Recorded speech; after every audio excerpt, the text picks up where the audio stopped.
And I am joined this morning by Tally. And we will be announcing the Divergence Roller Derby versus Team Desi game starting here shortly. So let's see. Let's read off these names this morning. Would you like to introduce Divergence? Sure. All right. Team Divergence will be playing in black. Number 121, Bryce. Number 1420, Lala Tiburona. Number 1706, Miss T. Maven. Number 173, Graceful Dread. Number 1732, Black Eye Betty. Number 203, Willow Whips. Number 24, Shiv. Number 30, Mary Chaos. Number 318, Dodginia. Number 375, Commander Cupcake. Number 4590, Bad Habit Barbie. Number 47, Adelaide Her Out. Number 803, Lieutenant Jayan.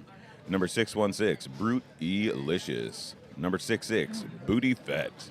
Number 8008, Trash Bandafruit. Number 823, Spicy Icy. And number 9, Tessa Hurt You. Spicy Icy. That's what I'm going to call the daiquiris from now on. Skating in green for Team Desi in their second game ever, we have 000 Godzilla Rex, 013 Dark Angel of Mercy, 126 Gal Fox, 150 Amperslam, 16 Azaka Jam, number 161 Toxic Shakti, 1701 Petty LaBelle, 175 Selaviv, 206 Bones, 28 Sing, 31 Galaxy Inferno, 333 Sweet and Sour.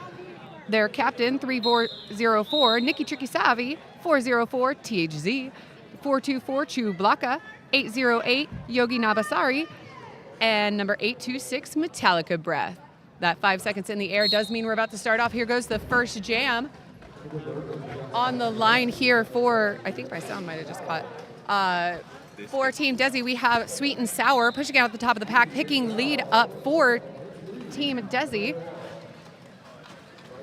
Number 823 wearing the star here for Team Divergence as Sweet and Sour comes through, bursting through that tripod, picking up some points here for Team Desi just as the jammer for Divergence is able to get out of the pack. So it's going to be 4 on the board for Team Desi here. A little jammer on jammer action as we come back into turn 1, the pack moving into turn 4.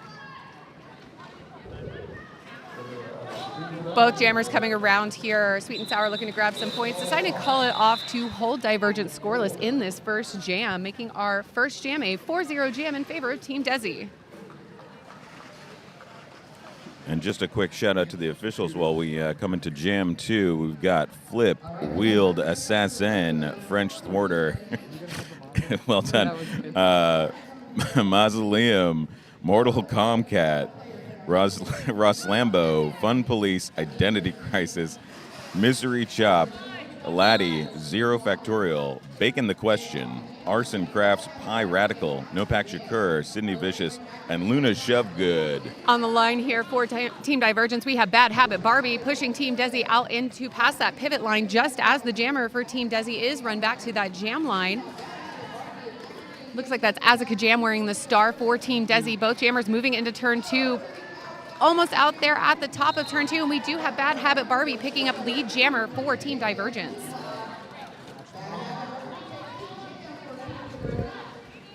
Nice recycle back there from Team Divergence on Azaka Jam, still holding them locked down at the pivot line as Bad Habit Barbie is with 1 to beat at the top of their first scoring pass, stuck there on Metallica Breath.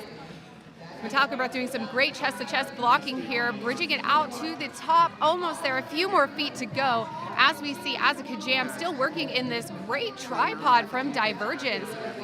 Able to get some great work here. It looks like we have Brutalicious on the line. Oh, I did just hear that whistle. It does look like Bad Habit Barbie is going to the box. I missed what the penalty call was, but this is now a power jam for Team Desi. It was a cut on Bad Habit Barbie.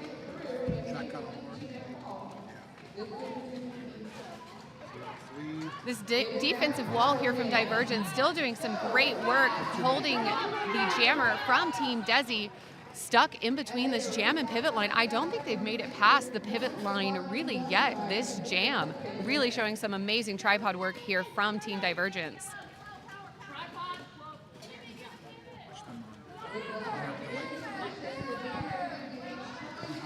With Bad Habit Barbie back on the track, that will end this power jam. A successful power jam kill by Team Divergence. And we do see a star pass being made here. So the pivot is now the jammer of record for Divergence. However, that jam's going to come to its natural conclusion.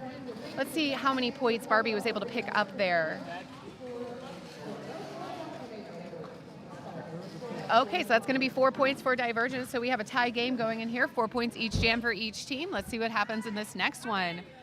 On the line for Team Divergence. Looks like number 50 something.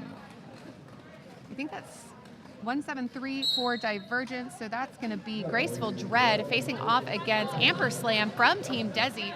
Both jammers here looking for some space. Big hit there from Amperslam on the Divergence blocker, and they are going to be out picking up a lead jammer. Pressure immediately on that lead jammer. We have a jammer race. Yep, there you go. Gets those hips in. Oh, but it is fists in the air from the refs. No points for anybody, but fun to watch. I thought that little hip turn there at the end was going to be enough to get hips in front of hips, but it was not. Yeah, it doesn't quite look like when they jumped to the side there that Amperslam, it doesn't look like she was quite able to get her hips around. If you check that replay, as they got out on that outside line by the pivot, excellent edge work there.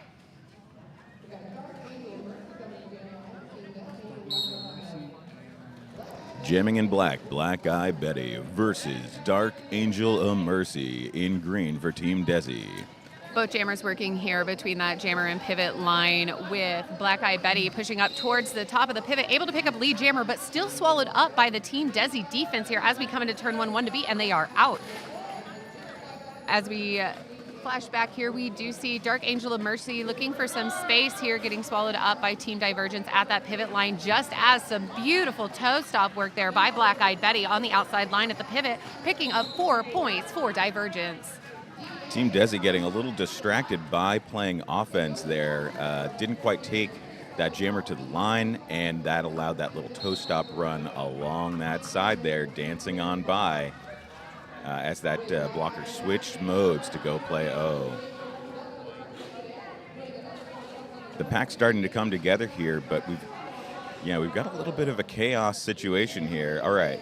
We do. It does look like Dark Angel of Mercy picked up a track cut there, and so we have a power jam in favor of Black Eye Betty. So far, a 12-point jam for Divergence Roller Derby.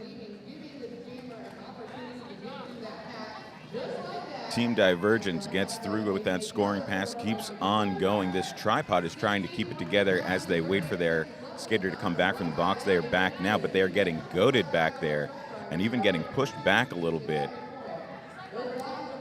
All right, jammer held to the line.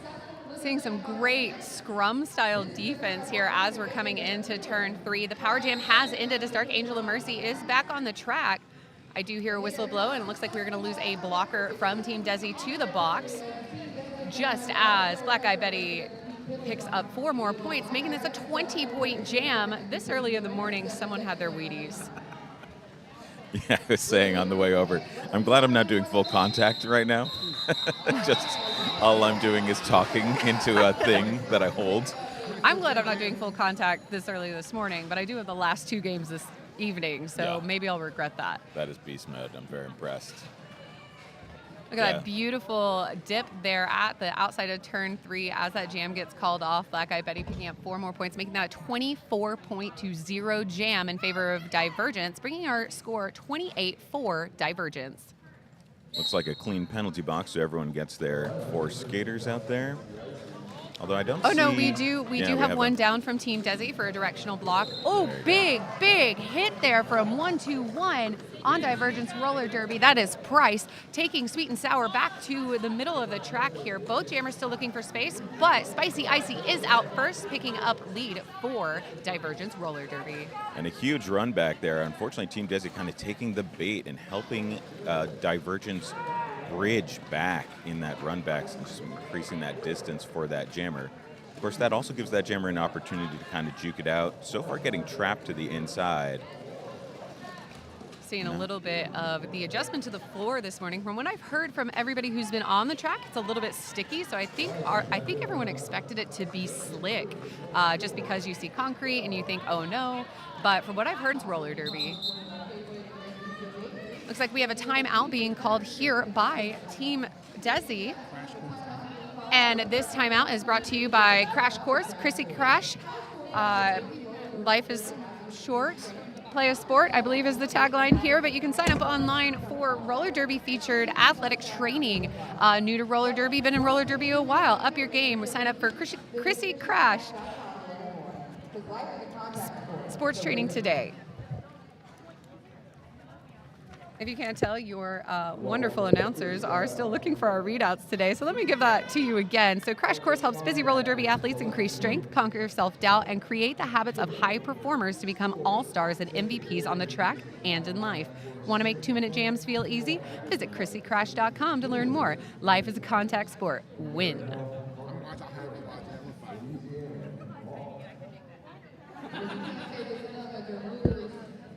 And while we wait for them to resolve that, just want to give a shout out to a couple more sponsors here very quickly. 187 Killer Pads, 888, Poster Giant, and Louisiana's Cajun Bayou. We will give you a little more about them later on.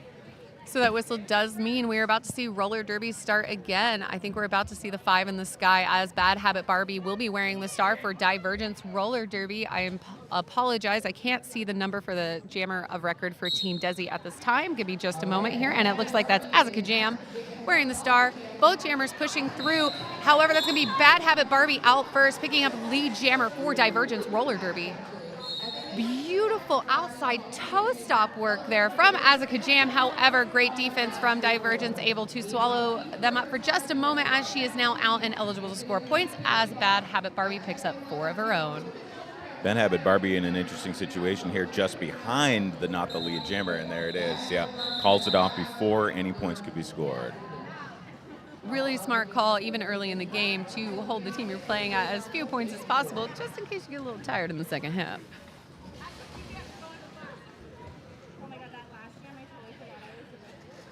So the broadcast announcers table is right next to one of the team's benches, so we get to hear some interesting commentary. But I just watched a skater from Team Desi be handed the stripe, and they were told, that's what you get for going to the box.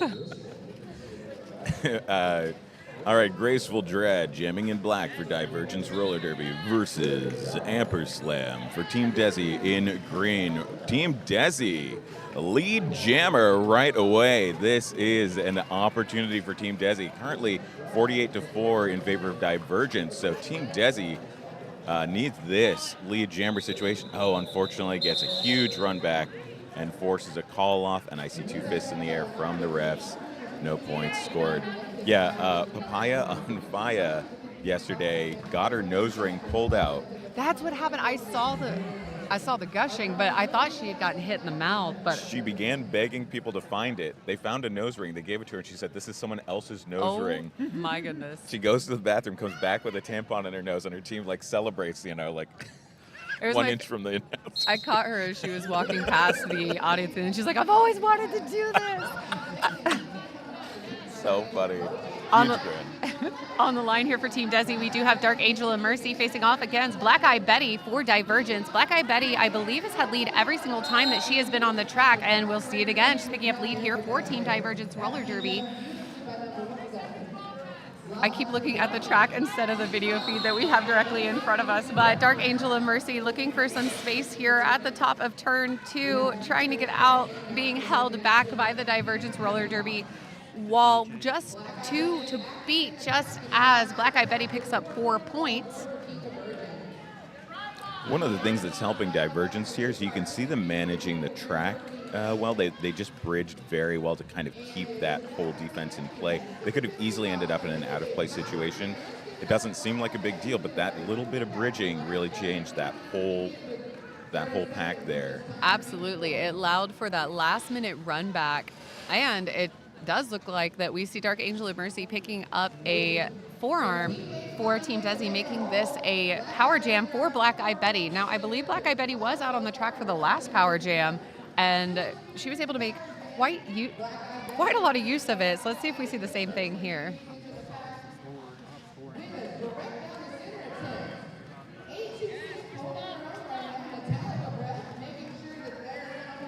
Little one-on-one right at there at the end is Metallica Breath at the top of turn 4. Tries to get that last second hit on Black Eye Betty, but Black Eye Betty able to get through with some toe stops, come back around looking for more points as Dark Angel of Mercy is back on the track for Team Desi. Pack completely collapsed. Black Eye Betty deciding to just kind of go for it and see. And so far it's working out. 1-on-1 breaks away, gone. Another scoring pass successful. So that risk was worth it. That was some beautiful one-on-one blocking there by Galaxy Inferno, able to at least hold Black Eye Betty back for a little bit.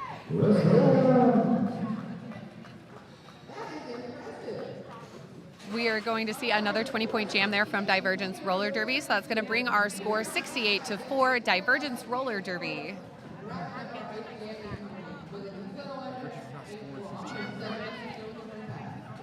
As it stands right now, even though we have seen some changing around of lead jammers, Team Desi has been held scoreless since Jam 1. So let's see here if we can see any changes from Sing working through that Divergence tripod at the jam line as Spicy Icy from Divergence pushes the full 4 wall here from Team Desi over that pivot line.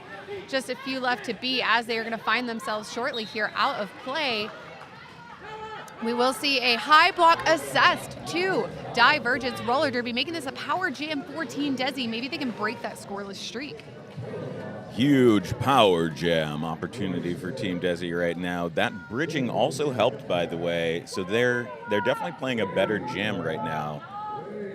But they've got to make this. So in this case right here, we have this bridging that allows a one-on-one block. If that jammer had kind of sprinted through. Oh, and there you go. One-on-one with Mary Chaos. Oh, up on one star skate. pass. However, they both went out of bounds. That's going to be Sweet and Sour taking the pass, becoming the jammer of record for Team Desi, out and eligible to pick up points. However, Spicy Icy has been released from the box, ending this power jam. But it does look like so far that's going to be 3 points on the board for Desi with 1 to beat at the top of the track here. Number 1-8 from Divergence, holding them back.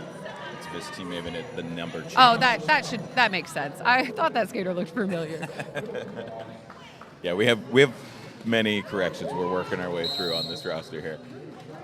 All right, so that whistle blows. However, we are going to lose Sweet and Sour to the box, now making this a power jam for Divergence Roller Derby as Spicy Icy is trying to fight their way through the apex here. A big morale booster there for Team Desi, though, to get those 4 points and kind of turn that 0 streak around. Absolutely, and we are seeing some great blocking here during this power jam moment. Some smart plays there by Divergence Roller Derby, able to pick one of the Team Desi skaters off and goat them effectively, able to control pack definition with that. So that's going to be a 4-4 jam, bringing our score 72-8 Divergence. Divergence calls it off before Team Desi's jammer is released from the box, so of course we are going to have a power start. This is going to be an extra tough situation for Team Desi.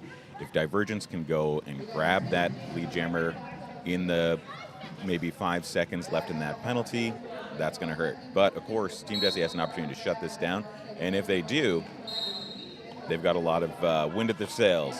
Bad Habit Barbie with 1 to beat at the top, I believe. She is stuck on Nikki Tricky Savi. However, Sweet and Sour is out with lead jammer for Team Desi. We do see the star cover off. Looks like Bad Habit Barbie is looking for some space of distraction, and either worked as we see a successful cover pass here to the pivot from Divergence. Sorry, they had green on their jersey for a second too, so I was confused for a moment there. Pivot now jammer of record attacking that Team Desi tripod, picking up a couple points as Sweet and Sour comes around, picking up some more for Team Desi. So far, this is a 4-0 jam, but I believe this is now going to be an 8-4 as that jam comes to conclusion. Nope, I see the swirling thumb, so I believe that is going to be a 8-3 jam in favor of Team Desi. Huge jam for Team Desi. They did it. They shut down a power start. That's got to feel great considering how some of these other jams have gone. When they start with the jammer, they were able to put those 8 points on the board. They also dealt with some pretty tough jamming. Dodge Inya came in like a rhino into that tripod, and they were able to hold it. That's also the largest scoring jam we've seen for Team Desi so far, so hopefully this momentum carries them through as Azaka Jam is wearing the star actively now for Team Desi, facing off against Grateful Dread. Dread here pushing at the top of the pack into that tripod with 1 to beat. However, they are out, picking up a lead jammer. Oh, No, we are seeing a forearm call, making this a power jam for Team Desi. Team Desi Power Jam.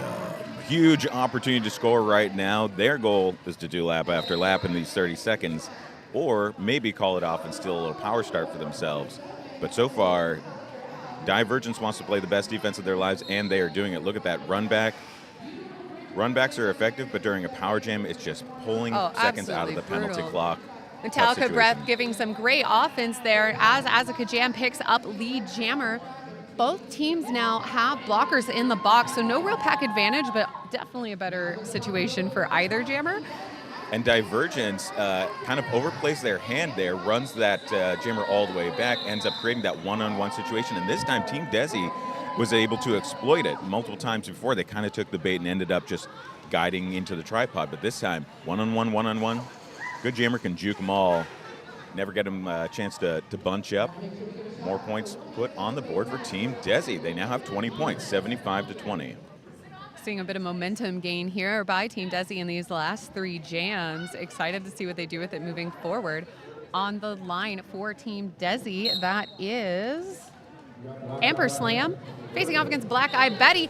Amper Slam quickly running through on that outside line, picking up lead jammer, but Black Eye Betty is right on their tail. Team Desi taking lead jammer, still a big deal considering how some of these other jams have gone. Oh, and I think might have, there it is, 2 in the air from the ref, and a 0 from the other ref. There you go. Team Desi's done it. They just nipped away those 2 points. Jam comes to an end as they call it off. Well done. That replay there really showcasing that beautiful toe stop work from Team Desi on that outside line, just free and clear. You know, obviously the 75-22 score is a difficult situation, but Team Desi seems to have found their footing. You know, we've got multiple scoring jams here where we had a lot of zeros for a while, so whatever they were missing, maybe they've found it. This could still be anybody's game. Absolutely. Spicy Icy at the top with 2 to beat. Some beautiful one-on-one blocking here by, I believe that is Yoganabasari. And I can't see the other skater's number, but this is gorgeous 2-on-2 blocking. A few more feet to go. Spicy Icy, incredible strength and endurance up there, basically just pushing 2 skaters out of play. Just the strength of her body.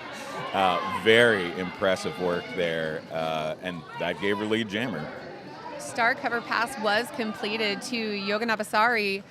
Almost the most beautiful escape, but Divergence had their heads up and were able to swarm effectively, waterfalling their tripod in just as that cover pass was completed, holding Yoganabasari in the pack still here at turn 2. Oh, a few little hops there by Spicy Icy, almost able to get around number 1200. Yeah, missing that apex jump is it's always a little tough there. Spicy Icy still has that lead jammer position. Oh, wow.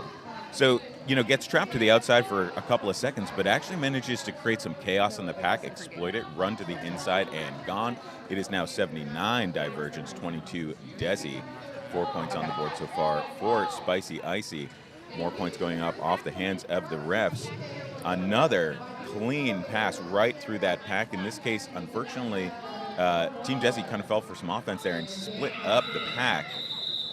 And that made it just that much easier to just sail through the 2-and-2 and 2-and-2.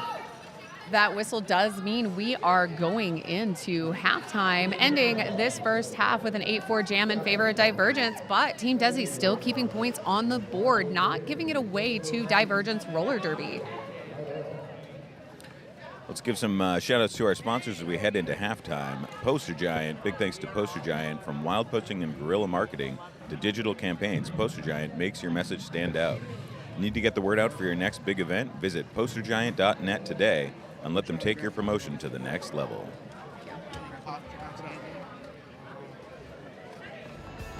All right.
I don't know how I... Okay. We have wireless mics for the in-house announcing, and for the broadcast we have wired. I'm sure there's a very smart technical reason for that, but it is so hard to deal with all the wires. You forget, like, oh, what if I made a squirrel's nest out of wires?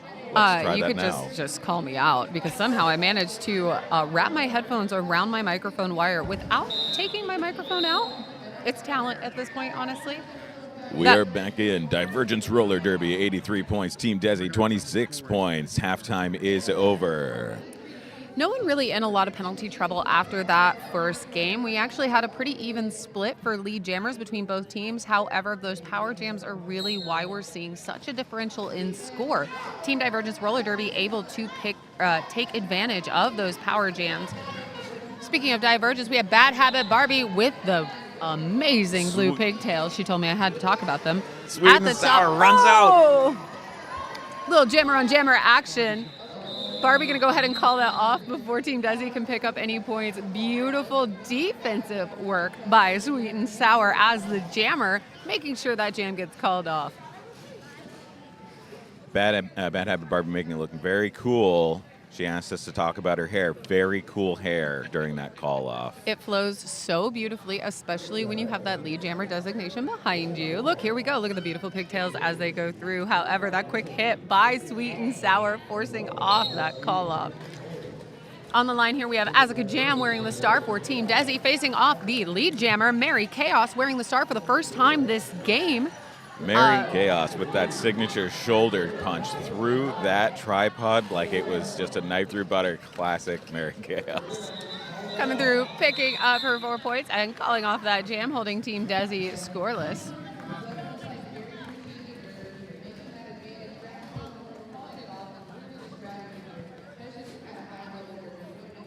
Both teams taking a different approach from previously, lining up here at the pivot line.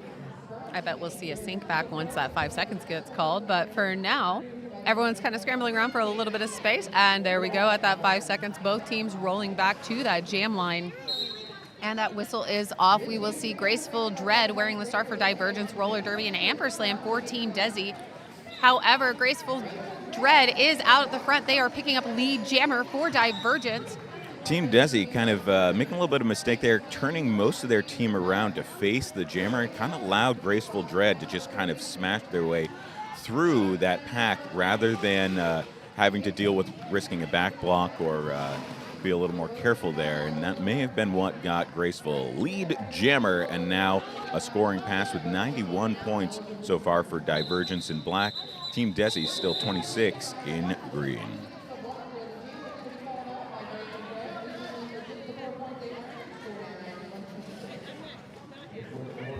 While we get set up here, 187 killer pads, industrial strength materials, unmatched ergonomic design, unparalleled excellence. 187 killer pads. You know, something I was thinking about with both these teams, this is the first time I believe either of these teams have been in a tournament. Obviously, this is the founding year for Team Desi. So the fact that we are seeing quite a bit of cohesion on the track from both of these teams, when I know they haven't practiced together before getting here, is incredible. It just goes to show the level of skating skill that we have across the Derby here, just as Black Eyed Betty is out and able to pick up lead jammer for Team Divergence. Yeah, someone was pointing out earlier, even if you're, up by a lot or down by a lot, you may as well just skate well with your borderless team, because this is the only practice you have with them during the All-Stars tournament. You know, some of the more established either open gender collective teams or even the borderless teams have had some of that time to be able to work. But both of these teams, the collective for Divergence and the borderless for Desi, this is their first year being founded, much less being at All-Stars. So again, yeah, I would use this as practice, especially for Team Desi, who has a bid to World Cup this year. This is a great time to see how your skaters are going to work together. And I think so far we're seeing great work from a team that most of these skaters, even looking at the leagues that they've come from, have never skated together. Maybe at RollerCon, maybe at a mashup.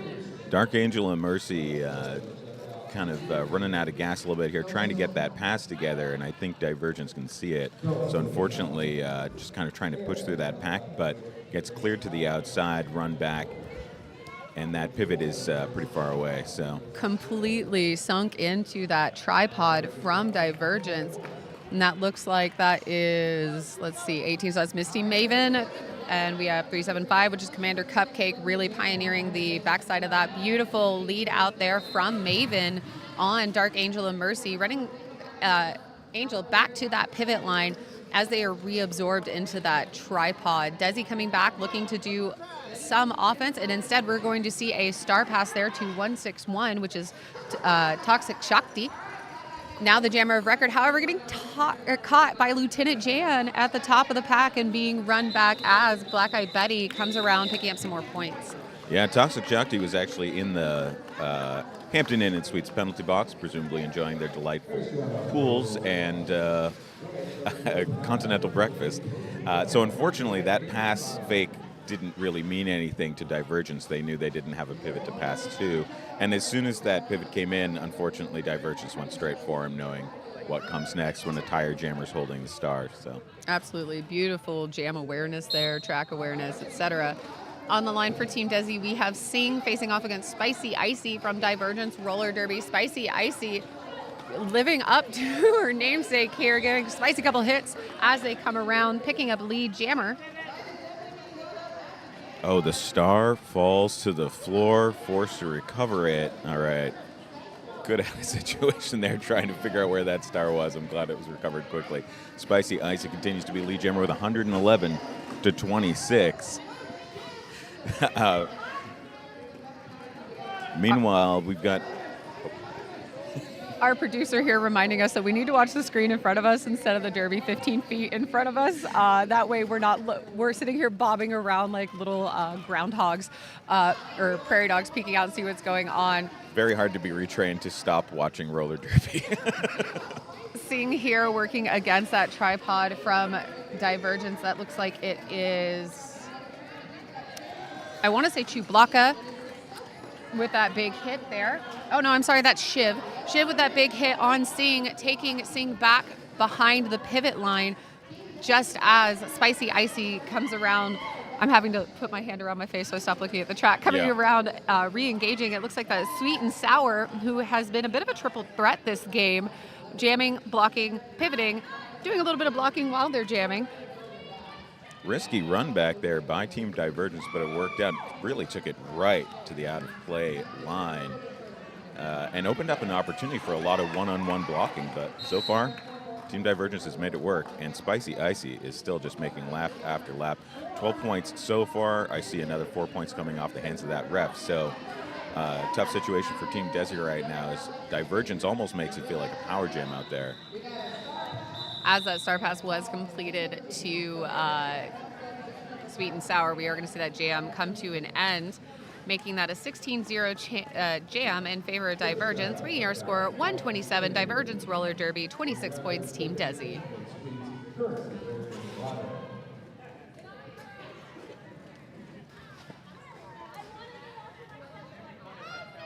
On the line here for Divergence Roller Derby, we have Bad Habit Barbie wearing the star, and that is going to be Azaka Jam with a star for Team Desi. Bad Habit Barbie may be small, but she is mighty as she pushes that pack forward. I spoke too soon. You should have distracted them with your hair, Barbie, as she picks up a cut in turn 1, giving lead jammer here to Azaka Jam. Team Desi Power Jam. It is 127-26, but Team Desi has an opportunity to put maybe 20 points on the board in this jam. They did start off with a slight advantage, a penalty against one of the Divergence blockers. Of course, that blocker's been released, but another with that jammer in the blocker box, did just turn to a box as well. So there's still a pack advantage here for Team Desi. Azaka Jam with a beautiful spin move in turn 2, picking up 4 points for Team Desi. huge opportunity for Team Desi. Azaka Jam has already put 4 points on, is about to do it again. Now, Bad Habit Barbie is back out there with that amazing hair. And that jam comes to an end with both jammers out there, so no power start for either team. Team Desi may have had an opportunity there to call it off just before that release and maybe gotten a power start here. But nonetheless, getting 7 points, definitely a great jam for them. Oh, you see there on the replay what was almost the most beautiful toe-stop work, but that lane, that last foot did happen to go over that line. We're starting this next jam here with a slight pack advantage for Team Desi, as there is a blocker still in the box for Divergence. Toe-stop work here from both jammers, trying to find some space on those lines. The jammer Amperslam looking for a little bit, picking up a penalty. It does look like it was a high block, as Graceful Dread is able to pick up the jammer. They are now coming around looking for their scoring pass. Team Divergence 127, Team Desi 33. Graceful Dread sails right through there, and unfortunately more penalties for Team Desi in green. That pack is getting lighter out there, and that is going to be a even tougher situation for Desi. Sure enough, Graceful Dread sails right through there. All right, blocker released from the box. No, that's the jammer. This is the end of that power jam. So Amperslam is back on the track, holding the star in their hand. If we thought they were a blocker, maybe so did the others. As they're coming through, it does look like Divergence was a little bit in on it. They did see it. However, Amperslam is out now, replacing the star, just as Graceful Dread comes back into the pack, facing off against Galaxy Inferno before they are able to pick up 4 points.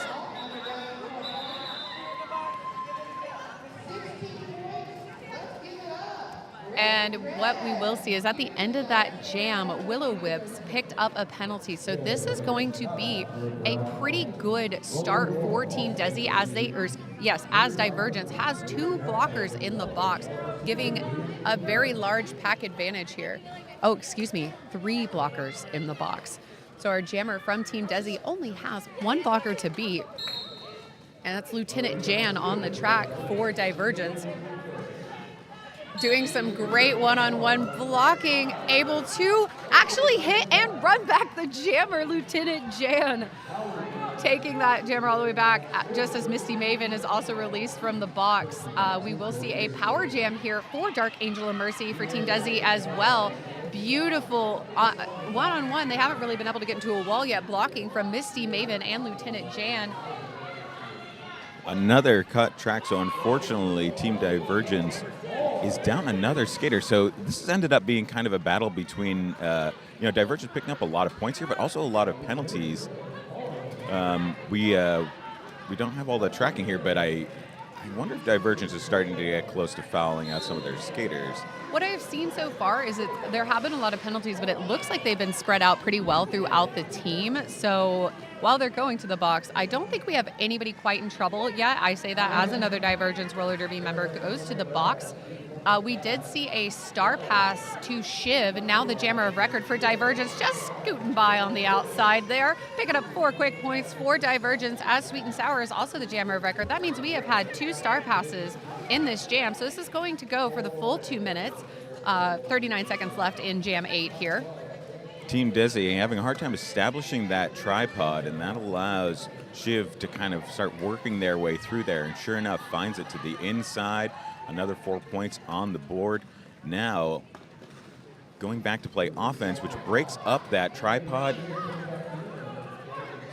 Misty Maven doing a lot of great work here, reforming and waterfalling in front of the Team Desi jammer. We are going to see I believe it's going to be a power jam situation here, as Shiv picked up a back block coming into the turn 2 here.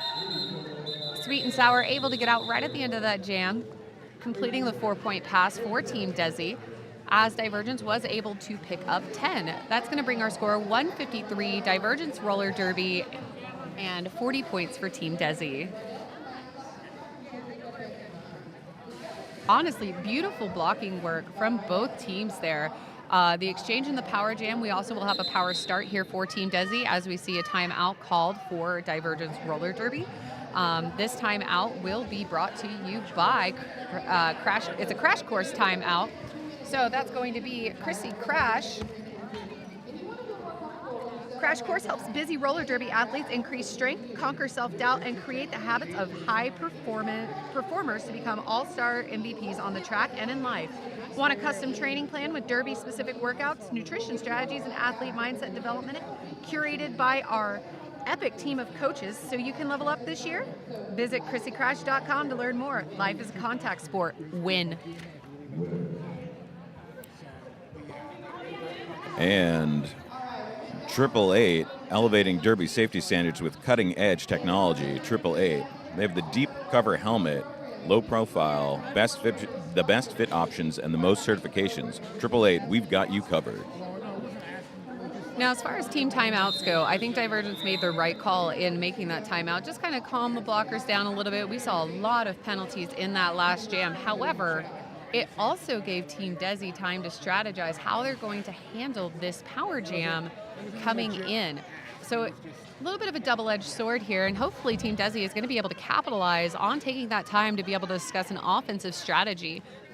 Yeah, as this game goes, Team Desi has to be feeling pretty good right now. They had a lot of 0-point jams, of course, at the beginning. They now have 40 points. Many of those scored more recently with a power jam for Asga Jam to make the most of here. Almost finds it to the outside. But takes a cut track and goes to the box. Back-to-back power jams. So now Shiv is out, jammer of record for Divergence roller derby, picking up some speed as they came out on the track here, looking for any room they can get, but being absorbed pretty well here by that Team Desi tripod. Looking for an offensive sweep, however, Recycling kind of held it down there for a minute. Huge hit there by number 1701, Petty LaBelle on Shiv, able to stop that momentum. Shiv strikes me as a type of jammer that jams like I do, which is when we have to jam, we rely on our speed and our size and momentum to carry us through here. So being able to shut down that momentum at the top of the turn there was an excellent move from from Team Desi. We will see that jam called off. 0-0 jam as we had that jammer swap, so no lead jammer record. It remains 153-40. Both teams decide to take the front of the box and get that roll back at 5 seconds. I love how, jammers can have that friendly chat even though this game is pretty intense. There's the rollback from the blockers as we get started here. And Brute Elicious finds it.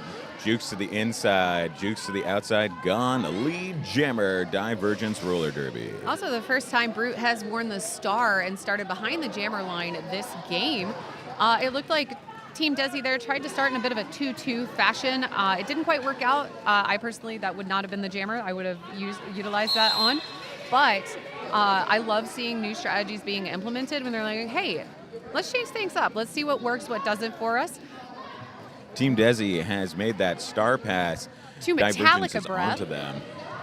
But that worked. They got out. All right, so now we have pressure. We're playing defense with offense, and there it is, the call off. Brute going to go ahead and call that off, holding an 8-0 jam in favor of Divergence. I also believe that was Metallica Breath's first time with the star. A cute little toe stop work there at the top of the apex.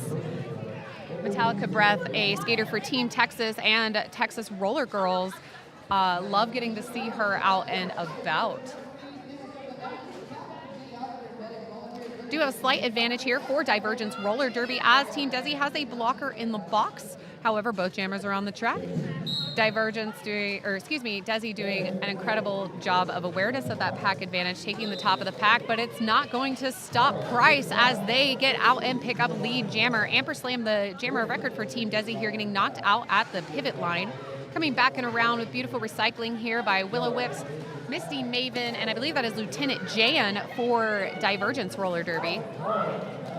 Price with 2 to beat at the top, able to shake off that hit from, I am so sorry, I believe that's Gal Fox.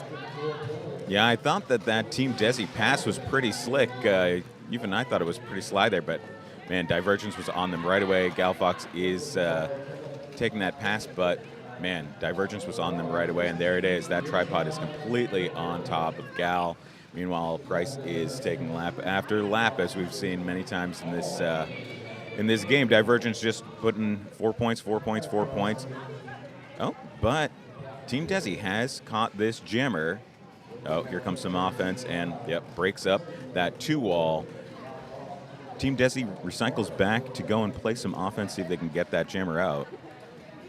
Amperslam, even though they have passed the star, they are coming back to do their best to get their pivot out of this tripod of doom. It's doing some great recycling. Honestly, I've seen this tripod out a couple times now, and every single time they have been able to quickly recycle, quickly eat the jammer, catch at the top. Phenomenal awareness and speed by these blockers.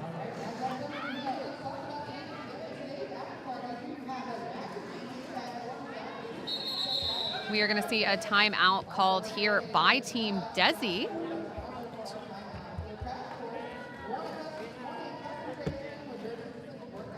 Crash course helps busy roller derby athletes increase strength, conquer self-doubt, and create the habits of high performers to become all-stars and MVPs on the track and in life. Want a custom training plan and derby-specific workouts, nutrition strategies, and and athlete development curated by our epic team of coaches so you can level up this year? Visit ChrissyCrash.com to learn more. Life is a contact sport. Win. It looks like both teams, at least going into this timeout, have learned that the Continental Breakfast Special at the Hampton Inn penalty box has ended. So hopefully we'll see a little bit cleaner gameplay here. Hampton Inn, one of our sponsor hotels for this tournament, and has been since the very first Y'all Stars. Great place to stay, and it's like 5 minutes down the road. Couldn't have made, not even 5 minutes, it's like 3 with traffic. That's true. They might not want to go to the penalty box as often. That continental breakfast is probably just that last muffin. Probably no syrup left. It's probably time to start cleaning up your game a little bit. On the line here for Divergence Roller Derby, that is going to be Bad Habit Barbie facing off against Dark Angel of Mercy for Team Desi. Barbie looking graceful with flowing locks as she comes into that Team Desi pack here. As of right now, Angel of Mercy kind of swallowed up in the Divergence tripod. Excellent defense by both teams. Look at this. Oh, and they were able to force a pass by Divergence. So Spicy Icy is out, but is not the lead jammer. If Team Desi plays this right, they could steal lead jammer. We did see a cover come off there from the pivot from Team Desi, getting caught up in gameplay. A star in hand from Angel of Mercy being passed over to number 808, which is Yoga Nabasari, who's taken several passes this game. Now the jammer of record for Team Desi. As we have, I believe, is that Spicy Icy for Divergence? Yes, that's Spicy Icy for Divergence wearing the star. I am not. Oh, it was a double star pass, so this is going to be a full 2-minute jam. I wonder if everyone realizes that they're skating pretty hard for having to play 2 minutes right now. Yeah. Hey guys, let's calm it down. Let's just go You slow. can face yourself. We got Wrestling a on little while. skates. Both jammers hitting the pack here at the same time. Big hit there from Spicy Icy, able to shake off Nikki Tricky Savi from Team Desi, picking up 4 more points as Yogan Abasari comes back into the pack. Great formation here from the Divergence roller derby wall, having all 4 blockers from both teams playing defense. It has been a quick jam to a halt. Team Desi gets that tripod together this time. That bridge is all it is keeping that tripod in play. Have to be careful there. Tripod starts to fall apart, though. Tally and I have been so excited with the gameplay in this jam, we didn't realize it's the last jam of the game. 5 more seconds left as Spicy Icy is able to get out and pick up some points. Never mind all that stuff about pacing yourself. Makes a lot more sense now. It's a perfect time to do a double star pass. We are going to wait for that rolling whistle, but we are seeing the highest jam from Team Desi, bringing them to 50 total points, picking up 10 points in that last jam to Divergent Roller Derby's 20, just shy of the double century mark. 197-50 unofficial score. Get a little replay there. I love the Beautiful replay. One-footed slide through by Spicy Icy for that replay. Teams going by saying congratulations, giving high fives, hearing screams and cheers, and that rolling whistle does mean our final score is Divergence Roller Derby 197, Team Desi 50 points. Beautiful showing by both of these brand new teams and first appearance at Y'all Stars. Great job, y'all. Coming up next, we have Team Philippines facing off against Team Salaam Roller Derby. So we'll be back here in just a few short minutes. Thank you, everyone. I was Talia.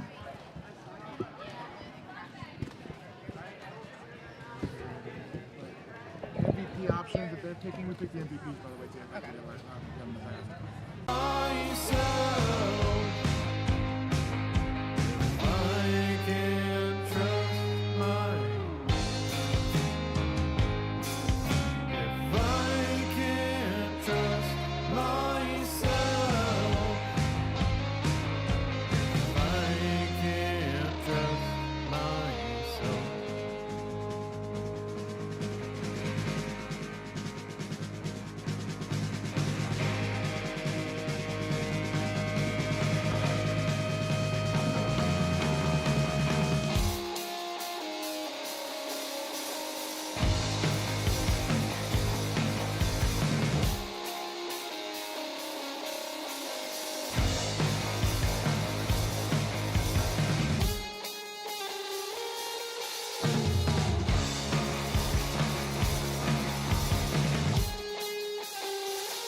Testing 1 2, testing 1 2. Inquiry number 80393, company is Seba Guide.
Welcome in, everybody. This is Dottie May Behave. And I am Thin Mint. Good morning. Good morning. All right, this is game 2 of today's games. We have Team Philippines, number 00, De Monte Hunse, number 050, Wu Hasen, number 10, Chris Tonight, number 010, Aluhan, number 1012, Charger, number 11, Pan Diesel, number 2, Betten, number 2000, Rice Rocket, number 21, Gonzalez, number 415, Champagne, number 505, Chickadee Malish, number 609, Magusha Rap. Sorry if I pronounced that. Number 618.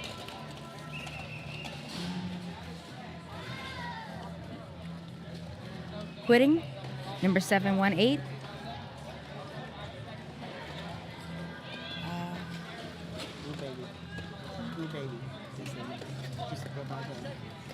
Ooh Baby. Number 76, Boppin. Number 8000, Kili Kili. Number 808, Hawaii KO. Number 88, Kiss My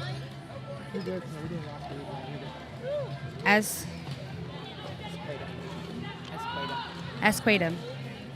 And skating for Salaam Roller Derby, it's number 1383, Santa Vandi. Number 206, Bones. Number 2222, Shame. Number 27, Bear Witch Project. Number 4546, Iran I Slam. Number 538, Kate Silver. Number 666, Drag Her. Number 777, Kali Kunyama. Number 789, Fish. Number 820, Buzz Killer. Number 86, Ethel Murders. Number 901, No Rama Ramia. And that is Salaam Roller Derby. And it looks like we're about to get into Derby action. Hope you're enjoying day 2 of Y'all Stars. It's the Southern Skate Showdown here in Thibodaux, Louisiana at the Harangue Center. And just as an anecdote, this is actually where my derby career started 15 years ago. It's where I announced my first game when I was with Acadiana Good Times Rollers back then.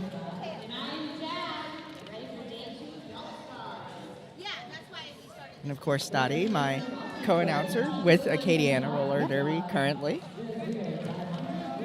2 generations of Acadiana Absolutely. announcers. That's great. This is exciting. Very exciting. Well, looks like we've got all 80 wheels on the track. We're doing a little bit of track maintenance, but that should be finished shortly, and we can get back into game 2 of today's games. We just saw Team Desi and Divergence.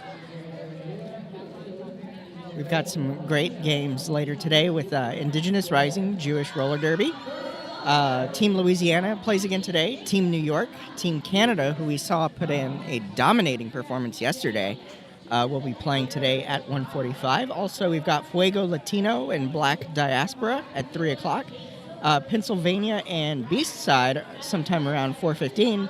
And then Trans Rollers United will be coming in at 6:15 against Villain Era. And then, of course, you'll want to stick around because at 8:15 Central Time tonight, we've got our Mardi Brawl Expo featuring Team Krewe de Bruise and King Babycakes. It's our mashup game that's coming up at around 8:15 tonight. So, like I said, you'll want to be sticking around for that. In the meantime, we're about to head back into Derby action. And here we go. Jam number 1, it's Kiss My Asqueda for Team Philippines, and Iran I Slam on the line for Team Salaam. And Philippines is lead jammer with Kiss My Asqueda. And Kiss My Asqueda coming back through looking for points. Knocked in field, but Iran I Slam is is approaching the pack quickly, so Azqueta went ahead and called that one off. MVP yesterday. And Islam was actually team MVP yesterday for Team Salaam. Thank you to our producer, Muffin Tumble, who I announced with in Texas.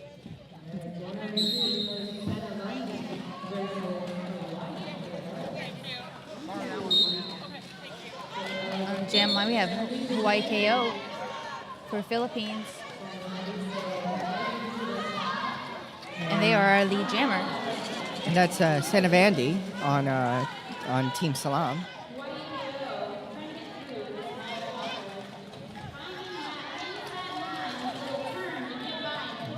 Hawaii KO through the pack for 4 points.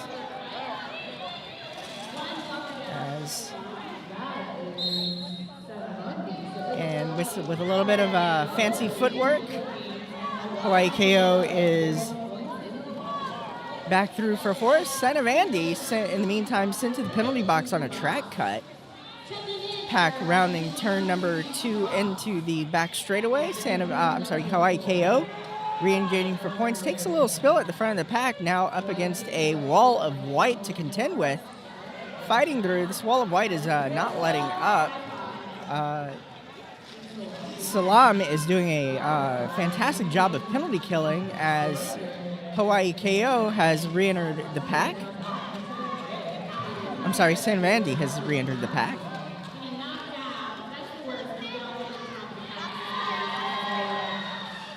Senavandi drew on initial.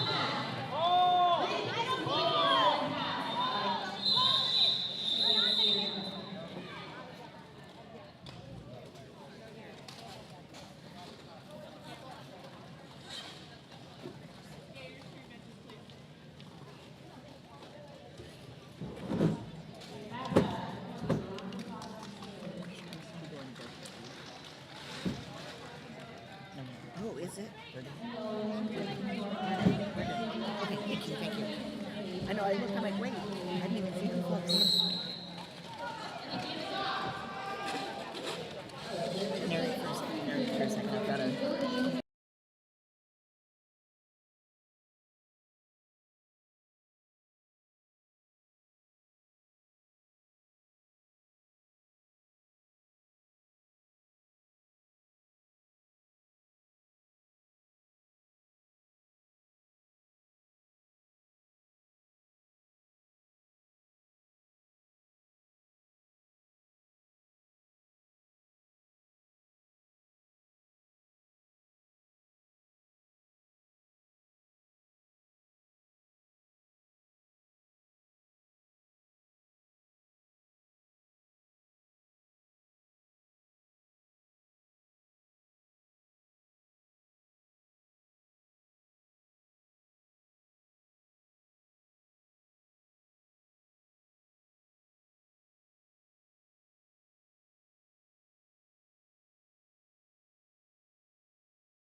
Power jam, and Ethel Murders has the helmet cover off and is looking for the Team Salaam pivot. Ethel Murders knocked outfield, recycled back to turn number 4. Team Philippines doing some great penalty killing.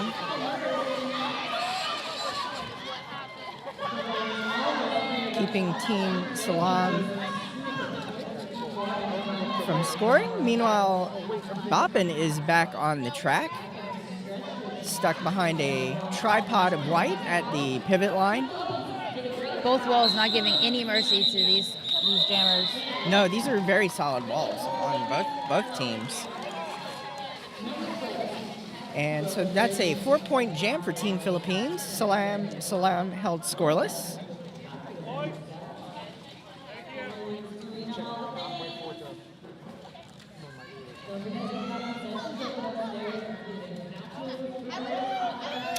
Want to thank one of our sponsors, 187 Killer Pads, industrial strength materials, unmatched ergonomic design, unparalleled excellence. 187 Killer Pads, back to Jersey Derby action. All right, so we got Kili Kili with Philippines jamming. Oh, sorry, Rice Rocket. And they're their lead jammer.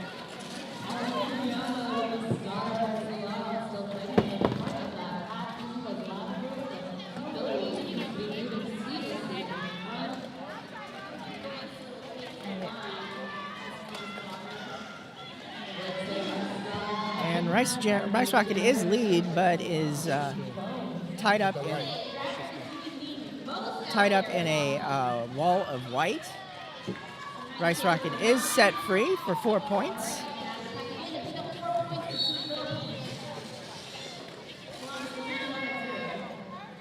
Meanwhile, I believe we have had a star pass. We had a star pass, but an immediate penalty. So Bones is now the jammer of record for Team Salaam, but is now in the penalty box. So it's a power jam for Rice Rocket and Team Philippines. This is exactly not what Team Salaam wanted right now. Hamilton Suites.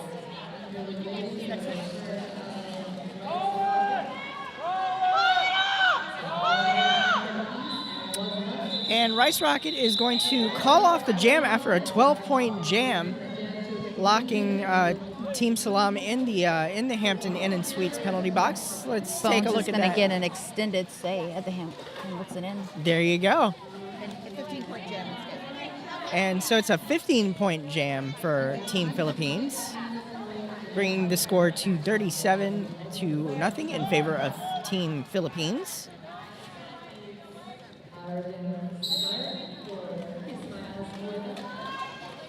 Meanwhile, heading into jam number 5, it's Kisma Escueta on the jam line for Team Philippines, and Kisma Escueta makes quick work of the pack.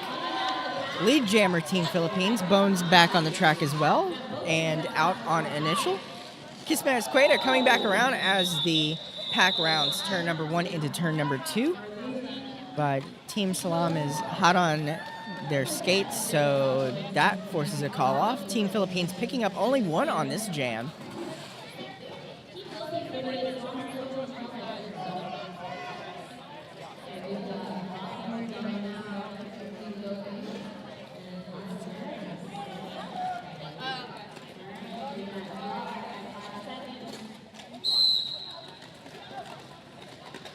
Hey, we got Bop in the Philippines jamming. And Iran, I slam for Salaam.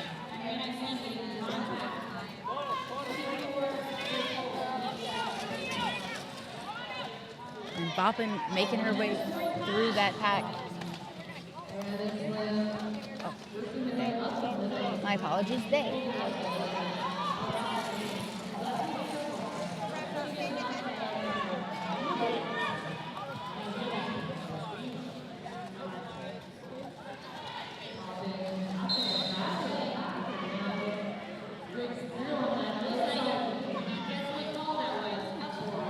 Kate Silver taking the star right before Boffin called it off.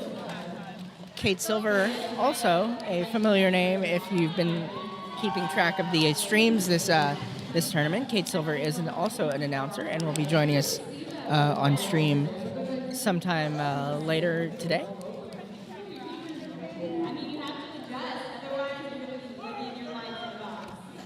Or maybe not today. Maybe tomorrow. Looking at the schedule. Meanwhile, Derby action jam number 7 underway. It's Pan Diesel jamming for Team Philippines and Senavandi for Team Salaam. Pack is split between the jam and pivot lines now widening. And we've got Pan Diesel stuck behind a wall of white.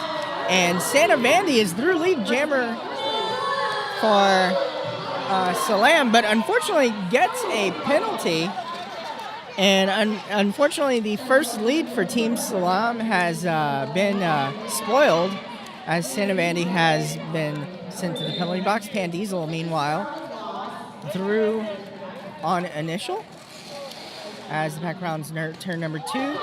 Pan Diesel trying out that pivot, that apex jump, but not quite landing it. Landing infield and forced to recycle back to between turns number 1 and turn number 2. This wall of white is certainly holding up.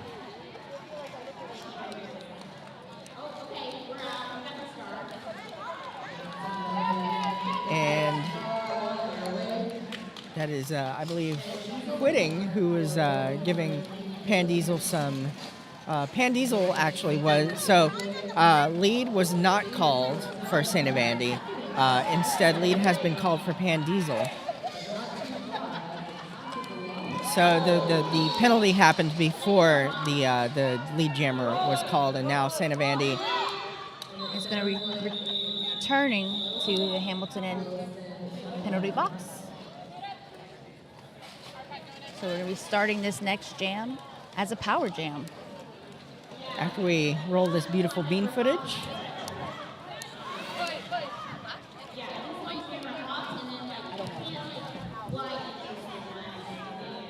All right, we had a little injury scare, but the skater did get up uninjured, or well enough to get up. Looks like we got a timeout. We got a timeout brought to you by Chrissy Crash.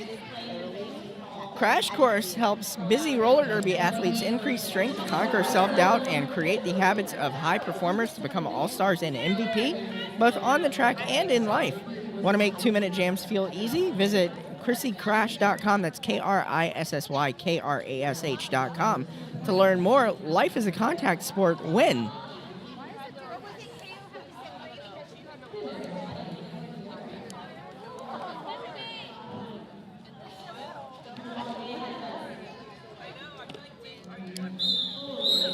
So I believe the officials are discussing the penalty that happened at the end of that last jam.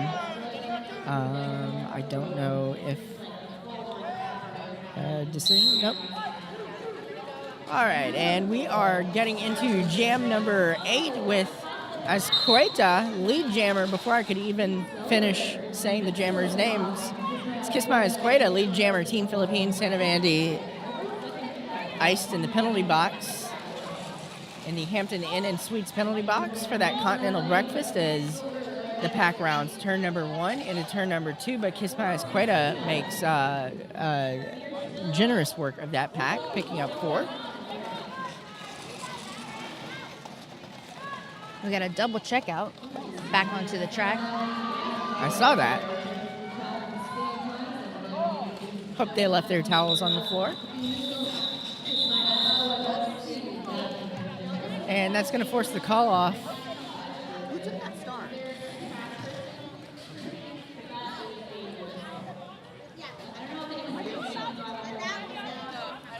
Oh, it was still accepted. Okay. Sorry about that. So that's an 8-point jam for Team Philippines. Unfortunately, Salaam still scoreless. And we're in an official timeout brought to you by Chrissy Crash and Crash Course. Crash Course helps busy roller derby athletes increase strength, conquer self-doubt, and create the habits of high performers to become all-stars and MVPs on the track and in life. Want a custom training plan with derby-specific workouts, nutrition strategies, and athlete mindset development curated by our epic team of coaches so you can level up this year? Visit ChrissyCrash.com to learn more. Life is a contact sport. Win. I can say when I was playing, I did the Chrissy Crash program. It was amazing. Oh, that's awesome. Yeah. That's good to hear. True. A testimony on that one. It's good to hear positive testimonials. Yes. As we are stuck in this official timeout. Looks like we're doing some repair to the track. Some track maintenance. And we want to thank Poster Giant. Big thanks to Poster Giant, from web posting and guerrilla marketing to digital campaigns. Poster Giant makes your message stand out. Need to get the word out for your next big event? Visit postergiant.net today and let them take your promotion to the next level.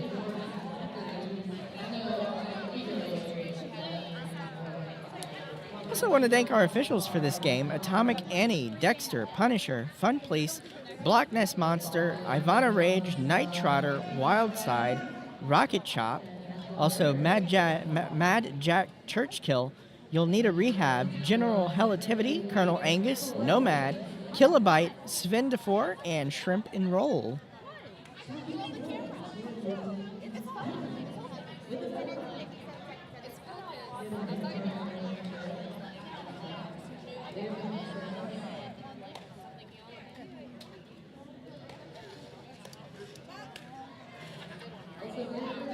It's cool to see these collective and borderless teams play each other, just because you see all these players from different teams. It's just different styles of derby mixing up, and it's a lot of fun to watch.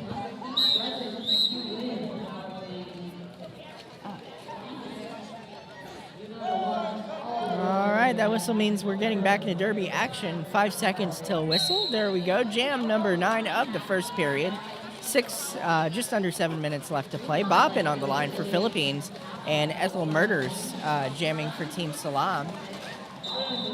And it is Boppin out lead jammer Team Philippines, as the pack is tight at the pivot line. Boppin coming back through, trying to get that inside lane, but skating into another skater, allowing Team Salaam to just kind of reform around Boppin. And Boppin is set free for 4 points.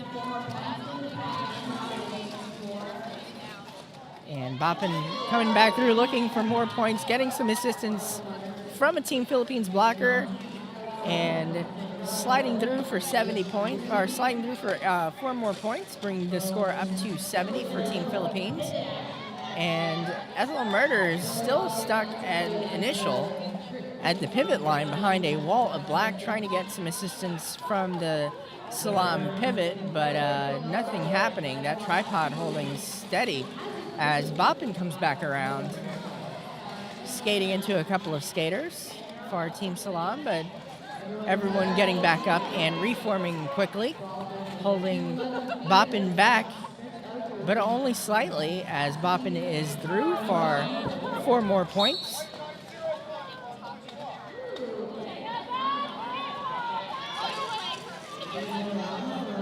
Pack slowly moving, rounding turn number 1 into turn number 2 as Boppin comes through for 4 more. So far, a 20-point scoring jam for Team Philippines. And look, we had a star pass to Bones for Salaam. That's the second time Bones has taken the star, as Team Philippines picks up 4 more. That's a 24-point jam for Team Philippines. That is the biggest jam Of the day. That's right, biggest jam of the day.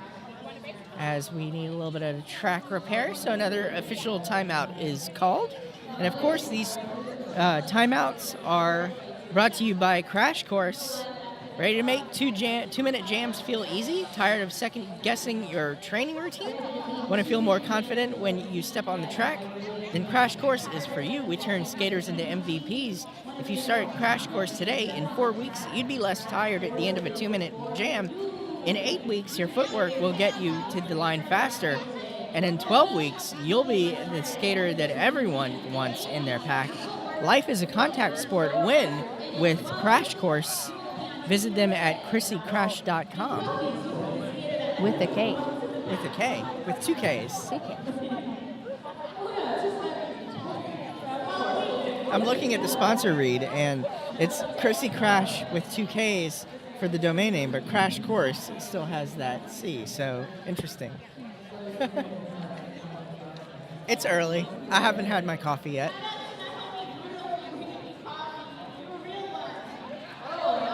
Looks like they had to put a whole new pivot line out there. That is a brand spanking new pivot line. It's so bright. It is. I feel like I need my sunglasses. You can see all the dust that's been kicked up over the past couple of days, and tied in with that fresh pivot line, it really stands out.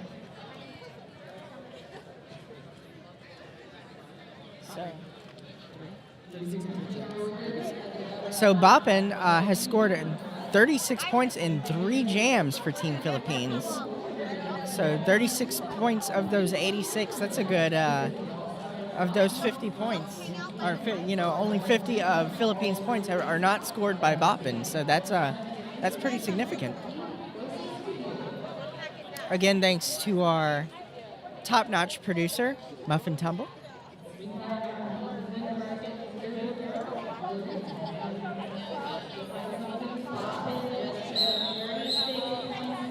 All right, and that rolling whistle means it's time to get back into derby action.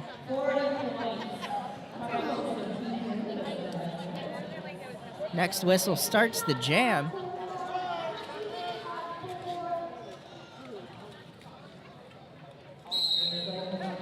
And jam number 10 is underway. Hawaii KO jamming for Philippines. Kali Kunyama on the line for Team Salaam, and it's Hawaii KO lead jammer Team Philippines. This is Kali's first time jamming, but we do have a star pass to Kate Silver is the new jammer of record for Team Salaam.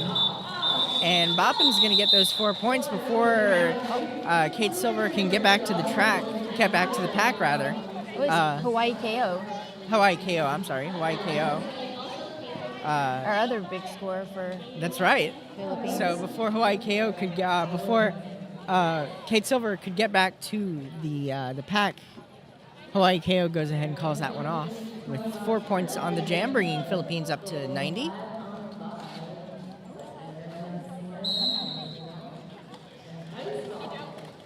We got Rice Rocket jamming for the Philippines, and I Slam for Salaam. And Rice Rocket is your lead jammer. They're getting through faster than we can say their names. That's right. And just like that, the jam is called off. Bones takes the star for Team Salaam, but that forces the call off. And Philippines is going to pick up 4 on that one.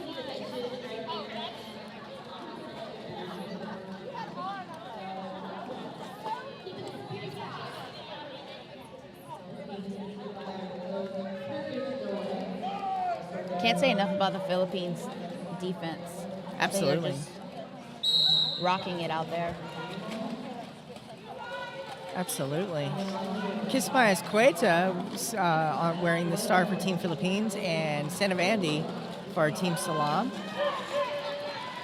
And Sanavandi is lead jammer Team Salaam. It's Team Salaam's first lead jam of the game. Kismayas Cueta stuck on initial as Sanavandi is coming back through, trying to find that outside lane, knocked in field, forced to recycle back to the pack. And Kismayas Cueta is sent to the penalty box. So it is a power jam for Sanavandi and Team Salaam. Team Philippines with a solid wall. And Kate Silver in with the O. And Sanavandi is through with Team Salaam's first 4 points of the game for Team Salaam. Sanavandi coming back through, looking for points as the pack rounds turn number 2 into the back straightaway, and Sanavandi is through for 4 more points. Meanwhile, Kismayas Cueta with a star stash through on initial. Sanavandi is going to call that one off, getting Team Salaam's first 8 points of the game. Wow. And here with the beautiful bean footage, that is Team Salaam getting their first lead jam of the game. Very exciting. First scoreless jam for And not only is it the first, and Team Salaam gets 2 extra points have been tallied for them, but it is also significantly Team Philippines' first scoreless jam of the game. As we head into an official review.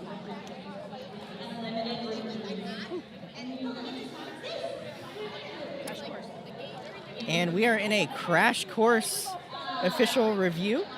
Crash Course helps busy roller derby athletes increase strength, conquer self-doubt, and create the habits of high performers to become all-stars and MVPs on the track and in life. Wanted to make 2-minute jams feel easy? Visit ChrissyCrash.com to learn more. Life is a contact sport. Win.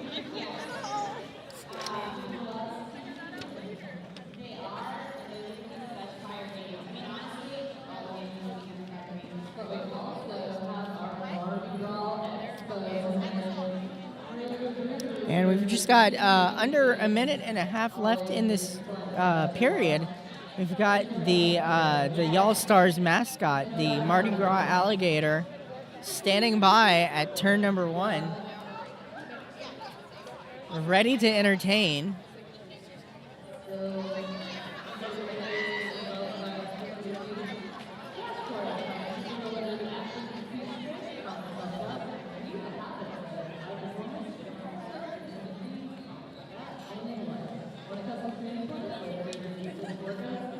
Of course, we want to thank 888, elevating roller derby standards with cutting-edge technology. 888, also 187 killer pads, often imitated, never duplicated. 187 killer pads.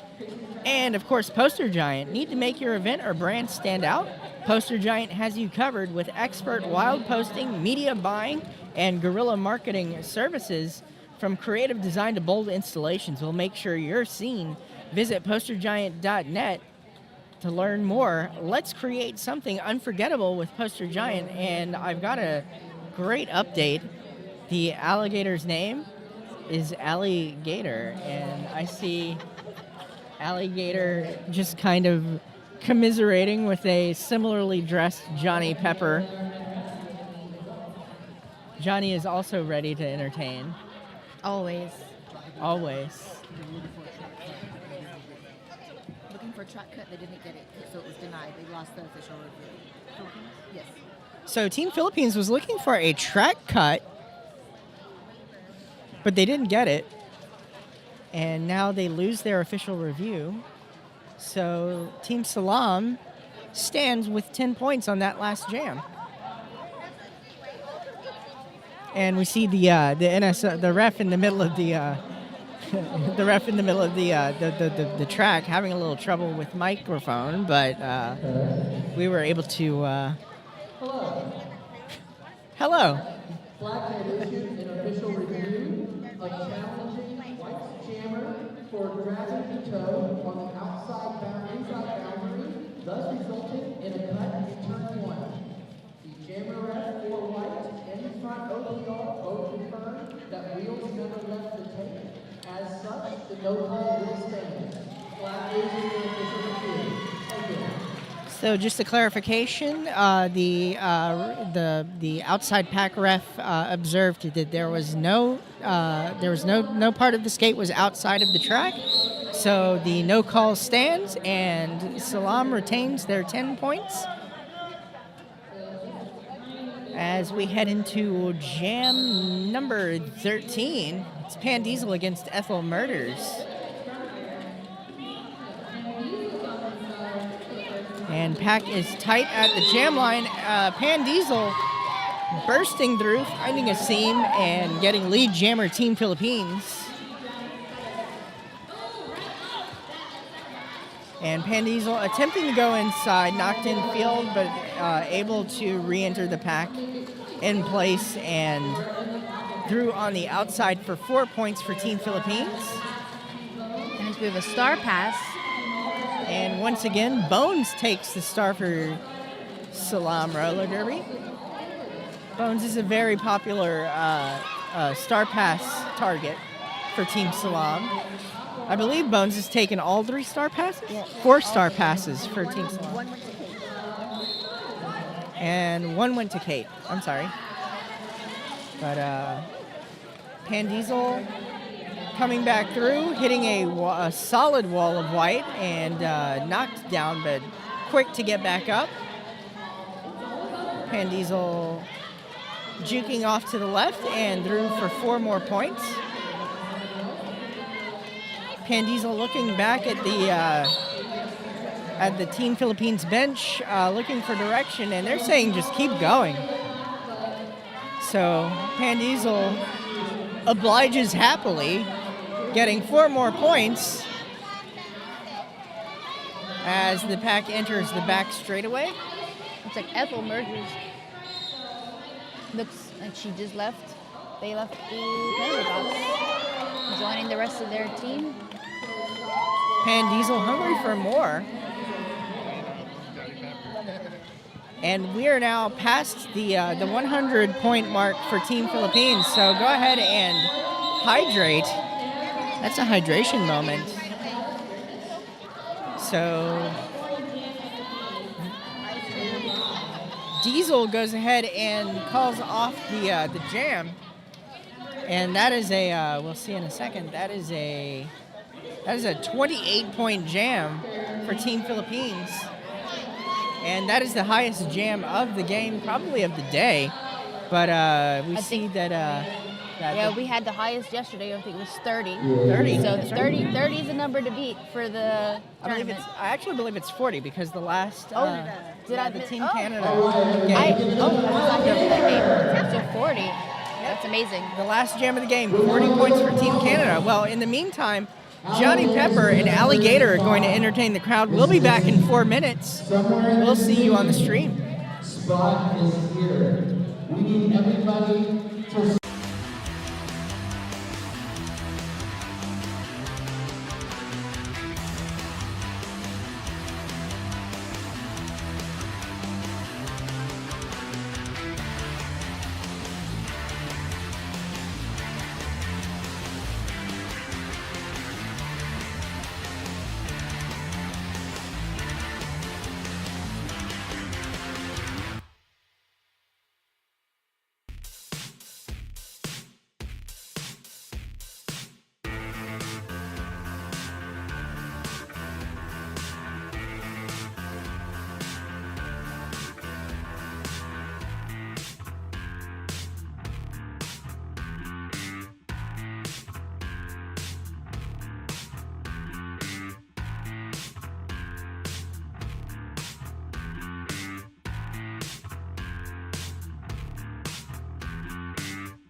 That's what I got. Let's see what else.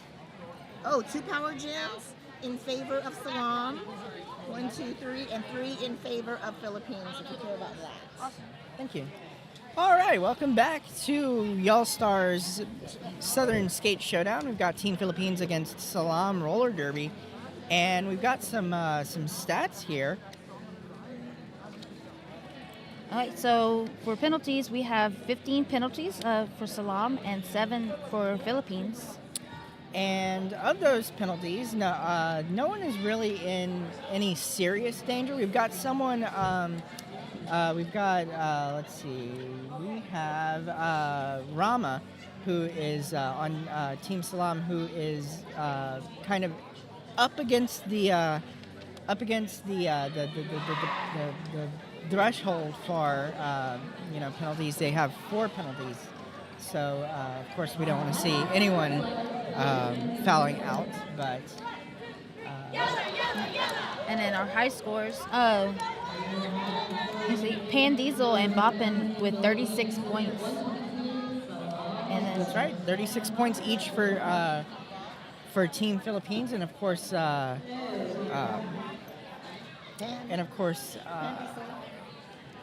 Sanavandi is the leading scorer for Salaam with all 10 points. As we gear up for period number 2 of this No Borders game. Of course, stick around after this game. We've got more borderless roller derby with Team Indigenous Rising and Jewish Roller Derby. That will be starting around 11 a.m. Central Time.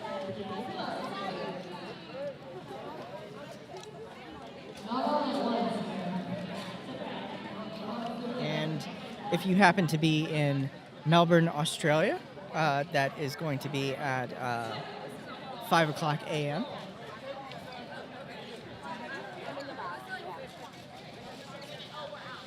So if you happen to be watching us in Australia, good morning.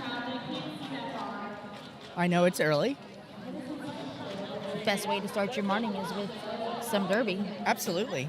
And I remember I've did some remote announcing with there's a tournament in Austria that I did some remote announcing for, and I had to be up at 3 o'clock in the morning for those games. Oh.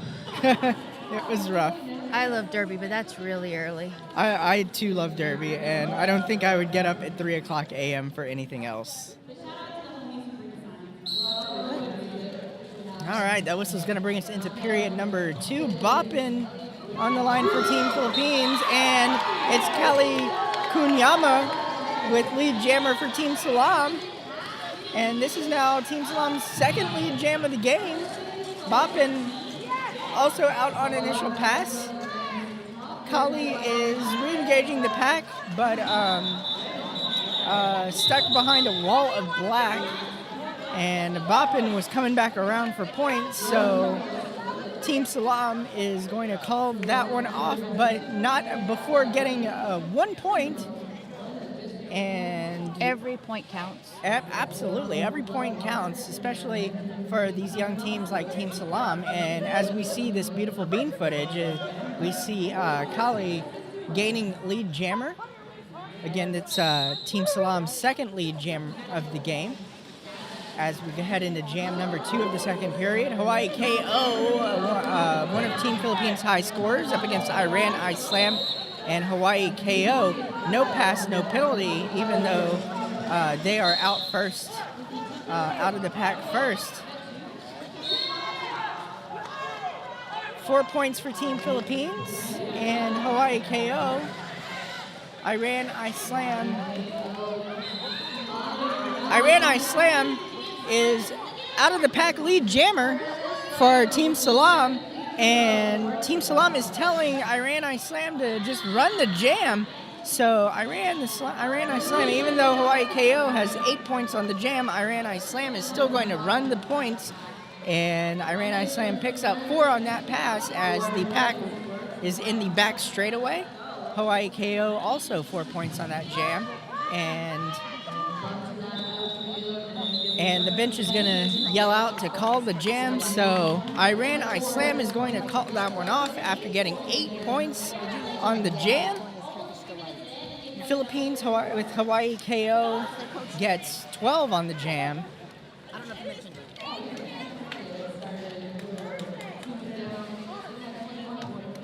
it. Philippines sitting at 134. Salaam up to 19 points.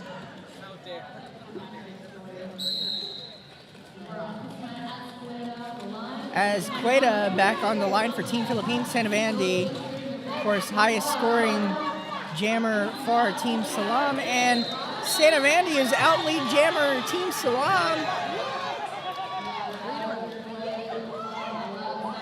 As Queta also out on initial pass, and Sanavandi is coming back through, getting points and calling off the jam. That's one on the jam for Team Salaam. Philippines, no points, just vibes on that one.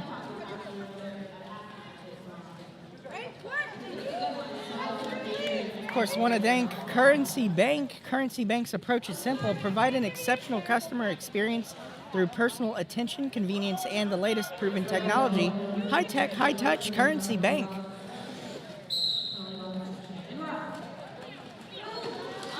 Rice Rocket, Ethel murders. Rice Rocket knocked outside, but able to re-engage, or able to get back up and almost in place. Through for lead jammer Team Philippines. Rice Rocket fighting that outside lane, getting 4 points on that one. Ethel murders still on initial pass as Rice Rocket finds an easy opening on the outside for 4 points. As the pack is tight between the jam and pivot line. Rice Rocket coming back through. Team Salaam trying to form a wall, but not able to hold Rice back. As Ethel has taken off the star. Trying to find Kate Silver. Kate Silver is the new jammer of record, as she takes the start for Team Salaam. The Philippines is going to call that one off. 12 points on the jam for Team Philippines. As we see Rice Rocket, hitting that wall that Salaam is just trying to form. Not able to contain Rice Rocket. Rice Rocket gets that, goes through goes through lane 2 and is easily gets those 4 points, as we have a little bit of track repair. Before heading to Jam 5, Pan Diesel, another high-scoring jammer for Team Philippines, wearing the star, Kali Kuniyama. Pan Diesel secures that lead jammer.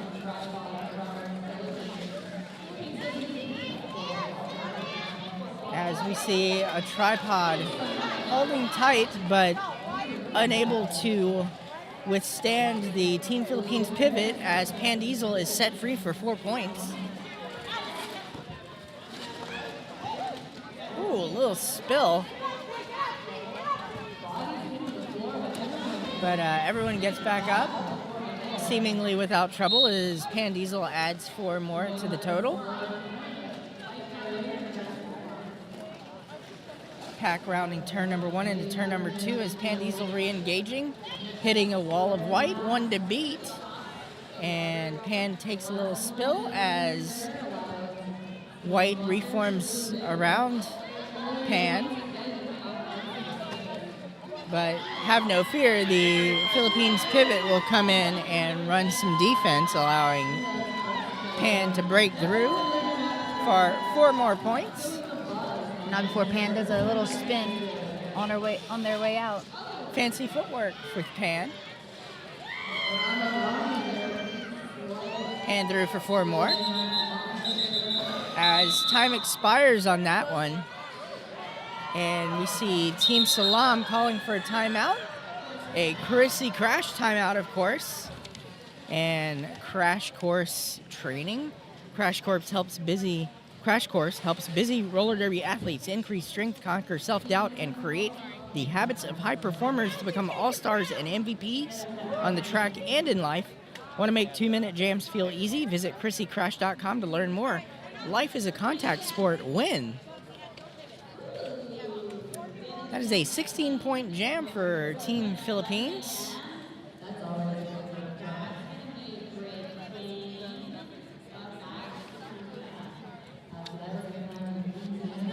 As the Team Salaam, no doubt, conferring about whether the where the after party is.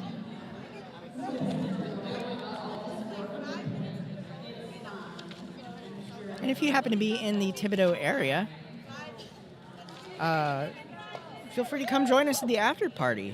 Today, it's the theme is DAC is here, and it's at Norm's Daiquiris here in Thibodaux. So again, if you're in South Louisiana, if Thibodaux is a short drive for you, come and hang out with some derby skaters and announcers.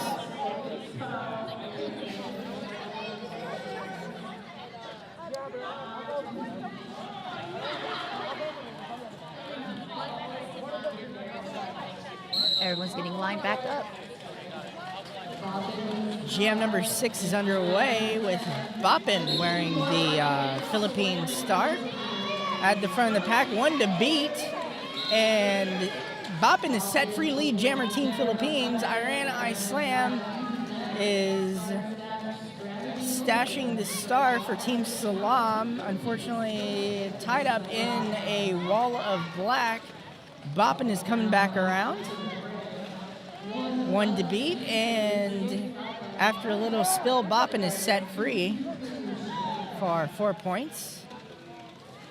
I Slam just engulfed in a wave of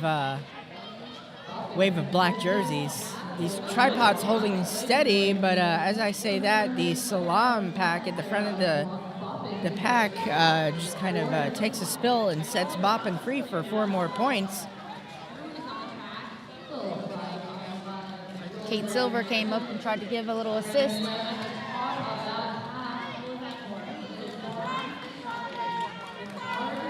Kate Silver, as I stated before, one of our announcer siblings.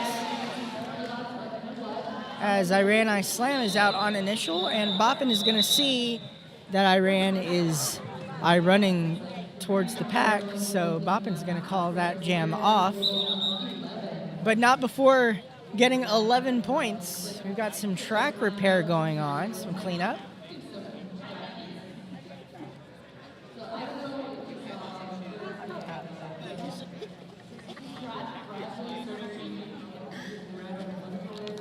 So we got an official timeout.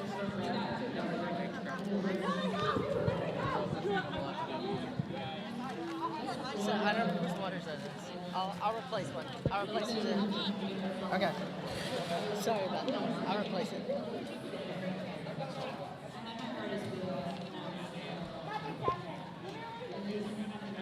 And we've got an official timeout, and of course, guess who we have to talk about? Chrissy Crash and Crash Course.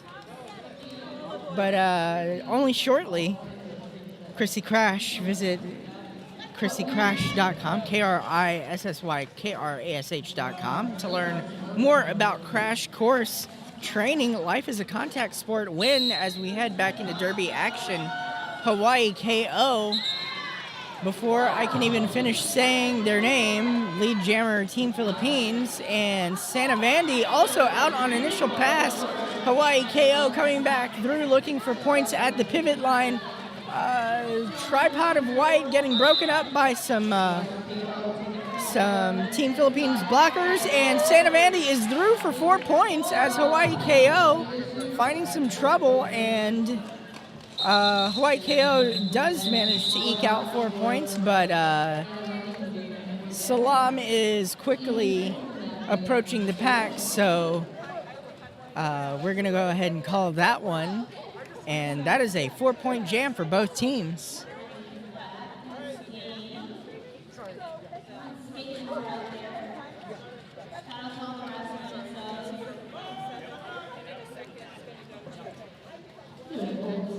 And of course, want to talk about Team Philippines. This is their second time at Y'all-Star.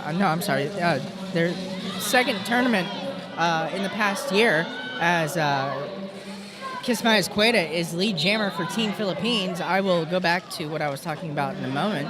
But Kismayas Queta is re-engaging the pack for 4 as the pack rounds turn number 1 into turn number 2. Ethel Murderers is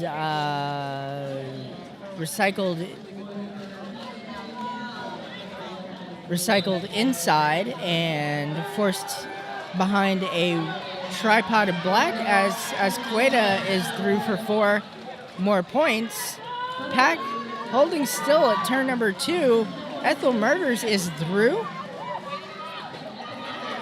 On initial, Kismayas Queta through for 4 more points as Pack rounds the turn number 2 into the back stretch, and as Queta looking through to Team Philippines bench for direction, they're telling Esqueda just keep going. So Esqueda continues skating. 45 seconds left in the jam. Esqueda is going to go ahead and call that one off. 13 points going to Team Philippines. 4 for Team Salaam. Beautiful bean footage here.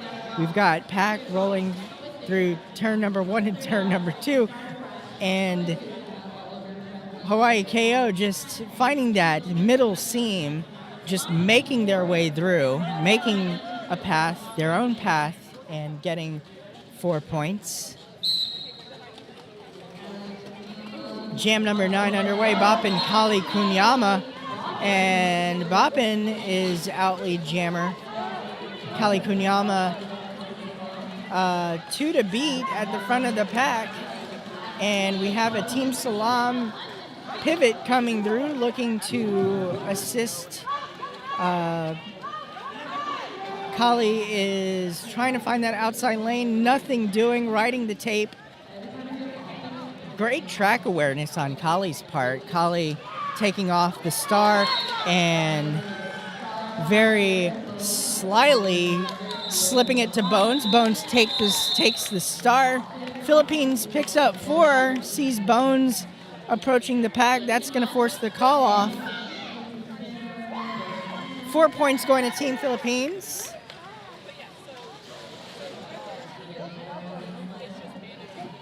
Salaam held scoreless on that one.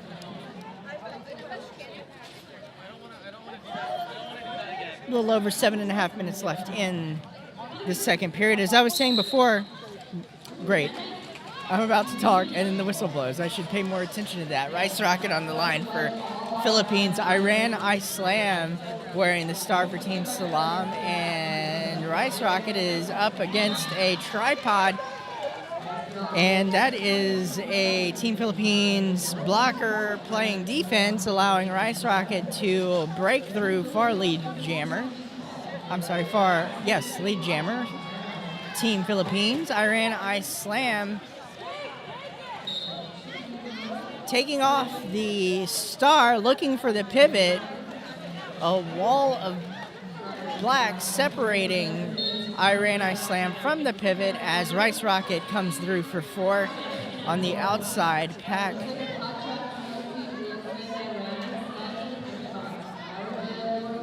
and it looks like I Slam is sent to the penalty box on the Hampton Inn and Suites penalty box on a track cut.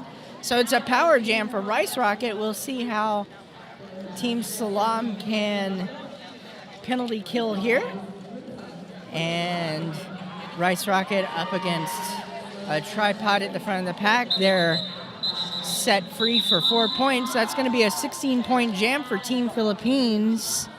And I Slam is iced in the penalty box, so it's going to be a power start for Team Philippines here coming into jam number 10. Team Philippines, as I was talking about earlier, in 2024, they placed 4th at Skate Wars in Lansing, Michigan, but also played Y'all Stars 2024, where they placed 9th.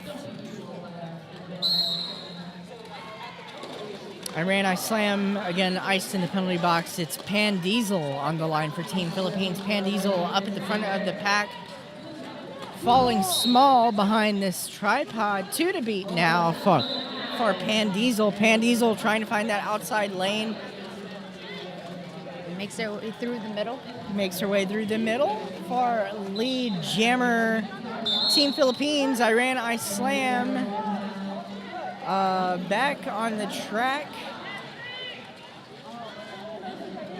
But it looks like we have another penalty. We've got a star pass. Star pass. Ethel Murders takes the star for Team Salaam. As Pan Diesel threw for 4. Pan Diesel re-engaging the pack as the pack enters the back straightaway. Pan Diesel finding that inside lane for 4 points. Ethel Murders drawn outside and back to turn number 1 as the pack finishes in turn number 1, heading into the back straightaway. Pan Diesel coming through on the inside. A wall trying to form from Team Salaam on the inside, but Pan Diesel does a quick juke outside and gets 4 points, adding to 15 points. And then we got Ethel Murders in the Hampton Inn penalty box. So Team Salaam's going to start another jam. This is their second jam in a row, starting iced in the penalty box. It's the second power start for Team Philippines in a row as we head into this official review brought to you by Chrissy Crash and Crash Course Training. Crash Course helps busy roller derby athletes increase strength, conquer self-doubt, and create the habits of high performers to become all-stars and MVP on the track in life. Visit ChrissyCrash.com, KRISSYKRASH.com. For more information. Life is a contact sport. Win with Chrissy Crash and Crash Course Training. So this is Team Salaam initiating that official review.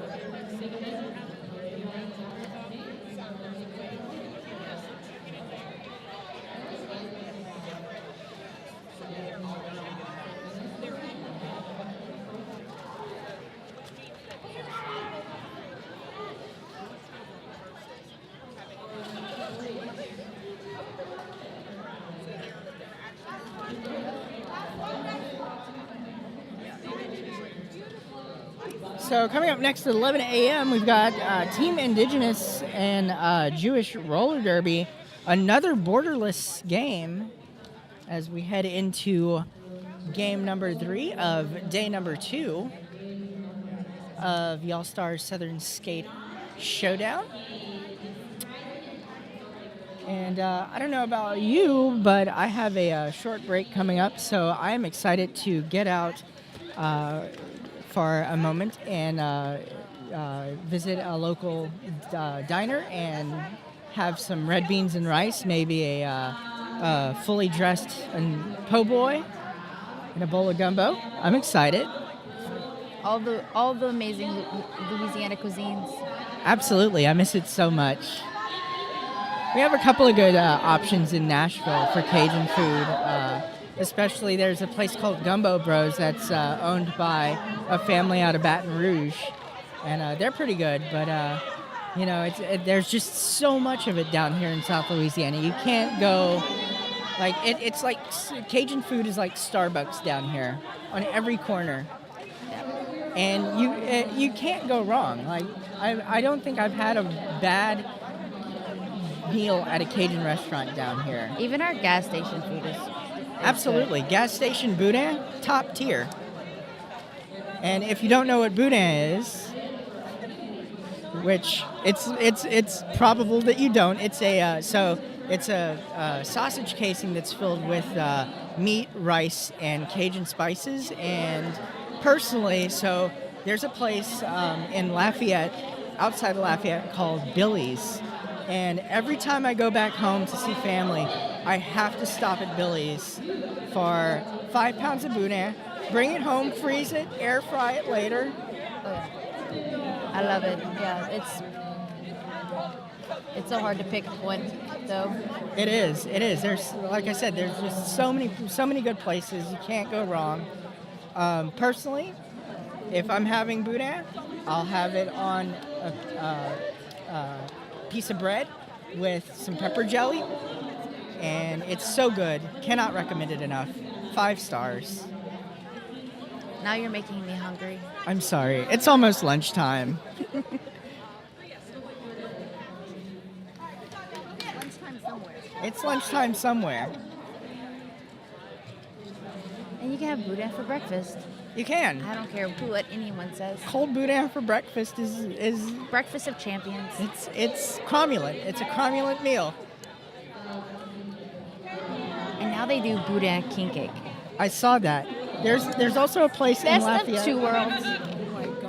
There's a place in Broussard, just outside of Lafayette, and it's called Yabo's, and they have it's a beignet, which is a gay little donut from New Orleans, topped with that's the best way I can describe a beignet. It's kind of like a if you're familiar with Mexican food and a sopapilla with powdered sugar on it. But I'll get back to that later. We're about to get back into derby action.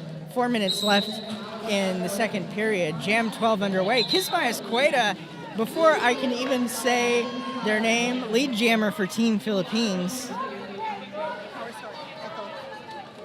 And Ethel Murder sent to the penalty box. So it's For their extended stay For at an the Hampton Inn Suites penalty box. That's right. It's another power jam for Kismayas Queta and Team Philippines. Kismayas Queta already with 4 points on the board, trying a fancy apex jump, not quite landing it, but able to... Still making it look good. Still making it look good. Able to get back into the pack in position, not losing position. So that's 4 points for... I'm sorry, 2 points for Esqueda, as Esqueda is knocked out of field, out of bounds, and going back inside with a little spin move, and Esqueda is through with 4. As we have another track cut on Team Salaam, so we've only got two blockers from Team Salaam on the track right now for Kismayas Queta. But Ethel Murders is back on the track, ready to score some points. Hopefully Ethel Murders has taken advantage of the continental breakfast at the Hampton Inn and Suites penalty box, refreshed and ready to score points. But Philippines, Esqueda is going to call that one off after getting 14 points on the jam, bringing Team Philippines up to 243. Salaam held scoreless with just over 2 minutes left in the second period.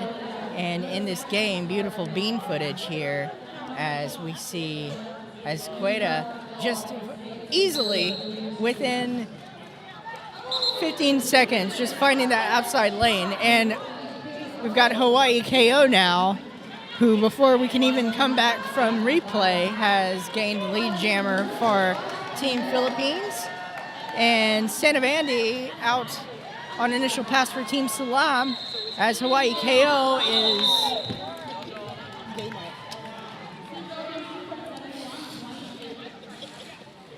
So that's going to force the call off. Team Philippines getting 4 on the jam. Minute and a half left in the period. And of course, stick around. Team Indigenous Rising and Jewish Roller Derby are next around 11 a.m. And it looks like that one's going to hit on time as it's 10:50 Central. So in about 10 minutes. So we'll have a short intermission as Boppin and Kali Kunyama are jamming, and Boppin skates around the Team Salaam pivot, lead jammer Team Philippines. And we have a star pass. Once again, Bones, a favorite of the jammer, a favorite target of the jammer for the star. Has the star in hand and is working through the pack as Boppin has 1 to beat, now 2. Getting direction from Team Philippines bench to call it, but Boppin is going to keep going. And now Boppin's going to call it. And we've got 19 seconds left on the clock. I don't know if we have time enough for another jam, but wait a second. Team Salaam calls a team timeout, so that's going to add to our time, and we've got one more jam coming up.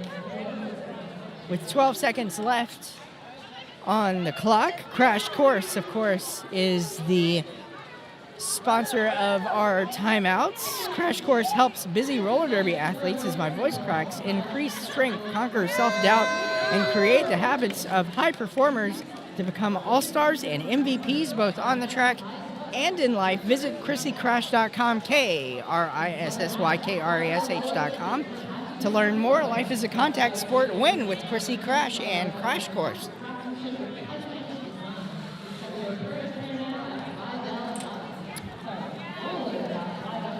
All right, so far, Boppin has earned 55 points this game, and Pam has gotten 71.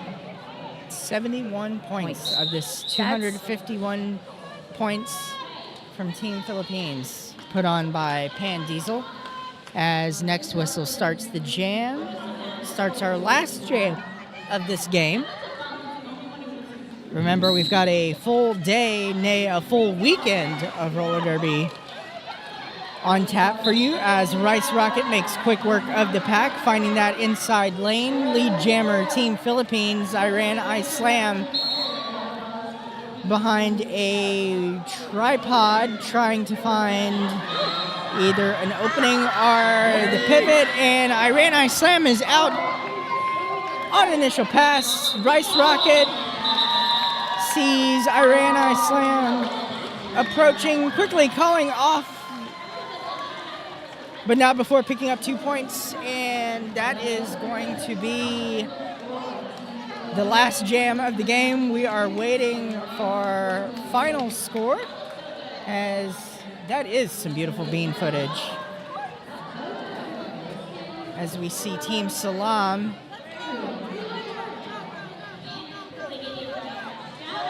gathering up, getting ready to make their way over for a team picture.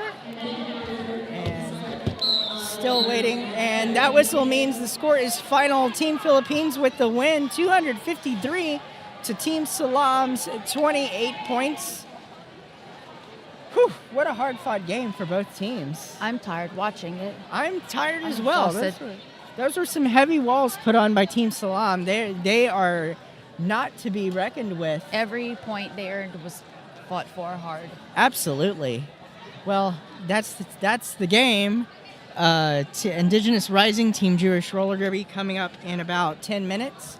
We'll be back, or rather, Huck and Locks will be back next. In the meantime, my name is Thinman. And I'm Dottie May Behave. And we'll see y'all later.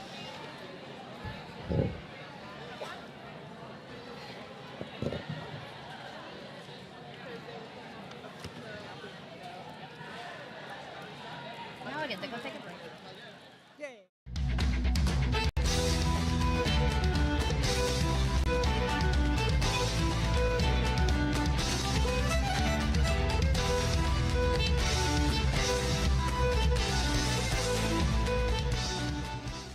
Hi folks, Tui Lion here, and I'm here to ask you if your helmet is cooked. Whether you're on the derby track or at the skate park, your helmet has one job: to protect you.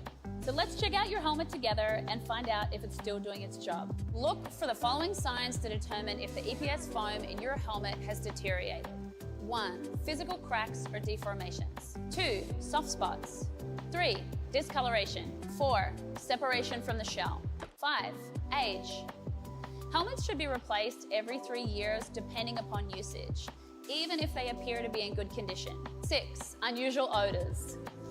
Let's move on to the outer shell and consider your previous impacts. If the helmet has been involved in a significant impact, the EPS foam could be compromised even if no visible damage is apparent. If the strap adjusters, clip, or straps are compromised, your helmet placement might be compromised if you take a fall. Last but not least, if your helmet doesn't fit you properly, it's not going to do its job when you need it most. Your helmet should sit about 1 finger width above your eyebrows and stay put when you're moving around or shaking your head. Visit 888.com to find out about our cutting-edge helmet technology and designs. The most certifications, the latest technology, the best fit. We've got you covered.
And we are live. Coming up next in this game here at All-Star Southern Skate Showdown, we have Jewish Roller Derby facing off against Indigenous Rising.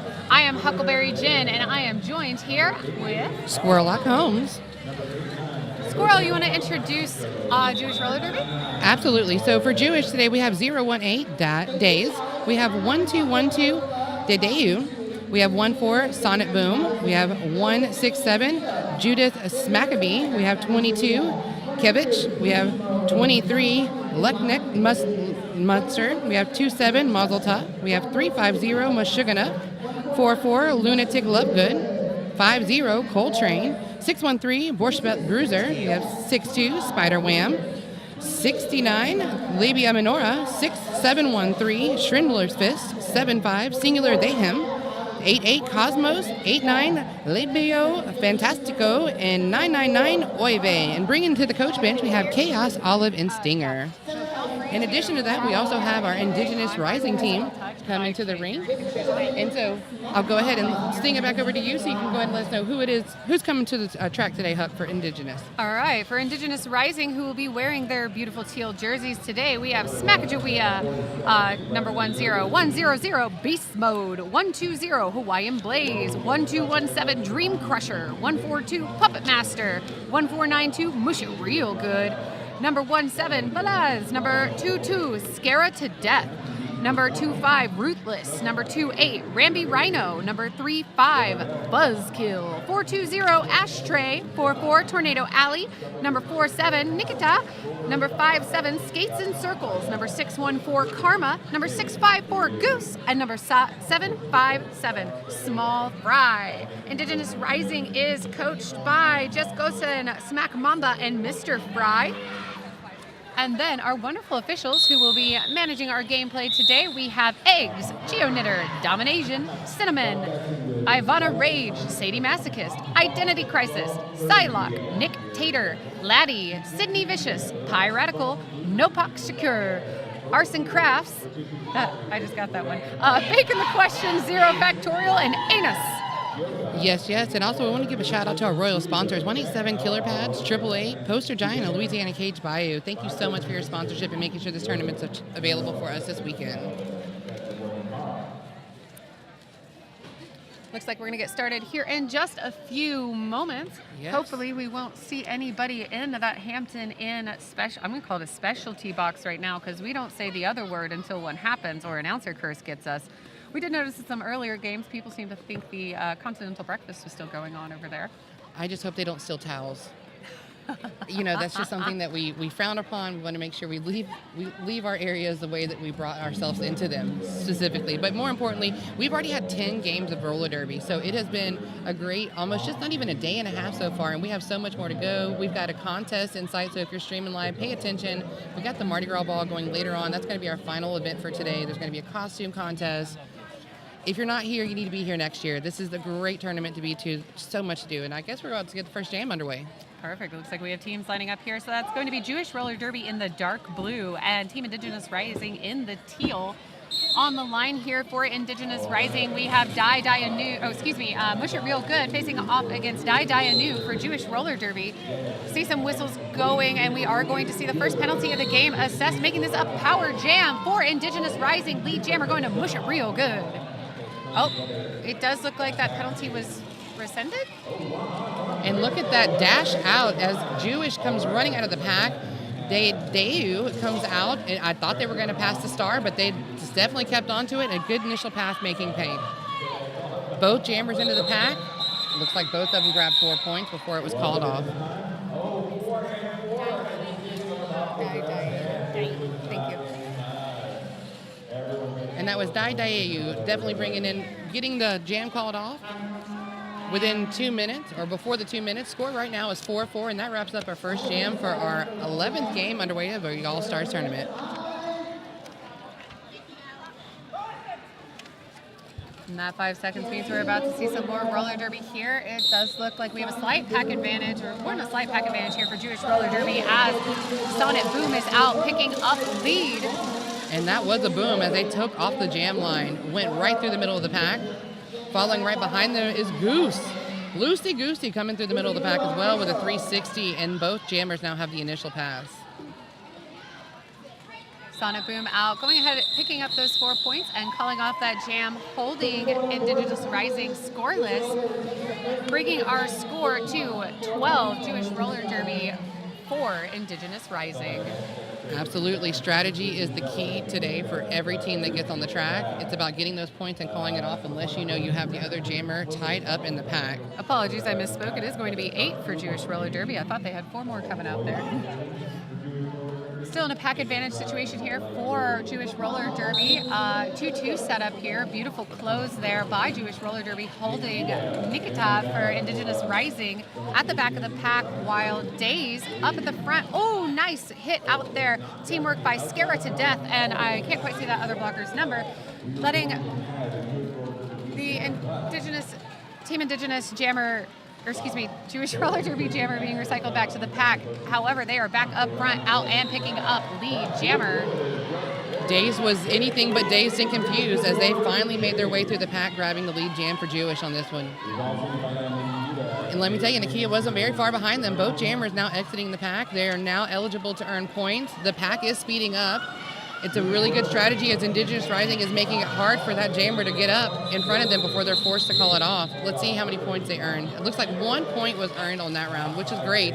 Great attempt. Again, real good track awareness from the other team, Indigenous Rising, knowing they needed to speed that up to avoid that jammer to get back in there and get any points. Also want to give a shout out to Kwood and Razio Bakery, Hampton Inn and Suites, and Currency Bank and Rydell. They are our captain sponsors. Thank you so much.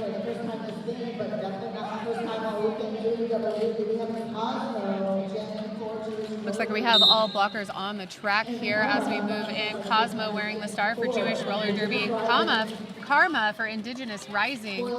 Both jammers here looking for some space. Cosmo being recycled back just as Karma picks up lead jammer for Indigenous Rising. Yes, both jammers are coming out of the pack at a very high pace. I do not envy the referees this game with the 2 shades of blue for the calling of penalties. As an announcer, I was mistaking Jewish Roller Derby skaters for Indigenous Rising and vice versa. Some of the skaters here have a variety of blue, so I'm glad that the officials are a lot closer than we are. They definitely have a better line of sight here. That last jam at Jewish Roller Derby was able to pick up 1 point. Indigenous Rising picking up 4, closing slowly that gap between these 2 teams as we go into jam number 5. Yes, and we have the Dayu. I keep mispronouncing it. Dainu. Yes, and mush it real good coming off the jam line. Mush it real good. It's being caught up in the pack. This is the second time we've actually seen this pairing between these 2 jammers, and it does look like it's going to be the same result with Dainu out picking up lead jammer for Jewish Roller Derby as Indigenous Rising uses their pivot to the box for a forearm. Yes, and that box is at Holiday Inn and Suites. Quick little jam there. He's calling it off to hold it. Oh, no, there were 3 points picked up there. There we go. A little delay on that scoreboard. It wasn't much, but every point counts here at this tournament. I mean, it is going to level up.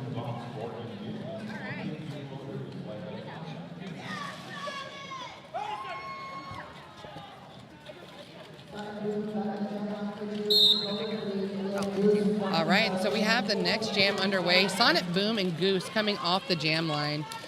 It does look like Sonnet was recycled back past the jam line to begin again. Meanwhile, Goose is in the thick of it, going to the inside attempt and is successful with that pass, making it out of the pack, grabbing lead jammer for this jam. So Loosey Goosey is on the track and eligible to earn points.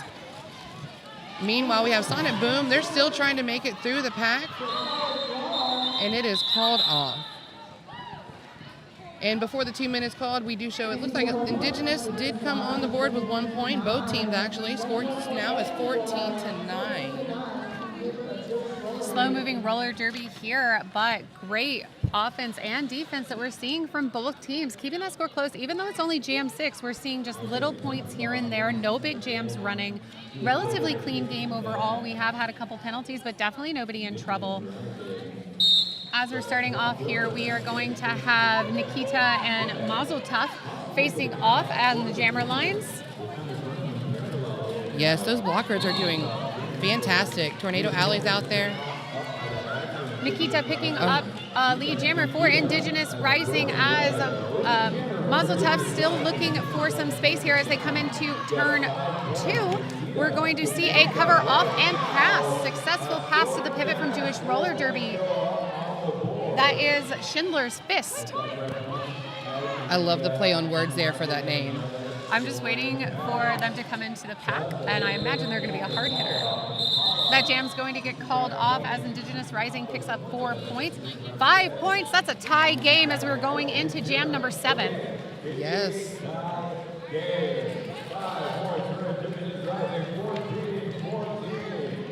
All right, we're going to begin this jam with all players on the track, which means checkout was successful at the Hampton Inn and Suites. No late fees there today. Not at all. And that whistle means here we go with Cosmo and Karma facing off against each other. Also a jammer pairing that we have seen just as Cosmo gets out picking up lead jammer for Jewish Roller Derby. Yes. Karma still looking for some space here with a few more to beat at the top of turn 2. Just as Cosmo comes in looking for points, throwing their hips into that tripod wall. Excellent move to ensure that you get your points, just in case you have to call it off where you break all the way through. And I don't know if you saw that hit with Fuzzkill right there. Fuzzkill legitimately just knocked the jammer right off the track. I mean, perfect timing. It really was well done, well done. And now that move where the jammer threw their hips in, that did allow them to preserve a single point, putting Jewish Roller Derby back in the lead. I mean, you just got to make sure that jam ref sees you do it. Those hips are all we need to have it pass. So throwing it is definitely an excellent strategy. And it gave them the lead with that 1 point with a 15-14 score. All right, on the track, and I believe wearing the star for the first time for Jewish Roller Derby is Singular Mayhem facing off against Mush It Real Good from Indigenous Rising. Yes, it does look like Mush It Real Good had the advantage. Getting that pack past the pivot line gave them the ability to go ahead and get past them. They did claim lead on this one. Singular Mayhem is definitely having a little bit harder time trying to get past that pivot line as Indigenous Rising is making sure that wall is solid. We are going to see the pivot, though, for Jewish run to our Hampton Inn and Suite penalty box for this. Wasn't sure what the call was, but they are going to spend at least 30 seconds over there. While that means all the blockers are going to be looking right at Mush It Real Good to try to stop that. Now, with Mush It Real Good making a pass, grabbing 4 points, they now have the lead with a 17-15 score. Really great awareness there from Mush It Real Good as they were ran back by Jewish Roller Derby blockers. However, they paid attention exactly to whose hips they had passed before they were knocked out, meaning they hopped in front of 2 of the blockers and kept going because they'd already legally passed them. Yes. Oy vey taking a hit and getting right back up. Excellent job. Not easy to do on this floor either. You all at home can't quite see this, but this is a concrete floor. It's not quite polished, but it's very grippy. So what we're seeing is when skaters go down, it's catching your pads, it's catching your wheels, and it's holding you there. So to be able to bounce right back up like that, it's amazing. Mush It Real Good picking up another 4 points there, making so far a 15-point jam as she comes back around, looking to see if she can pick up some more. We do see a successful exit from the pack from Singular Mayhem. Now eligible to score points as well. However, Mush It decided to go ahead and call that one off. I mean, almost 20 points. That's very impressive. We've seen these kind of jams all morning long so far with these. We have the jammers, we have the skills, we have the athleticism here. You're going to see jams like this when walls aren't prepared for what they're able to get out there and do. It's very impressive. Also, just to echo our in-house announcers, that is the lead change that we talked about in the middle of the jam, but it is officially a lead change now. That nice was a lead leap. out. That's what we call a lead leap. Leap, 100% leap. And a leap is exactly what Desi did right there, jumping onto the inside, found an opening, and took advantage of that, grabbing the lead for Jewish, so they now have an advantage to try to answer back to this 17-point deficit. However, Goose is now out and eligible to score points. And that's going to make Days call that right off there. Still picking up 3 points for Jewish roller derby, however. Okay.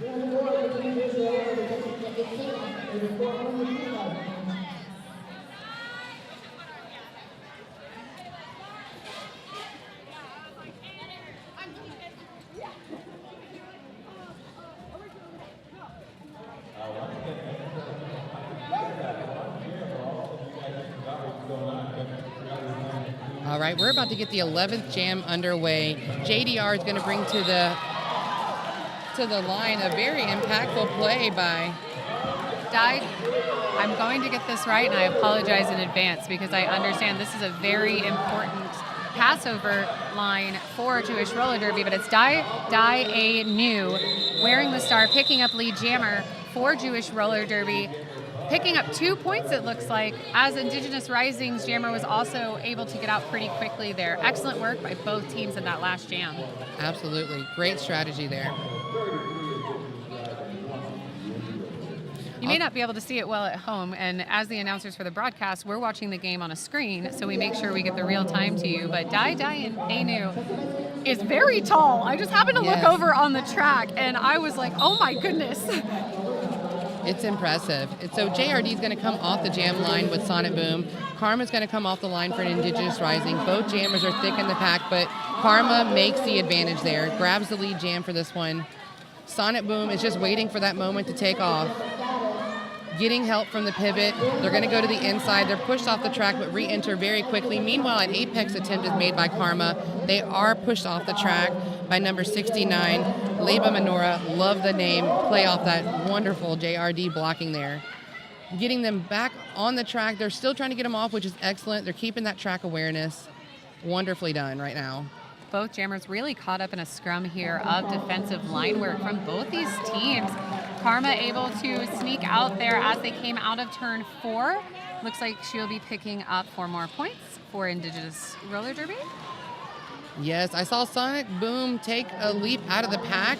They landed on those 187s and got right back up. And, you know, that is probably how everyone's still walking after these games, is because of those 187 pads. Those things are amazing in keeping our knees protected. Like falling on clouds. It's going to be another 4 points on the scoreboard for Indigenous Rising and Karma. However, Indigenous Rising will be losing a blocker to the box for a direction of gameplay, giving a pack advantage here for Jewish roller derby.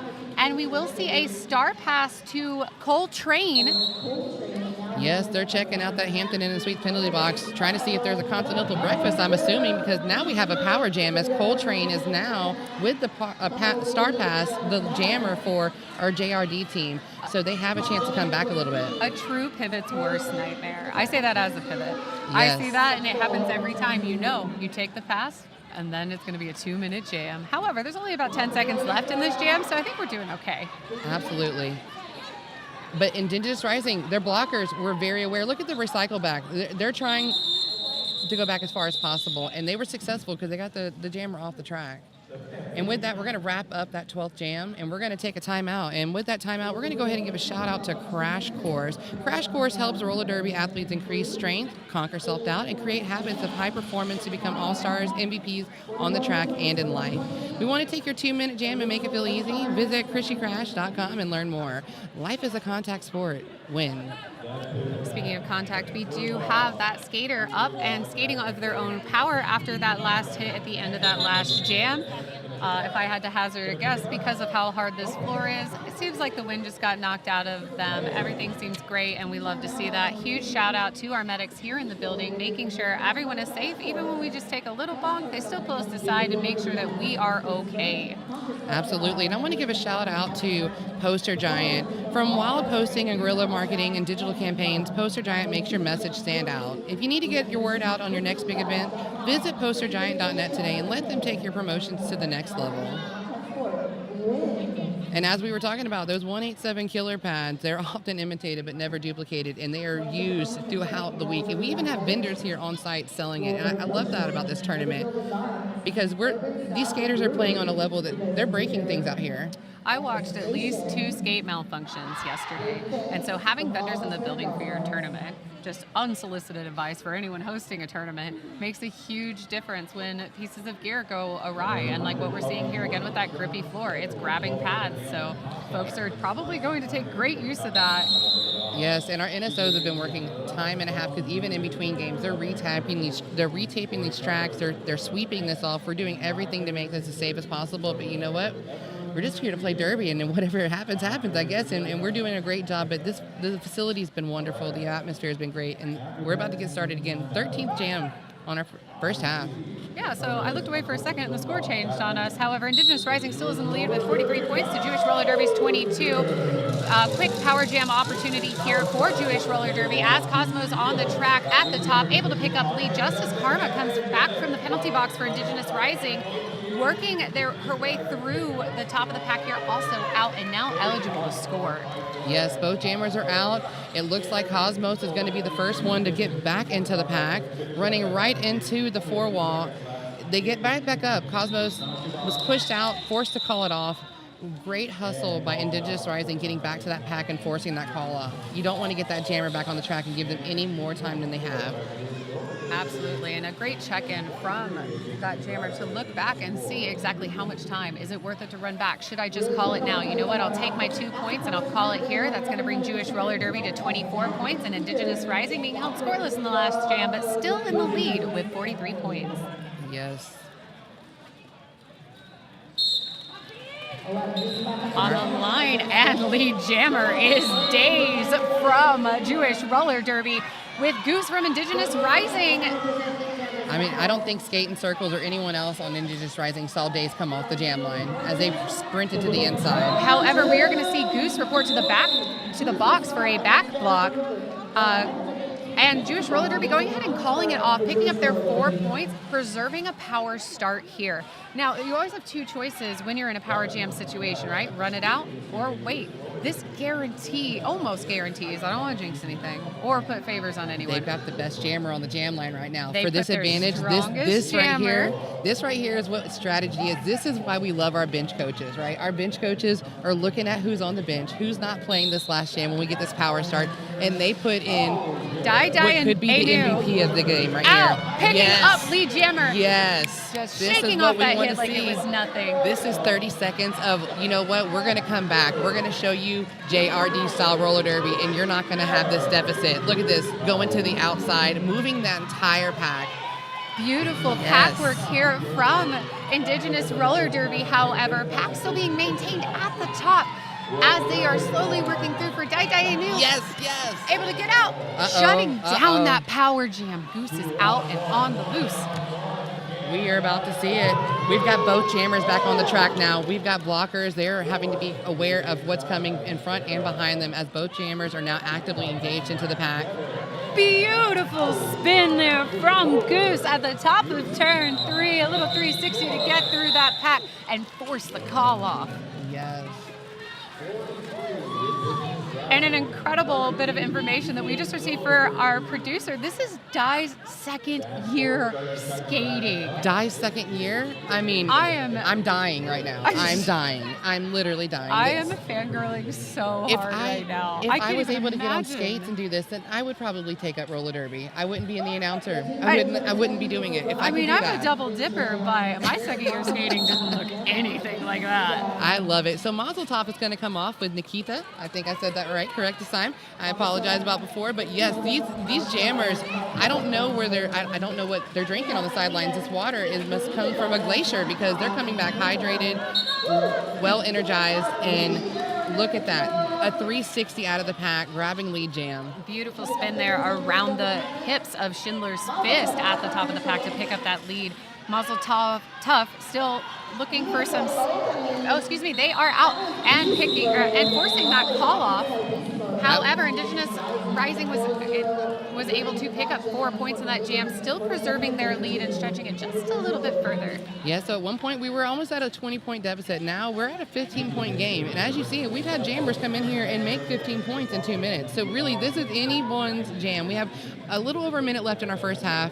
So as you're watching, viewers, just know this is the moment where we're about to go into halftime and really know who's going to come back prepared for that second half and have to make a comeback. And here we go. We are off with Days from Jewish Roller Derby facing off against Karma from Indigenous Rising. Both skaters still stuck in the pack, but Days just right there at the front, able to pick up a lead jammer for Jewish Roller Derby. Karma not too far behind, 1 to beat, coming out of turn 2, and they are out eligible to score. We're going to see a race for points. Yes. Beautiful. Look at Days makes an attempt, very successful to the inside, but Indigenous Rising was real quick to get back in front.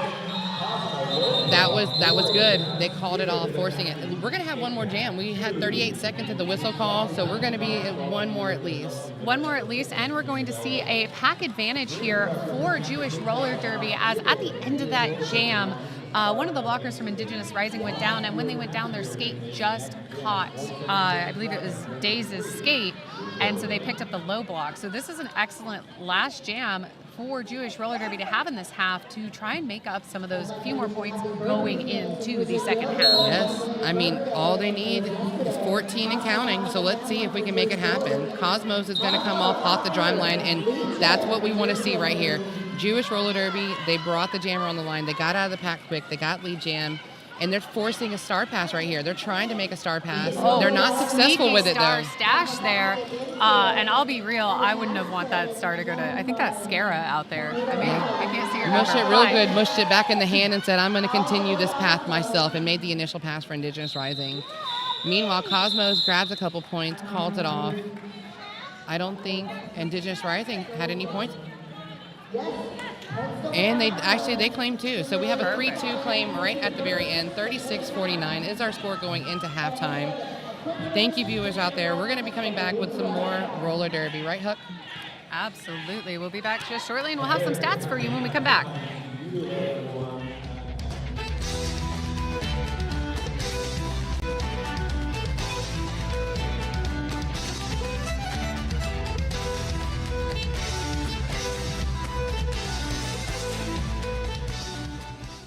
Hi folks, Tui Lion here, and I'm here to ask you if your helmet is cooked. Whether you're on the derby track or at the skate park, your helmet has one job: to protect you. So let's check out your helmet together and find out if it's still doing its job. Look for the following signs to determine if the EPS foam in your helmet has deteriorated. 1. Physical cracks or deformations. 2. Soft spots. 3. Discoloration. 4. Separation from the shell. 5. Age. Helmets should be replaced every 3 years depending upon usage, even if they appear to be in good condition. 6. Unusual odors. Let's move on to the outer shell and consider your previous impacts. If the helmet has been involved in a significant impact, the EPS foam could be compromised even if no visible damage is apparent. If the strap adjusters, clip, or straps are compromised, your helmet placement might be compromised if you take a fall. Last but not least, if your helmet doesn't fit you properly, it's not going to do its job when you need it most. Your helmet should sit about 1 finger width above your eyebrows and stay put when you're moving around or shaking your head. Visit 888.com to find out about our cutting-edge helmet technology and designs. The most certifications, the latest technology, the best fit. We've got you covered.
And we are back, right, Huck? Yeah, coming in for the second half for Jewish Roller Derby, facing off Indigenous Rising at day 2 here of Y'all-Star Southern Skate Showdown. A great game so far, very close. Very few penalties on each side. I think there's only one for Jewish Roller Derby and only like 3 or 4 for Indigenous Rising, but spread across the board. Nobody in particular in any penalty trouble. And we've had some great jams going on here. I believe for Jewish Roller Derby, our highest scoring jammer so far is Diaspora. I think it might be Mush It Real Good. Oh, I was Mush It Real Good's so been incorrect. crushing it, Mush right? It Real Good did great. They've scored 25 points so far this game. And then Mush also has the highest scoring jam of the game overall with 19 points. For Indigenous Rising, the highest scoring point jam we have seen has been from Karma. She has picked up 14 points in a single jam for Indigenous Rising. Yes. And I love that when we came back from the break, you got to see what the NSOs were doing. You know, they were taping that track and sweeping it because we are back here and we've been busy. That was the quickest 5 minutes. I mean, we are producing something out here, and in doing so, we're going to get this next jam underway. Wearing the star here for Jewish Roller Derby, we have Diaspora facing off against Goose from Indigenous Rising, and it's going to be Goose with that lead jammer for Indigenous Rising. They want to preserve that lead status for this game. Oh, big hit there on 22. That's going to be Kevich. Took that hit. They took that hit like a champ. However, oh no, we are going to see a forearm penalty being assessed here to Goose. Oh, and we missed Diaspora going to the box, so we're seeing a jammer swap.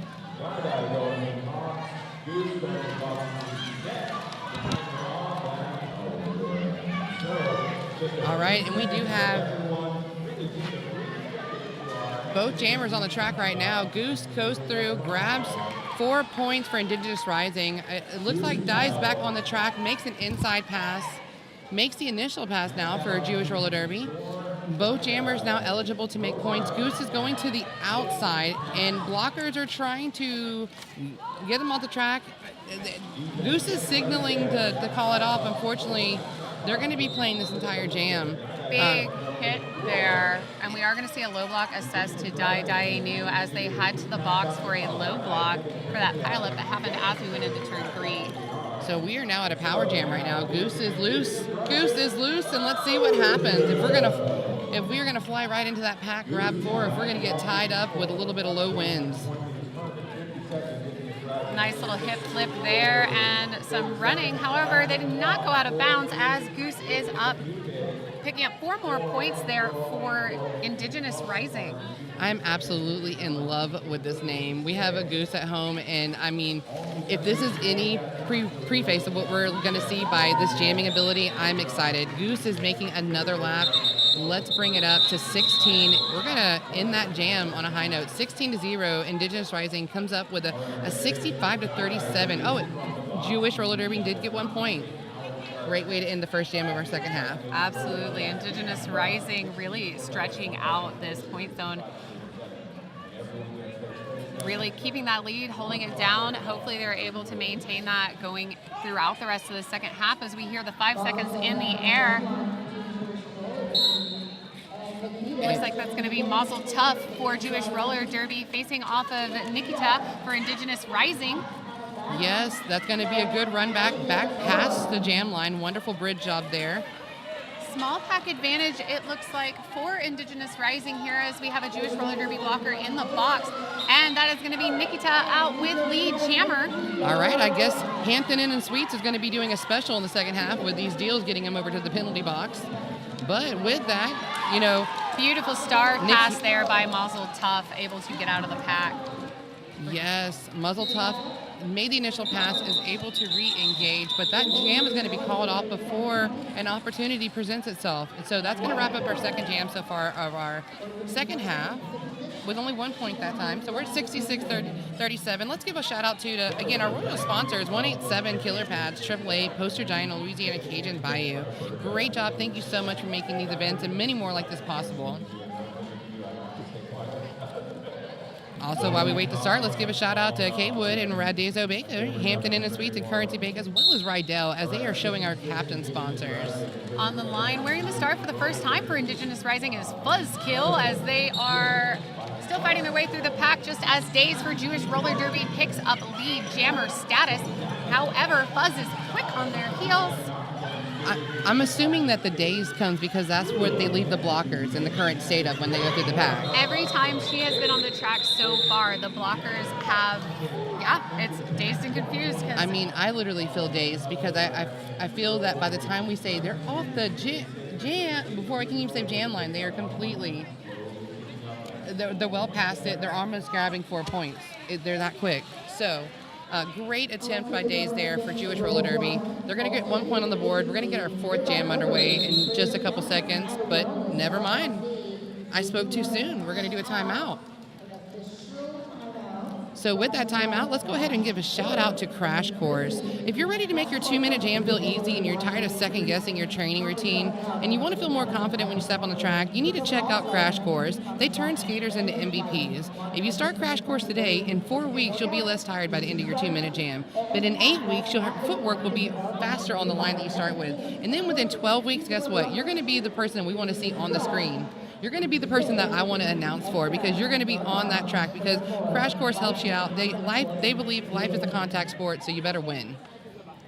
And speaking of, if you are just getting into that Chrissy Crash Course for the first time and you need to pick up your roller skates, step into the action with Rydell Roller Skates, where passion meets performance, trusted by skaters for generations. Rydell combines classic craftsmanship with cutting-edge design. Discover your perfect pair now at roller.rydellskates.com. Rydell, built for derby, made for you.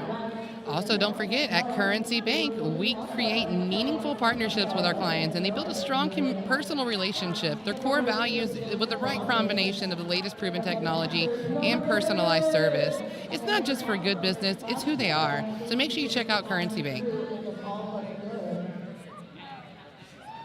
And then in case you didn't know, we do have some crowd sponsors in the house. This is definitely something that if you're interested in, you're a viewer, you want to get your name shouted out here in one of our streams, just know that people like Roll On, Allstate Addy Agency, Nearby Notary, Creative Counseling and Wellness LLC, and Raising Canes, got to give out some Raising Canes shout out as our sponsors here for our crowd sponsors.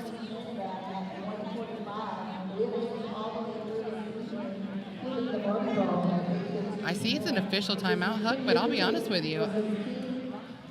I'm trying to look and see if it was an official review or an official timeout because I see a referee talking both to the NSOs and now talking over at the Indigenous Rising bench here. It may have just been a point of clarification, either looking for points or penalty counts or something of that nature, but we do have a rolling whistle, which means we should be moving shortly. We do see refs returning to their positions on the track, meaning we should be starting up again here shortly. Up there goes the 5 seconds into the air. Everyone's getting into place. All right, we have our 4th jam underway. We have Cosmo for Jewish Roller Derby facing off Goose for Indigenous Rising. Both jammers working through some beautiful one-on-one blocking here by number 613 for Jewish Roller Derby, keeping Goose at bay, almost by themselves. And I also see Ashtray is now joined to the fray there with Smackajawea holding Goose locked down, and that's still not to discount the amazing blocking we're seeing by Jewish Roller Derby here at the top of the pack going into turn 2. I mean, Coltrane is doing a great job trying to be aware. Look at the Coltrane doing a great job bridging, being situationally aware to make sure they're giving their blockers every opportunity to stop Goose. But Goose wants to be loose. I'm telling you, that is Goose the team. is loose, kicking up lead jammer, really stretching out that pack into turn 3 and 4 with that last one to beat. They were able to scoot themselves around. With that side break, let's go ahead and give another shout out to our sponsors. Again, we have 888. They're elevating derby safety standards with cutting edge technology. Got to check out 888. Also, we are actually doing a 888-187 gift card giveaway this weekend. We're teaming up with 888 and 187 Killer Pads for a massive gift card giveaway, a $500 gift card giveaway to be exact. You could win $500 to spend on all your favorites: gear, bags, helmets, and more. Enter to win now at tinyurl.com/y'allstarsgiveaway. Again, that's tinyurl.com/y'allstarsgiveaway. I need to make sure I do that before we leave here today. I mean, do too. I need some it's new something. gear. I mean, this has been so inspirational. I want to go back and I just want to do more at my home team and just get back on skates. But I know I'm going to need a lot of money for that, because these skaters out here, the athleticism is impressive. I mean, you can see these skaters. They're moving on toe stops, 2 and 3 people at a time when they're blocking and trying to engage in that pack and break through. You know, this is not an easy sport. This is great to watch, even better in person. Now, at the end of that last jam, we did have a medical call-off. The skater is up in their own power and being checked out by the medics. It seems like they're doing real good. We have Dai Inu facing off against Mush It Real Good, whose birthday was yesterday. Perfect birthday present coming around to play at Y'all Stars. Both these jammers coming out into turn 2. It's going to be a race here, almost everyone there, but it's going to go to Mush It Real Good, picking up lead at jammer status for Indigenous Rising. Dai Inu trapped up here in the Indigenous Rising tripod. Only a few left to beat, though, as that pack starts to bridge a little bit. And I believe we saw a start pass there. No, I'm sorry. No, Yes, Oy Vey is now the jammer of record for Jewish roller derby. Oy vey. Let's talk about how Mush It Real Good, coming into the second half, having the highest score on Indigenous Rising and really showing how that happened. Absolutely. Exactly. I mean, this is stellar performance. From the outside, taking block after block. Dai's going on a little action right there, saying, you know what? Blocking from a jammer. I love to see that. Dai Inu showing the importance of, even if you're a jammer, you need to learn how to block, because once you pass that star, your job's not done. Huge hit there on Hawaiian Blaze. Hawaiian Blaze did that, right? Yes, Hawaiian Blaze, and it looked like the blocker they hit was Meshuggah. Huge hit, beautiful shake off. Hawaiian's gonna go and get that pillow mint from the Holiday Inn and Suites, because they are definitely in the penalty box for that one.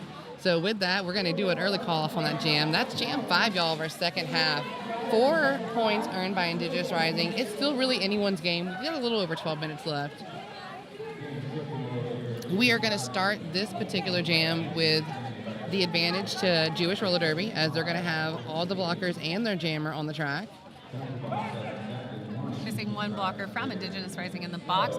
However, Indigenous Rising has set themselves in an advantageous position here, maintaining that front pack, as it looks like that is Sonnet Boom from Jewish Roller Derby, trying to push that out, able to shake off that last hit at the top of the pack from Small Fry, picking up a lead jammer as Nikita is looking for some space to get out here and complete their initial pass as well. Dream Crusher doing a great job rolling that pack when they were trying to. They didn't make it in time to really stop the jammer, but excellent attempt.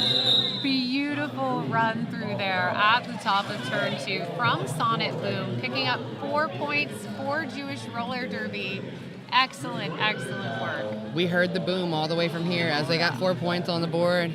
Called it off against strategy. That is what we are here for. We're going to start off this jam. All players have checked out. Room cleaning will start shortly at the penalty box, as everyone is now out and back on the track. Now, I may be mistaken, but I called the first game today, and looking at the score here from the first and the second game, I'm going to stop to say that Days just ran through that pack, picking up lead jammer very quickly for Jewish Roller Derby. Again, Days. Facing off against Karma from Indigenous Rising. Karma also at the top, out now, able to score points on a beautiful 1-foot slide there by Days, making it look so easy. Look at the blockers. They're just as confused as I was. All right. Did Days just come by again? Yeah. Did Days come by? I mean, wow. And it just, I'm an announcer and I'm speechless. I don't feel like I have a job in the future if this continues. I'm going to need Days to help me out here. But yes, 4 points, calling it off. They're trying to make that gap a little slower. They're 29 points and counting. We're going to get there. Absolutely. But overall, this is a low-scoring game compared to games 1 and 1. Well, not 1 and 2, but the games from earlier today, the first and second games, those had much larger score differentials. So we're seeing here, even though there's a consistent lead difference, that this is a great defensive game from both sides, as Goose picks up lead jammer for Indigenous Rising. Muzzle Tough going to the box for a track cut, making a power jam for Indigenous Rising. The Jewish Roller Derby really couldn't afford at this point. Hampton Inn and Suite left the light on. Hampton Inn and Suite left the light on. Both jammers are running to the penalty box right now. Jewish Roller Derby said, bet we'll do a jammer change. Yes. Thank you. Mazel Tov is going to get a nice running start from our Hampton Inn and Suite's penalty box. They're going to re-engage into the pack. letting the blockers lay back so that way they can get an advantage. Then blockers are going to come to the inside. They're going to try to make that hole. Muzzle Tough goes to the outside, pushed off the track, going to be recycled back. Meanwhile, guess who's taking flight from the penalty box? None other than Goose. We got both jammers now actively engaged into the pack. Let's see how far it goes. It's not going pretty fast. That means those blockers are doing what they need to do. Everything's staying pretty slow here as we come into turn 3. You're picking up a little bit of speed as it looks like Goose is able to get out and pick up 4 points there. Yes, they've taken 4 points, and a Mazel Tov comes out of the pack as well with the initial pass for Jewish roller derby. So both jammers now eligible to earn points, but guess who's back in the pack? Goose is going to the outside, taking that scenic route, trying to get that southern wind to knock them a little bit free, and guess what? They're free with 4 more points on the board for Indigenous Rising. Mazel Tov working their way through here, that tripod from Indigenous Rising. They're not quite through yet, but Mazel Tov has been able to pick up some of the points as she has gone through. So she's not going to be held scoreless.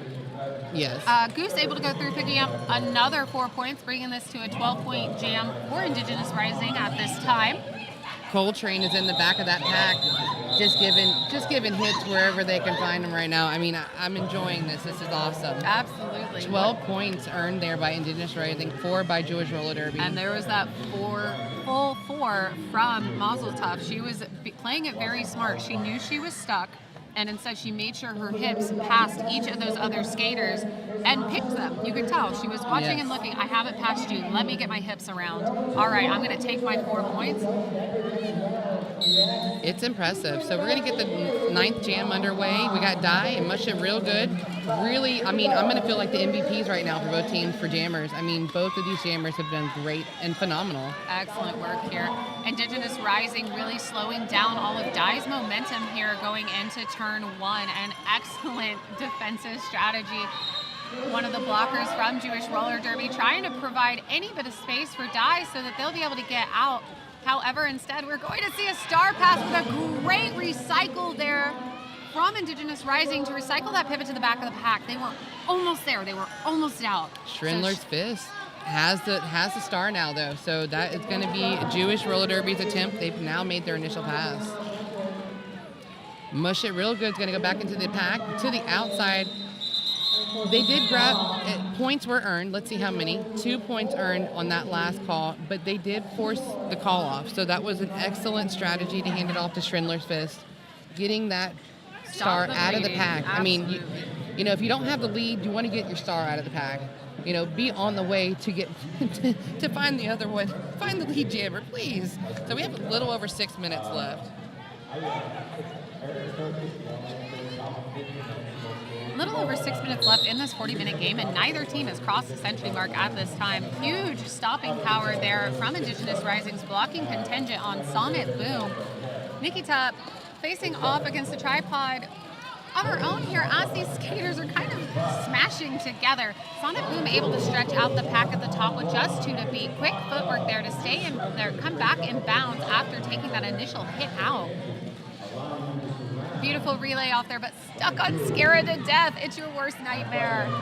Yes, Ruthless was great there. Being aware, making sure that while there was some one-on-one action there was at least somebody trying to make sure the pack wasn't being called. Absolutely. Nikita is out with lead for Indigenous Rising. Coming back in, looking to pick up some points. We are hearing some whistles, waiting to see who they are assessed to. I do see a cut signal, and that is going to be to Sonnet Boom, making a power jam for Indigenous Rising. We've got a little over a minute left in this jam, and we have heard the boom, and you know who else has heard it? Nikita's heard the boom, and that means that it is time to shine. It's time to put some more points on the board. We might end up in triple digits by the end of this jam. It also looks like that track cut on Sonnet Boom was recalled as a no pass, no penalty, and they are back on the track as we lose Scara to death to the box. Yes, another Hampton, a late check-in to the Hampton Inn and Suites, but we do have we have an Indigenous Rising player in the penalty box, and we have 4 points on the board, total of 8 so far. Like I said, we're going to get into triple digits, I believe, here with Indigenous Rising.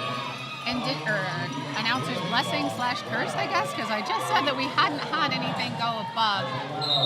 And we are going to take a quick break here as a skater is going to be checked by our medics just to make sure that they're okay And in case you didn't catch it, right at the end of this last jam, there was a star pass. Spider Wham ended up taking the star pass for Jewish Roller Derby, although they did not get an opportunity to re-engage into the pack to earn any points. The jam was called off. It looked like 9 points, though, was earned by Indigenous Rising, stopping us right before we got into triple digits. So we got 98 to 50. Again, shout out to our royal sponsors, 187 Killer Pads, 888s, Post Giant, Louisiana Cajun Bayou. Again, them 187 Killer Pads, they are getting their money's worth this weekend. They are being used everywhere. Absolutely. Between 187 Killer Pads and 888, we are seeing that even though we are having some medical call-offs occur, that our skaters are up on their own power, they're keeping themselves safe. And then also with that, another huge shout out and thank you to our medics being here and the medics who work at any derby game. We can't do this without you. You are the ones who make sure we walk away at the end of the day. And not only do we want to walk away, we want to dance away because we are here for Mardi Gras because it is the Y'all Stars. And with the Y'all Stars, we also have cruise sponsors. So cruise sponsors, want to give a shout out to you, RES Contractors, Collective Sports, Sacred Roller Skate Supplies, Crash Course, Synergy, Lamar Advertising, Symmetry Jewelers and Designs, AmeriHealth, Credits in Louisiana, and Bont. We do want to give you a shout out. Thank you for being a cruise sponsor. You know, Mardi Gras is in full effect on here. There's so much king cake, I think I'm sweating icing. Laissez le bon temps rouler. And as we come in, and you're coming out of the Mardi Gras season, which is going to be a little bit now, make sure you sign up for your Crash Course. Crash Course helps roller derby athletes increase strength, conquer self-doubt, and create habits of high performers to become all-stars and MVPs on the track and in life. Want to make 2-minute jams feel easy? Visit ChristyCrash.com to learn more. Life is a contact sport. Win. We will see that skater up of their own power, heading over to the medics just to make sure that they are okay and able to return to their bench. So we will soon be coming back to roller derby. It does look like we are still in an officials timeout for the moment. Yeah, I know viewers were watching what I'm watching. Yep, timeout's going to be called by our Jewish roller derby team. We're going to take another little timeout there. With that timeout, guess what? That means we get to tell you more about the companies, businesses, and local sponsors and vendors out here making this tournament possible. So let's talk about Rydell because we want to step into action with our Rydell roller skates where passion meets performance. They're trusted by skaters for generations. Rydell combines classic craftsmanship with cutting-edge design. So discover your perfect pair now at roller at rydellskates.com. Rydell, built for derby, made for you. And what better to pair with your new skates than checking out the deep cover helmet from 888. Low profile, the best fit options, and the most certifications. 888, we've got you covered. And then once you find a friend that has all that, make sure you check out Poster Giant because they have the ability to make yourself amazing advertisement. If you need to get your word up to the next, if you need to get your word out and you need to make it bigger for your next events, you need to check them out. Visit postergiant.net today. Let them take your promotions to the next level. And that's where we're at. We are at the next level roller derby. We have people playing from all over the world. I mean, they are here. This is just a great place to be. And so we're about to get our 11th jam underway. We're a little under 5 minutes left in the second half. Indigenous Rising, Jewish Roller Derby, they have been out here. They've been playing phenomenal. We have a score of 98 to 50. It's still really anyone's game. Absolutely. And we are going to see a slight pack advantage here for Jewish Roller Derby as Scarra to the Death has been iced in the box since that last jam. Shouldn't have been naughty, Scarra. I can say that. She's my friend. As we're off, She's going to scare me to death to say that. I'm not going to say I have to play, or I may be playing her later this weekend, and I'm not looking forward to it. On the line, we have Days for Jewish Roller Derby picking up lead jammer. Not as easily as we have seen in previous jams, but out and with lead. As we have Fuzzkill on the line for Indigenous Rising, successfully passing the star to Scarra to death. You saw that at home. This is what I don't want to see. Mm-hmm. I don't want to see if I'm on the track. I love to see it right now. Scarra to death, showing why you should be scared out and eligible score points as Days is still looking to pick up a few points. Yes, that was beautiful. And I saw the call to run it. I'm not saying it was a mistake, but I would not let Scarra out. Yes. I would have iced that. Scarra's going through the pack. They're already past two. Oh, look at that apex attempt with a little 180 spin back to the knees. Those 187s getting their workout. Meanwhile, Scarra out with 4 points for Indigenous Roller Derby. Big smile on her face. Yes. It's almost as if she heard you talking. She told me I had to be nice to her, but I thought I was in-house announcing, so she doesn't know I could be mean if I wanted to. Yes. And look at this. Look at the bridge look at the bridge work right here. This is awareness. This is what we practice for. I mean, and this is also where athleticism comes in. This is when you need to be at the gym, working on those shoulder hits, working on that blocking, working on those toe stops and positioning so you can stop those moments when you have a jammer that powerful that's going to push you to your limits and make those toe stops really work. It looks like Jewish Roller Derby is deciding to try and risk some of the clock time left to go ahead and make up that point differential as Indigenous Rising crosses over the century mark here, bringing the score to 106 Indigenous Rising, 57 Jewish Roller Derby with under 3 minutes left in this game.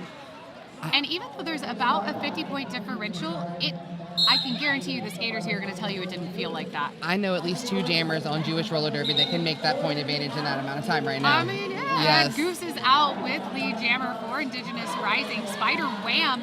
I think this is the first time we have seen the star on Spider this They game. did. Well, no, they took a star. Oh, they took a pass. Yeah, they took a So, star pass. But I feel starting this behind is the yes, line. this is the first time they're actually coming off the line at the whistle. Goose able to shake off a hit there in that turn 2-3 area, quickly picking up 4 points for Indigenous Rising. As Spider Wham is still looking for some space here, being run back.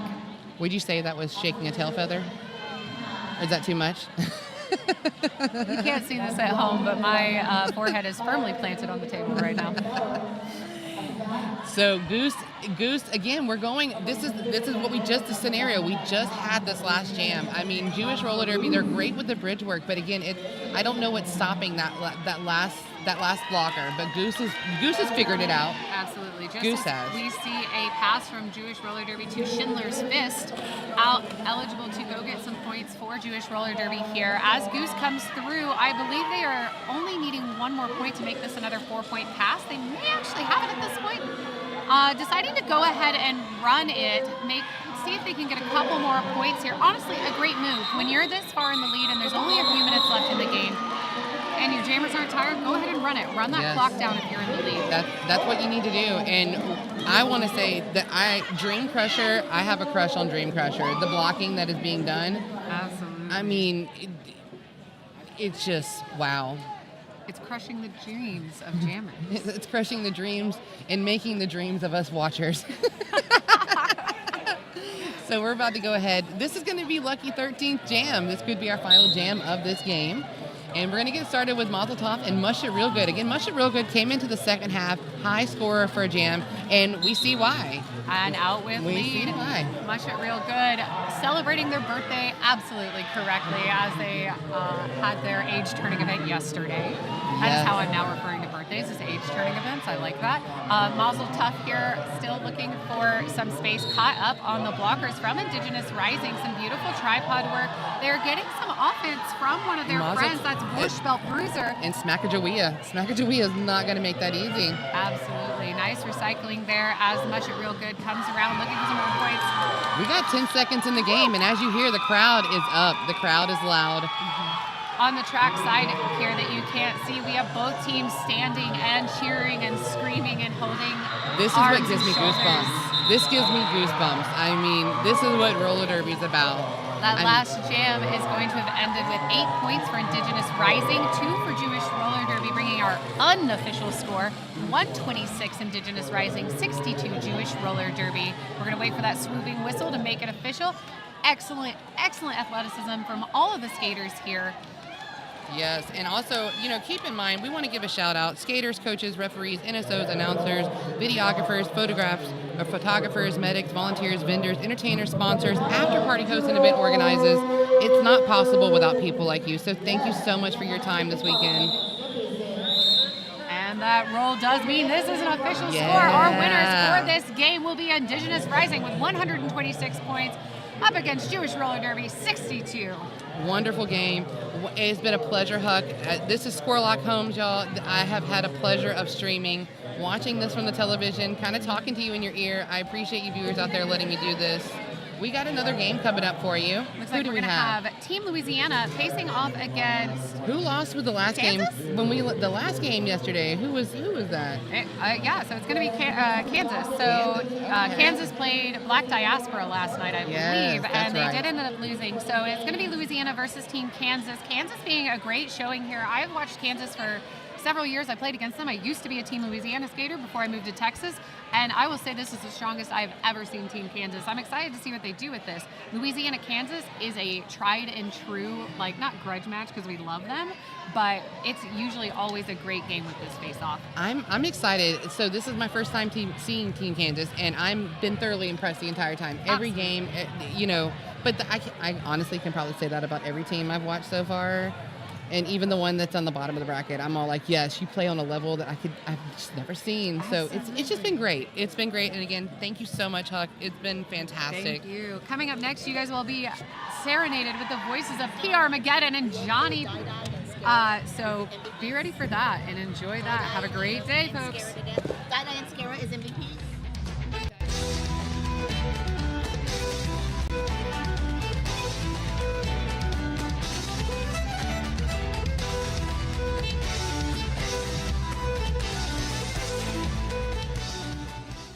Hi folks, Line here, and I'm here to ask you if your helmet is cooked. Whether you're on the derby track or at the skate park, your helmet has one job: to protect you. So let's check out your helmet together and find out if it's still doing its job. Look for the following signs to determine if the EPS foam in your helmet has deteriorated. 1. Physical cracks or deformations. 2. Soft spots. 3. Discoloration. 4. Separation from the shell. 5. Age. Helmets should be replaced every 3 years depending upon usage, even if they appear to be in good condition. 6. Unusual odors. Let's move on to the outer shell and consider your previous impacts. If the helmet has been involved in a significant impact, the EPS foam could be compromised even if no visible damage is apparent. If the strap adjusters, clip, or straps are compromised, your helmet placement might be compromised if you take a fall. Last but not least, if your helmet doesn't fit you properly, it's not going to do its job when you need it most. Your helmet should sit about 1 finger width above your eyebrows and stay put when you're moving around or shaking your head. Visit 888.com to find out about our cutting-edge helmet technology and designs. The most certifications, the latest technology, the best fit. We've got you covered.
1, 2, 3, 1, 2. Hello.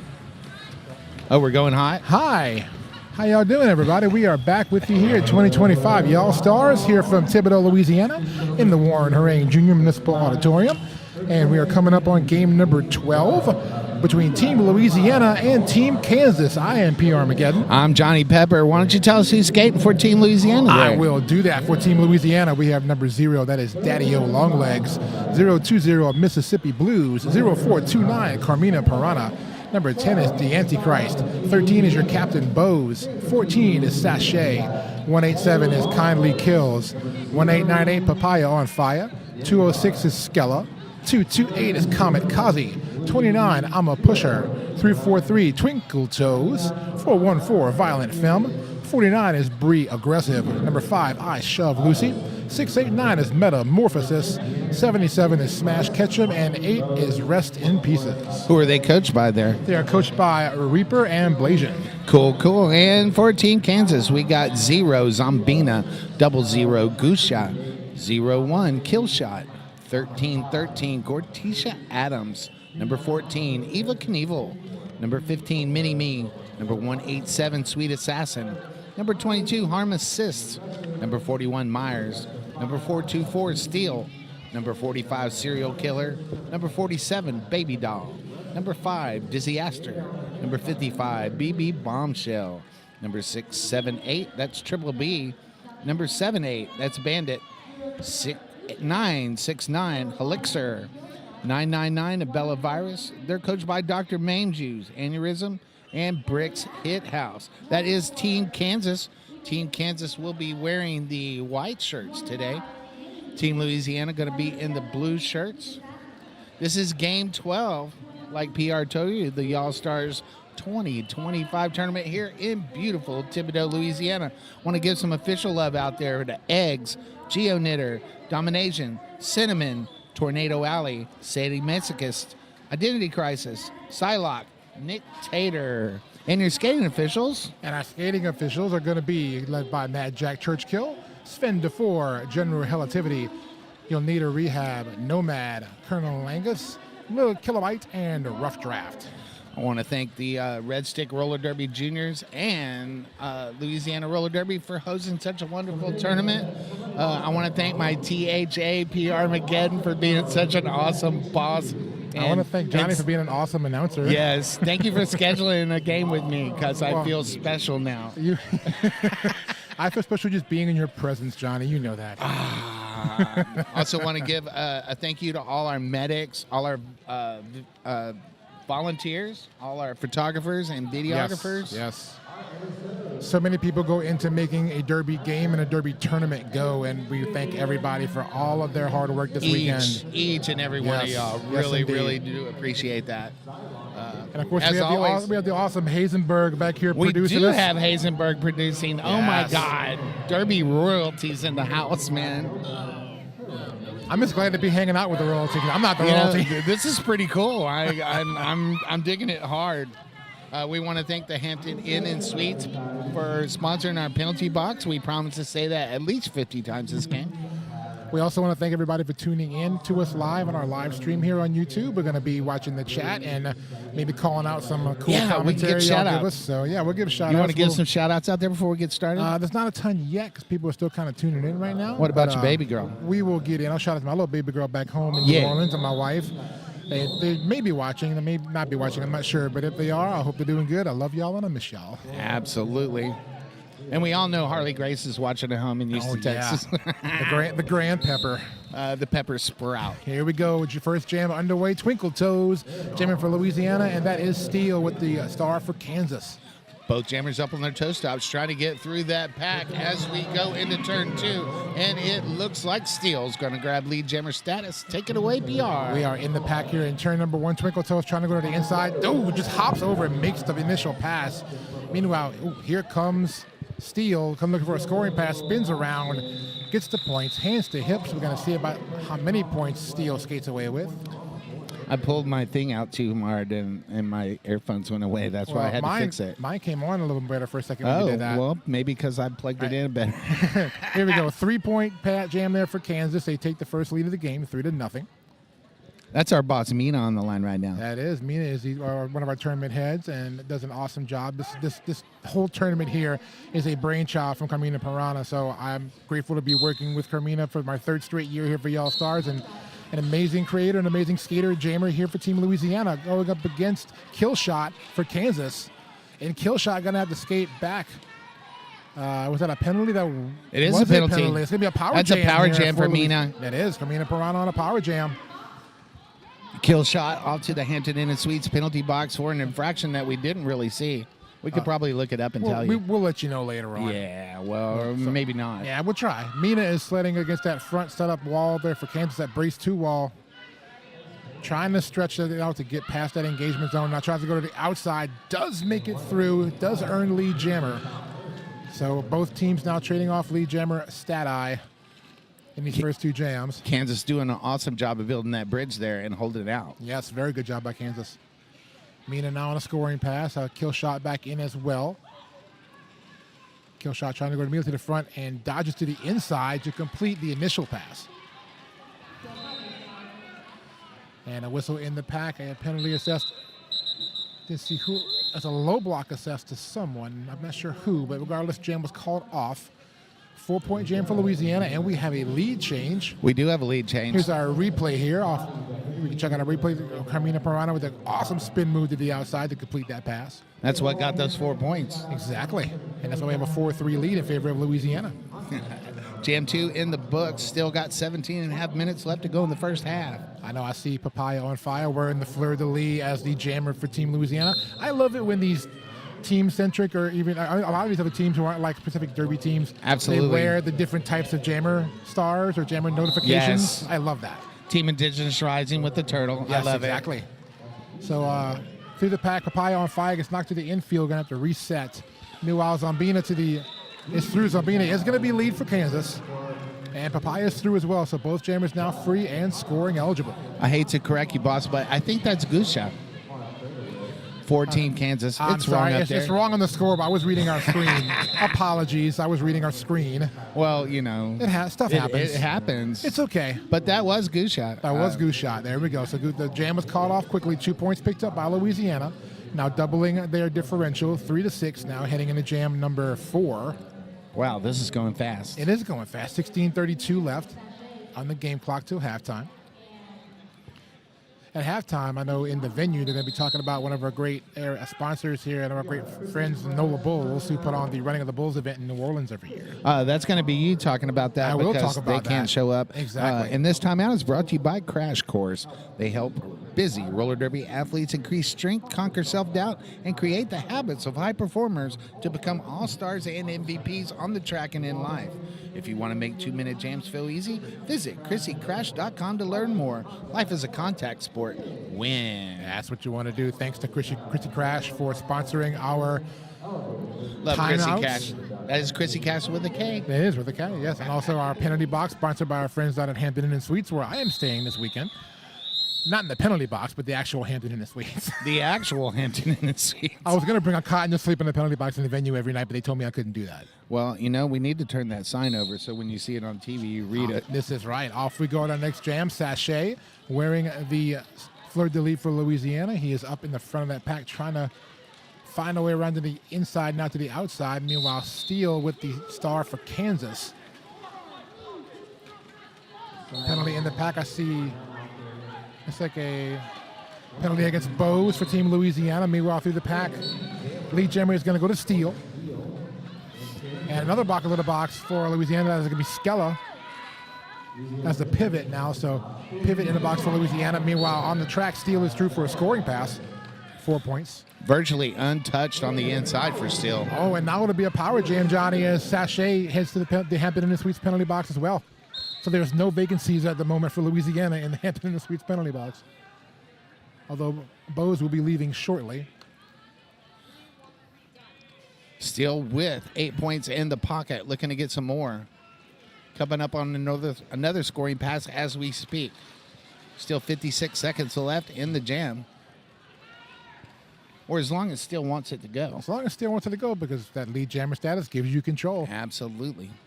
So pack moving through turn number 3. Steele Running up against the block there at Kindly Kills. Now up against Skella. Sasse checks out of the Hampton Inn Suites penalty box and back into the fray. And that jam was going to be a 8-point jam. And we have another lead change, Senor Pepper. Wow. Everybody hydrate. I'm going to have to get some. I think I'm going to just steal some water from here. And there's our replay. Nice move there. Steele whips around the outside to make that scoring pass. And Kansas now taking a 15-7 lead after a 12-point jam. Wow. Don't forget to hydrate at home. It's important. It is. Wherever you may be in the world, hydrate, hydrate, hydrate. All right, jam number 5 underway. Twinkle Toes wearing the star for Louisiana. BB Bombshell, the jammer, record 14. Kansas and Twinkle Toes is out front and lead. Twinkle Toes, I call Twinkle Toes a lot because they skate with Team Louisiana and also with Big Easy Roller Derby. So I always say I believe that Twinkle Toes is made partially of rubber because they like to bounce off of things and just keep on going. Very, very active jammer, very agile jammer, as you will probably see a lot. I remember back in my younger days, I was made out of a little rubber too. I never was. It gets really brittle as you get older. I'm getting there. I'm almost at that point. So that was a 2-point jam for Louisiana, closing that gap a little bit. Now 15-9. Chipping away. That's exactly what they need to do. 15-9. Kansas leading. Going into jam 6, who do we got on the line? That is Carmina Pirana with the fleur de lis for Louisiana. And for Team Kansas, that is Killshot. Killshot doing some awesome toe-stop work here on the outside and grabs lead jammer status. But Mina also through the pack and trying to pick up speed to get back to the pack as Killshot reaches back to the pack to the outside. Calls it midstream in the turn. And it looks like 3 points, I believe, picked up by Killshot. None for Louisiana. So now you have that 9-point differential, 18-9. Kansas holding on to that lead. Kansas loses a blocker, harm assist in the waning moments of that jam. That's going to be a 4-3 pack advantage for Louisiana as we start jam number 7. And I see, looks like Papaya on fire there for Team Louisiana with the fleur de lis. I love Papaya on fire. And that is going to be Zambina. Yeah, Zambina with the star for Kansas, I believe. I think it's Gusha. It is Gusha. They keep putting Zambina up on our scoreboard. I'm not sure why. So that is Gusia. We'll see if we can get that rectified at some point where it puts a proper name up. But lead jammer does go to Papaya on fire. Gusha working against that wall of blue in the back of the pack. That's the Antichrist and a player to be named later. Rest in pieces and with some help. That is Smash Ketchum right there, number 77. Smash Ketchum. Absolutely. Track cut assist in the pack to Team Kansas. That's a 3-wall. I wouldn't want to try to skate around. Papaya through, picking up 4 points. And Gusha can attest that that's not a fun thing to be doing right now. Yeah. And Gusha getting a bump in the middle of that pack there. And another pass through for Papaya. And clears for the 4 points. Big jam for Louisiana, 12-point jam. And once again, Johnny Pepper, we have a lead. We've got a lead change. That's like the 3rd one already, huh? Oh, I talked about this coming in the game. This is our replay right here. You can see Papaya, a great move there to bounce off the block in the turn 1 entrance and able to go through to pass those points. I spoke about this to Team Louisiana a little bit yesterday. This will be a very evenly matched game. Their skill sets for these teams are both very, very balanced and equal. So what I'm seeing right now is what we kind of expected coming in, a very tight-knit back-and-forth game. Well, this is the kind of game that you want to watch on a Friday afternoon early. Exactly, and we are glad to have you here with us.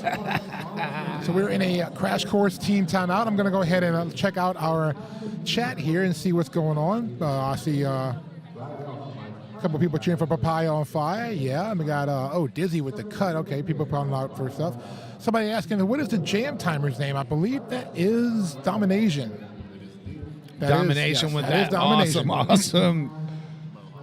mohawk. Domination's been getting a lot of compliments in the chat of the weekend for the 8 hair, or 9 inches mohawk. It's like fabulous. It's like super fabulous.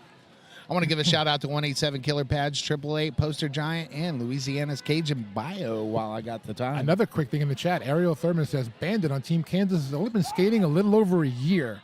All right, what? Cool. That's awesome. That is awesome. Glad to see a Bandit out there skating with Team Kansas. Off we go. Our next jam number 8. That is Sachet with the fleur de lis for Louisiana. BB Bombshell for Kansas. Sachet out front and lead jammer. Meanwhile, BB Bombshell working hard against that wall of blue in the back of the pack that just swarms around to the front. BB Bombshell stashes that star, trying to get around that brace to 3 wall in the back of the pack. Looking for some help from Sweet Assassin. Sweet Assassin in there trying to make some holes. Louisiana's going to lose a blocker to the Hampton Inn and Suites penalty box. That is Kindly Kills. And BB Bombshell still stymied, trying to get through that blue pack that's just relentless.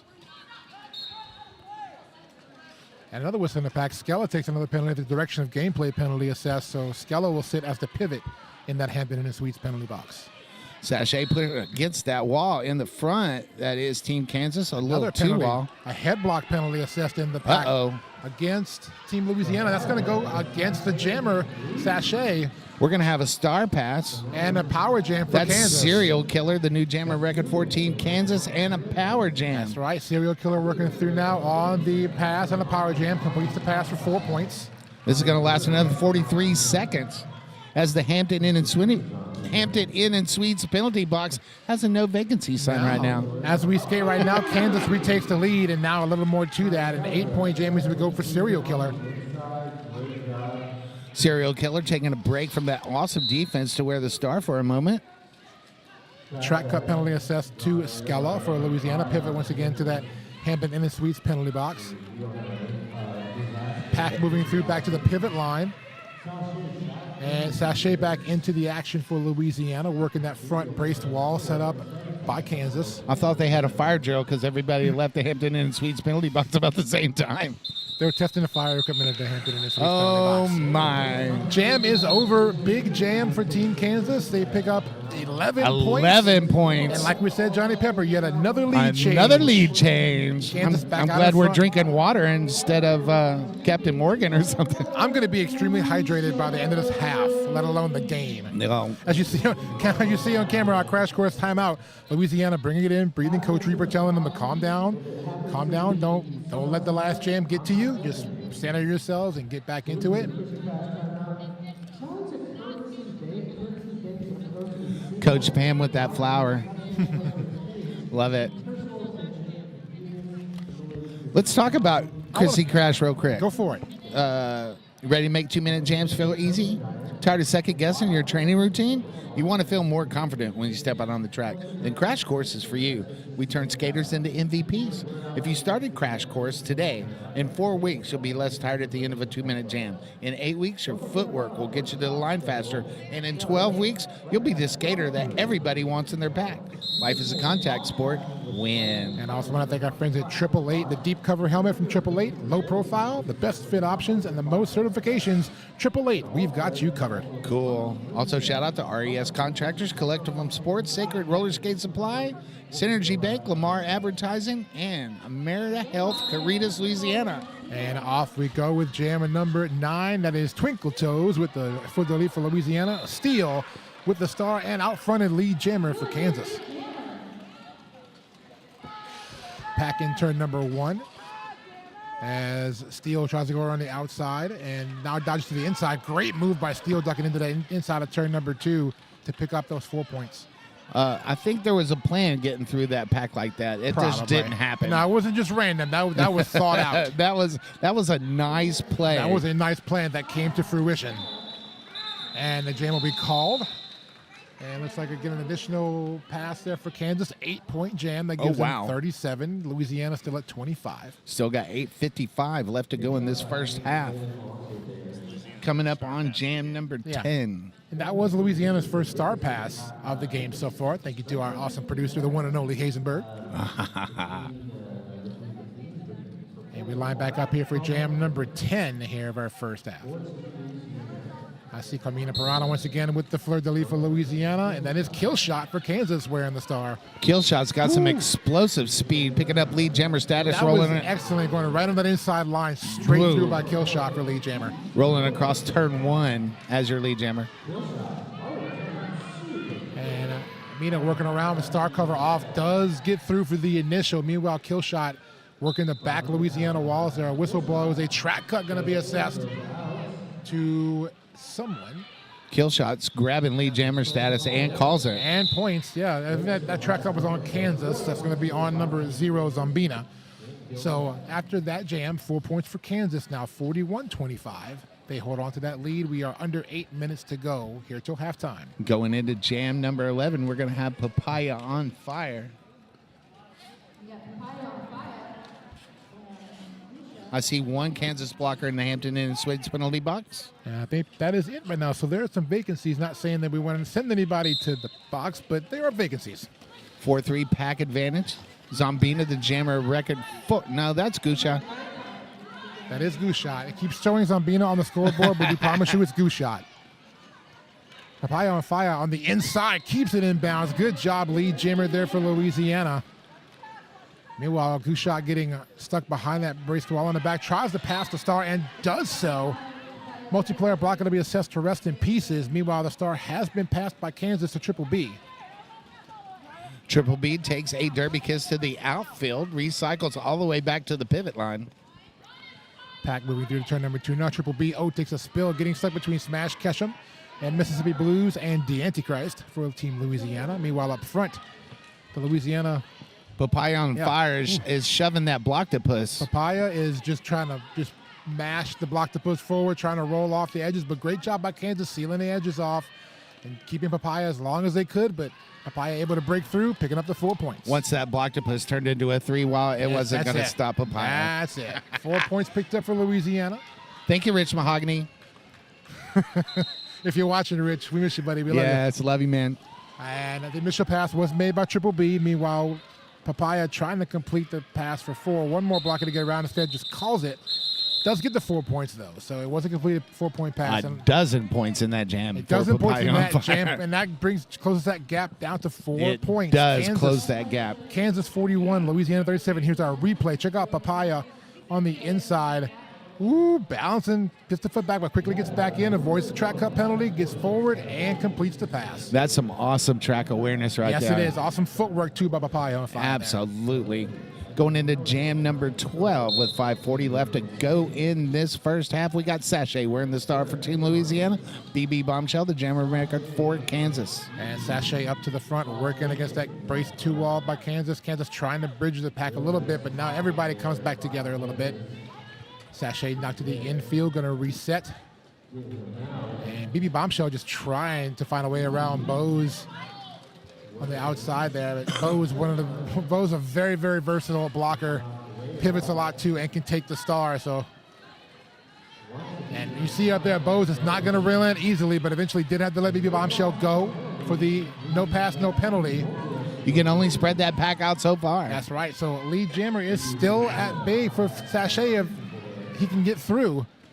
Takes a knockdown into turn 2. Apex going to reset all the way back. Wow, big drawback there on Sachet. Got to talk about that awesome defense from Harmesis right now for Team Kansas. Yeah, they are putting up some really good defense in the back of that pack. They are giving Sachet fits back there, trying to work around that braced wall. Brace 2 wall with one on the side. That is a massive blocktopus right there in the back of the back. Meanwhile, up front, again, Louisiana doing great work, too, keeping that wall steady up front, too. Rest in pieces, bracing the wall, trying to keep BB Bombshell from getting through on the inside. Now a big just amoeba pack for a second, and Sachet able to get through and earn lead jammer. Almost halfway through, well, 2.5 minutes through to get a lead jammer there. Thanks to Kindly Kills with that assist. Another very adept blocker there for Team Louisiana, Kindly Kills. And jam is called off. Sachet does get the 4-point pass, but 4 points also picked up by BB Bombshell. 4-4 watch. We're still where we're at with differential, just everybody has 4 more points. 3:50 left to go in this first half as we go into jam number 13. I want to thank our friends at 888. As you see on the screen, 888, more Derby-specific gear and accessories than any other brand. 888 has you covered. Right out of New York City. There you go. Woo-hoo. Thank you, 888. Here we go with jam number 13. That is Twinkle Toes with the pro de lead for Louisiana. Steele is your Kansas jammer. Steele, little stumble getting off the block, but does get through for lead jammer. Multiplayer block assist in the pack to Twinkle Toes. That's a power jam. A very rare multiplayer block on a jammer penalty. You don't see it a lot often, but it does happen. Yes, it does. So a power jam for Kansas. Steele is, of course, lead jammer as well. So Steele moving through the pack. free-flowing pack, trying to get back to the jam line. Steele edges around the block of Skella, picks up the 4 points. Harm assist, release from the Hampton Inn Suites penalty box. Reed joins the pack on the track. As we stand right now, there's one blocker each, a jammer and a blocker in the penalty box, and now Twinkle Toes has been released. From That was kind of a sweet move by Steele on there. It was. It very much was. And see a high block penalty assessed as well. Twinkle Toes back into the fray for Louisiana. Takes a spill before the pivot line, but right back up on their wheels. Gorticia Adams taking a break from that awesome defense to take a 30-second recess inside that Hampton Inn and Suites penalty box. There was a big block there coming out of turn number 1 for Mini-Me on Twinkle Toes. I don't know if you caught that. That was a big block and kind of took Twinkle Toes off their game for a second. Oh, my, trying to get MVP awards. There you go. Jam is going to get called off here. Kansas with a 12-point jam reopens that lead now. 16-point jam, I'm sorry. Here's Big our jam. replay. Big jam. Let's check our replay here. Biggest jam of the game so far. Watch that Josh to the outside and just whip it around. Very nice move. That was that move I was talking about. Steele That was with an just awesome super, move. super awesome. So now we're back up to 61-41, a 20-point differential after that 16-point jam by Kansas.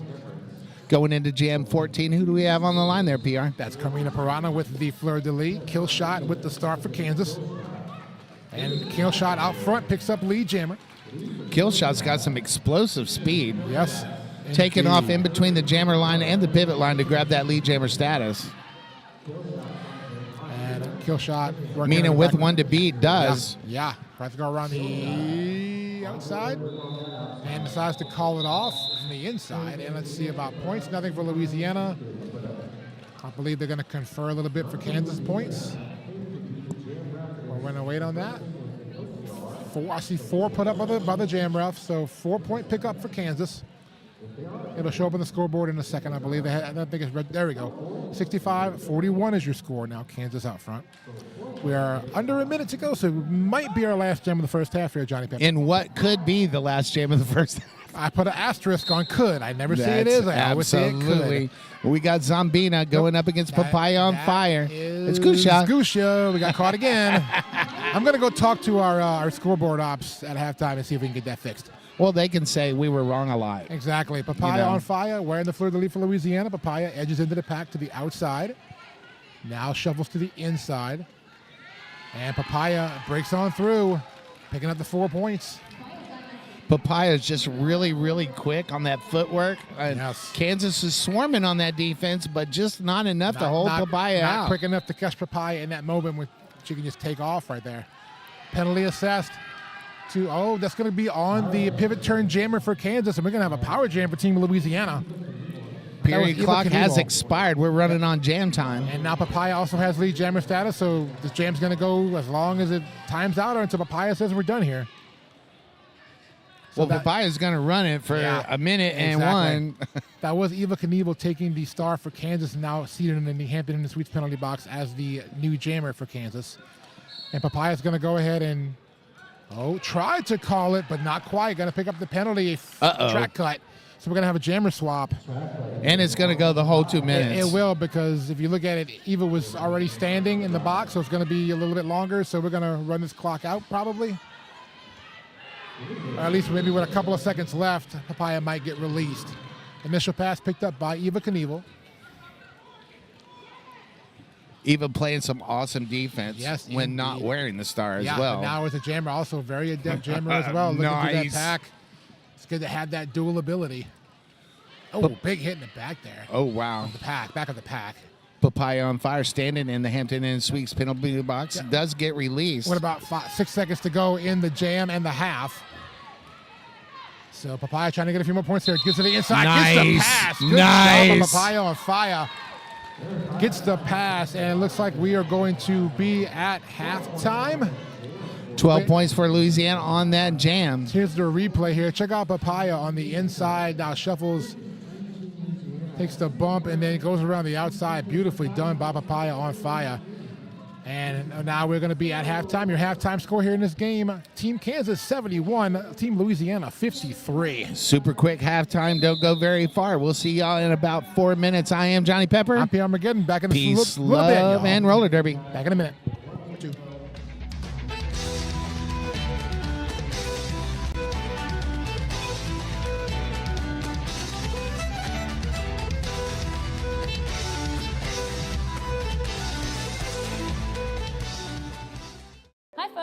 Tui Lion here, and I'm here to ask you if your helmet is cooked. Whether you're on the derby track or at the skate park, your helmet has one job: to protect you.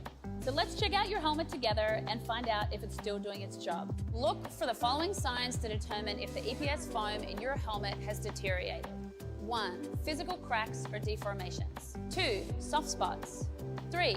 Discoloration. 4. Separation from the shell. 5. Age. Helmets should be replaced every 3 years depending upon usage, even if they appear to be in good condition. 6. Unusual odors. Let's move on to the outer shell and consider your previous impacts. If the helmet has been involved in a significant impact, the EPS foam could be compromised even if no visible damage is apparent. If the strap adjusters, clip, or straps are compromised, your helmet placement might be compromised if you take a fall. Last but not least, if your helmet doesn't fit you properly, it's not going to do its job when you need it most. Your helmet should sit about 1 finger width above your eyebrows and stay put when you're moving around or shaking your head. Visit 888.com to find out about our cutting-edge helmet technology and designs. The most certifications, the latest technology, the best fit. We've got you covered.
And we are back. Welcome back, y'all, to our second half here. Game number 12, day 2 here at Y'all Stars 2025 in Thibodaux, Louisiana, in the Warren J. Harang Jr. Municipal Auditorium. I'm P. Armageddon. I'm Johnny Pepper. And that was an exciting first half. That was an exciting first half. It was. It was like 6 lead changes. Yeah. And we talked about earlier, we kind of knew coming in this would be a very evenly matched game talent-wise with these two teams, and it has been. Lead jammer statuses are pretty even. I think Kansas has one more than Louisiana right now. Penalties have been a little bit of an issue, probably maybe for Louisiana a little bit more than Kansas. But yeah, otherwise, though, it's been pretty balanced in this game. I'm sure they had a little talk at halftime and trying to clear that up. Yeah, but there we go. We're second half getting loaded in, 71-53, still very much within reach for Louisiana. With the whole, we're all just trying to get better, right? That's what we do, getting a little better every day. Absolutely. Get a little better every day. Make it go and slay it. Hope everybody out there is staying hydrated. If you would do me a favor, call 2 friends and get them to log on and watch some roller derby on this beautiful Aloha Friday. And speaking of on our awesome broadcast team, I want to thank our friends Thin Min, who's also on our broadcast team and our announce team, as well as our friend Evie, who have been doing excellent work with our broadcast. Also our volunteers who are helping out with it all weekend. Our Team Louisiana volunteers, actually, when they're not skating, they're helping us with the broadcast stream. I'm actually calling on a world-famous Thin Mint microphone right now. You are. Woo! I feel super special. Before we get back to it, I'm looking at the chat. I have one comment I wanted to get to. Number 8 for Team Louisiana. That's Rest in Pieces. It should drop in the chat where they bought those shorts. I could probably get with Reston and ask you that and find that out for you. We'll find out and let you know before this game is over with. All right, we are back to action. Jam number 1, Sachet with the for the lead for Louisiana, but out front, lead jammer Steele for Team Kansas. Steele's been a very effective jammer for Kansas all day today.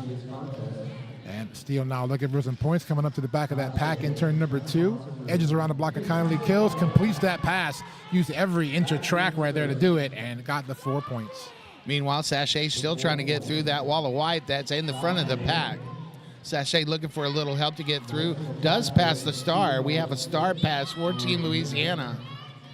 And that's going to go to Skella, who took the star, but unable to do anything with it as the jam is called. Star pass, 4 whistles. Yeah, 4 more points for Kansas. 8-point jam in total gives them 79. Louisiana still at 53. Just over 19 minutes to go. So only really a minute in. Remember, these few games till about midday are going to be 20-minute games. Right. So we're shorter halftime, shorter period times. Once we get into the later games where the public here in Thibodaux comes in, those games will go back to the regulation, I believe, 30-minute, 15 minutes. And I want to say an awesome job they did for scheduling this because we're pretty much staying on schedule. We are, yeah. Awesome. Great work for everybody here, and also to our officials, our tournament GTOs who are doing great work, keeping us on time and everything moving. So all of our tournament heads, I've enjoyed working with them. It's been great so far. Here we go. Papaya on fire. Getting out front, Papaya trying to get that lead jammer, and does. Dances on the toe stops a little bit, trying to kind of wait for a spot to shoot out, and does get there for lead jammer. Meanwhile, BB Bombshell with a star stash trying to get through that pack. Takes a big hit in the front from I Shove Lucy. I Shove Lucy took a big hit on there on but BB able to Bombshell. keep going. But now BB matched up against Bose, which is not a... No. This is a jammer's nightmare. And able to skate through the Papaya, able to make it. Did a little bit of defense for a second there, then turned around and... Kansas did their homework. They took Bose out. They knew. And that was points there for Papaya. My. And Papaya going to call it off, and we'll skate away with a few more points. I believe 1 more point. So that's 5. 5-point jam for Louisiana, keeping Kansas off the board this time. And a super stylistic call-off backward skating. Yeah, it was, right? Absolutely. Want to shout out our awesome friends at Poster Giant. Need to make your event or brand stand out? Poster Giant has you covered with expert wall posting, media buying, and guerrilla marketing services. From creative design to bold installations, we'll make sure you're seen. Visit postergiant.net to learn more, and let's create something unforgettable. Thank you, Poster Giant. Twinkle Toes wearing that star for Louisiana, but Kill Shot is out front and lead for Team Kansas in jam number 3 of the second half. Killshot just builds so much speed coming into a pack and then just edges that outside beautifully, calls it off, gets to 4, and keeps Louisiana off the board on that jam. And a little shimmy there at the end saying, shimmy. Yay me, yay me. Here's our replay. Check it out here. A little bit of action in that pack. And all of a sudden, out of nowhere, you will see a Killshot. And a great clear-out block in the middle there by Kansas. That was going to be Harmacist, who cleared out a little lane on the outside there to allow quick passage for Killshot. Super cool to have replay here. I love replay. That's awesome. This has been great. Going into jam 4, looks like we got our boss Amina wearing the star for Louisiana. And that is Gusha. Yeah, they weren't able to fix it on the scoreboard, so we're gonna every time you see Zombina as a jammer, we'll just say Gusha. We'll say Gusha until we actually see Zombina take a star. So a lot of gooses here this weekend. I mean, yeah, it's a gander. Absolutely. It's a gander of gooses. Also, Love it. Also here at the venue, if you go outside, there's a walking trail and like a reservoir area. A lot of geese hang out there too. So there's geese everywhere here right now. Is it an aviary? It's an estuary. It's an estuary. Yes, yeah, that's what I was thinking. It's an estuary. That's what I was talking about. For right, avians. So there we go. All right, so we're working around, still looking for a lead jammer. We don't have a lead jammer. We don't have a lead jammer yet, and we're a minute into the jam. Yeah, Mina's up front trying to get through on the inside and almost does some inbounds. Does Mina make it? Mina does not. Track cut. Track cut call.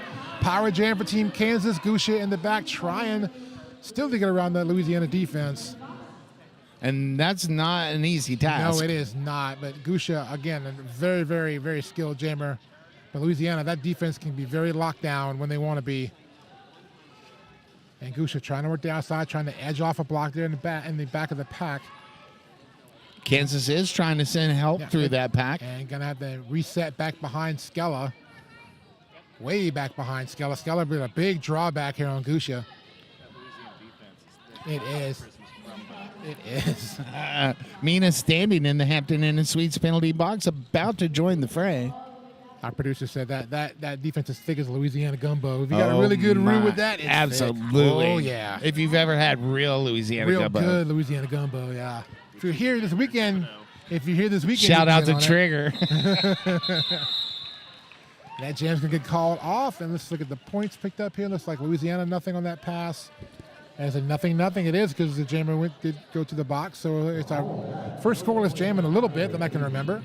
83-58 is your score. Kansas still out front. 14 minutes and change left on our game clock. We will have two jammers coming up here for this next jam. I see Sachet with the fleur-de-lis for Louisiana. And for Team Kansas, that is BB Bombshell. That is BB Bombshell. And we'll find out if Team Kansas loves me or not, because if they do, they're going to get lead and grab a 2-point lead and call it for that palindrome score. I love a good palindrome. We had one in our previous game at the end. At the end of the game, it was so cool. I geeked out on that one because I love a palindrome. Absolutely. In the inside, Sachet tries to make a move to the inside. One blocker to beat, but no, not quite. Kansas gets back up there. Swarming. And once again, Kansas locking down that front pack now, and the penalty assessed to Team Kansas there on Serial Killer. Sachet going to have to reset back in the turn 2 entrance. We're going to lose a Kansas blocker to the Hampton Inn Suites penalty box.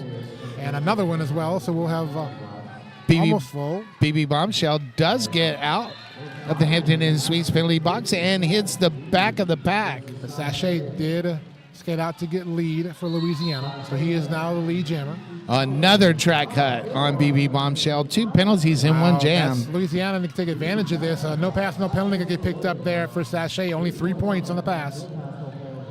So with Louisiana being down like this, those power jams are going to be crucial right now. They need to take advantage of the other jammer being in the Hampton Inn Suites penalty box.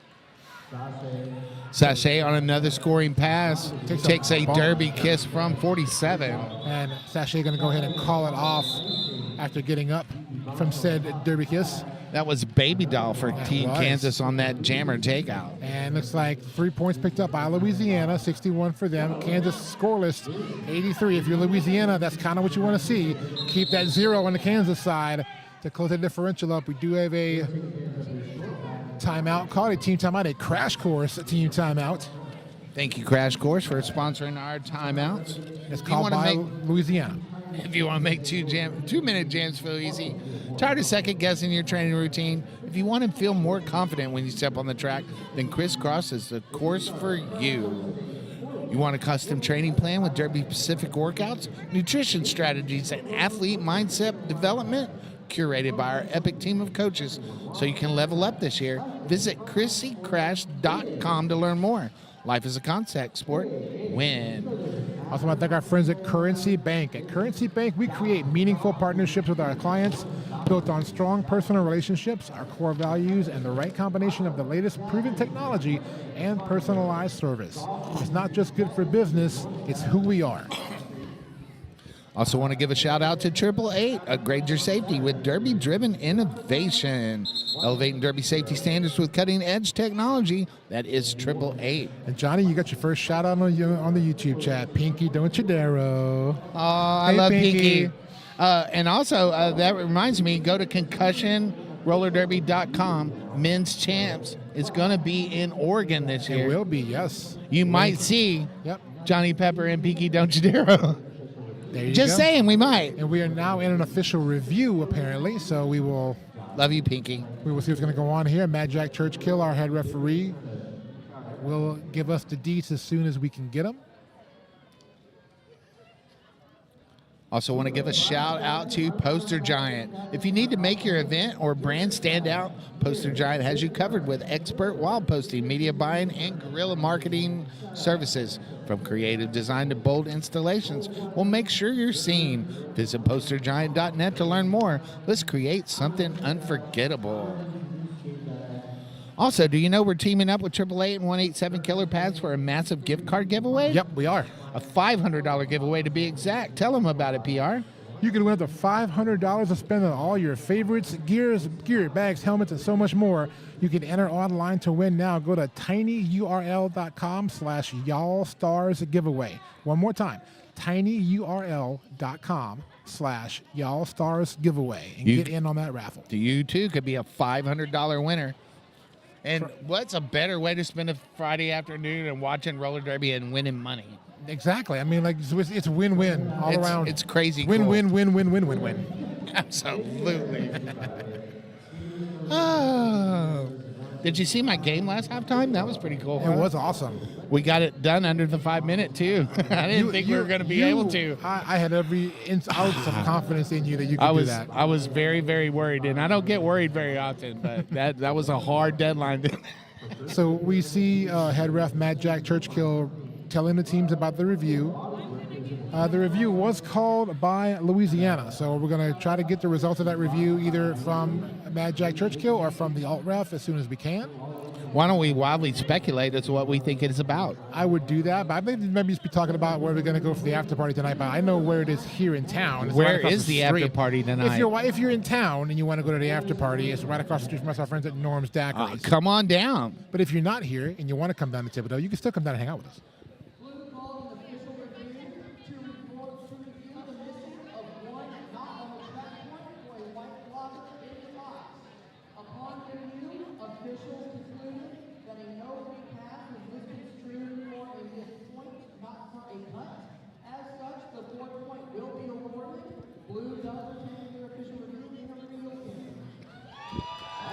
And there we go. A win on an official review. This is what you do as a coach. You argue to get your points, and you know what? Sometimes you get them. And that's what happened right here. Louisiana gets that extra point. I just want to say I love it when that dot turns into a plus sign. That's really, really cool. And plus of all, they also retain that review. So great job there by Coach Reaper, and to do that and get the points and get a little bit closer now. 83-62, Louisiana. Team Louisiana employing a play. Got a conga line, started a jam line here. And Papaya on fire with the fleur-de-lis. BB Bombshell starting off in the Hampton and the Sweets penalty box, so a power start for Louisiana. And Papaya, a great jammer to give a power start too, and takes advantage of it right there, picking up lead jammer. Team Kansas with only 2 blockers on the track. Did an admirable job for 20 seconds. BB Bombshell back into the fray for Team Kansas. Meanwhile, Papaya looking for points and gets those points, 4 of them to be exact. And a penalty, a forearm penalty assessed to BB Bombshell. So right back checking into that Hampton and Sweets penalty box, and another power jam for Louisiana. And Papaya on fire. And this is what Louisiana needs right now. If you're a Team Louisiana fan, you want to see these power jams to keep your jammer out there and the other jammer extending their stay in that Hampton and Sweets penalty box. 4 more points picked up by Papaya. Pack is still in at turn 3 entrance, awaiting the return of Papaya on fire. Woo! Papaya just working through that pack, muscling through that Kansas defense, but now they're trying to reform in front and do so. Trying to cinch that wall in. And get some help now. Bo's trying to play wall buster a little bit there to open up the inside. Bo's not just playing wall buster. Doing the actual wall busting. The actual wall busting for sure. And Papaya taking a spill to the inside in turn 4. And BB Bombshell back into it for Kansas.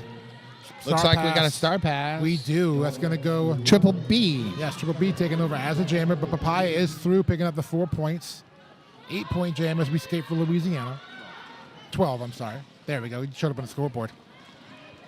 Really cutting into that differential that was massive at the start of this Triple game. B taking a spill to the inside, getting up a little slow, but is getting up, which is good to see. Papaya working on the Kansas defense in the front. Great blocking up front by Kansas. So they are trying to cinch down as the jam comes to an end. Kansas does get a couple of points there in the back of the pack. 2. And 3 additional points for Louisiana. Here's our replay. Watch Papaya just running into that wall and just splitting the difference. And then in the back of that pack, you saw BB Bombshell come through for some play. Biggest jam in the game for Louisiana, 15 points at 77. Wow. Kansas at 85. I do love those replays. Thank you, Evie. We are under 10 minutes to go. And off we go. Carmina Pirana back wearing the fleur-de-lis for Louisiana. Steele is the jammer for Kansas. Mina dancing on the inside of that line. Gets through. Does earn lead jammer. And a contact penalty assessed. To the pivot for Kansas. That is on Mina. Mina is the lead jammer, but not the jammer in the lead. No, but the jam is called because Carmina is the lead jammer and not the jammer in the lead. 0-0. So a 0-0, the double donut jam. We're still where we were. Just a little more time is gone off the clock. More than halfway through this second period. Yeah, still a very, very tight game. As like we said, we thought it would be. These two teams evenly matched coming in, and it is playing out that way here on the track. Do want to shout out all my friends in Kansas that are watching, especially all my friends in liberal Kansas. I want to shout out all my friends in Kansas and Louisiana. If y'all are watching wherever you are, thank y'all for tuning into our YouTube chat. Absolutely. Here we go. Twinkle Toes wearing the star for the lead for Louisiana, but that is kill shot jamming for Kansas. Kill shot knocked to the outside. Got to reset back behind Skella. Twinkle Toes just dodging, trying to find any way to get around the blocking up front for Kansas. Now sledding to the inside and gets through. Lead jammer goes to Twinkle Toes. I love it when a jammer and a blocker get together and like, no, you're not going to come in. You're not coming in. Not yet, not yet, not yet. Forearm penalty picked up in the pack for Louisiana. That goes to I'm a Pusher. And 4-point pass picked up by Twinkle Toes. Lead jammer he does go to kill shot. Is going to immediately call it. So, but not before the points were scored by Louisiana. Louisiana cuts that differential down to 4. 4 points now, 85-81. Wow. 8 minutes left to go in this second half. The mighty Mo coming back around. Oh, my. Momentum. Exactly. Louisiana trying to keep that momentum going. They will put Sachet up at the jam line. But not before we have a stoppage of play, a team timeout, I believe, a crash course team timeout being called. Is it official? No, official timeout. I'm sorry. A crash course official timeout. Absolutely. And crash course helps busy roller derby athletes increase strength, conquer self-doubt, and create the habits of high performers to become all-stars and MVPs on the track and in life. If you want to make 2-minute jams feel easy, visit ChrissyCrash.com to learn more. Life is a contact sport. Win. Also want to talk about our good friends over at RES Contractors, Collectivum Sports, Sacred Roller Skate Supply, Synergy Bank, Lamar Advertising, Symmetry Jewelers and Designs, AmeriHealth Caritas, Louisiana, and Bont. Well, shout out our captain spot level sponsors here, Kaywood and Rendazzo's Bakery, who's made some really awesome king cakes you've had here this weekend. They make really great bakery products, including the king cakes. Also, our friends at Hampton Inn and Suites for sponsoring our penalty box and one of our tourney hotels, Currency Bank, and our friends at Rydell. For more information, go to rydell.com. And here we're going to get lined up for jam number 9. 4-point game, as we said. And off we roll. That is going to be a goose shot to the inside. Lead jammer for Kansas. Sachet for the lead for Louisiana. Blocker in the box for each team right now, but Louisiana going to get a blocker back shortly. Goose shot going to call it off after getting 4 points. So that'll extend the lead now to 8, 89-81. And here's our replay. Check out the move here. The star pass was made to Bose. And then here comes Gusha on the outside. Wow, barely a stop in motion there for Gusha. So fast, I didn't even see it. Yeah, exactly. It took us a slow-mo replay for us to see how fast that was. 7 minutes left in this contest. We have Steele with the star for Kansas, Carmina Pirana jamming for Team Louisiana. Mina tries to go around the outside, but Gorticia Adams is there with a jammer takeout. Meanwhile, Steele goes through on the outside in turn 1, picks up lead jammer. pack going through turn number 2 now. Mina with star in hand, going to go through to the inside, completing the initial pass. And Steele working the inside, going to get out to the infield, sees Mina coming up on her 6 and calls it. And that was a forced call off for sure. 2 points picked up by Kansas, then now back to a 10-point differential, 91-81, closing in on 6 minutes left. Coming up after us, our next game will be Team New York and Team Canada. That'll be a fun game. That is going to be a fun game. I'm looking forward to game. watching that game. Absolutely. Team Canada had a really impressive game, as did Team New York yesterday, so I'm looking forward to see those two teams square off. And don't forget, we got a Mardi Gras coming up a little later on. Later on, our last game tonight is going to be the Mardi Gras. We have a stacked schedule today, y'all. Papaya on fire, grabbing lead jammer status for Team Louisiana at kill shot, working on getting through. Papaya quickly back up to the back of that pack, looking for some points. Bumps up against her blocker teammate, Skella. Meanwhile, kill shot to the inside, makes the initial pass. Papaya, takes a little bit of a spill, going to call it off from the ground. With a little, had to call it off. I had to call it off. Oh, that's fine. And that $1 million smile left Papaya on fire. 3-point pass picked up for Louisiana, 84-91. So still well within reach here. That's 7. That is 7. I could do math, too. I can do math. It's not that hard. I can do announcer math, which is always the best math. I say that, the best math, I see Freight Train in the audience. Shout out to Freight Train's mom who retired. Freight Train's going to be skating with Team Black Diaspora later on today. So, off we go here. We have Goose Shot jamming for Kansas. Twinkle Toes with the fleur de lis for Louisiana. And Goose Shot is almost through, but Twinkle Toes, one block and a duck around. Wow! Ah, what a cool move. That was I want to make the bean dip joke. Did you have any chips for that bean dip? But I mean, that was getting low down in that turn. That was the power of that pink knee guard there. Yeah. Twinkle Toes of the colorful knee guard variety, yes. Awesome stuff. Toes does pick up lead. And in the penalty box now, a power jam as Goose Shot is sitting in that Hampton in the Sweets penalty box, about to be released. Goose Shot standing, waiting to go. We got a forearm call. Yeah, and they're going to have a stoppage here for a second, I believe. And jam is going to be called. 4 points picked up for Louisiana. Again, keeping her close now. We're down to a 3-point differential, 88-91. Just under 4 minutes to go. This has been an exciting, just like you said, back and forth game. We knew it would be, and it's playing out that way. Wow. Also want to give a shout out to our good friends over at Roll One, All-State Haiti Agency, Nearby Notary, Creative Counseling and Wellness LLC, and Raising Cane's. Don't forget to butter both sides of your bread. That's right. Going into Jam 13, we got Mina wearing the star for Team Louisiana and Steele, the jammer record for Team Kansas. Mina grabbing lead jammer status coming out of turn 2. And Mina trying to get back to that pack quickly to get those points going on as Steele has completed the initial pass as well. Mina coming up on a scoring pass. Mina trying to close that gap now. If they can complete the pass, she complete the pass here, we'll have a tie game. See if we can get Kansas off the board. Or a lead change, actually. That'll be a lead change to be skipped, but also 4 points can be picked up by Steele, so we're going to go back and forth here in this jam. Let's see. It's a lead change when it happens. When it happens, but yes. Then actually it's technically 2 lead changes, I guess you would say. Here we go. Jam is going to be called. 4 more for Kansas, 2 more for Louisiana. Let's do my math. Hold on. I was told there would be no math. I did my math. But looking at that math, 8 to make sure the points are going to be tallied up. 6 to 8 jam. Kansas now 99-94, so a 5-point differential. Wow, with 2.5 minutes left to go in the contest. This is going to go down to the end here. 5 points separating these two teams. Kansas looks like they want to fill their bucket first. Louisiana, other ideals. And we have a jammer right there for Louisiana, a sachet, and it is kill shot. Kill shot through for lead for Kansas. Meanwhile, Sachet working, trying to get through that pack. He's digging in, star in hand. And, kill shot taking a bump coming into turn number 1. Nice.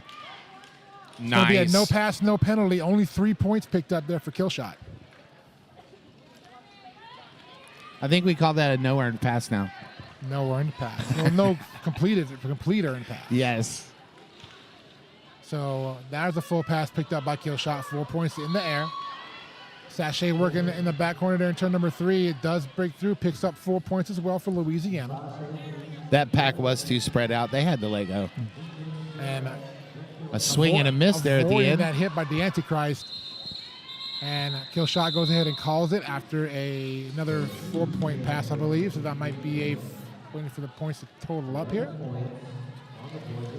Looks like an 11-point jam for Kansas, 4 for Louisiana. Now 110.98.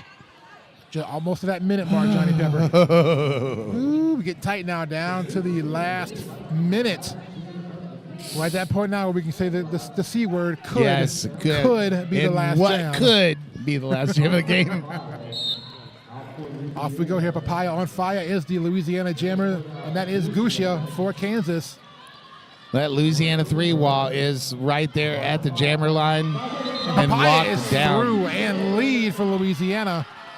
At this point now, every lead jammer status you can get at this point is important for Louisiana. It gives you control of that jam. And Gusha does get clear. Yeah, Papaya looking for points, getting stuck in the back of that pack. Kansas trying to cinch down. Papaya finds that inside lane, can't keep it in bounds. Going to have to jump back in after the blocker went down. Rest in pieces. Alva Hampton in Sweets penalty box, joins the fray and starts wrecking shop immediately. Papaya trying to stretch. Great job by Kansas to bridge that pack. Keeping that pack together as long as they can. Papaya is able to break through, though. 4 points. And we are closing in. The game clock's about to run out. We got about a minute differential. We are now on jam time. Reston playing some awesome defense for Team Louisiana in the back of the pack. Papaya at the front of that pack trying to get around, but great blocking setup here by Kansas. Again, once again, Kansas bridging that pack, doing a great job to keep that pack together. Papaya slow to get up. Been taking a beating in this jam, but able to get back in and got to reset all the way back outside of turn 2. Long drawback. That's Elixir and Abella Virus playing that awesome defense for Team Kansas at the front of the pack. Both jammers have to reset kind of back into turn 2 exit. So about 24 seconds to go on the jam clock. Papaya does have control of the jam as lead jammer, but I don't foresee a call-off anytime soon. I do see a star pass. Star pass completed by Kansas. That's going to be to Baby Doll. Bo's picking up a penalty, heading the next Hampton in the Sweets penalty box. Baby Doll now finally skating around to put the jammer cap on. And the clock will expire. Wow, and what let's a look at the game. points. That was an amazing game, Johnny Pepper. That was. So in our unofficial final right now looks like it's going to be 114 to 105. We're going to wait to make that officially official. But regardless of the score, that was an amazing game. Yes, it was. Thank you, Roller Derby fans, for tuning in. Yeah, we're going to be back in a little bit after this game. Congrats to Team Kansas on the victory here. Hi, everybody. Hi, Thin Mint. Hi, Johnny Pepper. All right. We'll be back in a little bit. It's Aloha Friday. And Hazenberg, our producer extraordinaire. And Waterboy. And Blade. We'll be back in a little bit. Our next game coming up. Team New York taking on Team Canada. On behalf of PR, I am Johnny Pepper, wishing you peace, love, and Peppers. Roller Derby. And that too. Bye. We'll see you in a bit.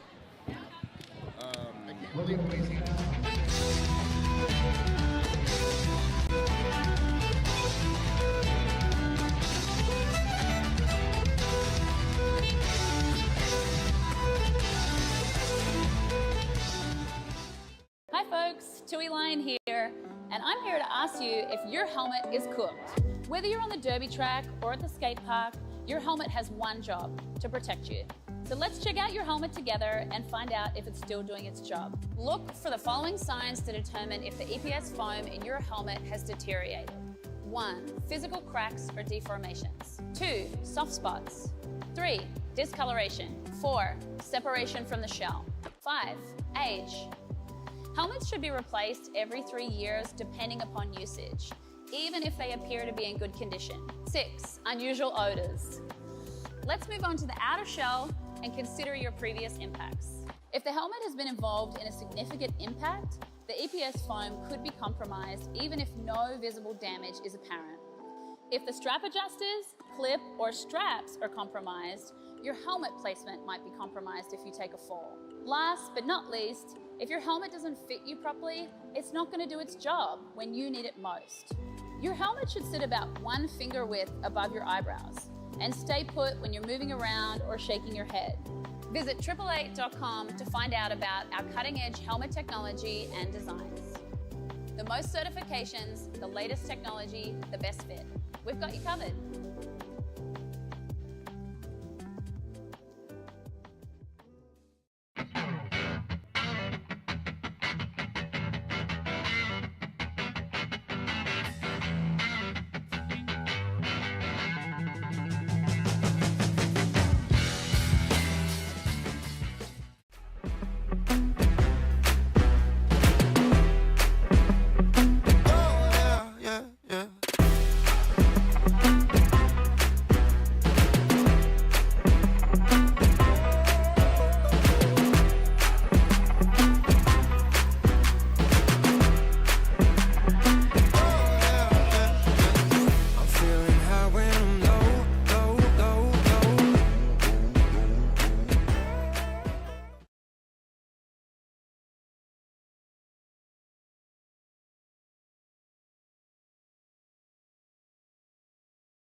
Testing 1 2, testing 1 2. Inquiry number 80393, company is Seba Guide.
poorly thought out.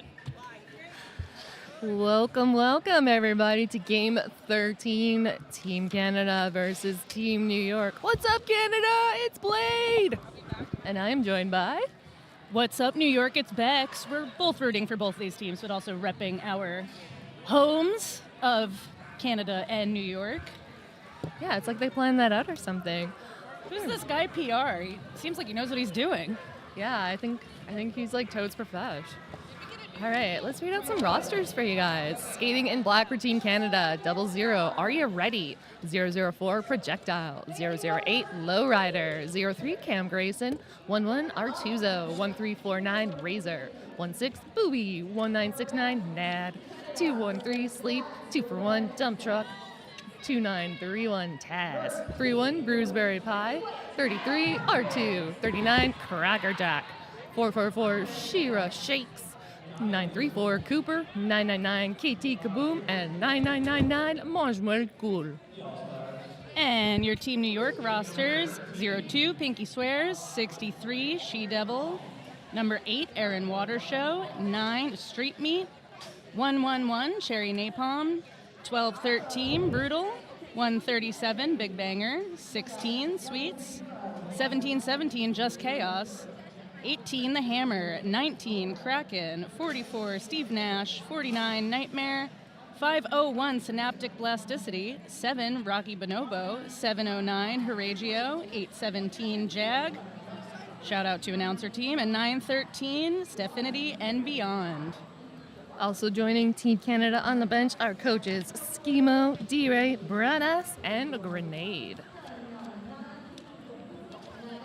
And for New York, we have Wolverine, Hawaiian Blaze, Yeti or Not, Here I Come, and Higgy Smalls. I feel like Yeti or Not is all over this tournament. Like, just if she's not skating, she's coaching. If she's not coaching, she's, I don't know, doing all over the place. All the things.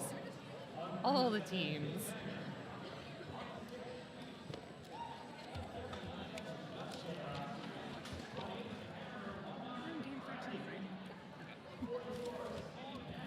A shout out to our officials. We have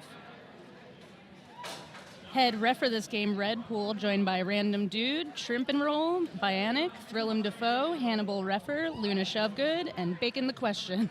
That's so good. And for our NSO, super quickly, we have the head, Atomic Annie, Ivana Rage, Tornado Alley, Block Nest Monster, Night Trotter, Wildside, Rocket Shop, Punisher, and Dexter. Shout out to all of our hardworking officials making this all happen. It looks like we timed that just perfectly. That rolling whistle means Derby is imminent. Looks like it's going to be KT Kaboom. No, sorry. Cooper taking the Maple Leaf to start off the game. I can't quite see the jammer for me. Obscured still. Now we have that She Devil update. That is She Devil taking the star for Team New York. I love, PR was talking about the last game. One of my favorite things about these teams is when they have the jammer helmet cover have something else than a star. Yeah, it's always cool. Like, yeah, the Philippines has a sun. Jewish roller derby started David, all that kind of stuff. Cooper securing lead advantage for Team Canada and making a quick pass for those first points of the game. Looks like we have star in hand for She Devil looking for that pivot. And we have a successful sneaky star pass here. right around the back of Razor. Keeping that star nice and low to avoid any penalties. Successful pass, forcing the call off there. Yep. Cooper hitting the pack and quitting it, earning an additional 2 points. That will give Canada a total of 6 for the first jam. Shout out to everyone joining us in the chat. We'll try to give you some shout outs as we go. It's like we have lots of people tuning in today. I know some of you are at work, and I'm going to tell your boss. Just kidding, I would never do that. Battle for Lake Ontario. I love it. Looks like we've got Nad taken to the jam line next against Affinity and Beyond. Ooh. Nad with the no pass, no point will not earn lead. Lead's still open for Staffinity to earn, but it is not going to be easy with people like Bruiseberry, Lowrider, and Sleep out there. And one more that I can't quite see. Oh, lowrider. Bruiseberry, another person doing double duty here at this tournament, also playing for Jewish Roller Derby. And we have a scoring pass completed by Nad for Team Canada. And a sneaky star stash will get the star free for the initial for New York. But if I were to hazard a guess, I would say that possibly. Oh, no. I was wrong. Oh, I was so wrong.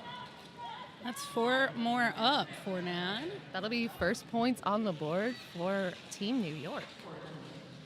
Pack kind of perked along the bar straight away. Ooh. It's like Stefinity trying to take a running hit and getting knocked out by Sleep and bridged a long way back. Super physical game so far. I feel like everyone will settle in a little bit more, a little bit of frantic energy here in the first handful of jams, but we have 4 more up for Team Canada. A little bit of friendly fire on the far side of the stretch there.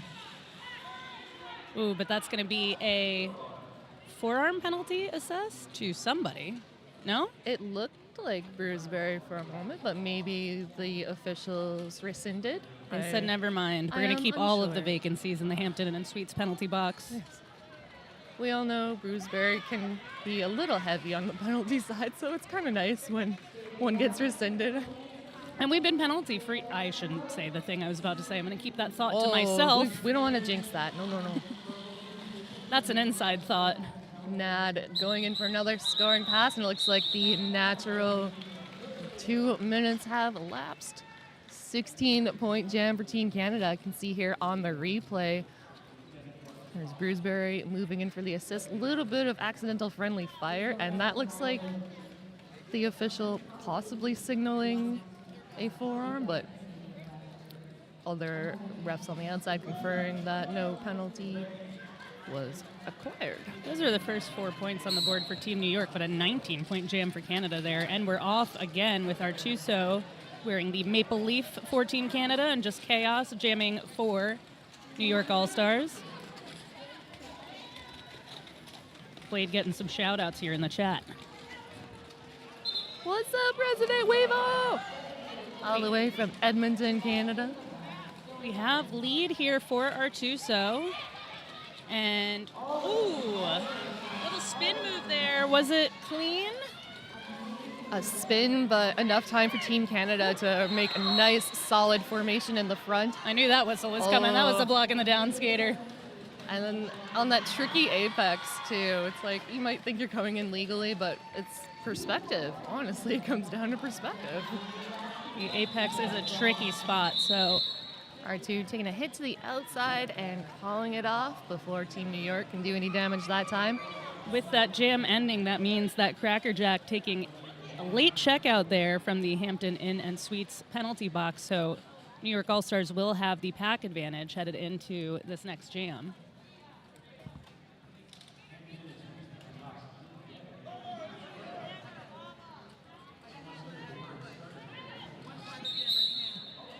Oh, we have a Crash Course team timeout. That's right, and I have words about Crash Course. I have a speech. Crash Course helps busy roller derby athletes increase strength, conquer self-doubt, and create the habits of high performers to become all-stars and MVPs on the track and in life. Want to make 2-minute jams feel easy? Visit ChrissyCrash.com to learn more. Life is a contact sport. Win, and that is Chrissy Crash with a K and a K.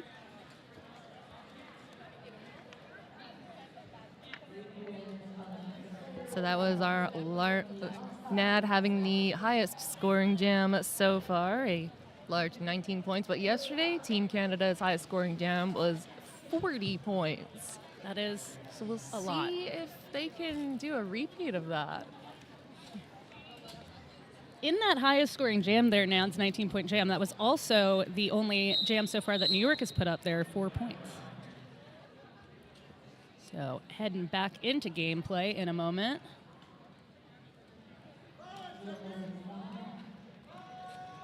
Oh, hey, Doves. Yeah, it's me. Hi, Bam. Are you ready? Are they ready? Team Canada. Are they? Let's find out. Possibly. I'm not sure if they were ready.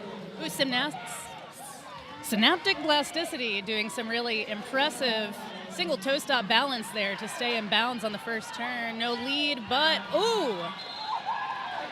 Looks like lead will go to Are Ya Ready? Well, last minute effort there by Brutal. And we have both jammers out now. About a half track separation between them. I'm going to call it a quarter. Yeah, we've got a fast moving pack now. Blockers are racing. Everybody run. Okay, I swear this is the first time I've seen a pack do more than a full lap around the track this entire weekend. There was one game yesterday, and I only remember this because I was on the mic for it. I think it was in the first Jewish roller derby game, where they had made 2 complete tracks before the jammers hit the pack. Everyone was sprinting. I was tired. I'm still tired. So just a testament of like how amazing these blocking contingents are, absolutely locking down on these jammers and not allowing for as much movement as possible. Projectile now donning the maple leaf against Staffinity and Beyond. Projectile at the top of the pack. Bruiseberry moving in for the assist, but number 18, the hammer there with the shutdown. Escorting Projectile back to that New York tripod. Pat getting stretched out as come to the top of that apex.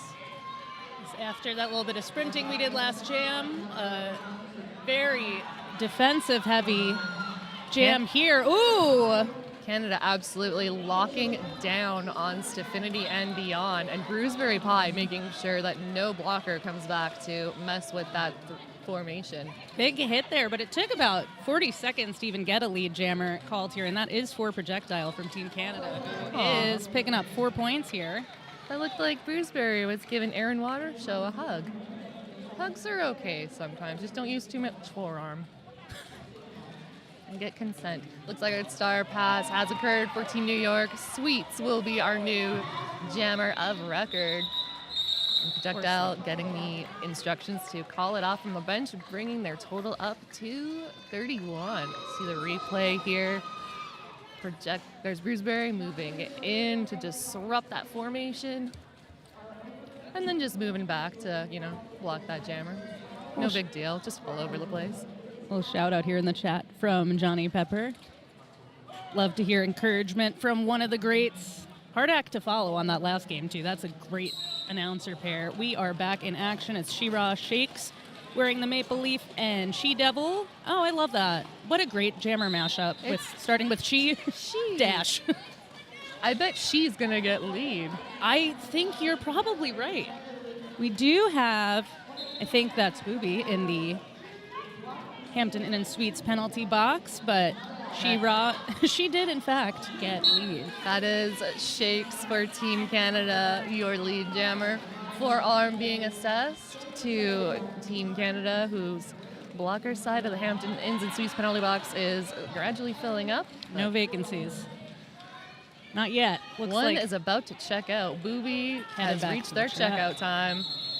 She-Devil coming into the pack, and She-Ra Shakes calling it off in the nick of time, but not before adding 4 more. And a good little bit of timing there on the call-off, allowing Booby to get out of that Hampton Inn and Suites penalty box so that we have only a 4-3 versus a 4-2 pack advantage for the New York All-Stars. It's always nice to have a little help from your friends. Oh, we have ourselves an official timeout. That is a crash course timeout. Crash Course helps busy roller derby athletes increase strength, conquer self-doubt, and create habits of high performers to become all-stars and MVPs on the track and in life.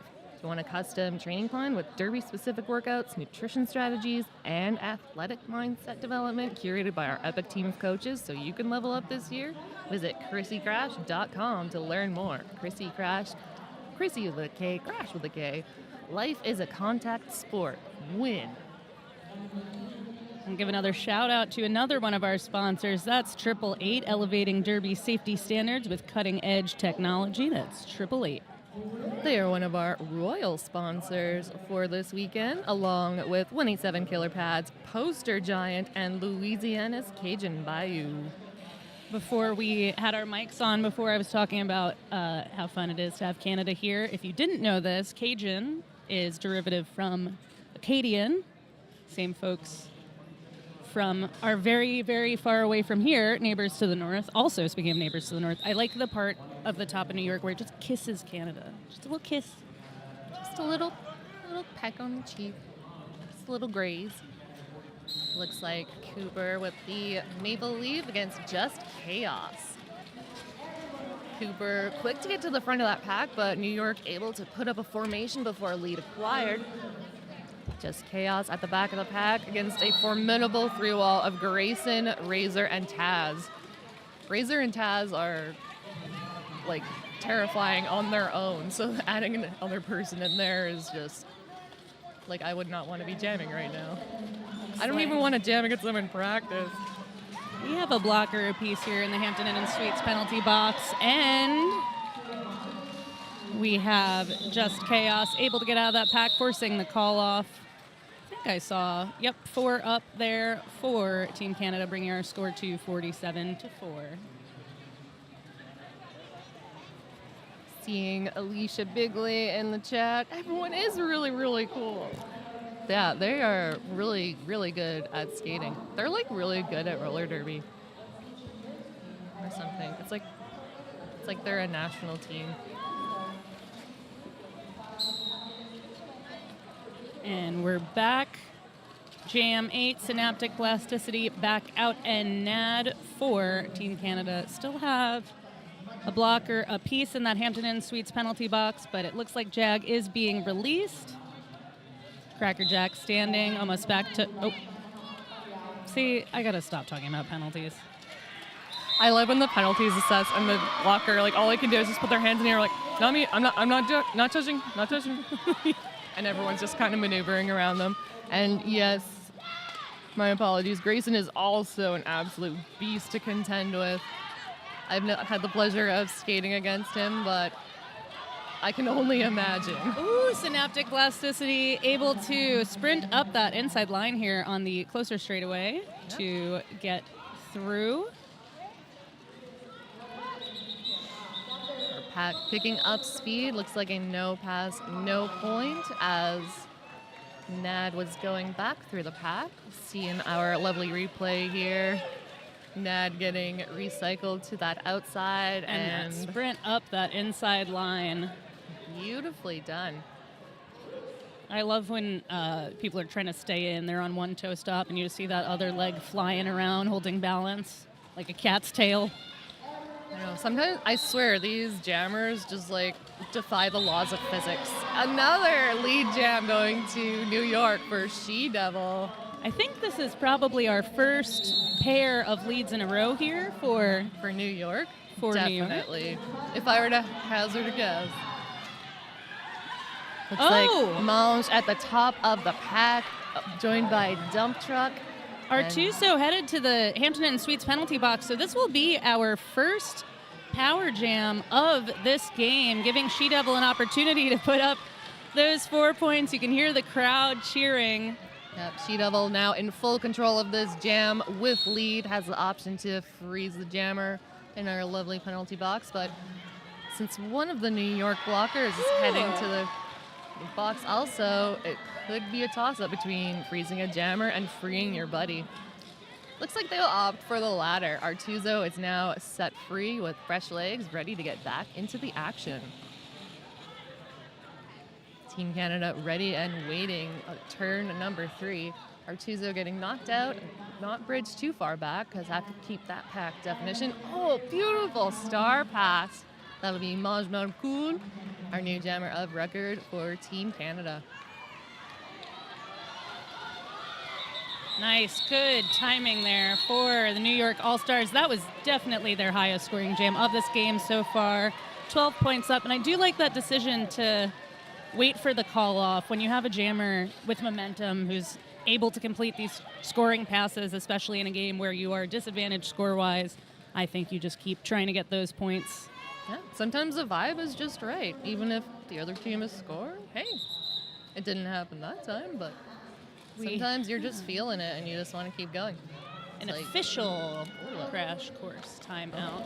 I don't even want to jam our official friends have a little chat. Ready to make 2-minute jams feel easy? Tired of second-guessing your training routine? Want to feel more confident when you step on the track? Then Crash Course is for you. We turn skaters into MVPs. If you started Crash Course today, in 4 weeks you'll be less tired at the end of a 2-minute jam. In 8 weeks, your footwork will get you to the line faster, and in 12 weeks, you'll be the skater that everyone wants in their pack. Life is a contact sport. Win. Our lovely producer Locks has just handed me some statistics.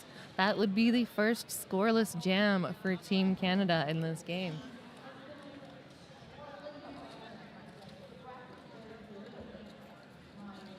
So we have 49-19 here on the scoreboard. Looks like our officials are headed back to their posts, so I think we'll hear that rolling whistle. There it is. That's I always love a that good sound. sign. Oh, but the jammer from New York in the penalty box. This is going to be a power start for, looks like, Are You Ready for Team Canada.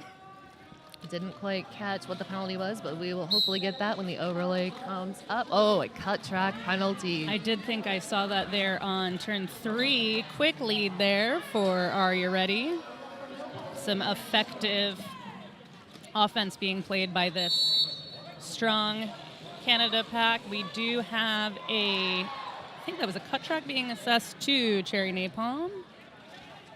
Indeed it was. Yes, our penalty tracker confirming such. This is the first power jam for Team Canada, so we're getting to see them do pure offense before having to relent to block She-Devil at the back of the pack. That once again is Cam Grayson, Razor, and Taz, aka Dad. If you know Taz, you know why we call her Dad. Mom's doing excellent work, track awareness there, keeping the blockers in play. Are You Ready? Just pushing that New York formation to its maximum point. 1 left to beat, and gets through right on that inside line with another 4 in the pocket. She-Devil with helmet cover in hand, getting pushed in the wrong direction now, but able to get a little push going here against this Canada 3 wall. Yep, getting in between those butts of the tripod, but trying not to commit too much, because once you get your legs in there, Taz will trap you.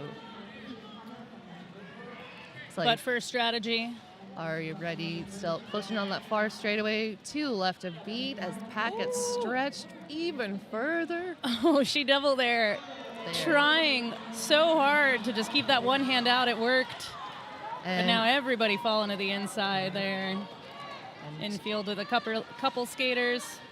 She-Devil with start in hand was contemplating a derby pass, but Arya deciding to call that one to a conclusion. See our lovely replay here. Arya getting through that beautiful footwork, those toes spin around.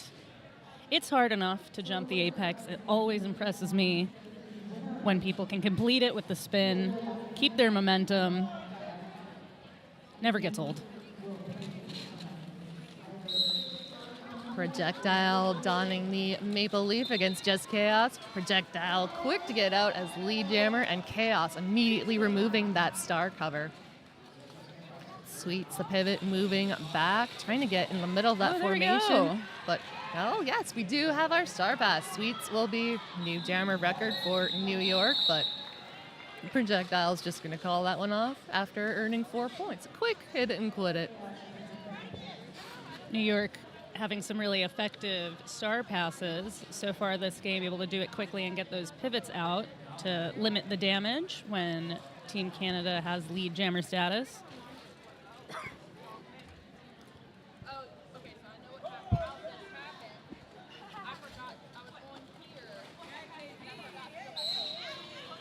Ooh, really physical there right at the whistle start on that jam line between all those blockers. We got a little tangle up here. Ooh!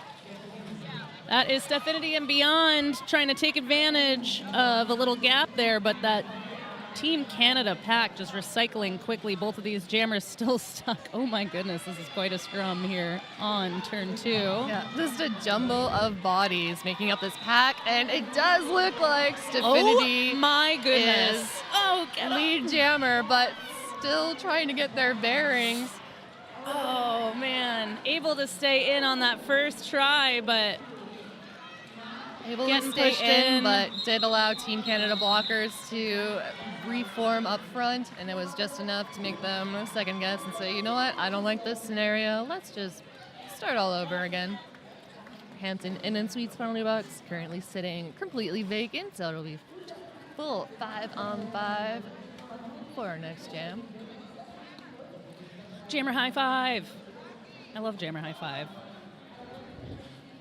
All the jammer love. The jammer line is such an interesting place to be because you're always just standing there for like 20 seconds being like, hey, what's up? How are you doing? Oh, and a quick lead there with a little fancy footwork up that outside line on the first straightaway by Cooper to give Team Canada lead status, while Synaptic Plasticity working against a Canada wall, going for the drawback here. Snaps opting to remove that cover, hoping to create enough confusion. But as we have seen, Team Canada is not so easily tricked. Snaps getting hit to the infield, bridged a long way back by Taz. Taz escorting them to that tripod comprised of Razor and Mange. Cam Grayson getting called off for a penalty of some sort. Oh, and we'll be joined by the blocker from New York for for 30 seconds.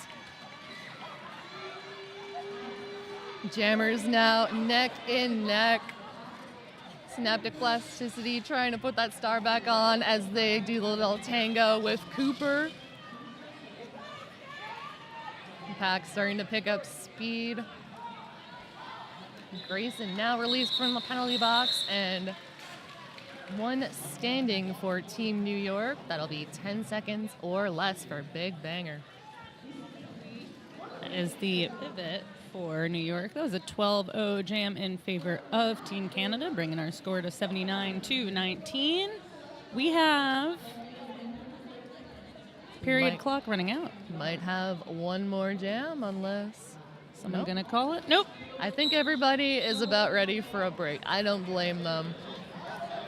So that about does it for the first half here, but don't go too far. Intermission is only 5 minutes, and you don't want to miss the second half of this game. See ya in a few minutes. You're fine. You're so fine. I don't know.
And we are back.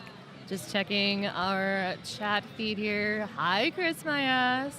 Miss Bigley Smalls, I have delivered your message to the Team Canada bench. We will hope for significantly more pointing. Hopefully. We'll see. I mean, I'm just the messenger. I can't make them do stuff. They can't really hear us, although we do have the Team Canada bench on the broadcast booth is on one side near one bench, and the in-house booth on the other side. Also, shout out to Locks, our producer, who gave us some fun facts during halftime. Low penalty game, realistically. I mean, Canada's got 6, New York's got 4. Canada with 10 lead jammer status. New York able to grab it thrice. So we'll see how that keeps up going into this. Not once, not twice, but thrice. Thrice.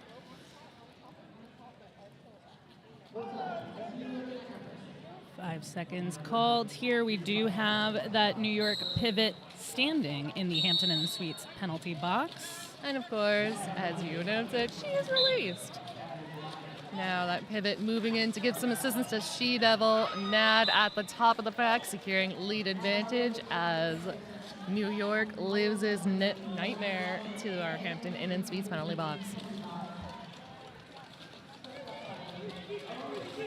She-Devil holding that helmet cover in hand.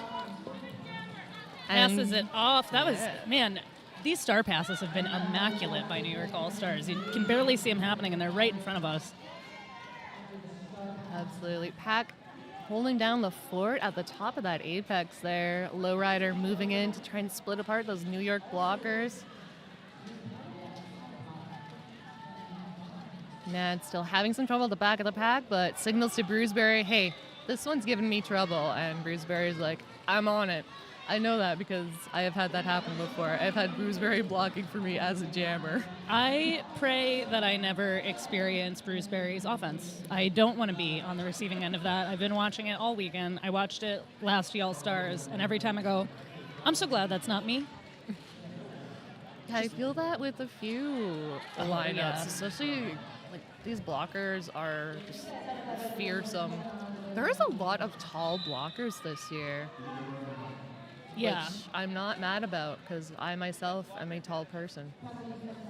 Nad still pushing against that strong formation at the back. Sleep doing beautiful work, bridging, and with that tripod movement is able to provide a tiny bit of offense. Nad getting a hit to that outside, but New York not able to bridge the back. Back crawling now, coming to turn number 3. Nad getting the instructions from the bench to call it off. That will be a 12-point jam, I believe. That is a 12-0 jam, which kind of surprises me, even though I was watching it, because it felt like a really defensive battle out there. Both of those packs, both those walls just locked down. Hey, look, our score is a palindrome. Yes, that's means 3 games in a row. That means hydrate. Hydrate. Oh, wow. Hydrate. What a day. I mean, PR and Joy Pepper alike will be delighted to hear it's been 3 in a row here. Hopefully we can keep up that streak. Absolutely. Artuzo at the front of the pack, trying to get past the last line of defense. That is the hammer, though. Putting down the hammer. Putting down the hammer. I mean, the hammer is an announcer's dream of a derby name. So many of these skaters live up to their names. Like, I was announcing the Salaam game earlier, and I ran, I slam, literally runs and slams. Slams. Artuzo still working at the back. Here comes Bruiseberry, though, off that penalty. Provides a bit of offense, but New York able to rotate around and be completely unaffected, and Bruiseberry will report back to our Hampton Inn & Suites penalty box for appears a back block. I also love on these borderless teams when you have a cultural reference in the name. I was on a house call for Jewish roller derby yesterday, and I could not stop saying it would have been enough for all of the incredible Daidainu jams of multiple scoring passes. 1 round would have been enough. Star getting passed for New York at that last minute there, but unable to capitalize. Team Canada only coming out with 2 points in that jam. New York seems to be picking up on those tricks and learning how to keep these jammers from doing some damage. I love all the different monitor configurations people are talking about in the chat of how they are watching this tournament while they are claiming to work. We have now Are You Ready with the Maple Leaf getting lead jammer status with Stephinity and Beyond hat in hand, but able to get out a little apex hop there, it looked like, from just beyond my monitor. We have one here and 2 cell phones open with the chat. Oh, brother. Power jam scenario for Are Ya Ready? Because Stephinity and Beyond cut the track. With a track cut. See, it was just blocked by this monitor. Pack now moving backwards, taking away some of Arya's space, but that just means that's more room for Arya to jump that apex. Now just blasting right up the middle, running past the hips of Pinky Swears. Arya putting 4 on the board. Looks like one of the New York blockers also reporting to the penalty box for their own cut track penalty. Or at least it says that on the monitor. I don't see them. I don't see anyone. The offensive formations that Team Canada uses are just so effective. There we have, I believe that's Steve Nash taking a seat in the Hampton Inn and Suites penalty box. A brief 30 seconds. Indeed, that is. That was the aforementioned cut track penalty. It looks like the penalty trackers caught it before the officials were able to assess it. But hey, that's better than missing it. I mean, we're on top of our game here. And then there's that daunting few seconds after you get called, but you're in the pack, and you're like, how do I get out of here? I gotta go, but there's so many people around me. It's better than when the whistle blows and everyone just kind of freezes in place because they don't want it to be them. Grayson getting caught up at the back there by Stephinity and Beyond. Calling it off. I am going to reckon that that's our... Oh, we have ourselves a nice little replay here. You can see that pack moving backwards. This will be Arya's apex hop. Interesting. Yeah, I see something there. interesting happening there. I won't. I think if you're watching, if you're listening at home, you'll have to guess. I'm not gonna say anything, but that was interesting. I saw something there. Oh, and there is indeed an official review. I saw the coach on the sidelines for New York kind of doing that arm motion of like, "Are you kidding?" So if I were to hazard a guess, I would say it would be to review that questionable toe stop. That's my guess. That is my guess. In the first game today, Salaam versus, I can't even remember.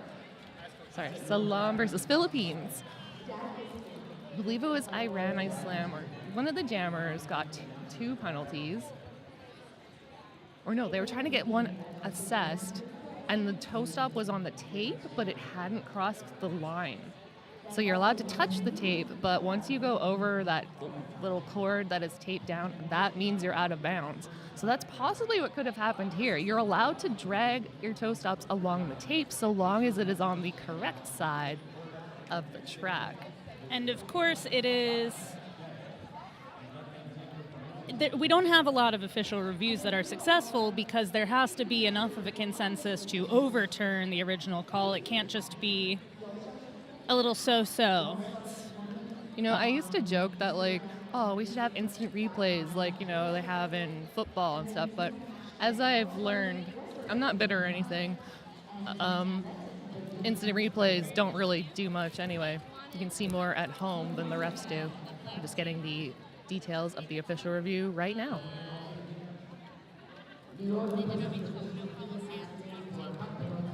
All right, getting report back from our officials. We were correct to think that the New York All-Stars were looking for a cut track there. That the no call will stand. We have some displeased audience members here. I don't know if you all can hear the booing.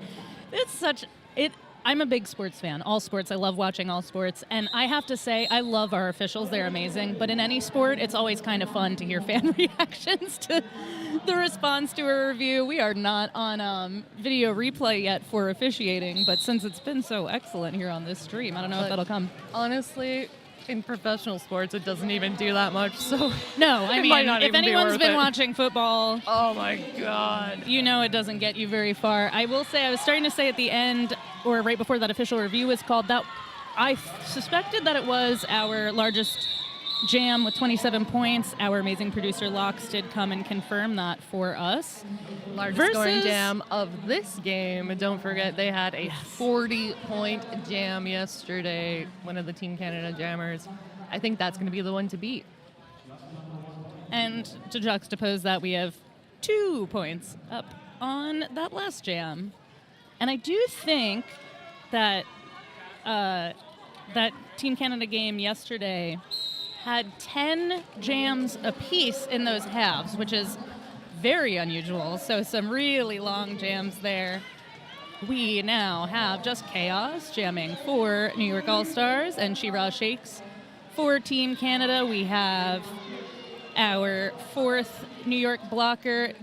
I think that's Nightmare returning from the Hampton Inn and Suites penalty box. So we have a full deck of blockers on the track. Just Chaos getting knocked out and bridged back. Looks like that star in hand, though. Unfortunately, their pivot is a little bit preoccupied at the front of the pack, trying to keep She-Ra Shakes at bay for just a couple additional seconds. But hey, every second counts. Able to do so. That was a handful of seconds there of really slow one-on-one blocking, which is always fun. Oh, just a little offensive knock onto the inside there. We've got a star pass on behalf of Team New York. That'll be Rocky Bonobo, new jammer of record. Will our Aria call it? Indeed, she will. Aria calling it just in the nick of time. I'm just checking this chat here. I love how Belle is calling out her own child for watching Derby. Ooh, be careful what you say in the chat. You never know who's watching. Aren't you in class? Excuse me, Belle. There are important things going on right now. This could be history. The way that this game is being played, we're all in class right now. Such good jamming and blocking. It's good roller derby. Everyone can learn something. Oh, this is a course in blocking, in pack definition, in beautiful jamming. And really, really great track awareness and sports IQ. This is also such a physical and chaotic game. We've only really had a few slow, separated tripods, which makes it fun to watch. I love those slow, separated tripods, too, but for a little visual stimulation, it's more fun when everyone's just mixed up and bumping each other around. Ooh. Horaggio, I believe their first time with a star in this game, still working at the back of the pack. I love the spelling of Horaggio's name because the middle rage part is in all caps, so I feel like I have to yell. It's like, Horaggio! Horaggio! We do have the New York pivot in the box. I think that is Street Meat with a track cut, taking a stay in the Hampton Inn Suites penalty box as Cooper comes around looking for some more points here. Got Horaggio stuck up in the back against Grayson and Taser, as we affectionately call Taz and Razor, because, I don't know, they almost go hand in hand. Oh, beautiful star pass just as the pivot Street Meat is released. That was incredible. Just skates on by and like, oh, I'll take that star cover. Thank you very much. I'm not sure how much the mics pick up kind of the background noise here. If you heard some yelling right before that star pass, that was Street Meat yelling from the Hampton Inn Suites penalty box, getting ready to come in. When you come out of that penalty box hot and you're mad but you're focused. Oh, I was hoping that replay would show that nice little star pass, but no, it was still an equally good replay of that fearsome tripod. That yelling may also have been the Team Canada coaches yelling right in for front the of us call here. off. We've got Nad donning the star again for Team Canada. Quick to get to the front of the pack, but New York able to put up a free wall just as they come to the top of that apex. Number Oh, wow. 49. I love this matchup here. I think that is Cherry Napalm, who is just towering. That was a fun couple seconds there of blocking. We have Stephinity and Beyond. Oh, and it looks like our fellow announcer, Jag, taking a star pass. Now going to try their hand at jamming against these formidable blockers. In New York's game yesterday, Jag had this really incredible, 20 seconds of one-on-one blocking, got the replay, and then after, we ran into each other right after the game, and I was like, dude, you got an awesome replay. And Jag was like, when I was doing it, I was like, I can't believe it. It's the best moment when you're playing. I'm doing it. Yep, Jag still trying to find room to work with in this pack. Coming against a Bruise very high bit of blocking here. I do hear a whistle.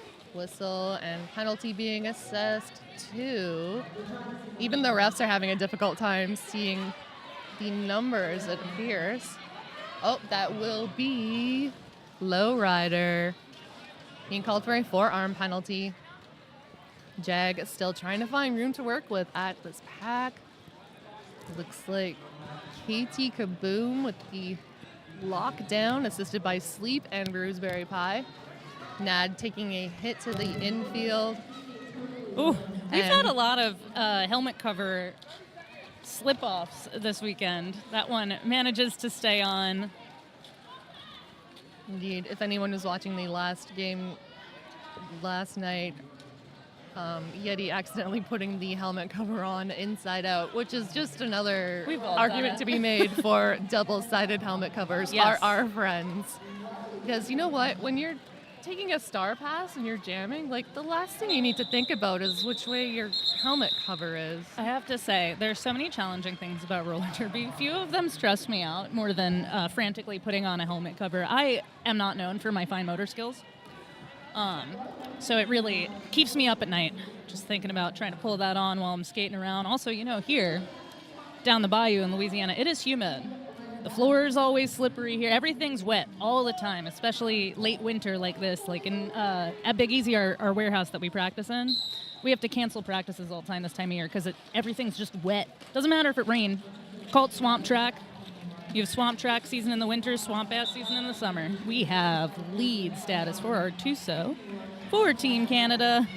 She-Devil still trying to work on that initial pass. We have that Canadian flag in the background has been moving to different sections of the stands throughout this game. That is the one and only Cakes. And that's also Joe Means Joe, third base coaching. So, shout out to Cakes and Joe for supporting their teams. You'll see it again when our camera operator shows over there, but our amazing camera operator, Quiet Fire, here. Keeping the camera on the action, we have Reston on replay. Huge shout out to Team Louisiana. Those skaters are volunteering to operate the holy smokes, the cameras. Oh, She-Devil with a hop on that apex there, but a hit to the inside by Crackerjack. Crackerjack going down, allowing She-Devil to escape that pack with that holding those landing. hands up the whole way around, getting ready for the call off. Team Canada using some strategic clock management here, burning down that clock, waiting until the very last second to call it off. And we are down to our last quarter of our second half of this game. This is our second to last game with these 20-minute halves, 5-minute intermissions, and 2 timeouts apiece for these teams. So starting on game 15 today, we will return to regulation, 30-minute halves, and all the other stuff that comes with that. We've got Are You Ready? Donning the star. Quick to get lead advantage. And that star comes off from Just Chaos. Hoping to create just enough chaos, but Mange, Razor, and Taz are ready and waiting. Mange hopefully will do a lot more pointing. I haven't seen a ton of pointing in this game. Mange with that last hit on the infield on Chaos. And then the bridge back. Mange is all over this track. And now Taser joining in to make that beautiful formation. Do you hear a whistle? Oh, a cut track penalty assessed to Aria Ready. I did not see where that happened. We do have a power jam now in favor of Just Chaos and Team New York. We'll go the full 2 minutes. Oh, big hit to the infield there.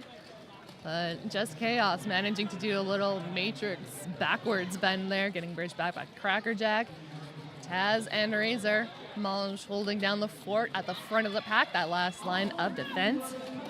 Brutal trying to help their jammer get through. Brutal opting to possibly play man-on-man against Mange.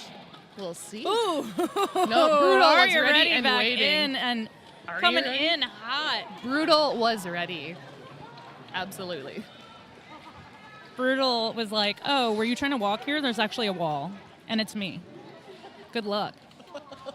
But are you ready, able to use a little footwork to get around and back through for another scoring pass? That'll be 8 up in this jam so far, so pretty impressive. Oh, it was a good Just penalty chaos. kill, and now Just Chaos headed to the penalty box. By the way, this will have been a 2-minute jam, but that 2 minutes is winding down pretty quickly here. That's going to give Team Canada a nice little power start for the beginning of the next jam.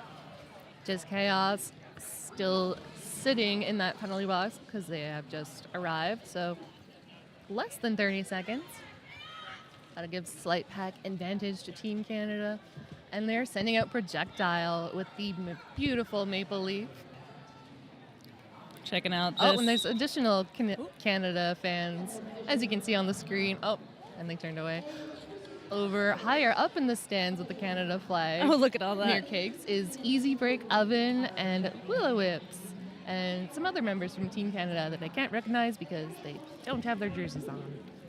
We do have a Crash Course official timeout here, ready to make 2-minute jams feel easy. Tired of second-guessing your training routine? Want to feel more confident when you step on the track? Then Crash Course is for you.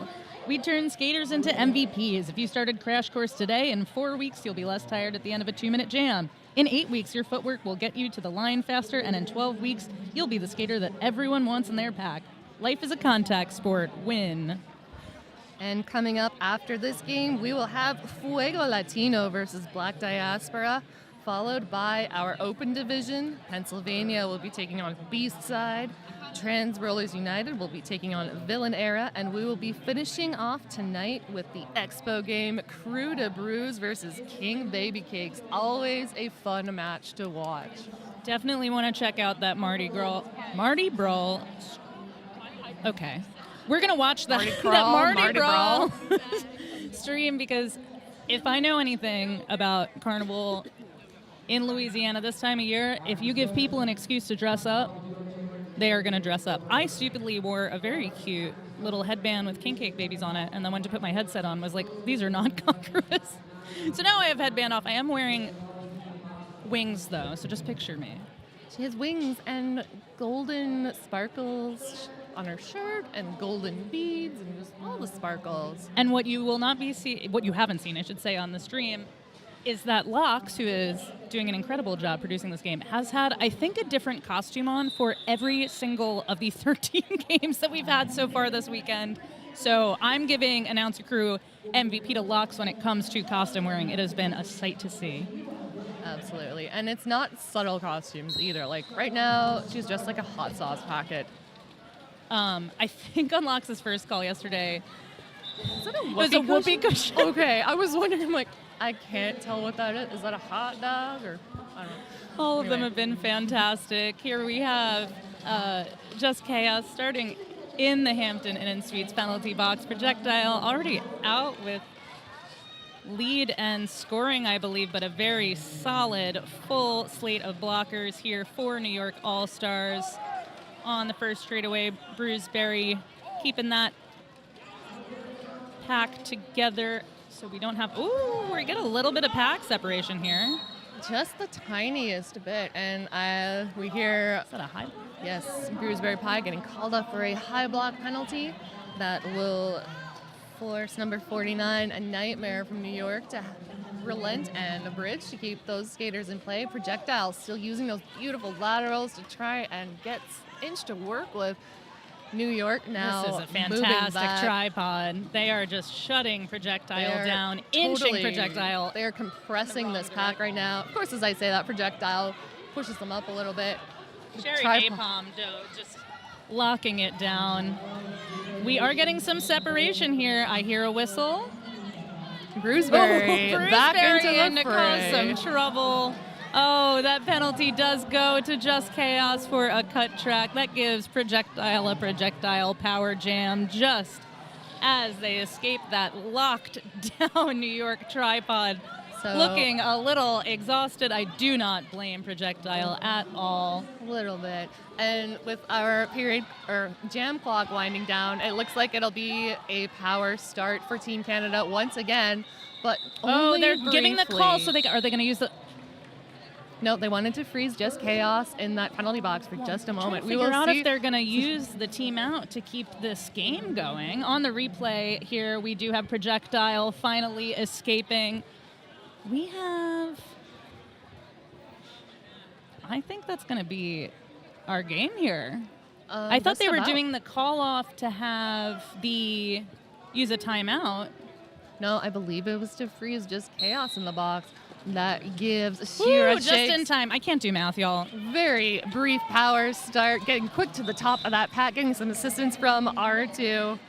Gets pushed forward just as chaos returns. Star in hand, looks like it has been passed. Street Meat now our new jammer of record for New York. Our period clock running out. As I was trying to do math, I don't do math. Not only am I a roller derby announcer, meaning I don't do math, I'm also a lawyer, which means I definitely don't do math. So the period clock did run out after this jam started. So this could be our last jam of this game. She-Ra back at that New York pack, looking for points here as we have a helmet cover pass to Street Meat successfully for the New York All-Stars. And just as Street Meat gets that cover almost unsuccessfully, Shira Shakes calling that one to a conclusion. See our little replay here. Shira coming in. I believe this was the start of the jam. And then there we see Just Chaos coming back and starting to remove that star. So we have ourselves an unofficial score. 184 for Team Canada, 22 for New York. Let's wait for that rolling whistle to make everything officially official.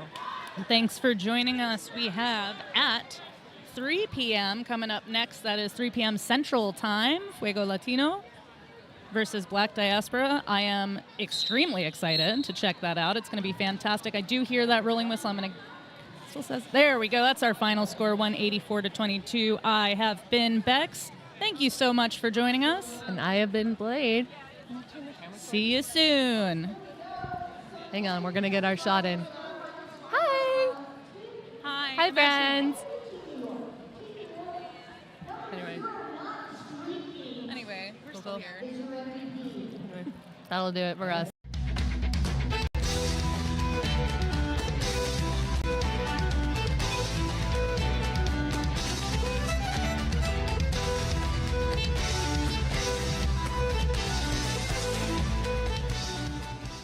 Hi folks, Tui Lion here, and I'm here to ask you if your helmet is cooked. Whether you're on the derby track or at the skate park, your helmet has one job, to protect you.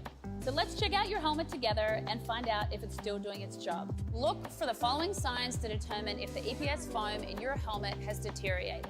1. Physical cracks or deformations. 2. Soft spots. 3. Discoloration. 4. Separation from the shell. 5. Age. Helmets should be replaced every 3 years depending upon usage, even if they appear to be in good condition. 6. Unusual odors. Let's move on to the outer shell and consider your previous impacts. If the helmet has been involved in a significant impact, the EPS foam could be compromised even if no visible damage is apparent. If the strap adjusters, clip, or straps are compromised, your helmet placement might be compromised if you take a fall. Last but not least, if your helmet doesn't fit you properly, it's not going to do its job when you need it most. Your helmet should sit about 1 finger width above your eyebrows and stay put when you're moving around or shaking your head. Visit 888.com to find out about our cutting-edge helmet technology and designs. The most certifications, the latest technology, the best fit. We've got you covered.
Welcome, everyone, to the moment you've all been waiting for. It's Black Diaspora versus Fuego Latino. Let's start off by thanking our amazing officials who have kept us safe throughout this tournament. They've been doing an absolutely incredible job catching calls I don't think any other ref team could catch, like an arms call in the middle of the pack. They've been doing an amazing job.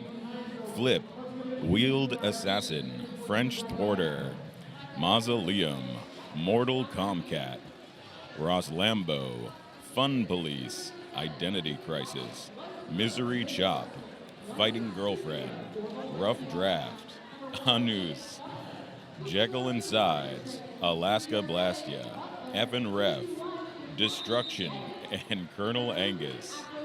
Those are your awesome refs. Such good ref names. And we are looking forward to this borderless matchup with Black Diaspora Roller Derby taking on Fuego Latino.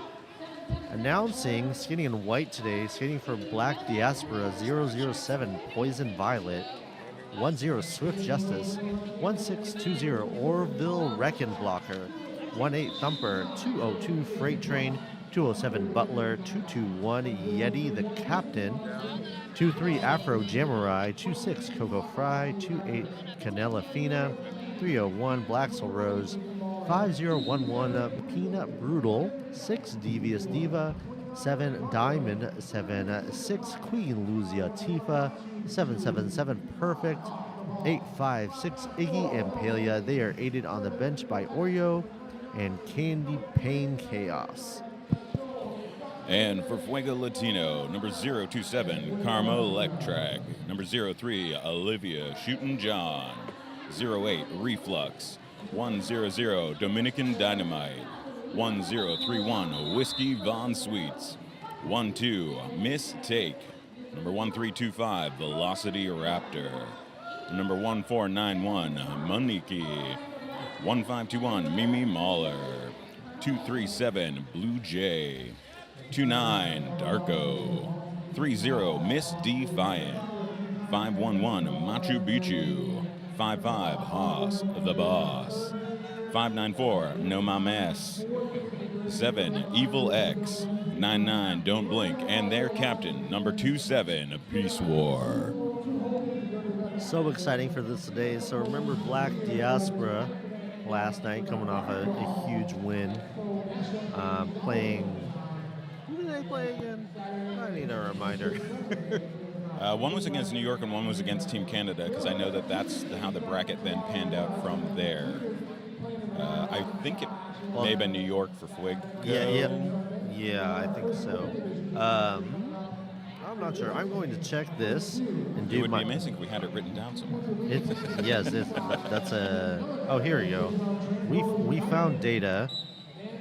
Gosh bless. We've got a little bit more time before the game starting. Yeah, so Fuego played Louisiana, won that game 206-42, and Black Diaspora played Kansas and won that game 167-35. And so this is game 14 they're playing now. The winner of this game will play Team Canada, the winner of the last game, in game 30. That's Sunday at 6:30. And so this is actually this is for the 1-2. It's for the marbles to advance. It's the semifinals, so to speak.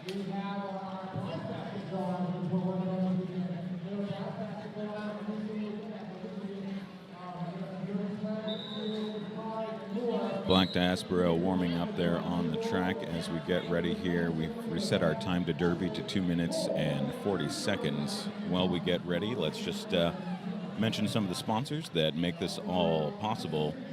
888, elevating Derby safety standards with cutting-edge technology. That's 888. And Currency Bank. Currency Bank's approach is simple: provide an exceptional customer experience through personal attention, convenience, and the latest proven technology. High tech, high touch. Currency Bank.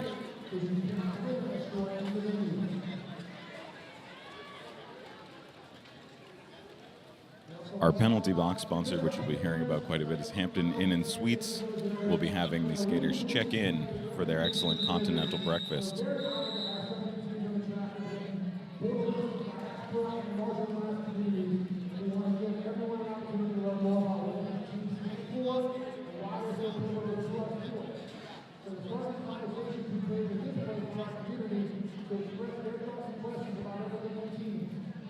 Black Diaspora having their meeting in the middle here.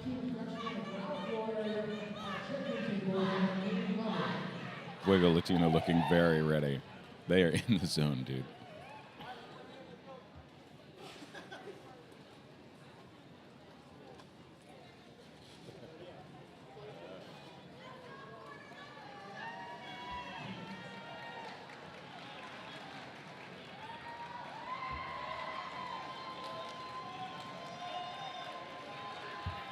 Hugging it out in the middle before the game. Absolutely love that about roller derby. Just a big, I mean, it's a family game right here. I mean, borderless teams, I mean, Black Diaspora, Fuego Latino, this is like, I mean, multiple times. I mean, there's a No Borders tournament that's happening in March in Portland. We're gearing up for it, really excited to have it. I mean, it's just like everybody, it's truly a big family, so we're so excited. And I mean, this game, I know the winner advances and goes to the 1-2 game, but it's going to be, you know, this is a friendly, if there ever was one.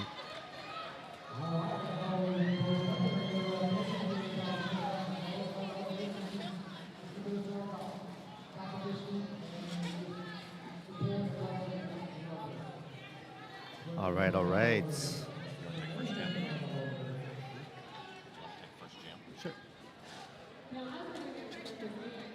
All right, so we got out there for Fuego is Hoss the Boss. Hoss going up against, that is a Poison Violet.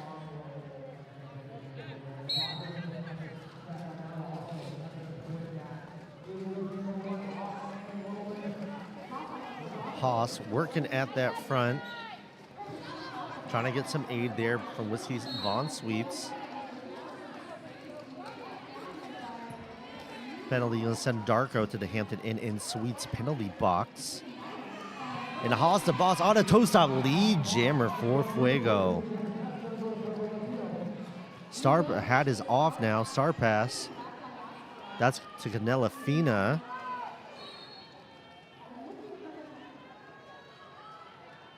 Hoss now working on a scoring pass.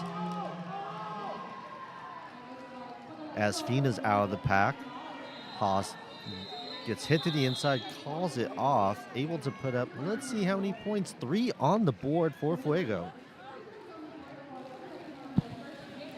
Excellent first jam, defense heavy. I think that says a lot about what we're about to see. Both teams decide to take the front to start here.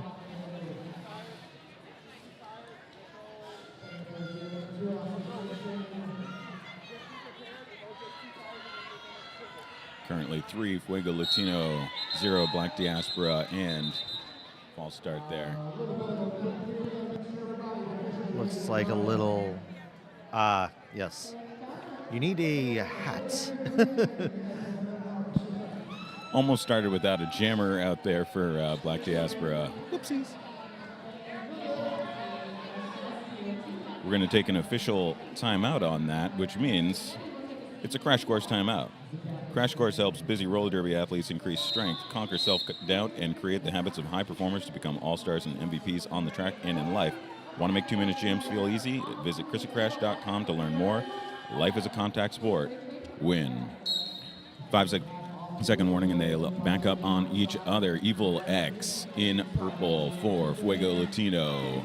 Freight Train takes a lead jammer in white for Black Diaspora. Freight Train already coming back around the track. Meanwhile, a pass allows Fuego Latino to open up that opportunity to put pressure on Freight Train. Freight Train, seeing it, doesn't even bother to pretend she's looking to race down and calls it off, meaning Black Diaspora has taken the lead. We already have a lead change. What a competitive game. It is a 1-point difference here in the second jam. 4 Black Diaspora, 3 Fuego Latino. Patricide in the chat. There's a jam to OTO ratio currently at 1-1. Incredible. Patricide We love officiating jokes. Devious Diva on the line for Black Diaspora. Up against Karma Electrac for Fuego Latino.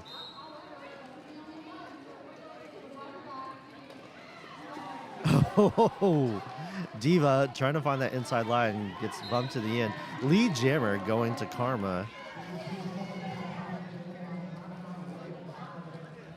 Diva trying to find some room. Farmers penalty sends Coco Fry to the Hampton Inn and Sweets penalty box. Karma gets through all 4 points. And Fuego able to reclaim this lead quite quickly.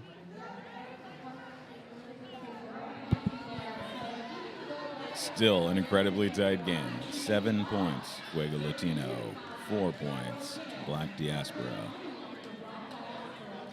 Penalty box by the Hampton Inn Suites is looking busy, including, unfortunately for Fuego, a jammer. Only a Freight Train can score during this 30-second penalty. It's a Black Diaspora power jam. Freight Train already through that power start. Just kidding. Oh, that's a misconduct call on Freight Train. Initially, it looked like a cut track, but yeah, I guess it's... Unfortunately, Freight Train taking a penalty, causing a back-to-back power jam. Fuego Latino obviously gets to reset their jammer. They only... Black Diaspora only has to sit for as long as that penalty had been served up until that point. Karma Electrac released from the penalty box. A huge hit. Going backwards, big run back here. Normally that one-on-one defense wouldn't do anything, but one-on-one, Black Diaspora is able to both recycle and get Freight Train back into the track and sails right through. Fuego Latino, meanwhile, having lead jammer, was able to call it off before Freight Train could score even more in that jam. So we have an official review being called by Black Diaspora as it becomes a penalty parade to the box. This is a crash course timeout. Ready to take make your 2-minute jams feel easy. Tired of second guessing your training routine? Want to feel more confident when you step on the track? Then Crash Course is for you. We turn skaters into MVPs. If you started Crash Course today in 4 weeks, you'll be less tired at the end of a 2-minute jam. In 8 weeks, your footwork will get you to the line faster. And in 12 weeks, you'll be the skater everybody wants in the pack. Life is a contact sport. Win! And then we'll see what happens with the challenge. I wonder what the challenge. Did we get any info? Also want to give a shout out to Rydell. Step into the action with Rydell roller skates where passion meets performance. Trusted by skaters for generations, Rydell combines classic craftsmanship with cutting-edge design. Discover your perfect pair now at roller.rydellskates.com. Rydell built for derby, made for you.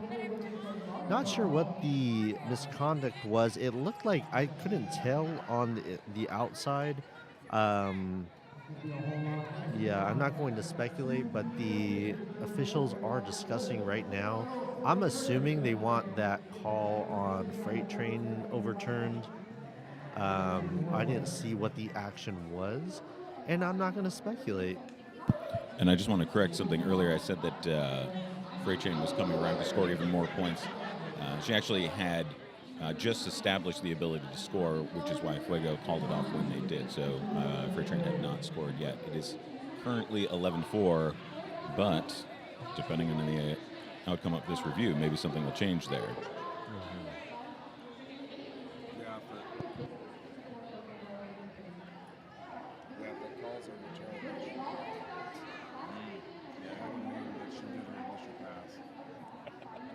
Man, that's complicated. Yeah, it is. All right. If they cancel. We are speculating over here at the announcer's booth that perhaps this challenge could result in Freight Train having in fact completed that initial pass, which would cause that next pass for the pack to result in perhaps 3 points. So stakes could be very high here. Oh, and it looks like the coach for Fuego is pointing to. Okay, hold on. The official is now saying.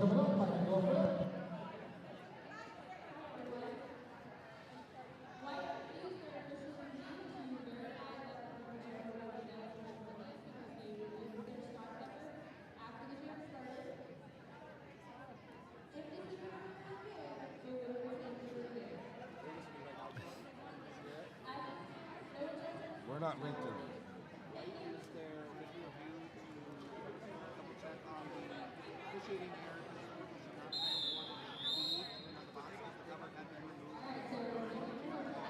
Okay. So Black Diaspora used that challenge to challenge Fuego Latino getting a lead in that situation because the star had been removed from their helmet. That was the actual challenge there. So now it's hitting Devious Diva versus Velocity Rapper. Velocity Rapper getting the lead with the quickness. Diva through the front. Raptor now making moves. He called it, call it from the bench, calls it off quickly. 4 more points for Fuego Latino, bringing the total 15-4.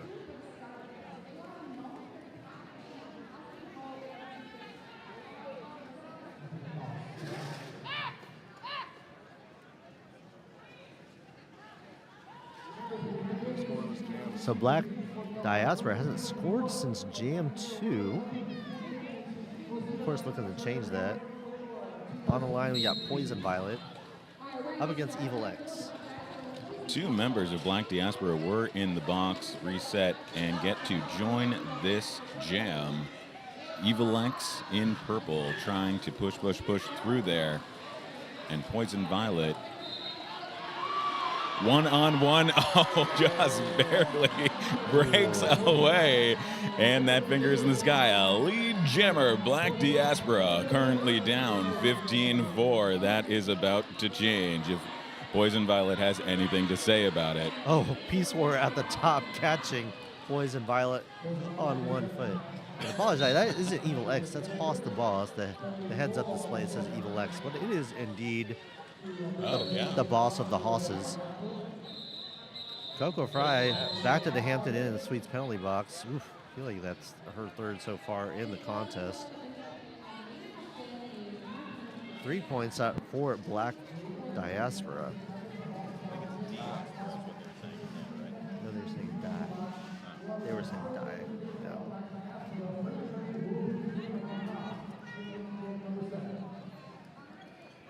So this is going to be a power start. Looks like Hoss had something at the beginning of that jam. And like the last power start, they're giving it to Freight Train. Always a good decision.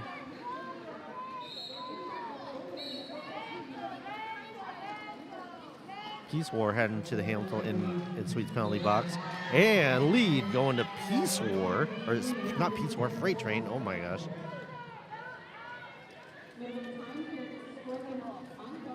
Freight Train. Ooh, nice little deke to the outside.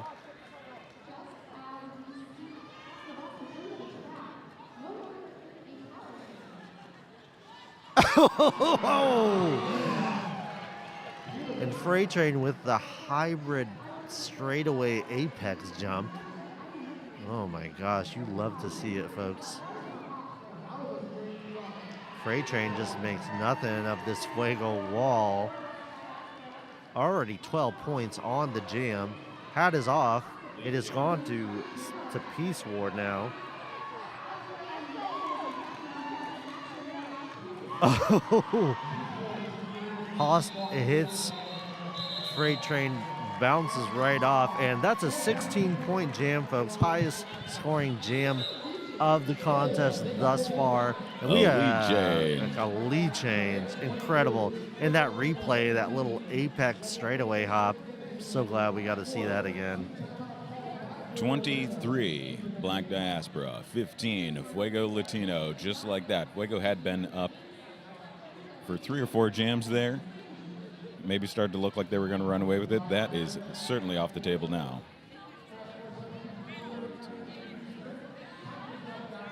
5 gems where Fuego was up. And we have Waterboy running the stats back here. I appreciate that. It's another Crash Course timeout being taken by Fuego Latino. Shout out to 187 Killer Pads, industrial strength materials, unmatched ergonomic design, unparalleled excellence, 187 Killer Pads. And Crash Course helps busy roller derby athletes increase strength, conquer self-doubt, and create the habits of high performers to become all-stars and MVPs on the track and in life. We're back in, both teams taking the front.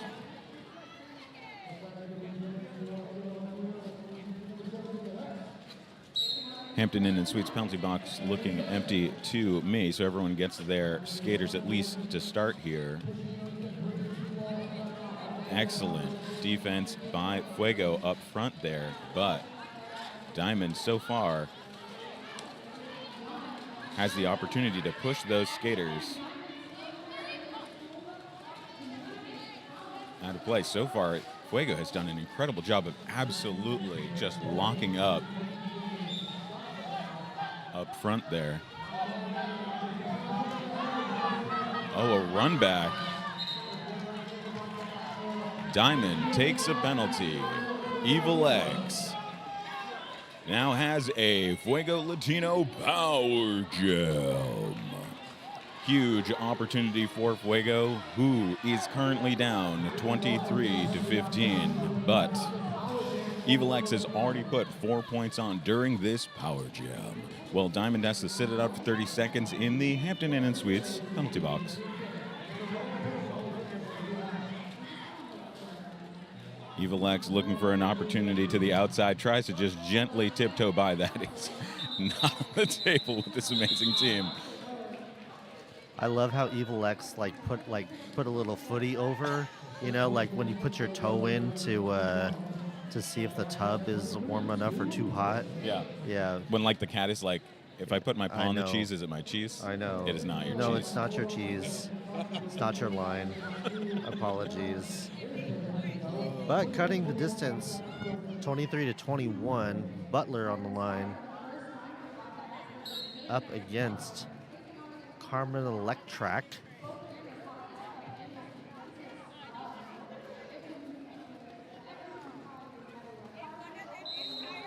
Both jammers getting drugged back.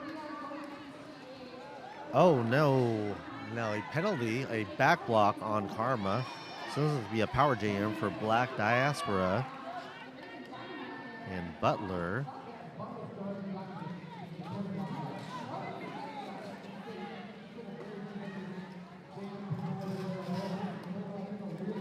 And Butler finds a really nice inside line. Iggy and Palia clearing that.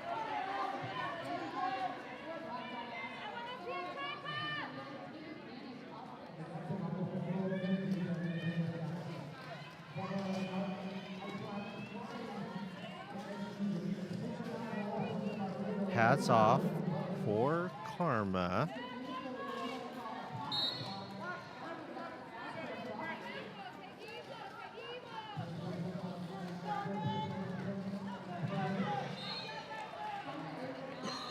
And a forearms penalty going to send Karma back to a box. Great defense there by Iggy, being the last line of defense. Butler says, done with this, calling it off. He'll put all 4 on the board before the end of the gym. Incredible defense by both teams. A lot of penalties, kind of making a little bit of chaos for both teams and them having to adjust to losing skaters and still figure out how they're going to make it work. Ultimately, Black Diaspora putting those 4 points on the board. 27 Black Diaspora, 21 Fuego Latino. Fuego deciding to take the front of the box, Black Diaspora taking the back. But right now, Freight Train is the only one who can score because Karma is in that penalty box. It's a Black Diaspora power gem. Freight Train pushing on that incredible Fuego defense. 1-on-1. Excellent recycle. 1-on-1 again and gone. Freight Train has established a lead jammer with that ref pointing to the sky. 4 for 4 on leads for Freight Train. Karma has been released from the box, but we have another Black Diaspora skater in the box right now, so that may hold them back. Oh, and Freight Train goes to the box for an arms call. And so it is a Fuego Latino power jam as Peace War takes the pass. There is no way to call it off here, so Peace War just going to have to make the most of it. Can't pass, can't call it, just got to skate for your life. Black Diaspora's blocker, I believe Thumper, has been released from the box. Knocks Peace War into the center of that tripod, and man, that tripod caught Peace War.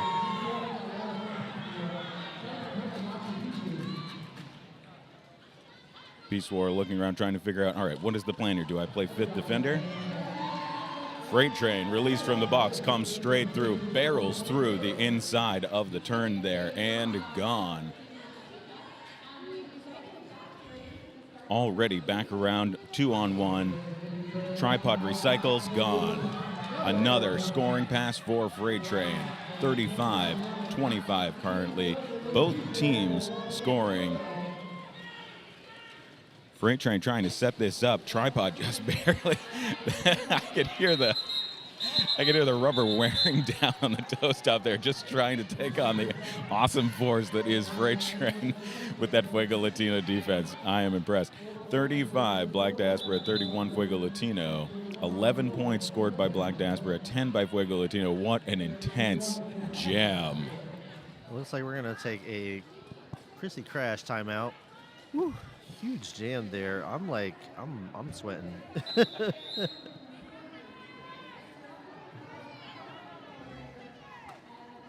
It's on the line now. We got Poison Violet up against Velocity Raptor.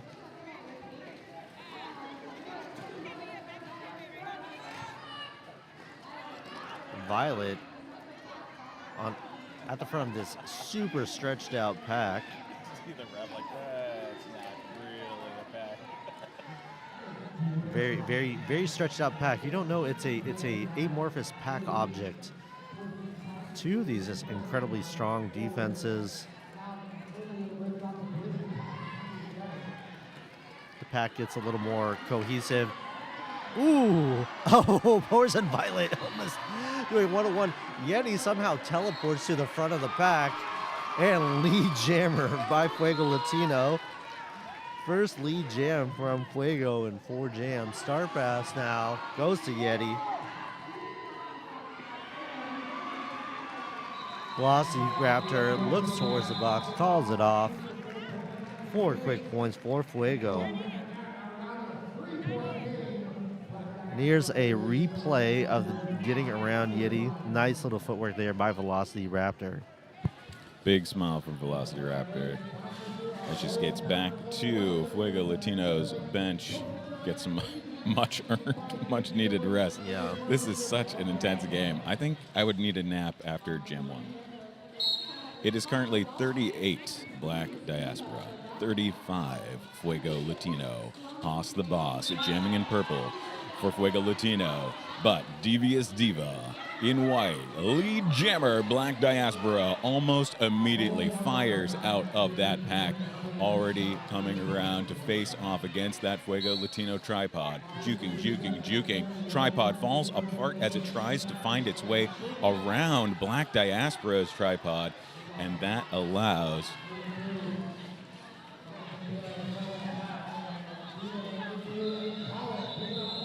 all right. We had a little bit of confusion there for a moment, but Diva calls it off after scoring 4 points there. 4 points for Black Diaspora, 42-35 now. Black Diaspora is up.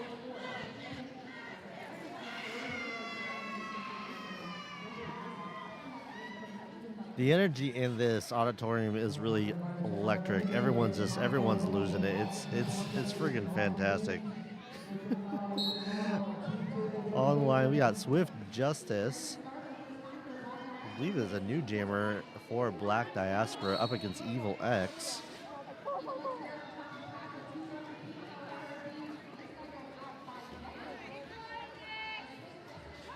Big drag back here by Black Diaspora.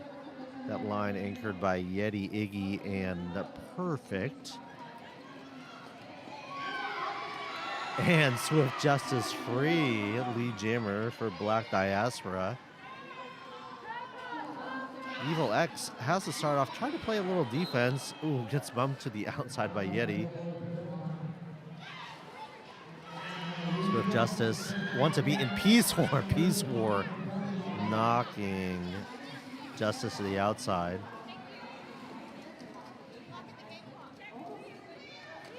Starsman past the Peace War now.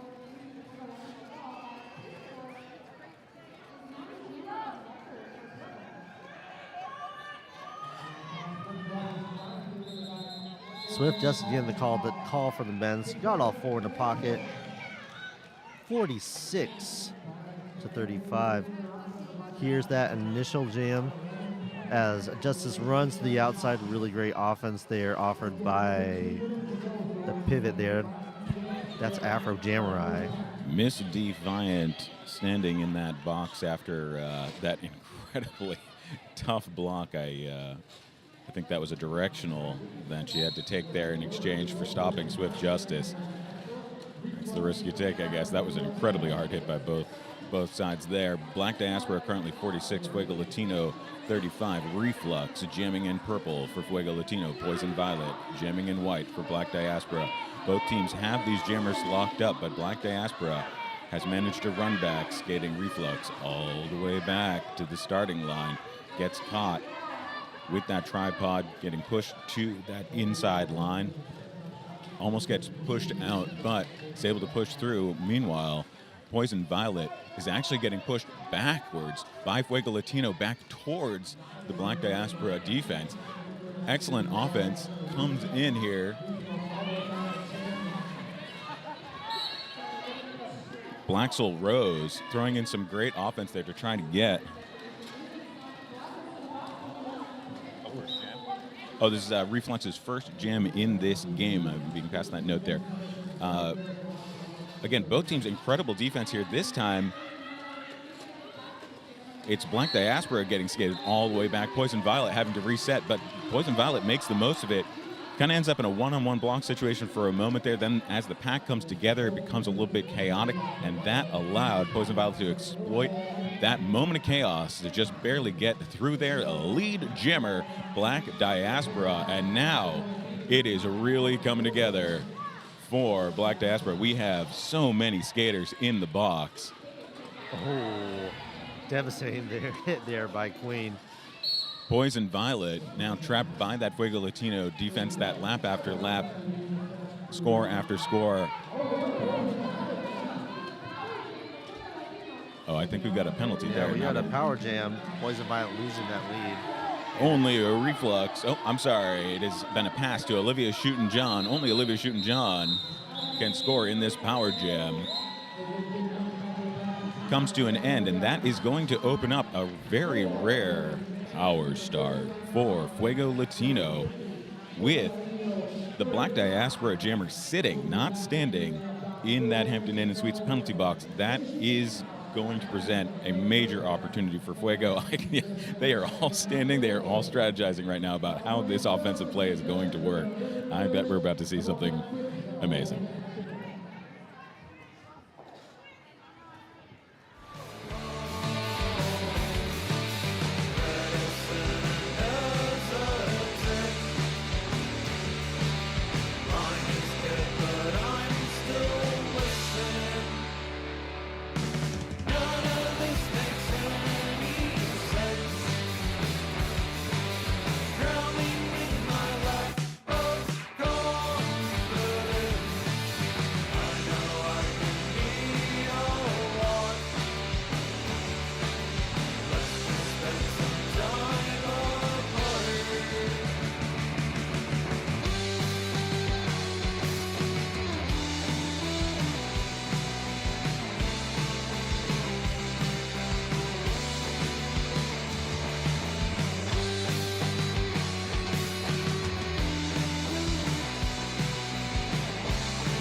All right, we are back. 2025 Y'all-Star Southern Skatedown Showdown, Black Diaspora, Fuego, Latino.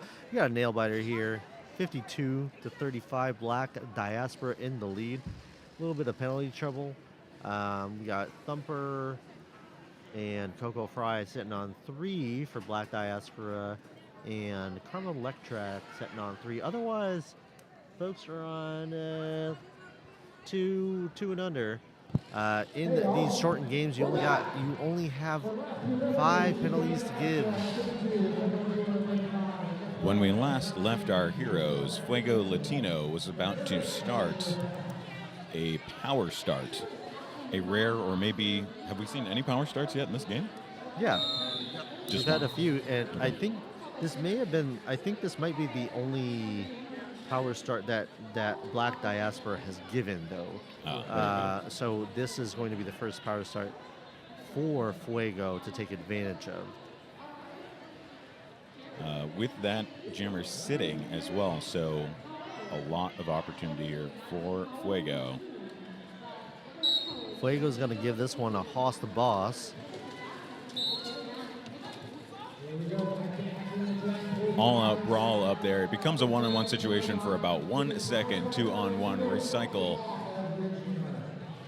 Forearms penalty sending Coco Fry to the Hampton Inn and Suites penalty box, and lead jammer. In the chaos of trying to figure out whose penalty is what and what is going on, Fuego Latino gets out a lead jammer. Haas the boss. I think that's sometimes the best way you can take advantage of that. Oh, really nice job. Yeti just says, do it myself. Poison Violet back into the pack. Already approaching, now working on that wall. Gets through on the outside line.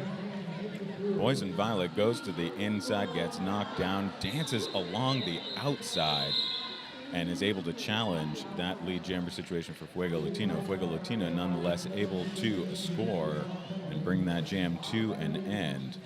So we see the replay here where Haas the Boss is able to hop out and get lead. And you can see the confused looks. I know. It's on Black Diaspora's face. Is like, it wasn't my penalty. Okay. Yeah, I mean, I think in the confusion, it's always like if you're a smart jammer, you're like, I will take this confusion and use it to my advantage. Devious Diva up against Evil X. Diva getting out not too far behind Evil X. Evil X just find the narrowest of holes. Calls it off quickly. Great job there. Fuego Latino putting 4 points on the board almost immediately. Incredibly fast jam there. Making it 52, Black Diaspora 43, Fuego Latino, a difference of just 9 points in this incredibly competitive game. Hampton Inn Suites penalty box looking nice and empty. Both teams have their jammers. Both teams have all 4 blockers out. Black Diaspora just barely takes the front and begins capping almost immediately. Evil X pushing on Black Diaspora's tripod. Well, one Black Diaspora skater goes back to go play offense for Diamond in the back there. A run back. Oh, yeah, and I saw that right away. That was a track cut being drawn on Evil X. I think did 2 in a row, unless the heads-up display might be incorrect, which it might be. Only Diamond can store for the next 30 seconds. It's a Black Diaspora power jam. Little bump to the inside here. That's going to send number 12, that's Mistake, to the box. So 2 skaters in the box for Fuego Latino. Most importantly, their jammer just released now. Evil X once again has an opportunity to make progress in this jam. Gets knocked all the way to the outside, not getting tricked this time into a penalty though. Great job by Perfect, just bumping X to the outside. No Mames heading to the Hamilton Inn and Suites penalty box now. X just dug in here, as is Diamond. There is no lead yet.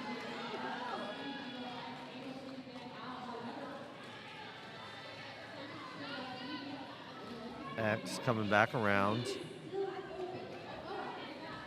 And Diamond taking the hat off, so there will not be a lead in this jam. 20 seconds left to go.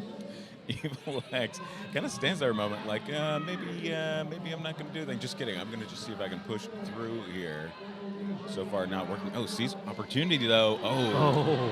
Huge one-on-one block. Fuego Latino tries to stop that. Run back does not work. Number 221, Yeti, the captain there, Black Diaspora, kind of just forces their way through to that run back. And all that work, only 2 points by Fuego. Really good job in point protection, Black Diaspora. And that bump there out by Yeti on the replay. So Black Diaspora being held scoreless in this half. 10-0 run for Fuego. Online, we got Butler up against Haas the Boss. 52-45, Black Diaspora is up by just 7 points. Both jammers kind of coming together, complicating the defense for both teams, but don't worry, they got this. Butler gone to the outside. Lead jammer, Black Diaspora, while Haas the Boss gets run all the way back. First lead of the half for Black Diaspora. Fuego Latino now creating that opportunity. They need to put pressure on that call off, and there it is. But not before Butler can score. I can see those 4 points in the sky from the refs.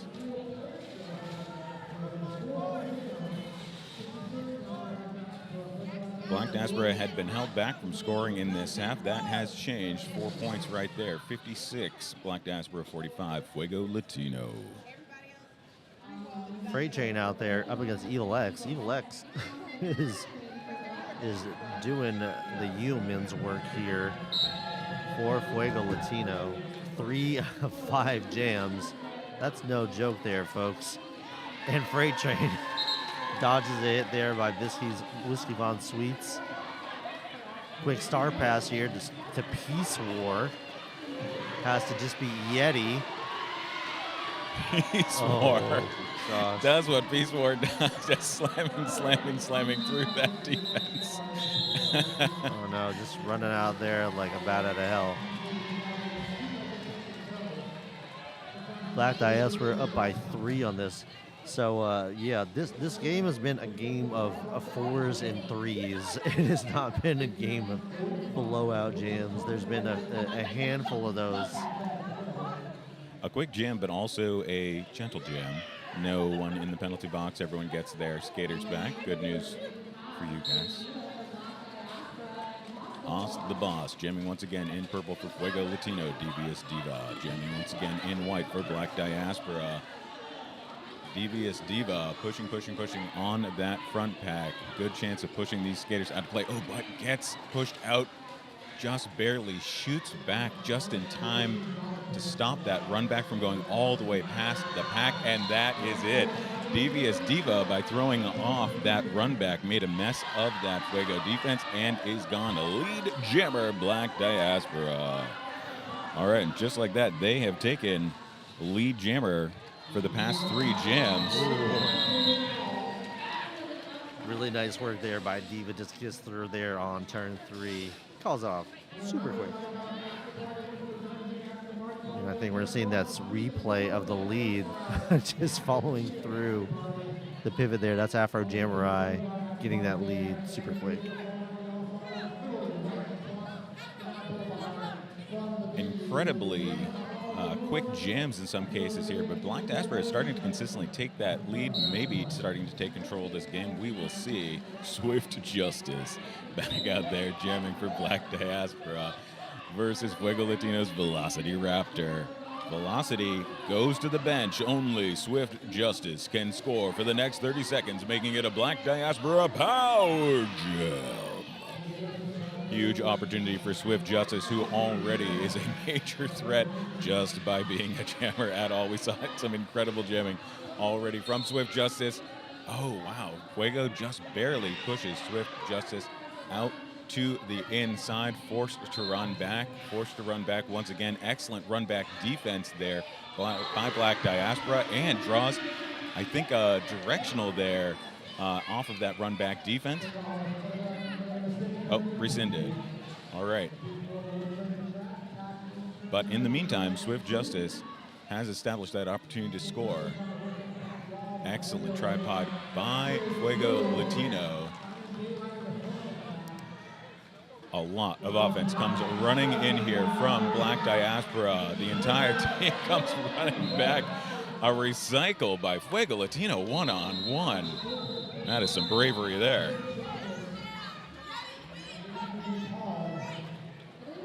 So 4 points there by Black Diaspora. Swift Justice here able to get a lead. So Fuego Latino being held scoreless for the past 4 jams. It's been a swap in fortunes. It's time for an official review or a timeout. This is a crash course timeout. Ready to take your 2-minute jam, make your 2-minute jams feel easy, tired of second guessing your training routine. Want to feel more confident when you step on the track, then Crash Course is for you. Life is a contact sport. Win. Woo. So this has just been like a swinging back and forth. It's just been, we've had a run here in the first 3 jams that have 10 points by Fuego. In the last 3, it's been 11 points. So answering right back, and just the athleticism, just incredible. Holding down these walls, able to take the slightest of lines. Yeah, Black Diaspora does seem to be taking some control for a moment here, but both teams have been incredibly competitive. I'm loving every minute of this. Let's get some more sponsors in here because it looks like this official review could be a bit here. Rydell, step into the action with Rydell roller skates, where passion meets performance, trusted by skaters for generations. Rydell combines classic craftsmanship with cutting-edge design. Discover your perfect pair now at roller.rydellskates.com. Rydell, built for Derby, made for you. Oh. Think we've got a decision there? It looks like they are discussing, so we are in the period in which discussing is still happening. Also, give a shout out to Currency Bank. Currency Bank's approach is simple, provide an exceptional customer experience through personal attention, convenience, and the latest proven technology. High-tech, high-touch Currency Bank.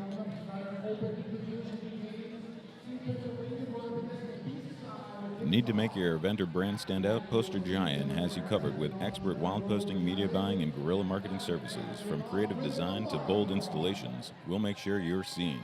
Visit postergiant.net to learn more. Let's create something unforgettable. Someone in the chat saying the penalties have been wild in this game. It's actually quite a low penalty game. So Black Diaspora has only had 1 penalty in this half so far. Coco Fry, who is now sitting on 4, had a forearm. And however, Fuego's had a bit of a little penalty trouble. They've had 1, 2, 3, 4, 5 in these first 7 jams. If by wild penalties you mean some of the hits, those have certainly been wild. That directional, I don't even know that I could figure out how you could stop the amount of power that was coming in in that jam without ending up with the directional. That was amazing. So head ref, girlfriend, discussing now.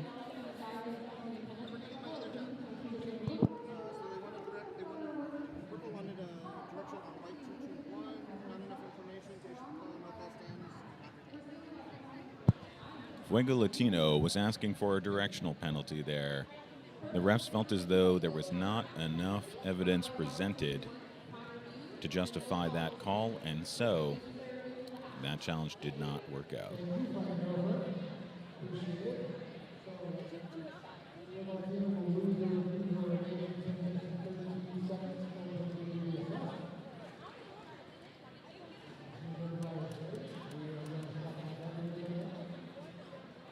Some more discussion happening in the center.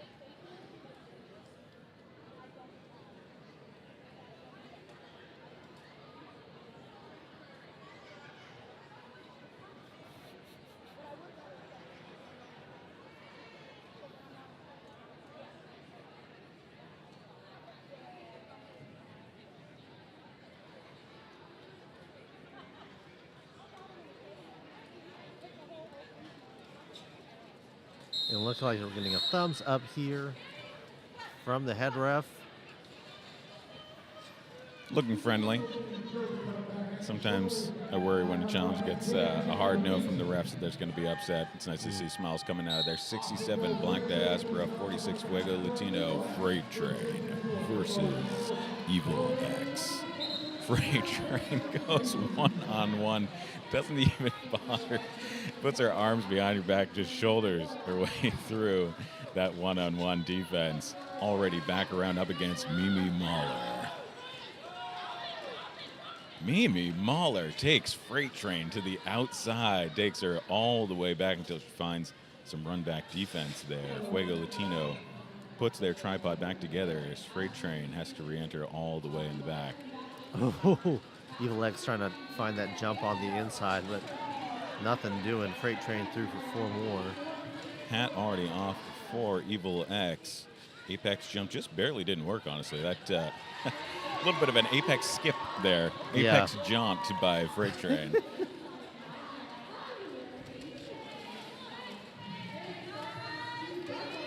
We've all seen that pass to Darko now, I think. Safe to talk about that. Freight Train has made multiple scoring passes as Darko is looking to stop the bleed here. This is a huge gem as this game goes. We've been talking about how it's a game of 4s and 3s. Jam of 12. We are in danger territory for Fuego right now. Oh, absolutely. Freight Train pushing through there. Oh, but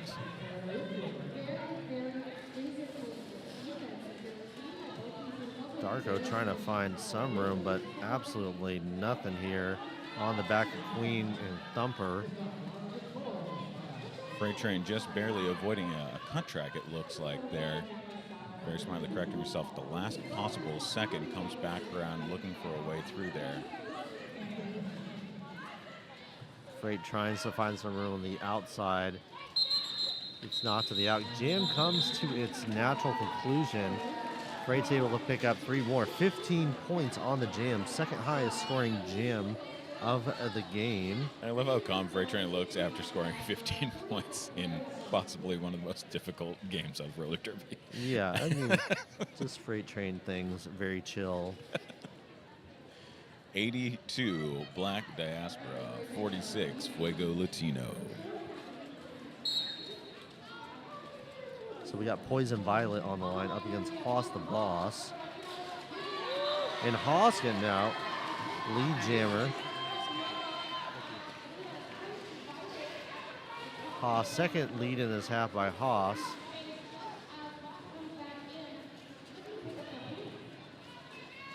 Hoss trying to find some room. Star pass here to Yeti.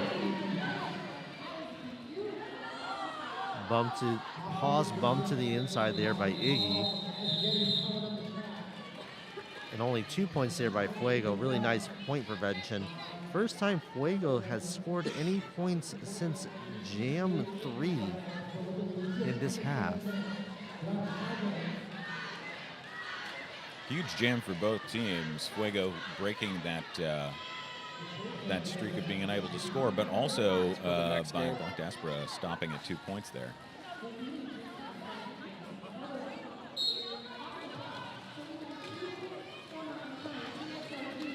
So we got Butler online against Mistake. I think it's Mistake's first jam. First time we've seen Mistake with the star. Pack is just kind of a morass over here. Butler getting the jam. 82 Black Diaspora, 48 Fuego Latino as Mistake looks to place pressure on Butler with a pass to Peace War. Butler comes around, gets kind of bumped there to the inside there by Maneki. And both teams getting 2 points off that one. Peace War. Oh, I hope we get that replay. That little steal of those 2 points was incredible. High speed, high agility.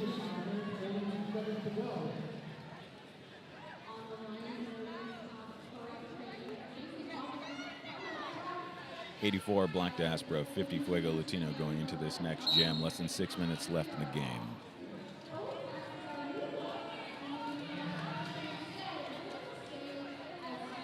pack is an absolute standstill at the line.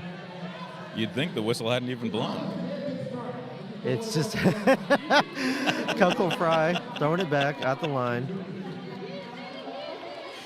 It's turned into a game of chess between the jammers, knowing that if one makes a hole, the other one's going for it. Freight Train decides, I'm not doing the middle anymore. You can stay here. I'm going straight up the inside.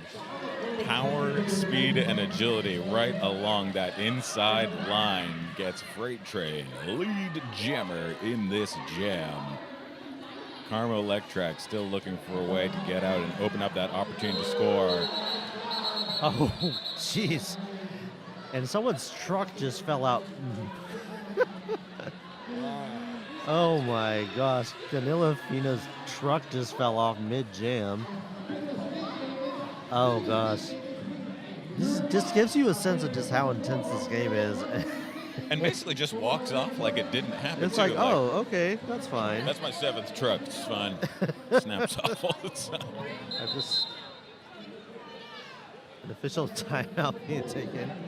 A Chris Crash timeout. Maybe this is a good time to talk about Rydell. 7th in the action, Rydell roller skates. Although, if that truck was a Rydell roller skate, I don't know. I probably can't advertise for him. Where passion meets performance, trusted by skaters for generations, Rydell combines classic craftsmanship with cutting-edge design. Discover your perfect pair right now at roller.rydellskates.com. Rydell, built for Derby, built for you. Fortunately, we have on-site skate maintenance who are immediately on it. It's Morphin. What's the names? Does anyone remember? The Morphin somebody skate maintenance over there? Well, anyway, they were on it instantaneously, so that's pretty awesome.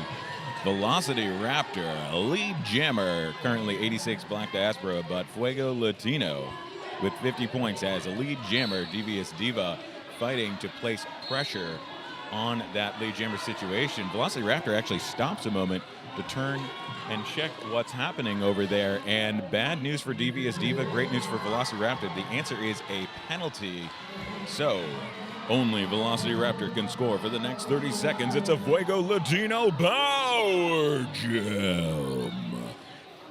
This is exactly the kind of opportunity that Fuego Latino needs right now. This has been a game of 4s and 3s. Oh, and Fuego not only puts the 4 on, but then in that run back says, you know, I've already got those points. Let's get a power start out of this too. So a replay of what's happening. Velocity just dancing up that line. Fully open. They're going to go ahead, use this power start, and give it to Hoss the Boss, who's been able to have a pretty high lead percentage. Can't say if the highest, but still pretty good. Just to clarify, a total of 6 points scored in that power jam. 86 to 56 now. And Hoss is gone. Lead jammer.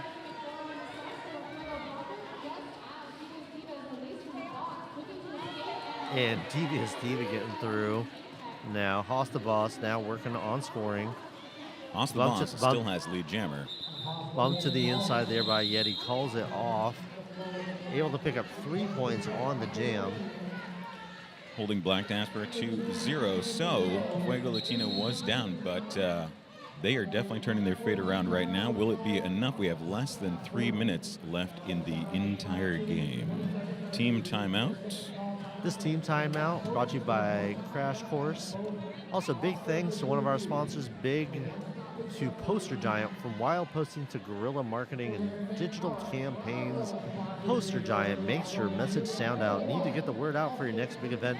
Visit postergiant.net today and let them take your promotion to the next level. Do you buy too much roller derby stuff? I know you do, because you're listening to a live stream of a roller derby tournament that literally no one else on the planet knows about. Well, I have great news. You can save $500 worth of all that extra money you're spending on roller derby. 888 and 187 are doing a gift card giveaway. tinyurl.com/y'allstars giveaway. Again, that's tinyurl.com/y'allstars giveaway. Enter for your chance to win a $500 gift card to buy even more roller derby stuff that you need. You need it for something. There's going to be a time. You're going to probably need it. Let's not lie. If you don't need it, sell to somebody else. Poison Violet up against Evil X. And Poison Violet out first. Dodges a hit up in the front there. Excellent juke to the outside by Evil X, but Black Diaspora saw it come in a mile away. Catches immediately. Evil X goes down hard to the inside. Hopefully still all right there. Not having the best time. Poison Violet, lap after out there. A lead jammer and coming back around for more points. Currently 90, Black Diaspora, 59, Fuego Latino. Evil X still working there. Sneaky little pass. Sneaky little pass to Whiskey Von Sweets. And getting drugged way back. Great hit there by Afro Jamurai. Drug all the way back to the near straightaway. – Whiskey Von Sweets trying to just kind of rip through that tripod, and it almost worked. Ooh, good job at Whiskey. Drop and roll. Kind of cushioned her fall with her face, unfortunately, but she's still smiling. Poison Violet taking it calmly. Checks in with the refs, and the refs are like, I can't tell you. I can't tell you. Yeah, here's that hit. Oh, jeez. Good advertisement for 888 helmets while we're here. And Cirque du Soleil, forward rolls are a big part of Cirque du Soleil. Yeah. Oof. My gosh. 92, Black Diaspora, 59, Fuego Latino, 6 points going to Black Diaspora in that jam. Team timeout to stop that game clock at 55 seconds left in the game.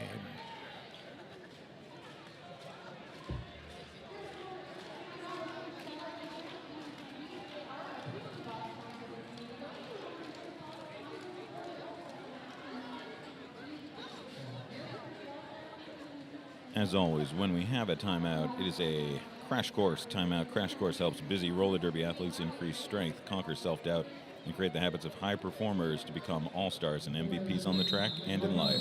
Want to make 2-minute jams feel easy? Visit chrissycrash.com to learn more. Life is a contact sport. Win. Oh, I like how you said win there. That was fun. That was fun, like I was in a movie. On the line now, we got Haas the Boss. This is Butler. And Haas the Boss. Calling some offense from the inside. Haas the Boss is doing exactly what this game needs right now. Fuego Latino is down 92-59, but Haas the Boss can change it right now. Haas now working, trying to find some room. A run back on Butler ends up kind of accidentally playing defense on Haas. Haas shrugs it off, comes around. First scoring pass. Butler with the star off. Oh, big pile up there. Collision. Oof. Hit there by Thumper. I think that's Thumper's 5th, so she is going to be out of this game, and tough time to foul out. Black Diaspora is going to be down a blocker. Haas keeping it going. And a star pass here to Yeti. Peace-War gives chase. Oh, it gets Yeti. Peace-War looking for that run back. Run back defense has been defended, allowing Peace-War to go all the way back. And that is it for that pass. Whatever sneak attack that was going to provide, it is not happening now. Haas the Boss still working now on a 4th scoring pass. 12 points so far already scored by Fuego. Peace War goes to the box. Yeti now not able to escape on that initial. Haas, 16 on the board already, 15 seconds left to go in the game. Yeti tries to play a little bit of defense there. Haas, the Boss, almost sneaks it to. Defended by Coco Fry and Butler, turned blocker. And the jam comes to its natural conclusion. Huge jam, biggest jam of the game by either squad. What an incredible jam. And here's that hit by game. Peace War on the replay. Just executes it almost perfectly at 20 feet, does that hockey stop, comes back. 19 points by Haas, the boss. Incredible. What a way to end this game, y'all. 92 to 78. There's someone's shoes. I don't know why we're focusing on someone's shoes. I mean, there's some gold shoes. They're amazing shoes is what they are. Thanks there. Oh, Can't tire. incredible. So, what a game. That was a nail biter to the very end. That is the official score. 92, Black Diaspora. 78, Fuego Latino. Thank you so much. I was Tally. Yeah, I've been Kate Silver here with Waterboy, our producers. So happy to have you here. Stick around. Next game, B-side versus Team Pennsylvania in the Open Division.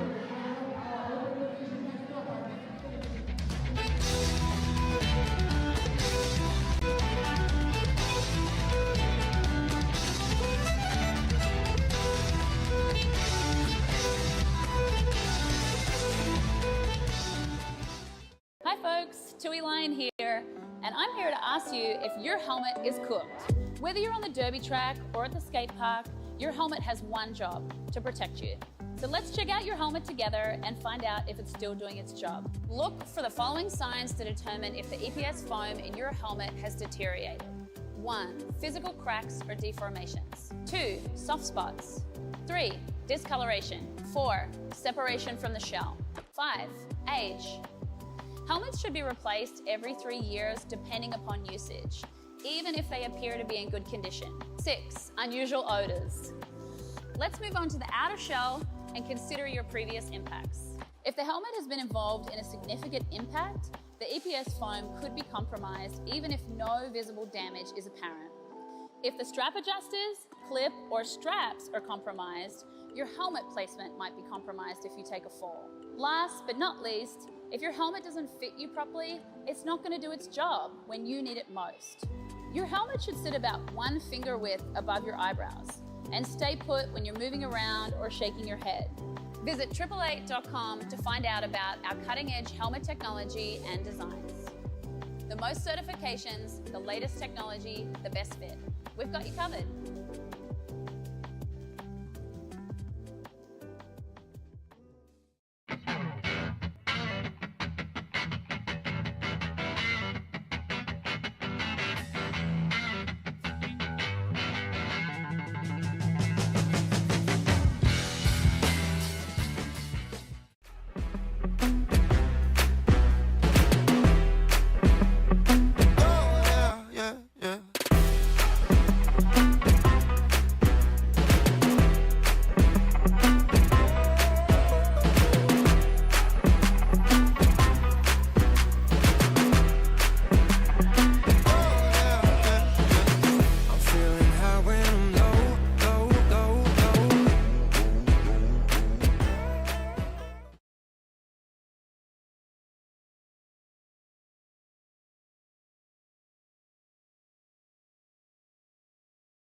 Testing 1 2, testing 1 2. Inquiry number 80393, company is Seba Guide.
Welcome, welcome, welcome to day 2 of Y'all Stars 2025 right here in beautiful Thibodaux, Louisiana. My name is Hazenberg. I'm Mary Chaos. And we're bringing you our next game, Beastside versus Pennsylvania. This is the first full-length game of the tournament. Regular roller derby. That's right, regular rules roller derby. It's going to go the full length. We're going to go all the distance, et cetera, maximum effort.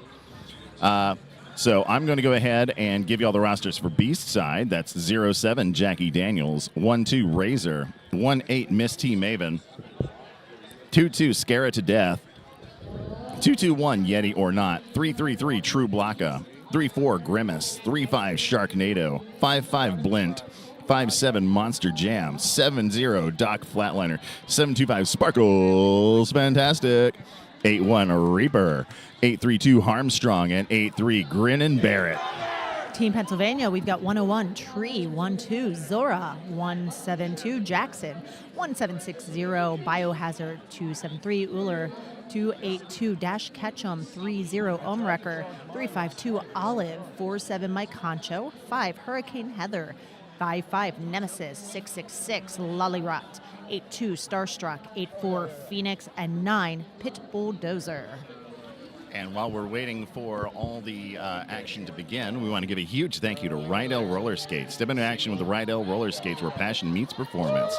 Trusted by skaters for generations, Rydell combines classic craftsmanship with cutting-edge design. Discover your perfect pair now at roller.rydellskates.com. Rydell, built for derby, made for you. So this is going to be an interesting matchup. These two did not play last year. Team Pennsylvania was in the main division last year, and they went open division this year. Some of the players on B side also play for Team Pennsylvania.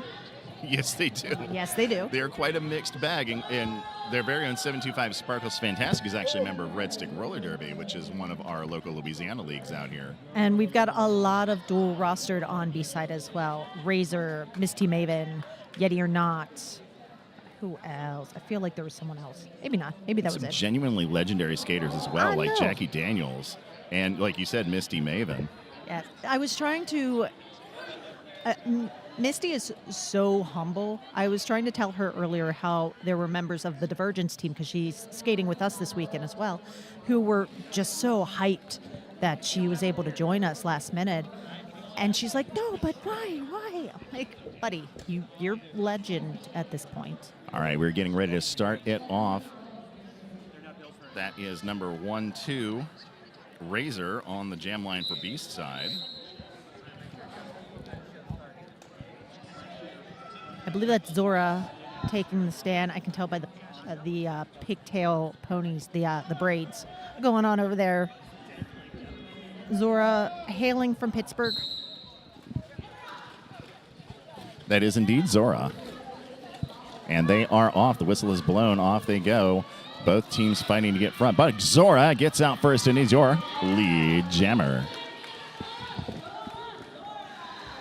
Very fast jam to start off with. Just running it already. Zora is lead, chasing down, catching a couple B-side players. Gonna try calling it off. Let's see if they got all the points or just some of them.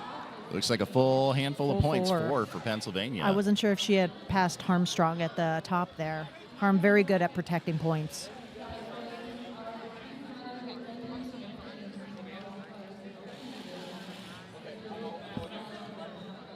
Yeti just coming off of the last game. Was it the last game? The game before. Game before. Game before. Game before. She's also coaching for Team Salaam.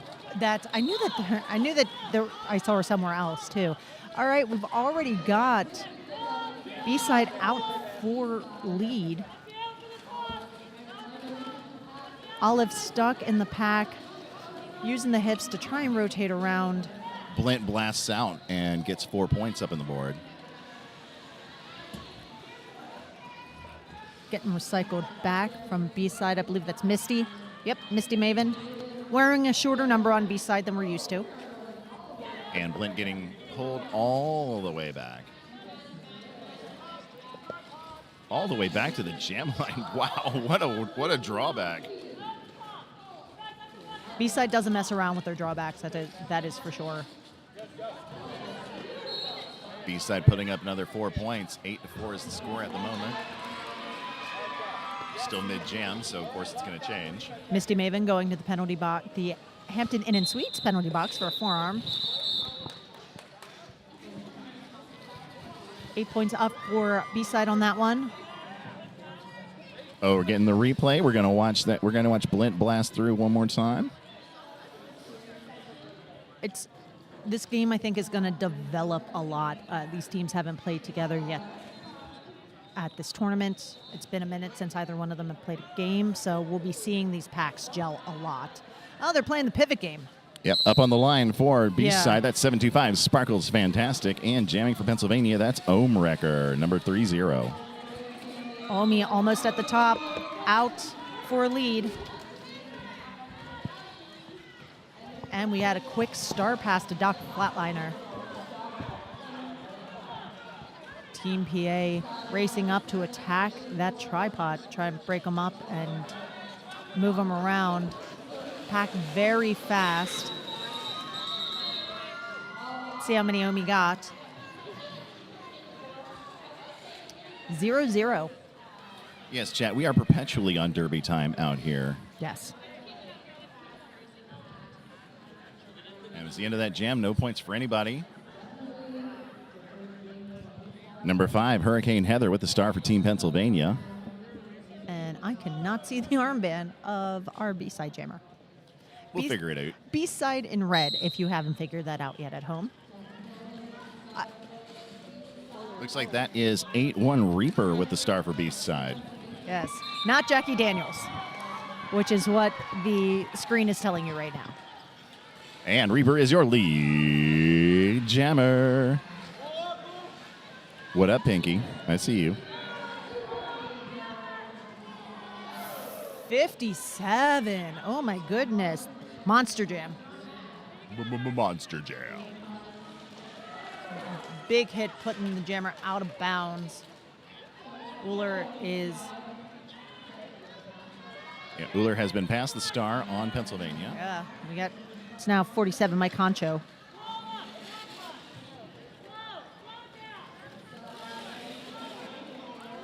This PA team has been together for a while. They have had a lot of time to practice.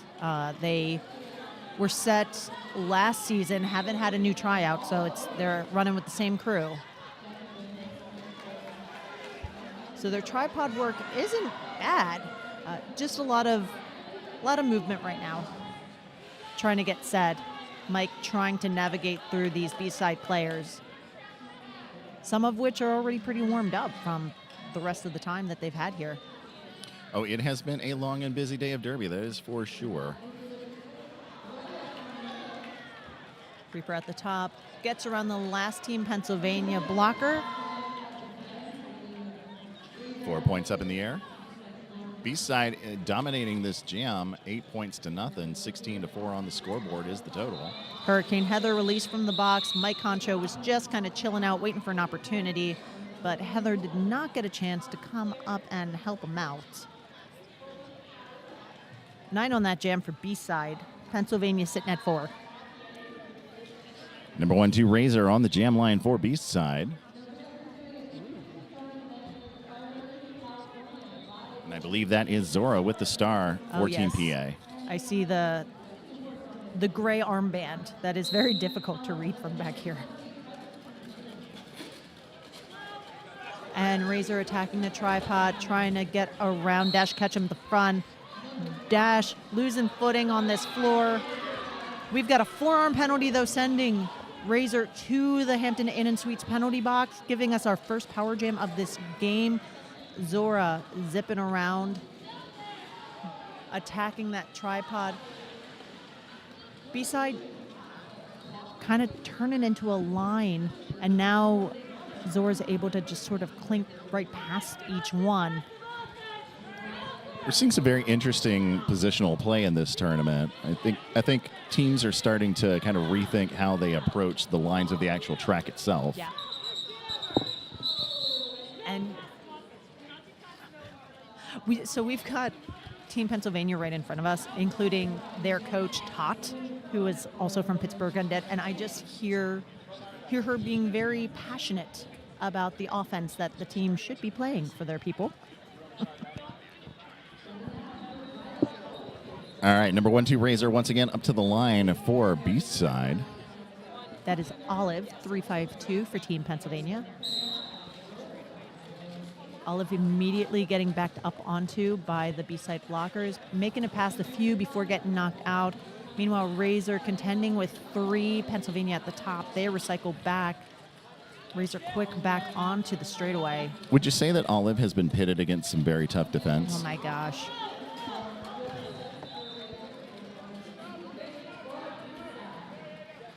No puns, I'll get salty about it. All right, look, that's all I'm going to say about it. Star pass to Starstruck. Now Olive using positioning to get Razor out of bounds, get Razor to call the jam. We're going to restart. Only 2 points on that one for B-side. Good use of star passes from Team PA. They're keeping the point spread tight because of that.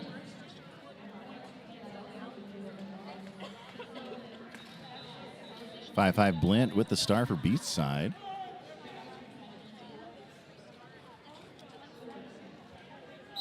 It might be Uller. Nope, it's Omi. It's Omrecker. Tis indeed Omi. And Blint gets out front and is your lead jammer. And he is maneuvering into position to grab some points. Looking for his opening. Makes his move. Slams hard against that Pennsylvania bedrock that is the wall.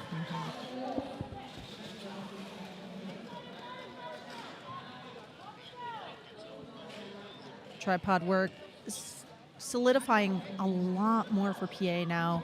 Got Hurricane Heather back there. And Nemesis, pairing up with Nemesis.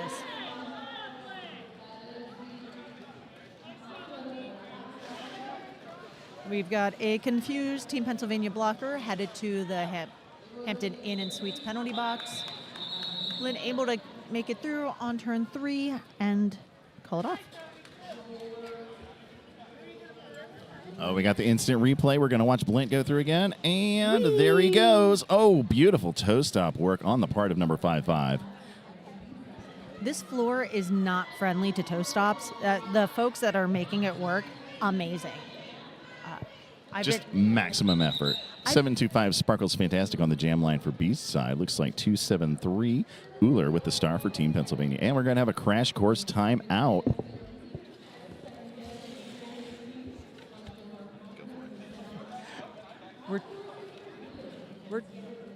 We're working on the crash course timeout. We were so excited to be on this call together that we forgot to set up our stuff. Sorry, PR.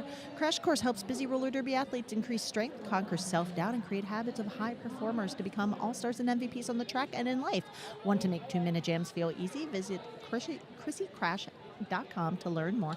Life is a contact sport. Win. I love that slogan. It's so good. And we are getting so back in. Once again, 725 Sparkles Fantastic and 30 Ohm Wrecker on the, 273. My bad, Uller on the jam line. Like that. Nope, those are very different people. Extremely different humans. Oh, around the outside. Using that momentum. Lollyrod almost able to catch at the front. Doesn't commit to it. Was afraid of being out of play. Already back in is Sparkles Fantastic. Uller trying to get that hat to dash catch him. I see red stickers in the chat. What up, hippie? What up, circuit? Uller didn't have to pass it. Dash playing a little bit of offense, distracting. And we will start again. Here we go. What we got? Oh, yes, this outside toe stop work. Hop, spin. Yes. Yes. Yep. That beautiful. is the agility that Sparkles is known for. Yep. All right, here we go. Back into it.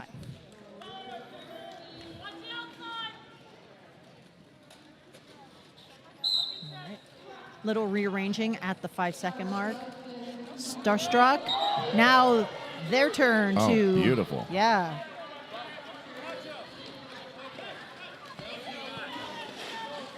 We've got. Start pass already happened, I believe. Yes. Doc Flatliner has it for B-side, fighting with all of Team Pennsylvania.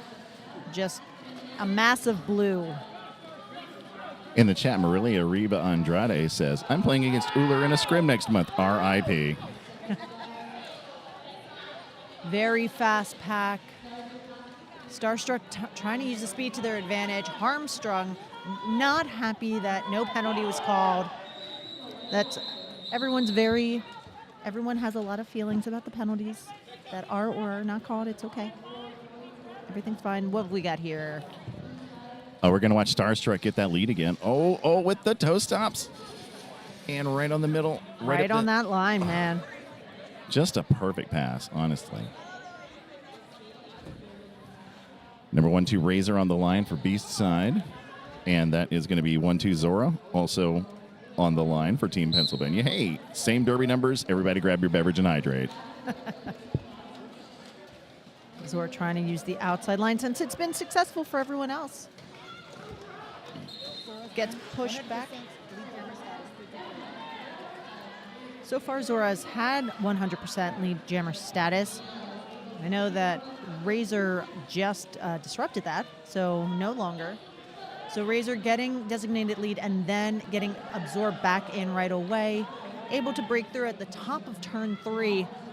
While the rest of our games had been sitting kind of at that turn 1, turn 2 section, this game sitting at that turn 3 or 4, a little bit faster, a little bit more mobility. Yeller making an old derby yeller person blush over here, by the way.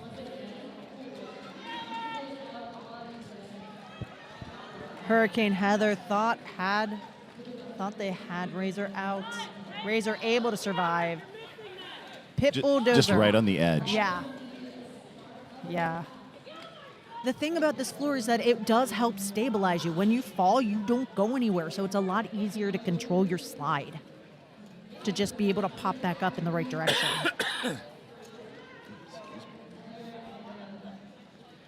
Razor fighting against Hurricane Heather and number 55 Nemesis at the top of this pack. Drawing out some bridges. Pitbull Dozer stuck, kind of trying to get his offense to do a little bit more work. Falling into defense for a little bit. High block being issued to Pitbull Dozer with the star on his helmet. He's going to go sit down. We're going to have a Hampton Inn and Suites penalty box, power jam. I don't know. Sounds about right to me, yeah. Yeah. Hampton Inn and Suites, penalty box, power jam. Yeah, there we go. Into it.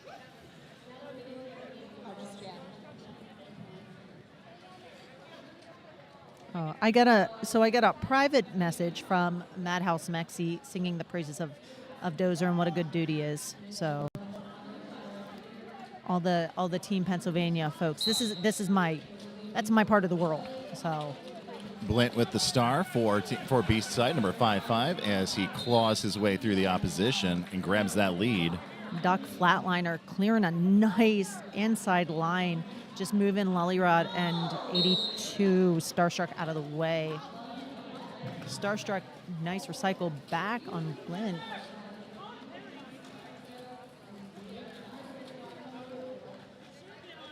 Pitbull Dozer is standing in the box, about to re-enter here. And there he goes. There he goes. Still able to stay in bounds. He had a nice star stash going there, and I think that confused the B-side blockers a little bit. It looked like Armstrong thought he had pushed hard enough to get him out of bounds, and toe stops just clung just a little bit on that tape, man. Just a little bit more. Just a little bit. Just a little bit. And we got 725 Sparkles Fantastic on the jam line for Beast side with 3-0 Ohmwrecker carrying the star for Pennsylvania.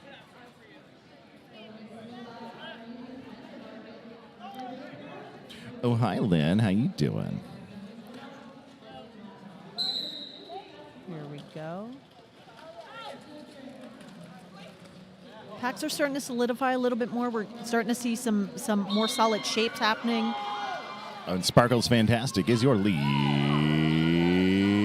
Yes, I'm going all the way around. Jammer.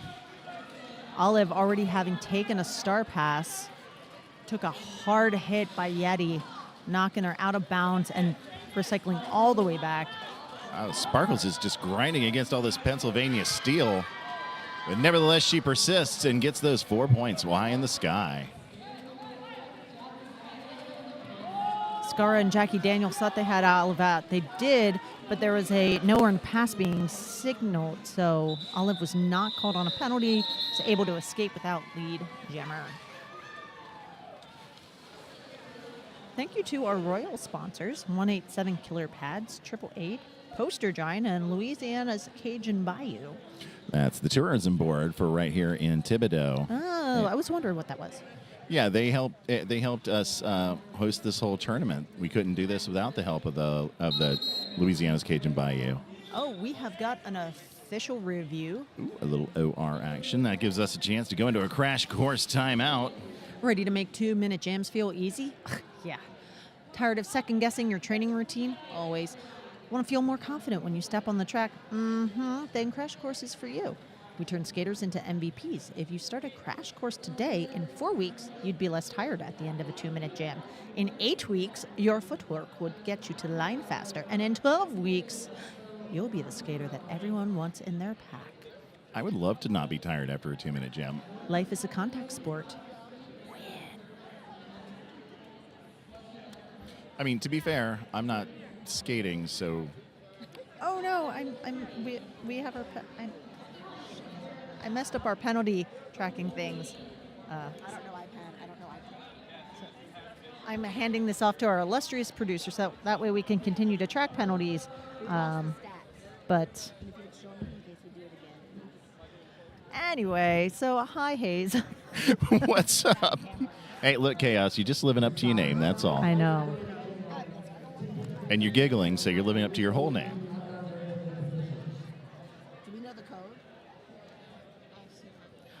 I got to be honest, I did not hear any of that. Yeah, unclear what the official review is. Sorry, guys. Yeah, Breadpool is typically very clear on the microphone, but this time I took my headphones off a little too late. I was busy being bad at my job. It's a very important thing for me. Maximum effort. Got a little bit of a wave going on from the Team PA players. Yeah, get that wave going, y'all. I say to the internet audience instead of the home audience, or the in-house audience.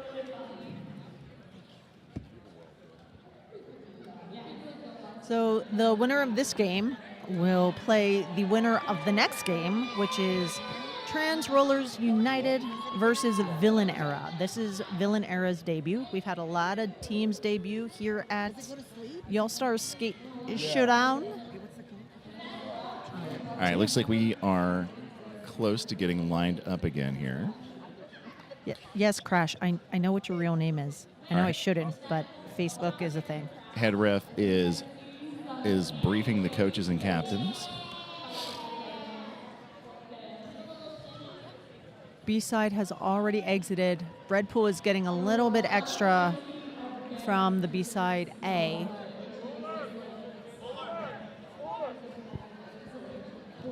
Making sure that her concerns are well heard. And when we come back in, jamming for B-side is going to be 1-2 Razor Give us a sec. with a Power Star.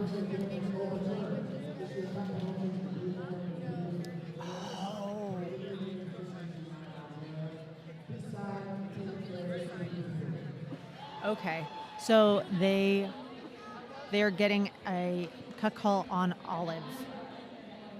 So B-side will retain. We're at a point now because we're in the hour-long games. You can retain your official reviews. You couldn't in the 40-minute games, but now we're back to regular rules of roller derby. So that means B-side starts on the power jam. Yep, Olive sitting in our Hampton Inn and Suites penalty box. That is Razor running up the inside, trying to get past this Mike Honcho. Let's see, we've got Mike Honcho, we got Tree, we got Hurricane Heather, and Zora out there with the pivot stripe to help out Olive if she needs it. Oh, Just Razor slices around and gets those points up in the sky. Pennsylvania breaking apart a little bit, trying to hit these jammers individually instead of relying on their strong tripod work. When these players play together, they're impossible to get through. I think it might just be some of the nerves of first game of the tournament kind of thing. Oh, for sure. Yeah, this is B-Side's first time. I think this is the first game for both of these teams, isn't it? It is. And again, our first full-length game, so all the pressure is on. And now we've got Razor is that off star to pass. the box, and star pass to Zora. But looks like Zora could not accept the star and got a penalty. So Olive had to go get it again. What is even happening right now? Oh, yes. Okay. So there was the star pass was incomplete. Zora got called on a multiplayer block as the pivot, not as the jammer. Zora was able to drop the star close enough for Olive to pick it up as Zora went to the penalty box. So therefore, the jammer Razor was not released. Olive had to just go and get the star. And that's roller derby with Mary Chaos. Haha. So Pennsylvania has given up 3 power jams out of the last 4 jams. We're going to have Mike Concho go into the penalty box for a direction of gameplay. Oh, a tremendous hit from the B-side pivot.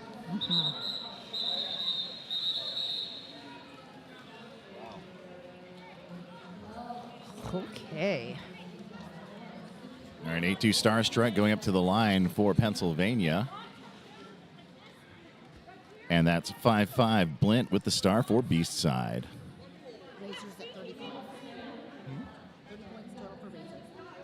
Razor has earned a total of 30 points over the course of this game. Thank you, our awesome producer, Muffin Tumble, who's feeding stats into our ears over here.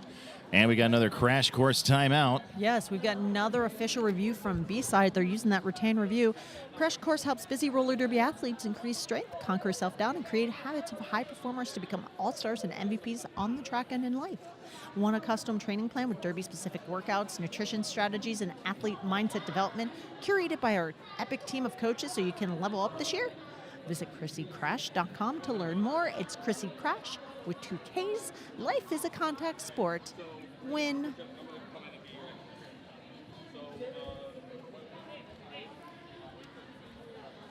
We also would love to thank our sponsor, Rydell.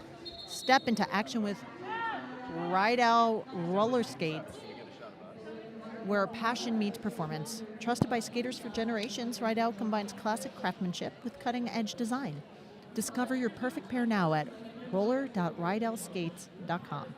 Rydell, built for derby, made for you.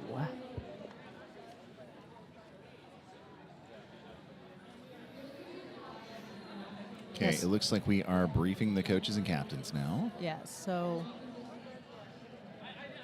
we shall see what is going on with the second official review. You know, we're talking about derby time earlier. This is, yeah, we're definitely on derby time now. Oh, yeah. Timeouts happen. It does tend to just push everything a little bit forward. Yep. We've got the illustrious spread pool about to make the announcement.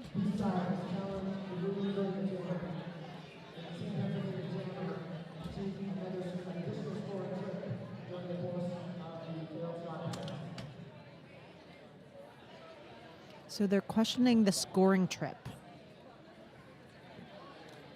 The pivot is allowed to carry the star out of the pack. The pivot did not attempt to put the star on, so they did nothing illegal there. So the OR has to do with the points awarded, I believe.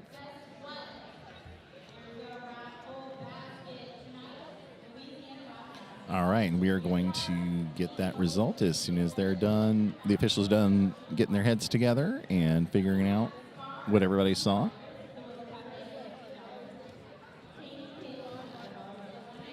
All right. Let's see what our man in the white helmet has to say. Oh, just briefing the coaches, captains.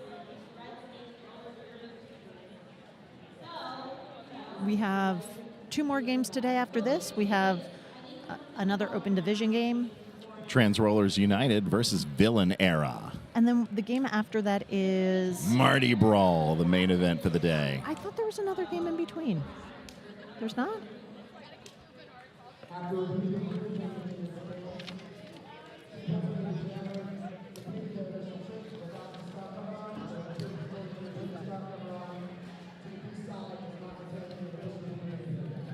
Yes, the illustrious Bread Bowl. They did not retain. I'm not quite, yeah. I wasn't able to tell exactly what was going on.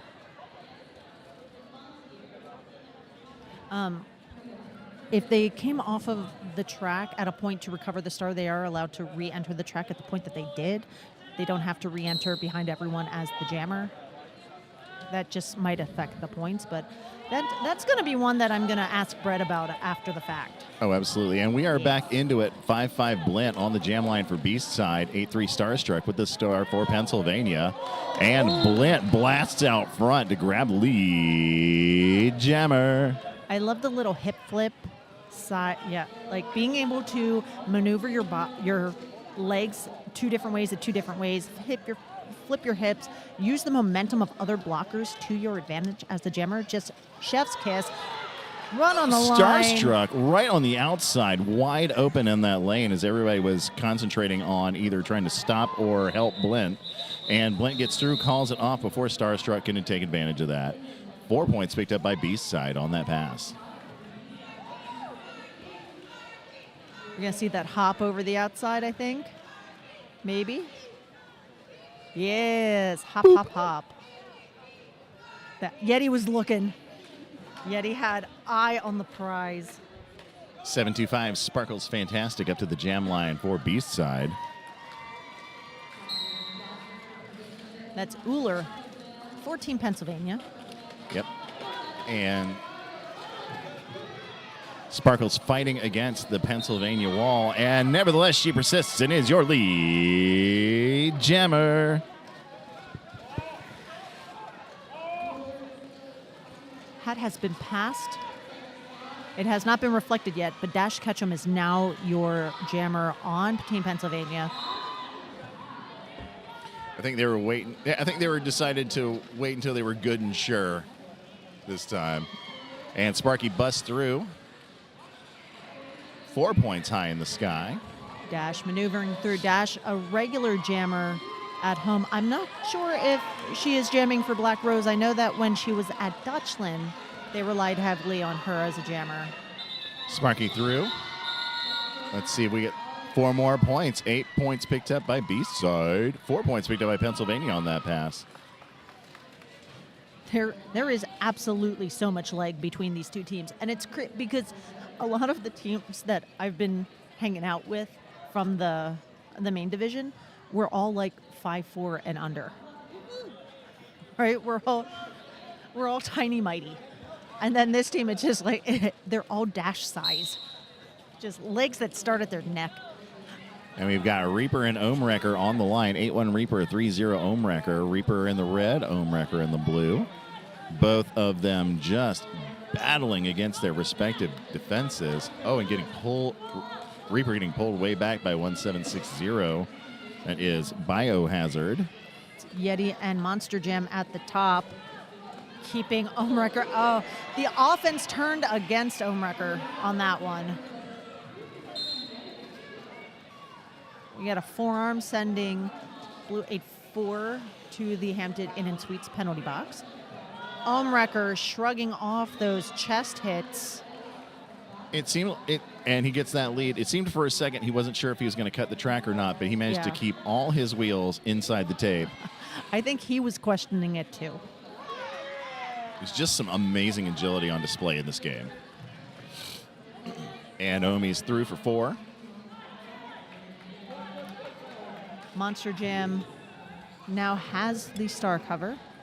approaching for first scoring pass. Doesn't get anything before the jam is called off.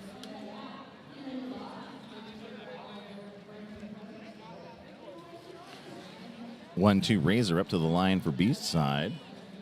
And 1-2 Zora with the star for Pennsylvania. And again, identical derby numbers. Everybody drank.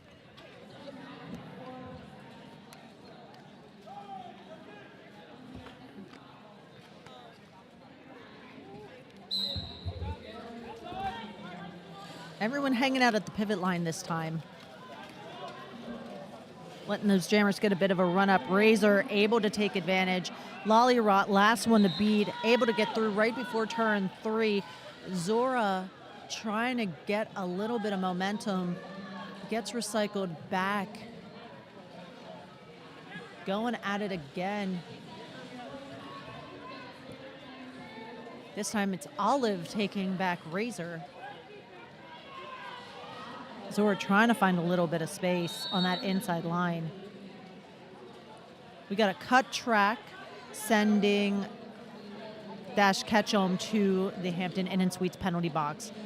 So Razor Isley Jammer, Zora does not have a pivot on the track right now. Got a little bit of offense that's going to turn into a direction of gameplay for 1-7-2. I know I should wait for the call to happen before I say that, but... And Razor with the call off. I heard the whistle. I saw the action. I heard the whistle. I knew what was happening. It's not like the skaters can hear you. That's true. That is a good point. And it looks like we're going to have 5-5 Razor up to the line once again for Beast side. We've got a team timeout for Team Pennsylvania. A Chrissy crash course. Time for a crash course timeout. Crash course helps busy roller derby athletes increase strength, conquer self-doubt, and create... Oh, gosh, it's me. Hi. Hello, live audience. How are y'all? Hey, Muffin, get in on this. Yeah, the amazing Muffin Tumble here doing our producing for us. Doing all the homework and keeping us nerds full of all the stats that we need. Guys, when did I start looking over 40? I don't know. When you got over 40? Oh, you don't like it. Anyway, crash course. Roller derby athletes. Increases strength, conquer self-doubt, of which I have plenty now. And create habits of high performers to become all-stars and MVPs on the track and in life. Want to make more of 2-minute jams? Visit ChrissyCrash.com to learn more. Life is a contact sport. Win. And that's just in time, so we're coming right back in. Once again, that's 8-2 Starstruck on the line for Pennsylvania. 5-5 Razor with the star for Beast side. Or sorry, 5-5 Blint, not Razor. But I did that bad. I called them the wrong name twice. Now I owe them 2 drinks. All right. So I see Hurricane Heather out there as 1. I'm trying to see who the other blocker is, but numbers are hard to read out here. But basically, we got 2 PA blockers doing their best to help Starstruck through. And Blint busts through, grabbing the lead, and he is sizing up the pack, getting ready to make his move. Oh, it's Dozer, Pitbull Dozer. We do have Dash back on the floor for Team Pennsylvania. Monster Jam doing that chest pop. Just moving the jammer out just enough. Starstruck going head-to-head with 5-7 Monster Jam again.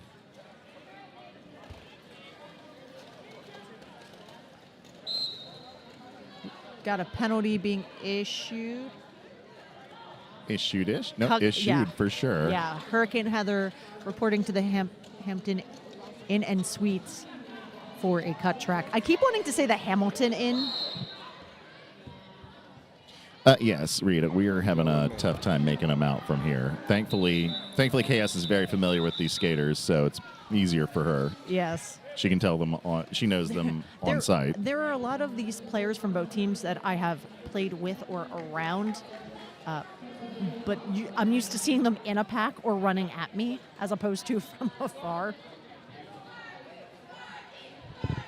725 Sparkles Fantastic on the jam line for Boost side. And 273 Uller with the star for Pennsylvania. We got 2 in the Hampton Inn and Suites penalty box, 1 per team. So we got just tripod v tripod at the moment. Armstrong holding Uller along with True Blacka. Got Hurricane Heather re-entering, gonna do the fastball special. Is that where Colossus throws him at a sentinel? It's the spin around. Very fast at the top. Hurricane Heather, Hurricane blocking to grab. Again with the chest blocking there from Monster Jam to get Uller down. It is brutal. Long pack. Condensing, we've got 1 bridge, 2 bridge, and lots of tripod work. Little grindy here in turn 3. Sparkle's fantastic, trying to get past.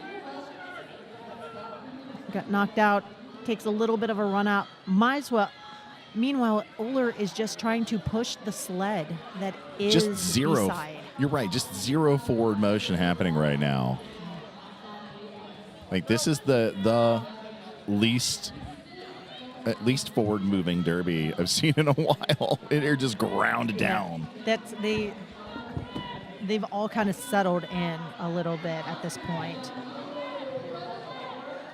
Just making themselves comfortable out there. Monster Jam, like right at the edge.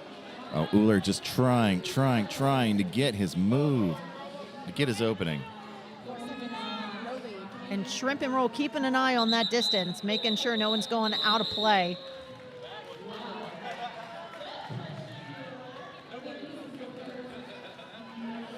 We're going to see this again. Oh, that beautiful spin. And the whip. Amazing. Nothing gets you going faster than the whip. I saw that first. We were calling it the Murph fastball special. For anyone who watches Jacksonville Roller Derby, 7-7 Murph will do that often. And it is glorious when it works. Oh, thanks, Ballsy. All right, we are right back into it. Reaper and Yep. And Dome Wrecker. And Reaper is your lead Psychopomp. Yeti trying to move folks out of the way, just break up Team PA, keep them apart from each other. And it's working. Stopping Olive from doing the run back. Olive getting their butt on. Everyone now getting separated out by Jack Daniels. Reaper fighting around this defense. 1-7-2. That's Jackson. Jackson putting some work in this game. And Reaper with the call off. He decided to end it. Oh, we've got the O in the air before anything happens. Just immediate crash course timeout. Immediate crash course timeout. Crash course helps busy roller derby athletes increase strength, conquer self-doubt, and create habits of high performers. Want a custom training plan with derby-specific workouts, nutrition strategies, and athlete mindset development curated by our epic team of coaches so you can level up this year? Well, visit ChrissyCrash.com to learn more. Life is a contact sport. Win. Scoreless for both. Oh, yeah. So Todd's jacket is just cats, and it's fantastic. Oh, I love it. And she is one of the more mobile bench coaches that I've seen at this tournament this weekend. So I wouldn't be surprised if the camera was catching her now and again. And Muffin tells us that the last 2 jams were completely scoreless for both teams. Holy moly, you never see that, Nope. especially this level of play.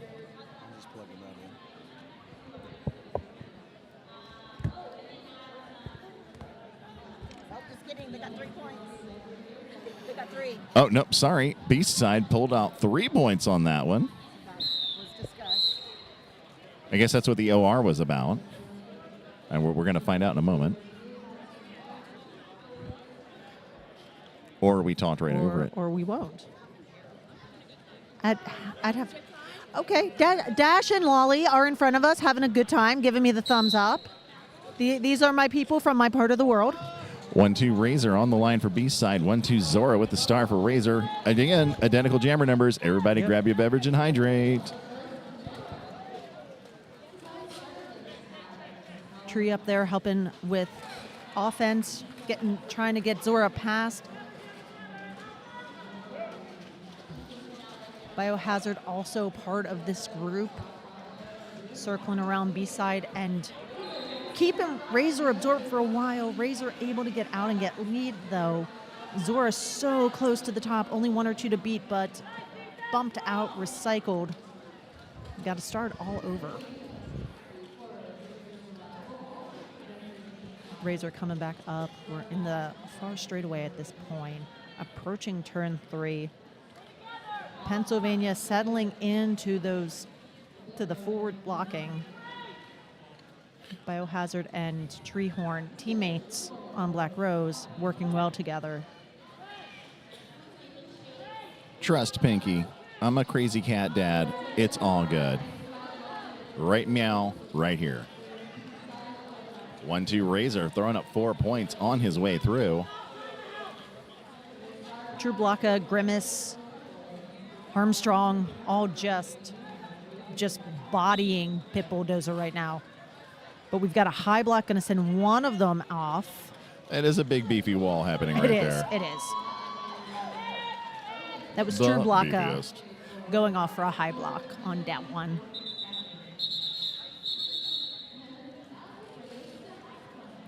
Oh, that's halftime. All right, we are going to take a little break, and we are going to come back in about 12 minutes. My name is Hazenberg. I am Mary Chaos. We'll see you soon. See you soon.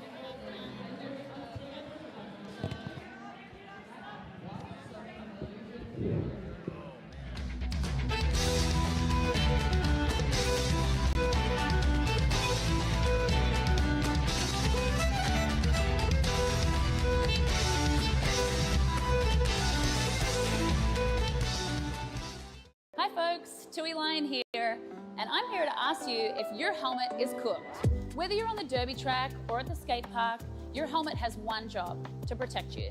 So let's check out your helmet together and find out if it's still doing its job. Look for the following signs to determine if the EPS foam in your helmet has deteriorated. 1. Physical cracks or deformations. 2. Soft spots. 3. Discoloration. 4. Separation from the shell. 5. Age. Helmets should be replaced every 3 years depending upon usage, even if they appear to be in good condition. 6. Unusual odors. Let's move on to the outer shell and consider your previous impacts. If the helmet has been involved in a significant impact, the EPS foam could be compromised even if no visible damage is apparent. If the strap adjusters, clip, or straps are compromised, your helmet placement might be compromised if you take a fall. Last but not least, if your helmet doesn't fit you properly, it's not going to do its job when you need it most. Your helmet should sit about 1 finger width above your eyebrows and stay put when you're moving around or shaking your head. Visit 888.com to find out about our cutting-edge helmet technology and designs. The most certifications, the latest technology, the best fit. We've got you covered.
Oh, here we go. Oh, I was hoping that we would get the camera on in time to see a sexy cowboy. So we had a bit of a halftime show. The roller skating cowboy returned from last year. If you know anyone that is here at Y'all Stars, just go on their socials. I'm sure that they are posting the video now. 100%. All right, so we got some stats. Thanks to the amazing Muffin Tumble, who is seated behind us. Razor is the top scorer for B-side with 44 points. Blint is just underneath that at 31 points. And Zora is the top scorer for Team Pennsylvania at 12 points. B-side has passed the star 3 times. Pennsylvania has passed the star 6 times. And there have been 3 power jams in favor of B-side and 1 power jam in favor of Pennsylvania. I heard you crack that monster through my headphones. Grip it and rip it, brah. No. Hey, this is Hazenberg back Hi. with you. I'm Mary Chaos. We've got just 30 seconds left to go until our second half. B-side 105, Pennsylvania 27 is the score. Tired Chaos right now. No penalty troubles. We've got a few people sitting on 2. A handful of people sitting on 1. Overall, been an extremely clean game. You're right. Well, I don't like that term, a clean game, because that implies that there are no penalties happening. No, because sometimes getting a penalty is part of a legit strategy. Well, not that. It's a matter of sometimes it's just moving so fast. There's a lot of contact happening, and a lot of it is not having. It is not necessarily legal, but it's not penalizable, and those are different things. It's in that gray area. All right, we got number 55 Blint on the jam line for B-side. 1-2 Zora carrying the star for Team Pennsylvania. Indeed, indeed. And as soon as our excellent, and there we go, our excellent jam timer, Punish Her, has signaled the jam to start. And here we go. Blint is your lead jammer. Zora just trying to get past Monster Jam. Ooh, let's see if Yeti must not have had established position. Tried to pull the cut on Zora last second as Monster Jam went out of bounds. Zora with that beautiful hop. There was a Team Pennsylvania was able to oh no, it was Yeti caught her jammer. Whoops. 3 points picked up by B-side.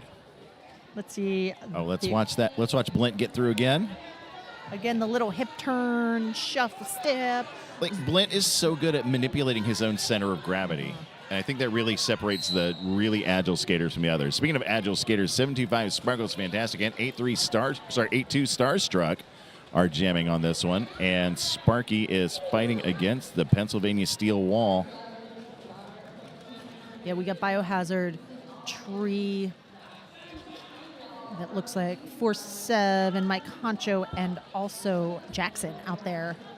7-0 Doc Flatliner trying to make some room for Sparky. Yeah, Doc's been playing some really effective offense today. Meanwhile, Starstruck is just star-stuck right just now. In that big, beefy beast wall. Let's see, who we got? We got Grimace. Oh, yes, Grimace. And True Blocka. True Blocka's having a heck of a game. Armstrong, a lovely brace, great at communication, also very good at the run back. Sparky got that lead. Sparky just going face first between Honcho and Jackson to score points.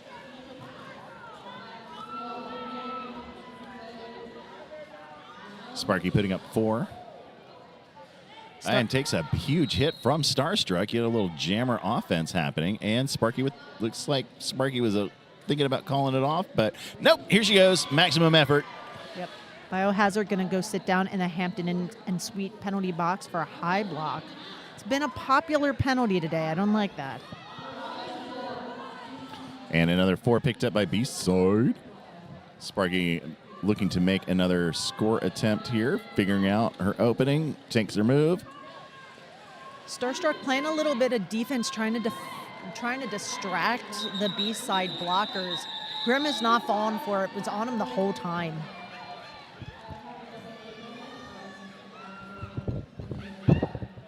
Don't drop your microphone, Hayes.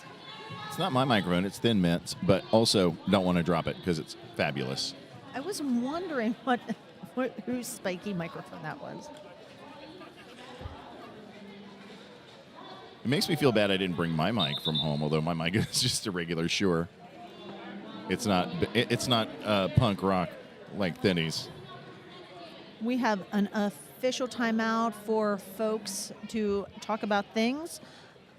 And we'll talk about things too, including crash course training. Indeed, crash course, ready to make 2-minute jams feel easy. Want to feel more confident when you step on the track? Crash course is for you. We turn skaters into MVPs. If you start a crash course today, in 4 weeks, you'd be less tired at a 2-minute jam. In 8, your footwork will get you to the line faster. And in 12, you'll be the skater everyone wants in their pack. Life is a contact sport, so win. Thank you to our crew sponsors, RES Contractors, Collectivum Sport. Wow. I don't know if my jaw is just like, nope, you're done. You're done talking for the day. Collectivum. Sacred Roller Skate Supply, Crash Course, Synergy Bank, Lamar Advertising, Symmetry Jewelers and Designers, AmeriHealth Caritas, Louisiana. Thank you. And Bond. Sorry, Bond. I got distracted. Bond Skates. I got distracted by trying to figure out who was going to the box and why, or if. It does look like when we come out of this timeout, our next jam is going to start with 8-1 Reaper with the star for Beast side. Let's see what Breadpool has to say. Oh, no, we're going to start with Power Jam.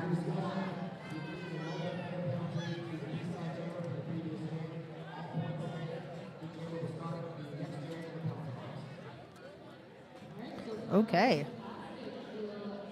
So there was a penalty issued. The officials had to get together to make sure that they saw the same things. Decided to issue a penalty in between jams to the B-side jammer. So Pennsylvania will be starting on a power jam, and that's Omracker gonna try to make his own luck here. Yep, Omi is fighting against the back of the Beast pack, but gets some assistance from his blockers. And they are just brawling right there on turn 1. Misty Maven, usually known for her jamming, has been murdering as a blocker this weekend. Oh, just crushing it.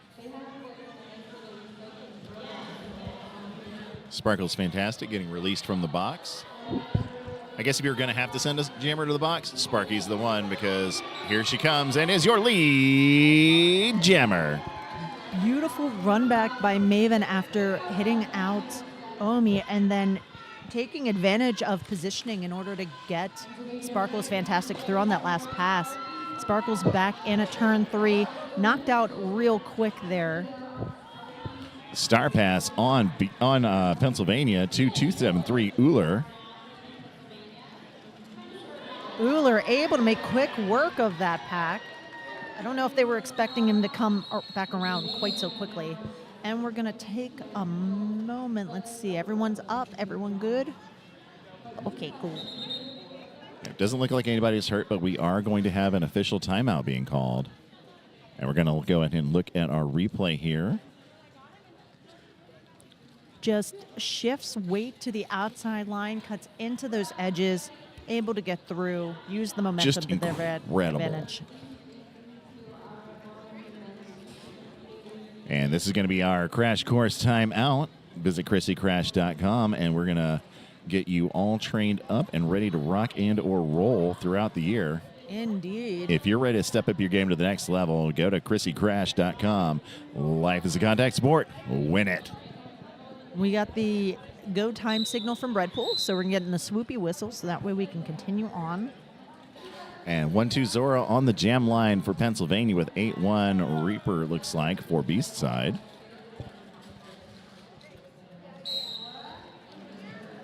It is indeed 8-1 Reaper and 1-2 Zora. The whistle has blown and off they go. Reaper trying to come through on the outside. Takes a hit, takes a spill. up and picks up a track cut. Yeah, it was a very blatant cut, unfortunately. Yeah. But Zora is your lead, going all the way around with it. Jammer. Offense coming in to try and swoop. Olive trying to make some room there. As soon as Zora made it around 2, Biohazard activated. And we've got a forearm penalty, gonna send a confused Zora to the Hampton Inn and Suites penalty box. Little Jammer swappy swap. But Zora will not have to sit there for the full 30 seconds because Reaper didn't.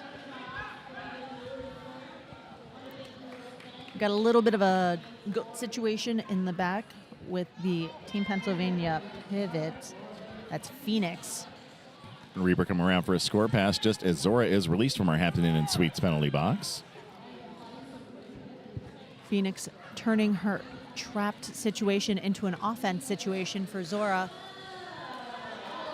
Zora almost able she must have kept that skate in. Yeah, it's Allie. Whoopsie. Yeah.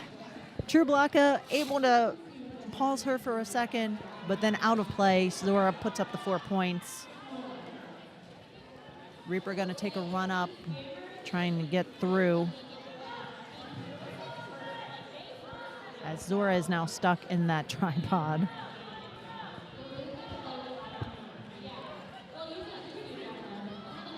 In the back, we've got they don't do they almost do like a C formation that can fold into a tripod when they need it to. A folding C. Yeah. Like they don't always brace each other, but they're close enough to each other that they can react. It's a ride the snake moment. 3 points to 7 picked up on that jam. What a brutal 2 minutes that was. I see number 1-2 Razor on the line for Beast side with 8-2 Starstruck with the star for Team Pennsylvania.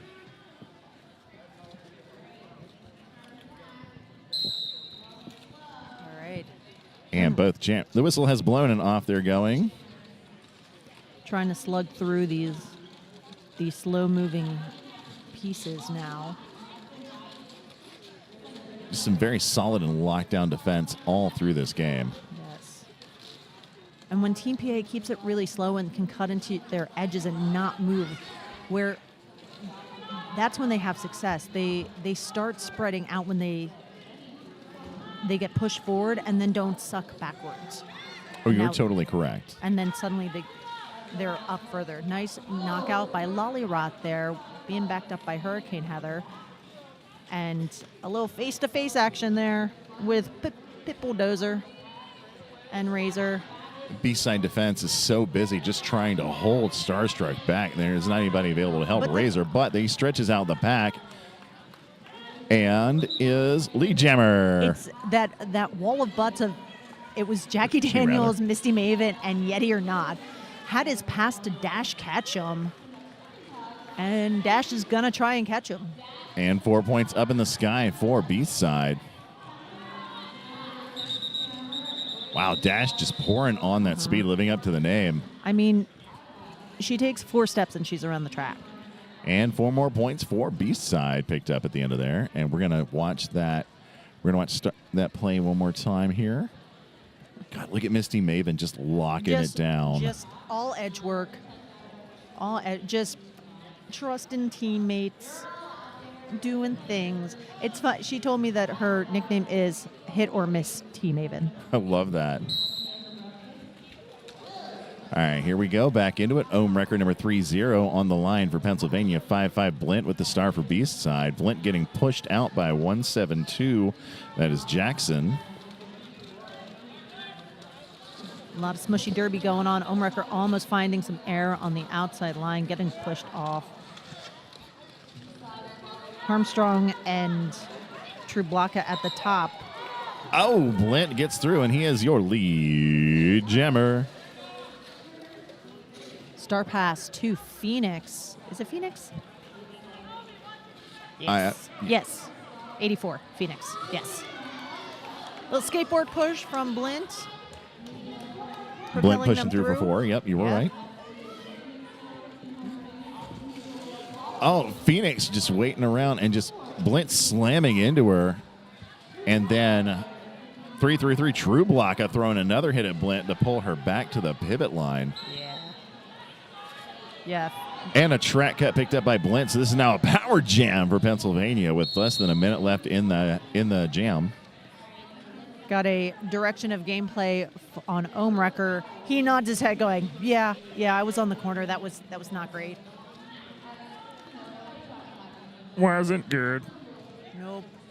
Phoenix trying to swivel hips around Grid and Barrett. I see Blint and Ohmwrecker having a laugh in our Hampton Inn and Suites belly box. Maybe they got the continental breakfast going over there at 5:30 in the afternoon. All right, and Blint's been released from the box and back in the fight. Phoenix still trying to get through and get some daylight. And Blint comes around on the outside, gets pushed out. That was Olive doing that little push off. Like Aaron says in the chat, Olive is doing a lot of blocky drawbacks. Great job.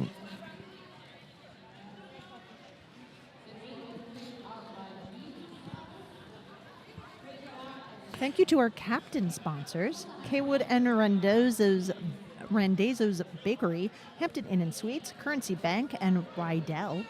Here's that swoop around outside line, skateboard push just underneath and away. 725 Sparkles Fantastic on the line for B-side with 1-2 Zora carrying the star for Pennsylvania. Sparky getting a big cheer from her home team out here. Pit Bulldozer going to the Hampton Inn and Suite penalty box for back block. There's a lot going on in this corner right now. There's a lot of bodies flying around. There are whistles happening, forearms being issued, out of plays being called, a cut track going to Zora. And Sparky gets through and is your lead jammer. It's one of those moments in roller derby where you're like, I'm not quite sure what's happening. I'm going to let it all settle out and then take a look. We got Sparkles Fantastic running up. Monster Jam got those Team Pennsylvania blockers rolling, but not so much that they broke up. Still able to keep them in. Sparky through for another 4. Lovely last-ditch effort by the pivot there for Team Pennsylvania, but not enough momentum to get them out. You can get some really strong pushes on this floor, but you can get some really strong counter pushes as well. All right, and that jam comes to its end. Looks like 6 points total picked up by B-side. Yep. Let's see if they, 2 points picked up at the end of that. And we're going to watch Sparky get through with that spin move. And then, just that perfect toe stop work. Perfect amount of pressure to stop them. And yeah, this concrete has a texture to it. Everyone talks about the dust. The dust just helps you hockey stop, that's all. 8-2 Starstruck on the line for Pennsylvania. 8-1 Reaper with the star for B-side. Hey, we got consecutive derby numbers. Everybody go ahead and drink. Oh, a little offense from Jackson, able to clear up the apex for Starstruck to hop successfully past everyone and get lead. We still got Reaper in the pack there. Star is in hand. Little chest push by Armstrong to send Starstruck back. Starstruck going to call it off as everyone from B-side resets. 2 points going up for Team Pennsylvania on that. And we've got a timeout for Team Pennsylvania. Let's check out this replay. Go. Almost getting through, and getting through. Just right on the end, just almost wide up on the inside, and then Reaper tried to throw a hip at him. So this is a team timeout, a crash course timeout. Crash course helps busy roller derby athletes to become all-stars and MVPs with customized training programs and work with their elite coaches. So if you start crash course today, you'll be less tired, your footwork will get you to the line, and you'll be the skater that everyone wants to be in a pack with. So life is a contact sport, so win. And while we're in a timeout, we're going to go ahead and give some huge recognition to our awesome officials out here, including Atomic Annie, Dexter, Punisher, Tornado Alley. Oh, we're getting back into it. Sorry. I'll finish off the rest on the next game stoppage. See how I you should like have done them that read apples. quicker.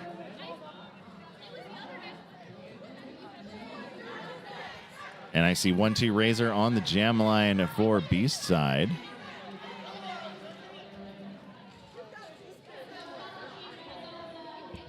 I need to reset my YouTube because my And it's 3-0 Ohm Wrecker on the line for Pennsylvania. And Razor is your lead jammer.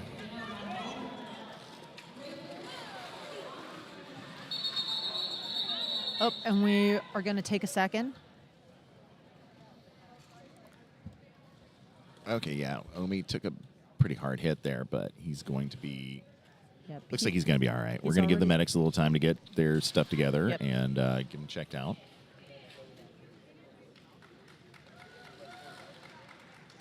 And it looks like we are going to be good to go shortly here. Teams are lining up for the next jam. I see 1-2 Zora with carrying the star for Pennsylvania. All right, we have transitioned from injury timeout to official timeout. Yeah, probably just going to go make sure that nothing was wonky on that hit.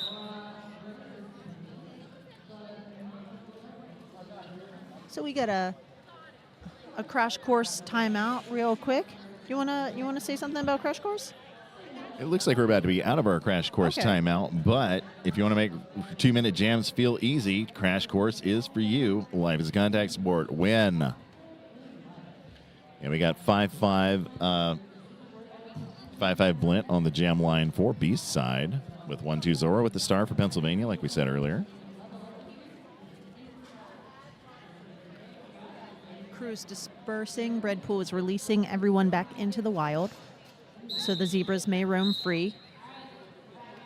Free as a bird. They're not paying me to sing. Well, to be fair, they're not paying us, so. They're paying us in coffee and memories. Zora coming up against Grin and Barrett and Grimace and Harmstrong, and Zora trying to do the juki, holding the Olive Havoc back, going, stop, that's me, that's me. Now a little bit of a cuddle, and Grimace able to push Zora out of bounds. Woo. This is some of the thickest. A misconduct Defense. being called on Zora. She looked very confused, not Oh sure my gosh. what it was being called for. It looked like it could have been a head block, but that's not what was called. Olive also being called off for a destruction penalty. And Blint got through is lead, attacking the back of the pack now. Going up against that brace Pennsylvania 2-all and coming through on the inside for 4 points high in the sky. And the B-side pack trying to move back to give Blint an easier time getting through. Minimize the distance between your pack and your jammer, and you will maximize your points every time. Zora swooping through, coming up, contacting Harmstrong right after the jam line there. Got the star stashed in her hand. Looks like we might have a sneaky star. Nope, no sneaky star pass. Nope. Oh, Zora just flattened by 3-3-3 True Blocka.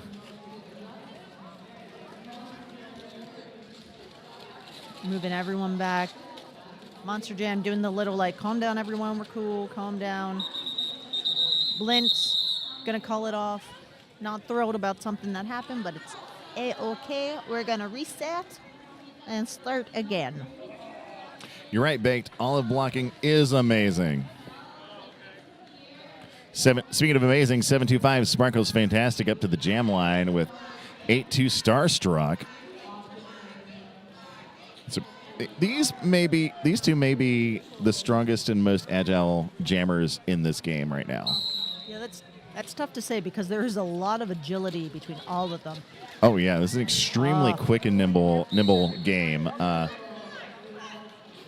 Sparky going up against that Pennsylvania steal again with some help from her pivot. 2-2, scare it to death.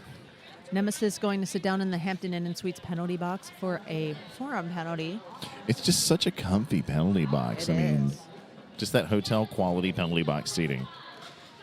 Maven squishing in that tripod close with Jackie Daniels and Yeti. Scarred to death, building that bridge, communicating, telling them how far they are. Amazing teamwork. Maven saying, come to me, come to me, come to me. Yeti trying to keep offense at Starstruck bay. trying to come through on the inside, getting told no by Jackie Daniels, number 07. And 2-2-1, Yeti or not. It looked like Starstruck might have hit his shoulder there. He winced for a second. But, I mean, both of these jammers are really going nowhere against all this defense. Like, wow, it is hard to hold Sparky back like this. It's hard to hold either of them back like this, I'll be honest. Like, just a quicksand game happening right now. Yeah. Nemesis had come in from the box, played some offense, couldn't quite get Starstruck out. They just reformed too quickly.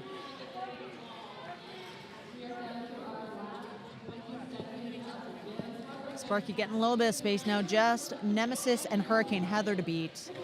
Nemesis at the top. Sparky able to get lead jammer now. It took almost the entire jam just to get lead. And then Sparky immediately calls it off. Yeah. So, yeah, you're not going to be able to do anything in 10 seconds. You may as well go ahead and cycle to the next. Right. Number 8-1 Reaper up to the jam line for Beast side. And that is 273 Uller with the star for Pennsylvania.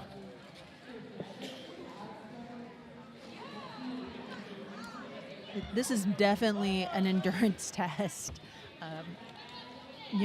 There's not a floor in PA that I can think of that is similar to this floor. And B-side, while Satellite Team does sometimes practice in Maryland, so we've got Reaper already through for lead as Uller has the star off, and now it's in the hand of Phoenix. Clean star pass being signaled by our OPRs. Doc Flatliner recycling Phoenix back, bringing her up to that tripod of Grimace and Trublaka, and Harmstrong pointing, saying that he did a thing. Doesn't seem like that thing was actually whistled. The thing was not a thing. The thing was not a thing. We got a low block. The thing was officially not a thing. It might have been a thing, but officially speaking, it was not. Wasn't a thing. Grimace is in the Hampton Inn and Suites penalty box for the low block. Phoenix backing off. There is a no earned pass signal happening, so clean, but not out. Armstrong again with the recycling. Armstrong is one of the Team Pennsylvania crossovers. So he decided to play with B-side for this tournament, but that means that he knows how all of these players do their thing. He can predict their movements. He plays against them often. He's the secret weapon, is what you're saying. Indeed. I mean, this whole team is a secret weapon. This pack in particular has been just ruining lives today. Oh, just crushing it. Oh, yeah. Wow. Reaper got thrown off the track, called it off from the floor. That was Mike Honcho. He is going to feel that in the meowing. Oh, my goodness. Yeah, this floor is punishing.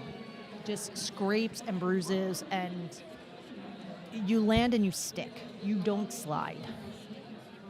Hi, Michelle. Hi, Diane. Hi, Lynn. How are y'all? Yeah, a lot of PA and B-side play together regularly, too, because a lot of them are local.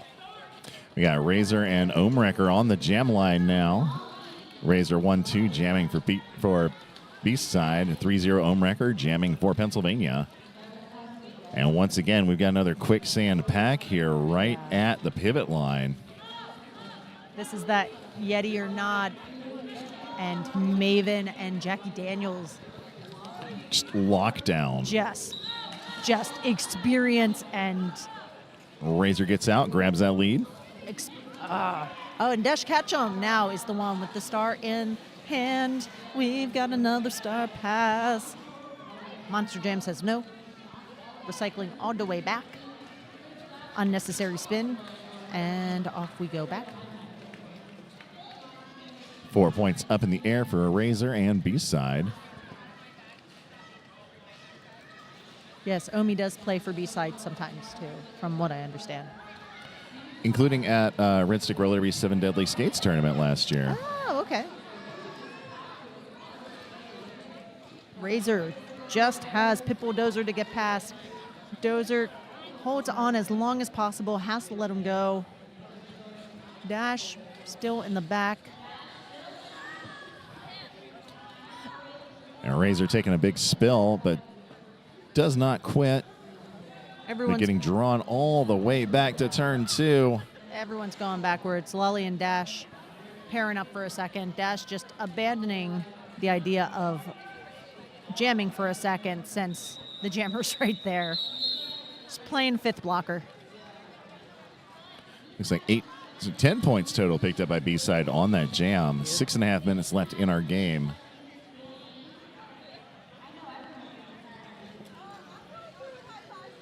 I love the high fives. We just got the Maven Lolly Rot high five going on.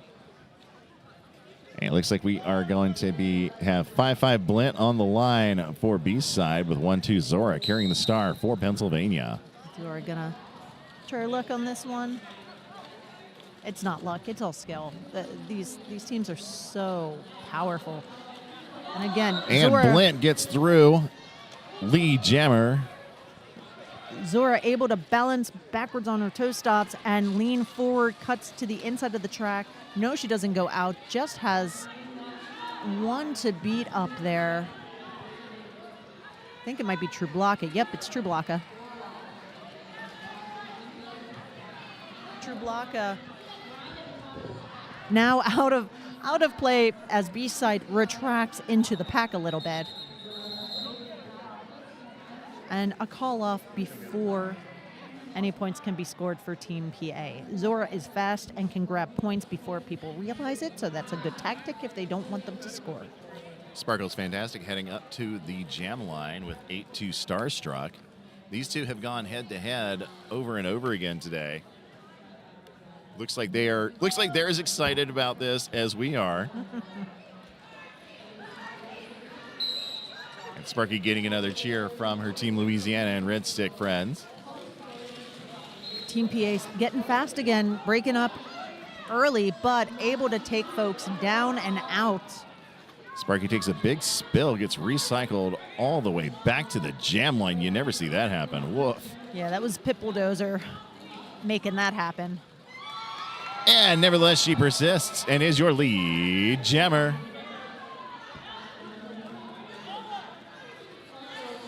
Starstruck is in the Hampton Inn penalty box. I did not see what the call was.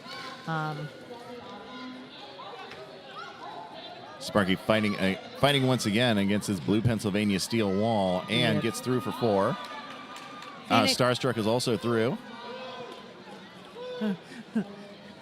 Come to me, my friends. Both jammers hip to hip as they re-enter the pack. Let's see how this one shakes out. Sparky going for the outside. Starstruck going for the inside. Starstruck getting recycled. Phoenix catching on the side, giving lots of hugs today, but legal hugs, right? And Sparky through for another 4. Monster Jam creating a little lean on that inside line. Maven keeping Starstruck for a minute, loses him, but makes that bridge to make it worth it. Monster Jam finishing the job. Starstruck coming back. Sparky once again battling that blue steel wall. And Starstruck's just gonna match the low and push the sled for the moment. Sparky takes a spill, hops back up. She's looking, she's like, Sparkle's bench coach is like, no, it's almost done. Just Just let's run down the clock a little bit. I think everybody on this game is going to need some intensive therapy or intensive physical therapy after this one.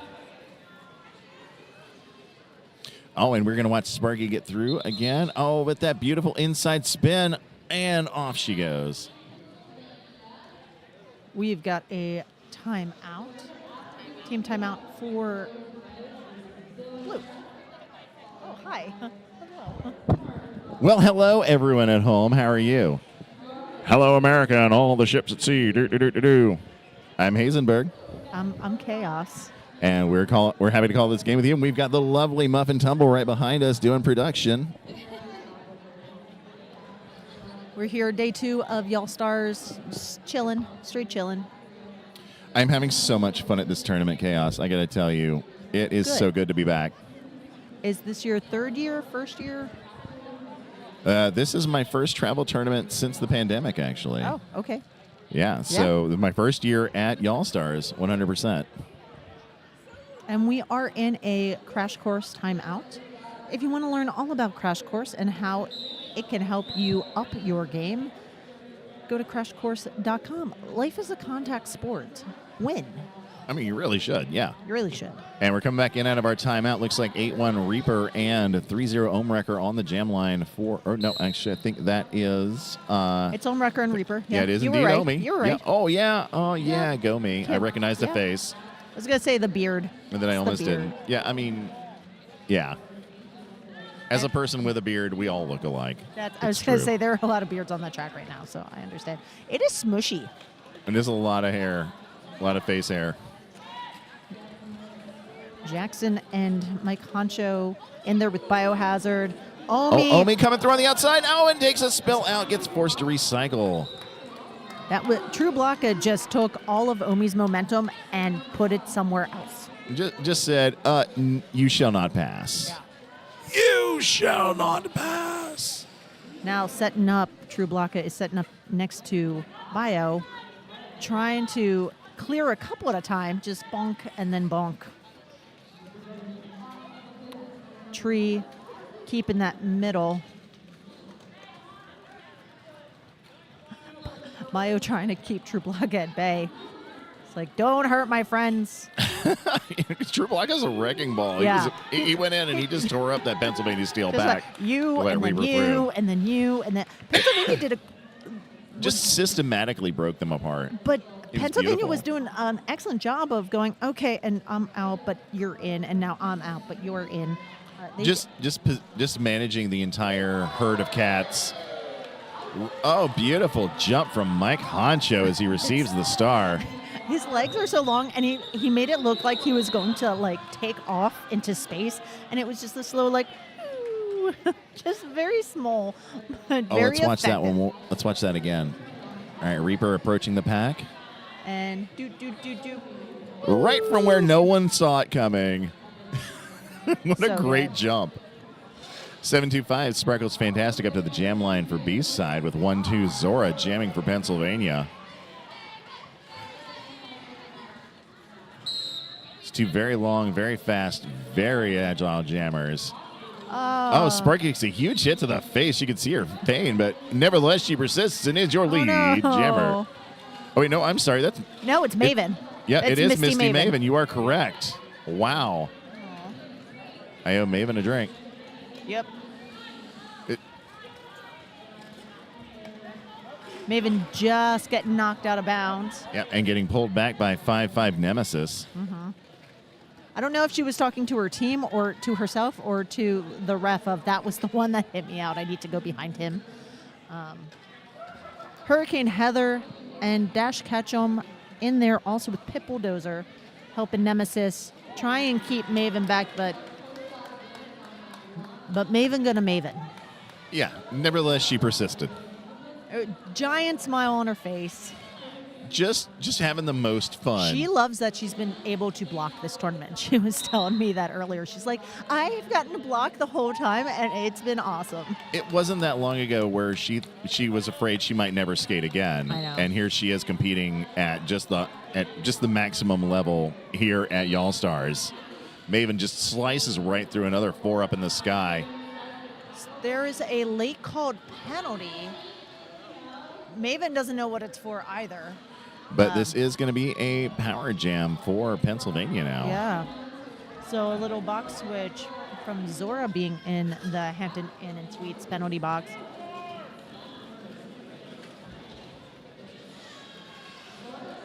So now the pack very fast. Looks like a no pass earned being signaled out there. Zora just getting notched out just a little bit. Hurricane Heather having some fun. And Zora signaled to the box just as Sparky was about to be released. So Sparky was released right before the jam came to its end. And so that is our unofficial final, 213-46. Wow. All right. This game was so exciting. I completely lost track of the time. I did not realize we were about to be over. I'm having so much fun with you, Chaos and Muffin. Yay!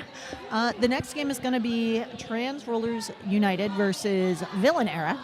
So that'll be awesome. Yeah, stick around. You do not want to miss that one. We're going to figure out the MVPs, confirm them, and let you know.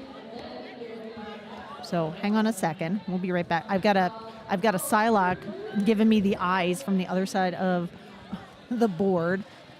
Yeah, so we're going to confer real quick, and then we'll be right back with you. Uno más.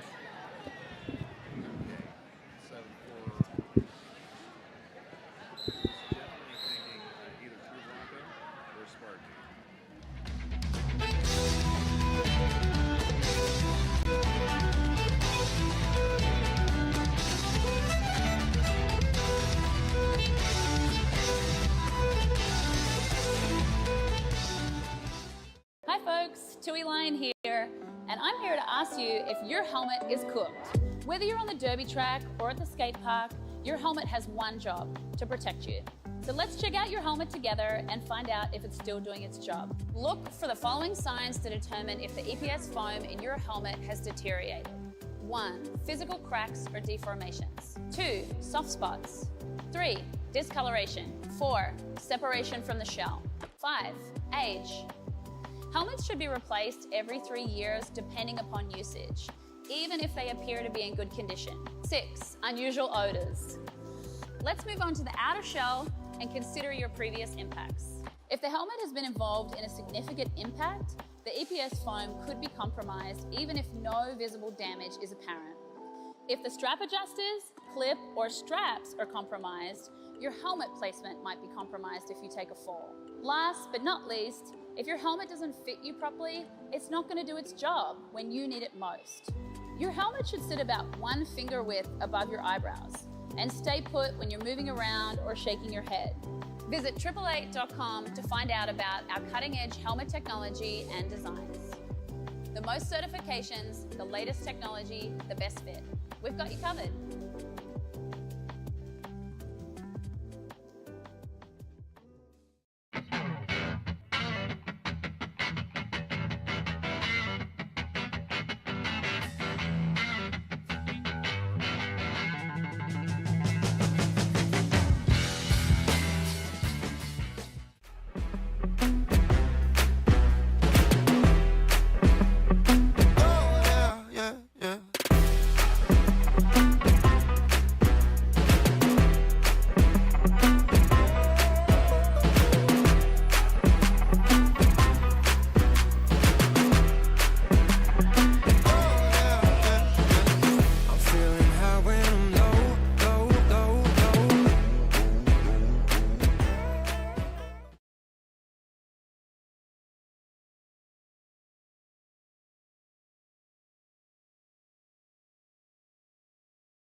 No one prepared me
I don't know. We are on. Hello and welcome to Game 16, Day 2 of the Y'all Stars Southern Skate Showdown. We are coming to you live from Thibodaux, Louisiana, and we are so excited to be here. I am Muffin Tumble. I am Whistle. Oh, I can't hear you. Why can't you hear me? Let's check on your mic and make sure. We're just going to do a little check. Let's try this instead.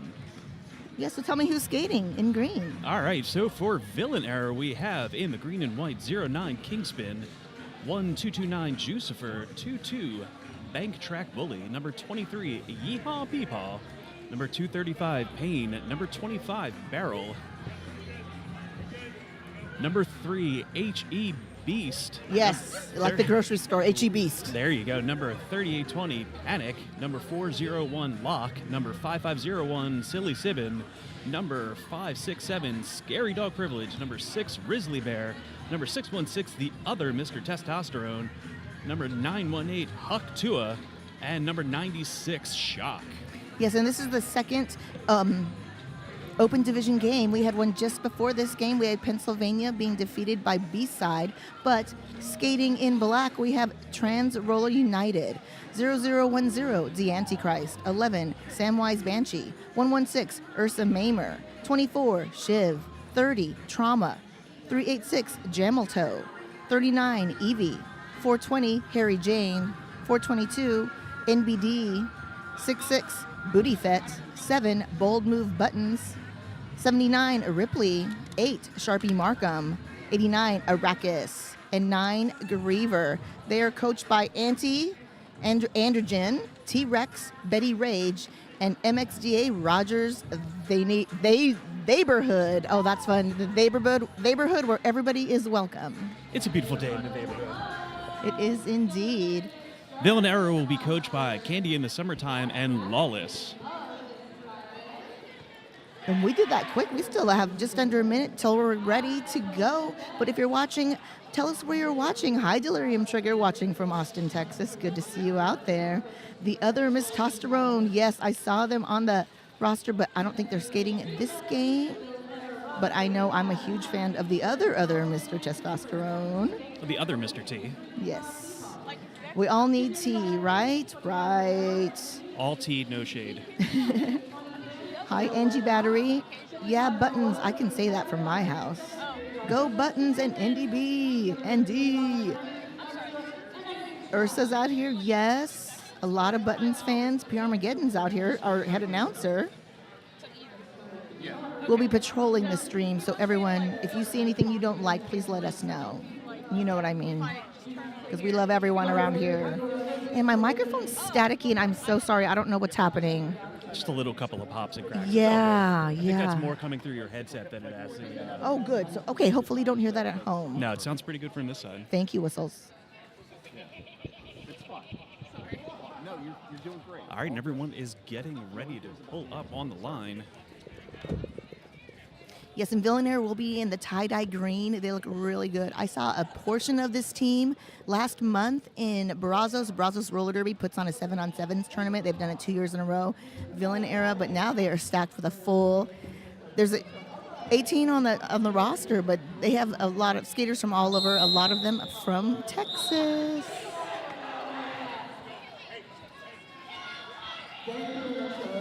Trans Roller United are trans skaters from all over the nation as well. We're happy to have them represent as they wish and play the sport they love.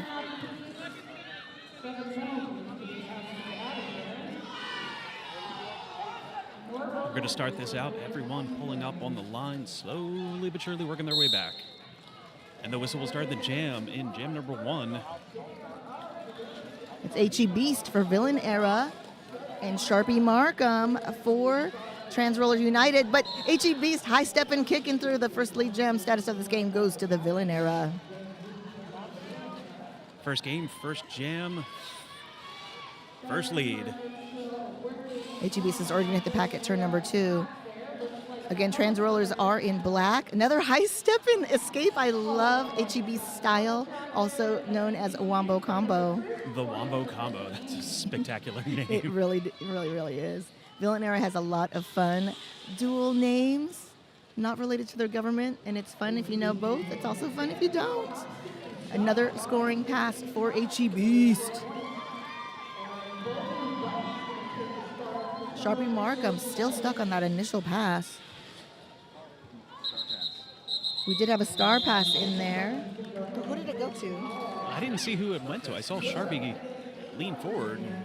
Star pass to number 7. Thank you. Star pass went off to number 7. That is bold move, Buttons. Oh, and Buttons has the fans out there. We know this already.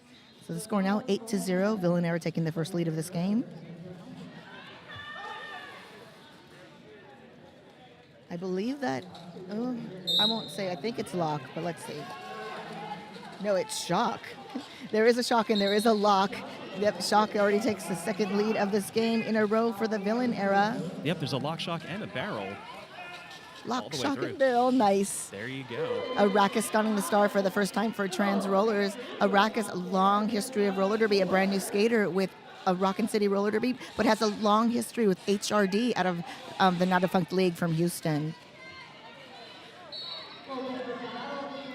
Up. Looks like we might have our first penalty. Ooh, and our first visitor to the Hamilton Sweet and Inns penalty box. The Hampton Inn and Suites penalty box getting a great workout this weekend. If you want a sponsorship, that is definitely the one for you.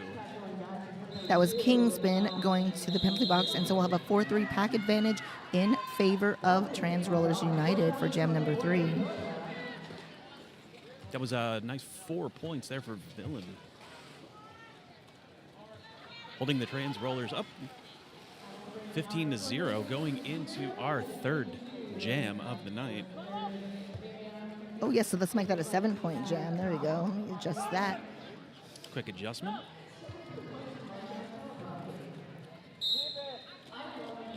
Looks like we have trauma, question mark. And the other, Mr. Testosterone. I want to say testosterone because that is the other San Francisco treat, but True takes the first lead jammer status of this game. That is Trauma with a question mark. And then we have a star pass going over on the Villain. That is Bank Track Bully who accepted the star. Who was the first jammer? It was the other Mr. Testosterone had it for the Villain error.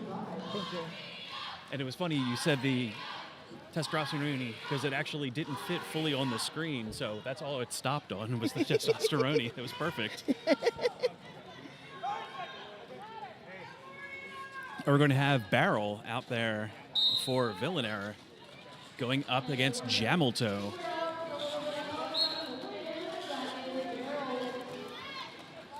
And another quick penalty assessed. Looked like that was on Griever. Was that Griever? No. Hard to see from here.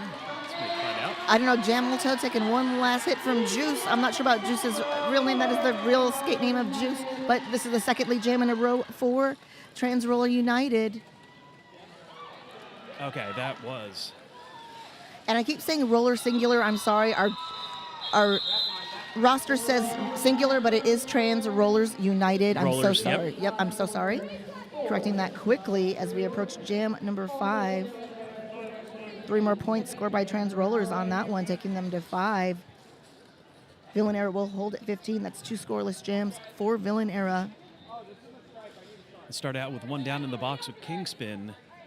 Actually in the box directly for Villain Era. That's the second penalty for Kingspin. Hampton in a penalty box. Getting a good workout. That's Sharpie Markham out there. Second time running around, getting the star, getting your lead for Trans Rollers United. That's 3 lead jams in a row for Trans Rollers. So really getting their footing. This is their first game of the weekend. They did debut last year at Y'all Stars. Trans Rollers, this is their second time here. Although it looks like Panic got caught on a cut track and will be put in the box. This is our first power jam of the game. Trans Rollers really closing that gap. 4 more points on that run. See if they can take full advantage of the penalty box moment or if there will be a hard penalty kill.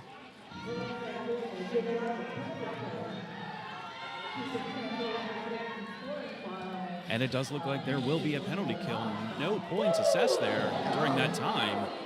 Panic sneaking out of the box and through the pack. That was an initial pass for Villain Era and Panic. 3 scoreless jams in a row for Villain Era. And 8 more, a great 8-point jam for Trans Rollers, taking them to 13. We now have a 20-point game and a 13-0 run currently for the Trans Rollers in the last 3 jams. Very close to a lead change. Have your beverage of choice handy. It's almost time for that drink. Looks like we're going to have, is that Arrakis? It is H.E. Beast and Arrakis. Battle of the Dash. H.E. Beast, 3rd time jamming, 2nd time getting a lead jammer status. Actually, it's 2nd time for H.E. Beast. Definitely well ahead as number 22, Banktrack Bully, goes into the penalty box for Villain Error. That'll leave without a pivot. Arrakis Go ahead. Took off the star there for just a moment to slip through. Looks like 2 points assessed there for Villain Error. That brings it up to 17. 13 for the Trans Rollers. Villain Error is going to start with their pivot in the box. I want to give a quick shout out to our royal sponsors. We love 187 Killer Pads, 888 Poster Giant, and Louisiana's Cajun Bayou. Shock on the jam line for Villain Era against Trauma. Shock and Trauma. 2 things you don't want to see together, but It's amazing when it's skating. It's working. Trauma, Dakota lead jammer, going to hit the pack at turn number 1. Shock. Oh, Shock out on initial. The pack gaining speed, approaching turn 4. Quick hit it and quit it by Trauma. And the Antichrist actually went into the box towards the end there, so they could start 1 down. They got in just as the whistle was blown, so that's a full 30 seconds of being in the box. But we're all tied up, 17-17 here, going into jam number 8. Yes, that is a lead change. Villain Arrow no longer in the lead. A tie game, 17 points for everyone. Sippy Sue, my friends. We see that, Sloan. They're waiting there just with the mini marshmallows. Oh, that sounds delicious. Sloan. Okay. The other Mr. Testosterone jamming again for Villain Era. And Jameltoe donning the star for the first time for the Trans Rollers. Lead jammer status going to the other Mr. Testosterone. I myself am a Mr. T, and that is the other Mr. T. Nice. Multiple Mr. T's. I pity them. We do have Evie star in hand in the, I think, in the back of that. Yes. Everyone has their drink to their lips. Yes, here we go. So new jammer of record, Evie for Trans Rollers. And a call off. Oh, 4 points there. 4 O's. There we go. Villain Error. No lead change. It is because they are now in the lead, 21-17. They weren't in the lead. No one was in the lead. No one was. Oh, that's right. Yeah. That was a 0-0 game technically. 17-17. Oh, there we go. Yep. I don't know. How do you feel in the chat? Some people don't agree that a tie is a lead change, but I do because they were in the lead and then they weren't. But now they are again. Villain Era, 21-17. Got a Sharpie Markham going up against Barrel. And that is Barrel exploding out, taking the lead. Yep, Sharpie Markham out on initial. The pack again gaining speed, almost to turn number 3. Barrel, he gets close to the edge, pushes down and through. Barrel living up to their name, barreling through. 2 points stolen by Sharpie, taking them, the Rollers, to 19 points. We've got an instant replay right here. There we go, Barrel. You can see he goes down, slight on the one knee, jerks through, juke, jive, and Nice little shoulder hits on each blocker, just pinballing the way through the pack. That was lovely. 25-19 in favor of Villain Era. Transrollers United fielding Arrakis. This Arrakis third time out there. Already been declared late jammer, but does have to reset. That was thanks to Yeehaw Peepaw. Yeehaw Peepaw. Oh, and then we have G.I. Joel out there, but what is G.I. Joel's Villain Era name? What era That are is you Panic. in? Thank you. No disco, all Panic. Panic out on initial. And also forcing the call off. Villain Era will hold at 25 points. All right, so we have the definition here. By definition, no one is in the lead in a tie. So if someone was in the lead, then they would not be. So the lead has changed. I love you because I agree with you fully. Thank you, PR. Oh, it's PR. Hi, PR. And of course, yeah, I was about to say the boss is going to keep us straight. Oh, regardless. the boss is listening. Shh. Okay, that was our first scoreless jam of this game.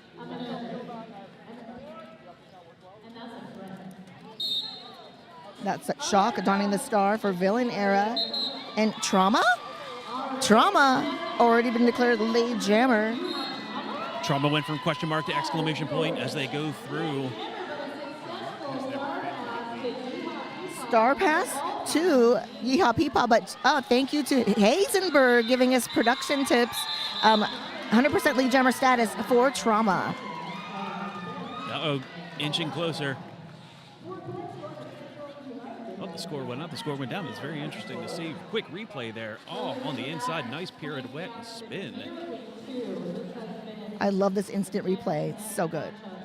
And almost a little slow motion fall right at the end of that play. But 4-0 win on that jam in favor of Transrollers. 2-point game, 25-23. Just over 17 minutes left in the first half. All right, we got one in the box. That is number 918, Huck Tua. Huck Tua also on team announcer. Great name. But we have Ripley donning the star for the first time this game for Transrollers. It looks like HE Beast actually got a cut track and will be in the box. So it is a power jam. We're going to go the time. Ooh, get your beverages ready, friends. Let's see what Ripley can do. If Ripley can get out and score. Oh, Ripley caught up at the front. I believe that's Juice. Not going to be an easy time of it. Juicifer, going by Juicifer, a.k.a. Juicebox, of Dallas Derby Devil fame. We got Scary Dog Privilege there. Hurting the bridge. Ooh. Definitely a hard hit there from Juicifer. HE Beast out of the Hamilton Suites and in penalty box and out of the pack on initial.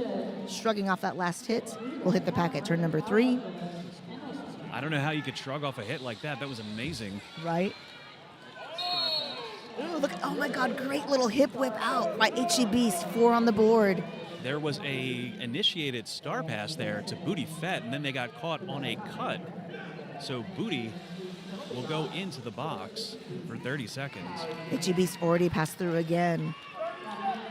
10 points currently separating these two teams.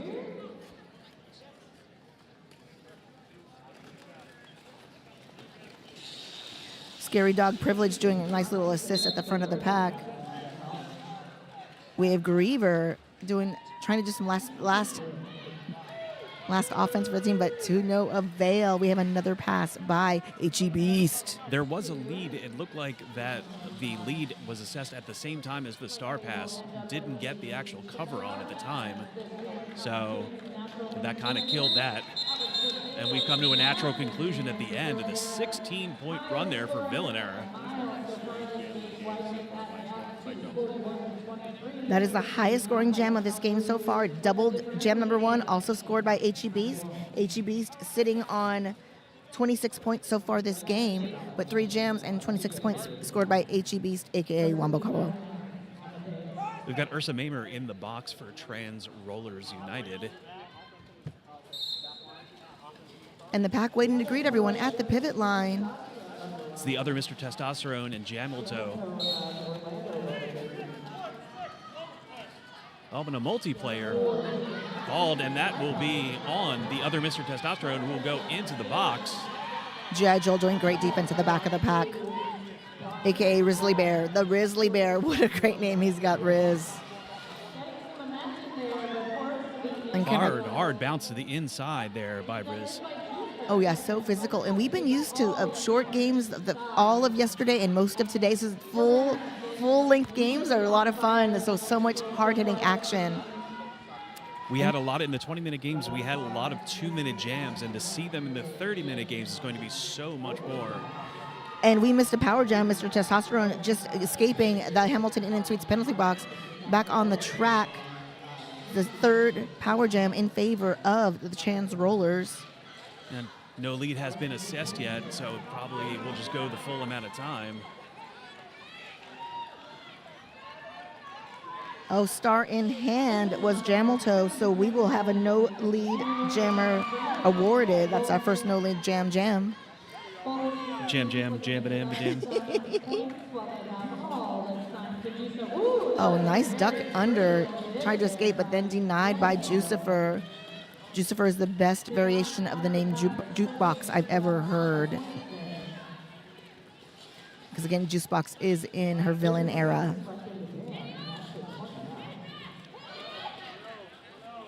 Tripod there holding back, actually going to a full quad. We have bold moves buttons. Star in hand as the pivot at the front of that pack, getting held back by Juicebox, Grizzly Bear, and the top end of that triangle. I will tell you who that is shortly. Hard fought 4 points in favor of the villain era. And we have a timeout called. It is a team timeout. Let's make that 7.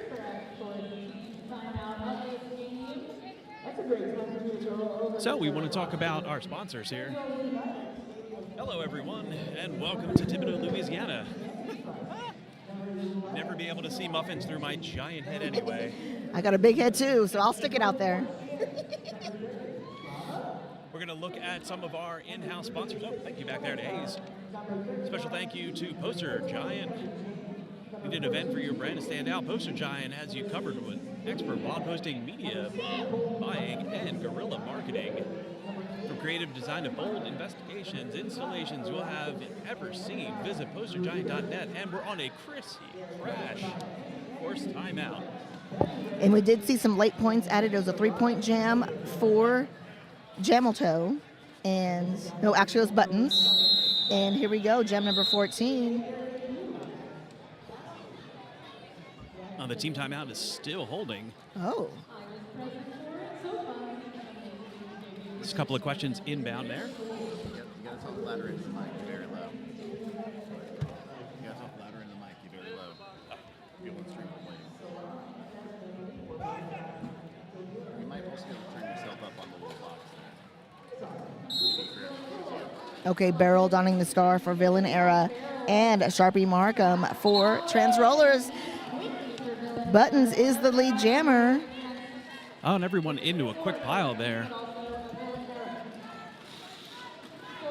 Oh, it's actually Beryl. It's Beryl. Skip to Malooing. Skip to Lou. Yep, I had the wrong roster. Okay, here we go. Star Pass, new jammer of record for Trans Rollers is Evie. Evie's going to hit the pack at turn 2, and no one knows. Well, no, I'm just kidding. Yeehaw knows. Yeehaw knows. Yep. Yeehaw, people. 3 points for either on that, so 7-3, 55-29 in favor of Villain Era. Point stolen at the end of that jam. Arrakis donning the star again for Trans Rollers.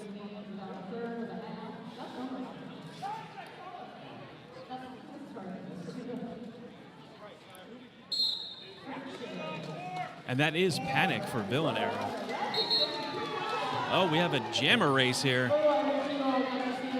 Ooh, both jammers out. But lead jammer is Arrakis. Arrakis, yes, Panic forcing that call off. That will be our second scoreless jam of this game, 55-29 in favor of the Villain Era. That was definitely a replay worthy there of the explosion. Everyone comes out. Wait, look at that. Woo. Oh, that was beautiful. You see the bright, smiling, shiny faces there. 11 minutes left in this first half. HE Beast donning the star again for the villain era. Going up against Trauma. Trauma? Ooh, round the outside, but denied, but 116. Ursa went down. We do have a power jam in favor of villain era and lead jam advantage for HE Beast. Quick no pass, no penalty. They're shown off by F and Ref. Oh, he is not lead. So sorry. Oh, no earned pass there. And we'll have our first 2-minute jam of this game. 2 minutes, no choice. No, they need to talk to Chrissy Crash for that endurance. You can get through those 2-minute jams without an issue. We got Evie going to the penalty box, but we do have a full scoring pass for HE Beast.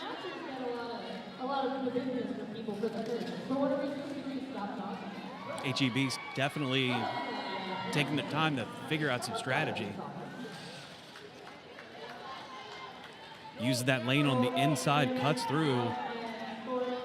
Using Riz there for advantage. Trauma hitting the back of the pack, I think passing at least one set of hips. There it is. There's a scoring pass, a full scoring pass for Trauma.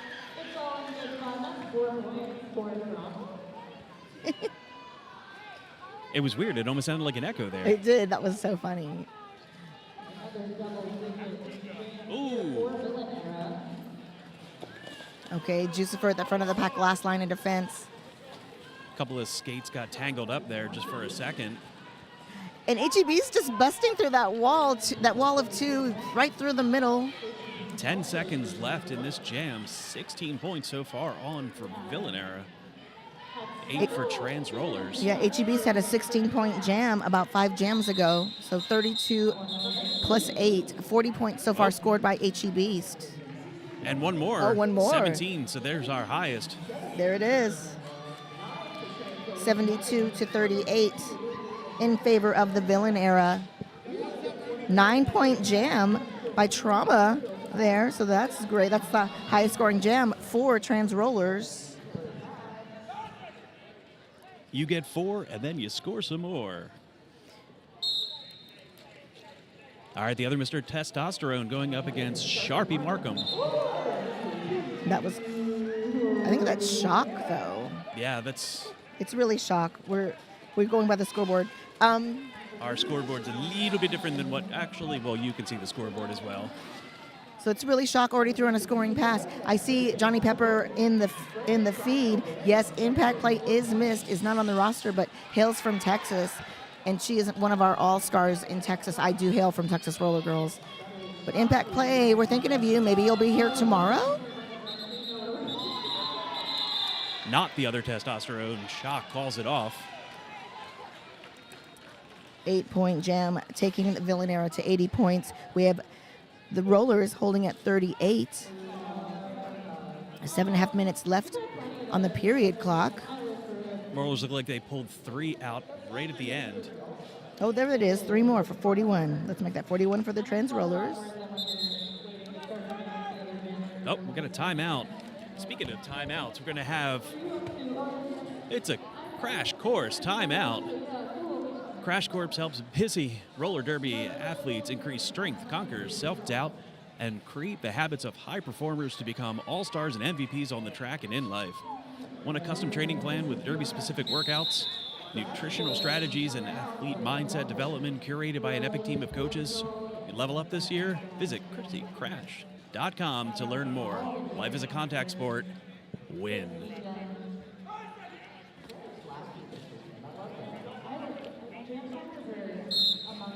And we are off. Now we may have the other Mr. Testosterone going up against Ripley. Ripley donning the star for the second time this game. Mr. T resetting at the back of the pack. Is that Scary Dog Privilege with the purple pants? Going to the Hamilton Inn and Suites penalty box. I shouldn't have said their name. I'm terribly sorry. But that is a great name. Scary Dog Privilege. I love it. Ripley, he took a hit by Jucifer and resetting. Lead jammer status going to Mr. T. Ripley needs a newt so we can have an Aliens reference. Oh, yes.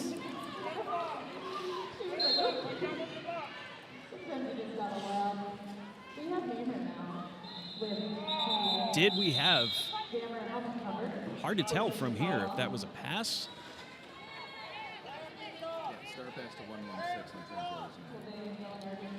Was one at the end. Thank you. It's Ursa Mamer accepted the star right at the end of that jam.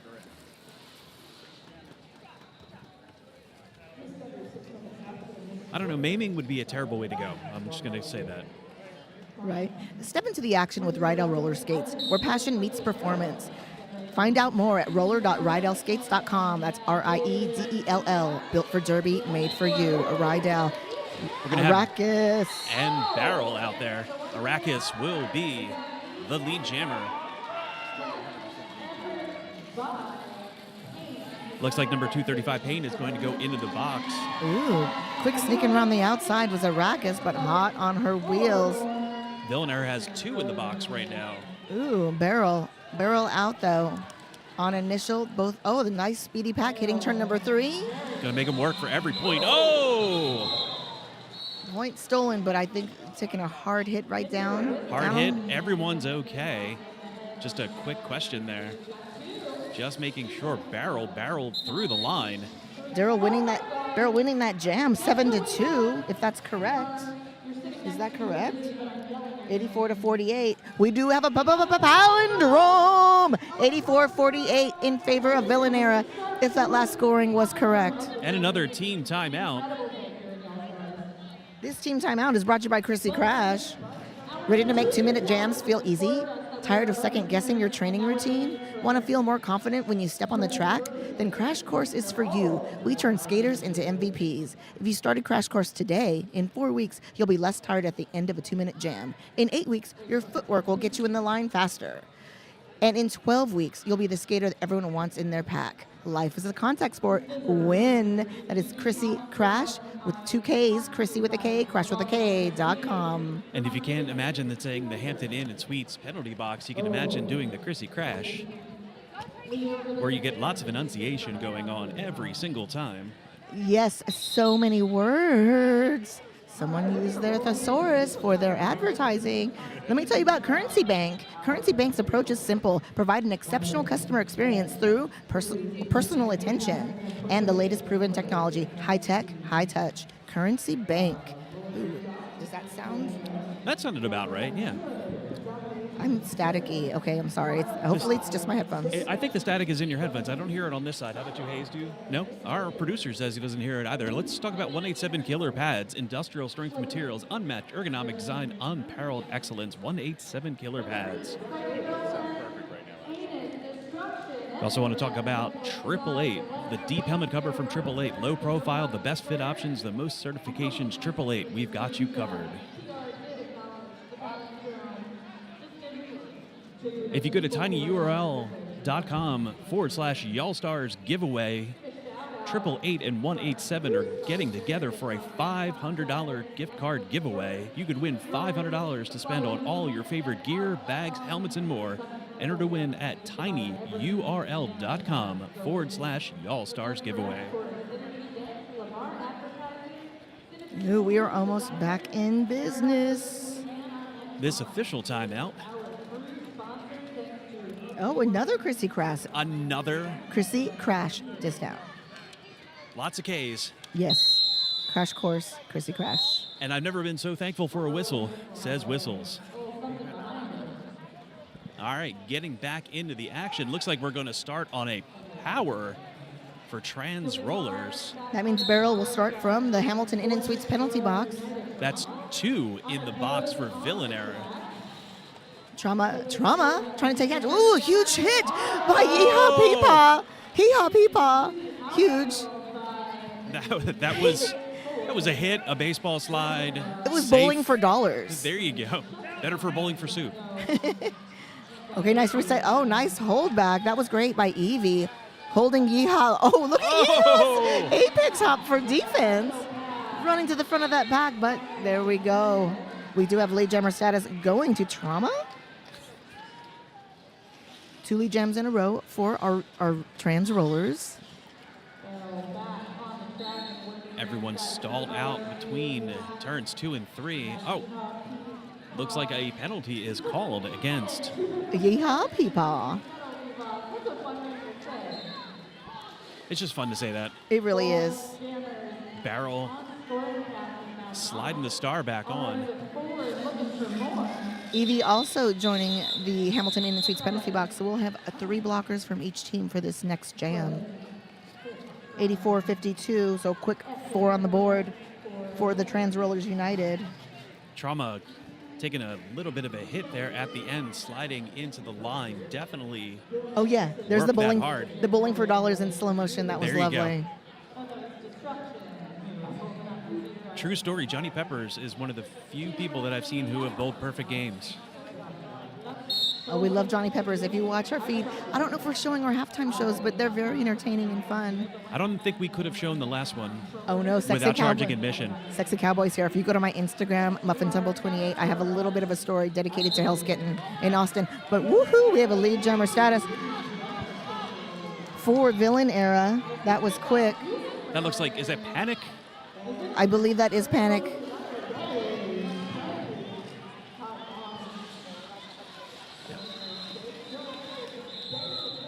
Looks like there's some question in regard. Who was that? Well, that was Panic. And the other jammer, number 8.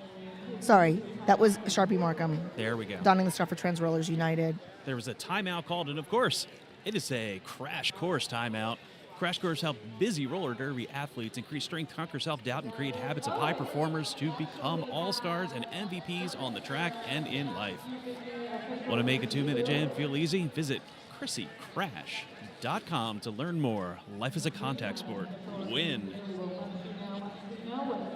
Okay, that was, I believe, our third scoreless jam of this game. We'll see if that changes after this little discussion in that huddle in the middle. It looked like it might. I saw some points move around on Villain. Uh-huh. Let's see what happens. I'm going to take a moment to tell you about representation in Derby display. We are so honored to have so many teams on the track representing borderless, diaspora, and marginalized communities. We want to give everyone an opportunity to learn more about what these teams stand for and why they are so pivotal in our sport. To start these conversations, we've created a display to our community to express their thoughts and questions about representative teams. You can view and interact with this display at headquarters on the main level, and that is for if you're actually here and in the house. But I love that we are so open and we love everyone here. We love how you identify and we care about you. Everyone, please contact your elected officials if you feel the same.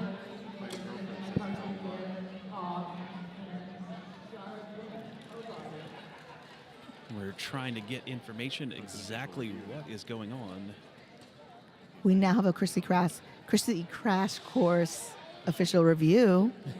And it's also brought to you by Currency Bank. We create meaningful partnerships with our clients built on strong personal relationships, our core values, and the right combination of the latest proven technology and personalized service. It's not just good for business, it's who we are. Thank you, Currency Bank.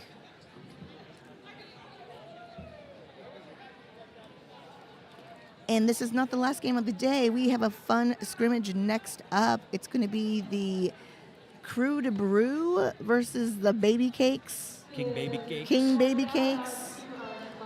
And that's going to be, I believe it's Troller Derby. So if you've never seen a Troller Derby game, please stay tuned. It's so fun.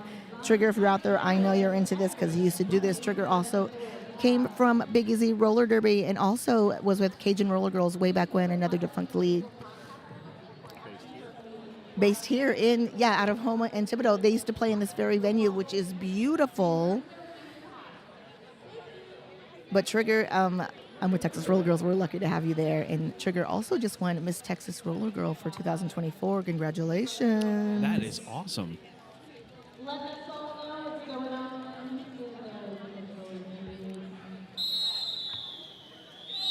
Oh, the fun whistle is on. Looks like there were some points put on there for Villain Era. That's 4 points up more, so that's 88-52 in favor of Villain Era, and we'll get back into the action now. HE Beast and Jameltoe HE Beast without a pivot on the line. Oh, cut track on someone. Who is it? It's not an HE Beast. HE Beast is the lead jammer. It is Jamilto. Yep, power jam. This is the second power jam in favor of the villain era. HE Beast already threw on a scoring pass. Will hit the pack at turn number 3. Pack has already reached turn number 4. Transroller setting up a wall. Going to try to see. Oh. Wow.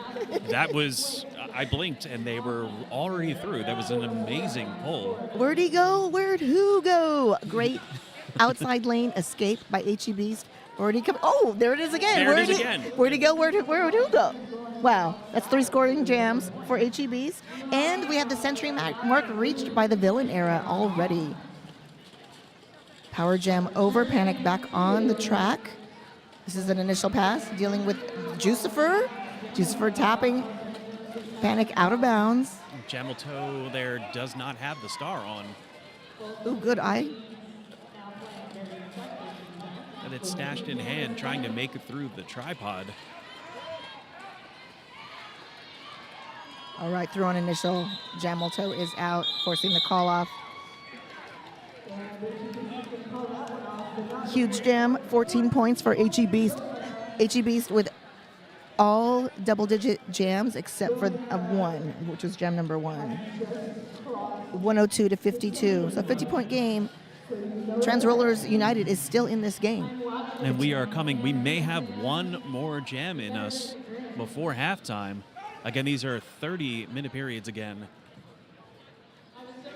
Looks like Arrakis donning the star again for Transrollers United, and I believe that is Shock. Shock, not HE Beast out there. Yep.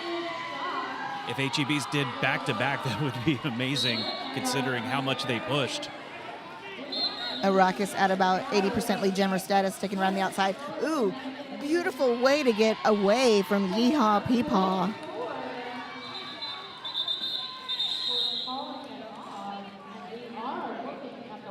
We have a third penalty for Evie. So we'll start with 1 blocker short for Transrollers, 4-3 pack advantage in favor of Villain Era. Up and an official review called by Team Black. Let's see what that is.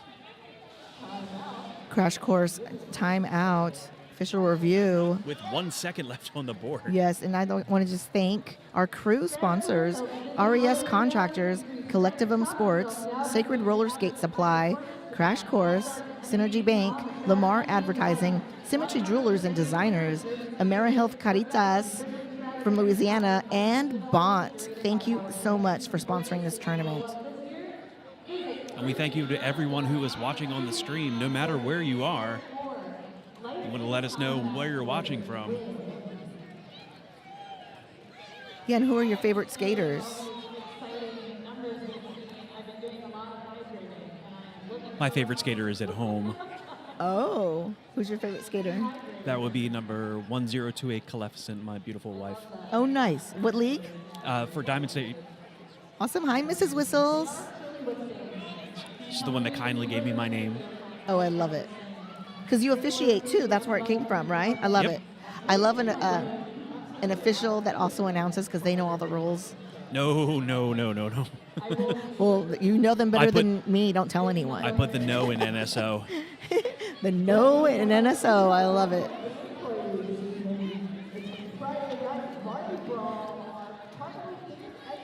All right, with 1 second left, our officials, we've got our lead ref there holding the microphone, ready to tell us what the official review was about.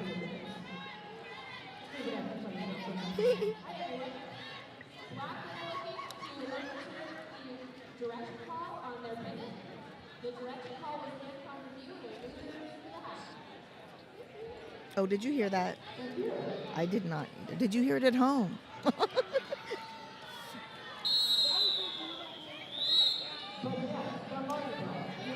But I do see no change on the scoreboard thus far, so I believe we're going to get 1 jam starting at 1 second. We're going to go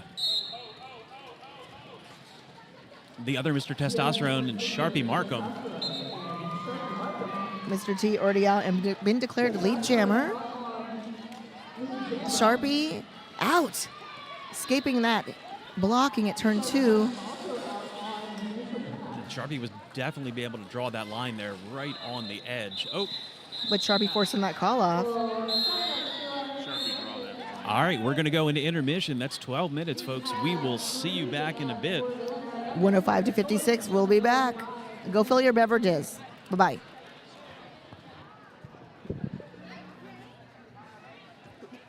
Wow. You got us? Woo. Are we on? Thanks, Evie. Yeah, I didn't hear any of the crowds. Yeah. Okay, good. And I think it was, that's good that it's the headphones. Because at one moment it went totally quiet.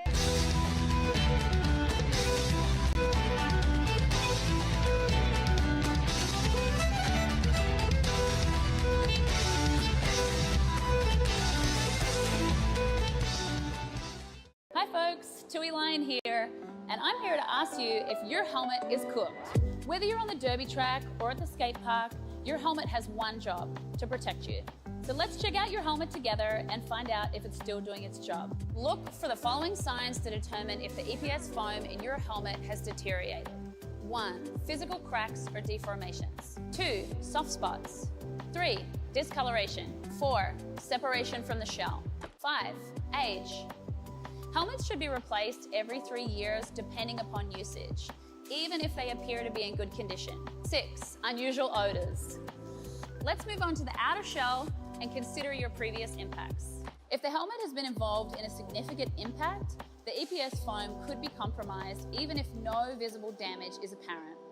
If the strap adjusters, clip, or straps are compromised, your helmet placement might be compromised if you take a fall. Last but not least, if your helmet doesn't fit you properly, it's not going to do its job when you need it most. Your helmet should sit about 1 finger width above your eyebrows and stay put when you're moving around or shaking your head. Visit 888.com to find out about our cutting-edge helmet technology and designs. The most certifications, the latest technology, the best fit. We've got you covered.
Testing 1 2, testing 1 2. Inquiry number 80393, company is Seba Guide.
Hi, we're back for the period 2 of the Trans Rollers United versus the Villain Era.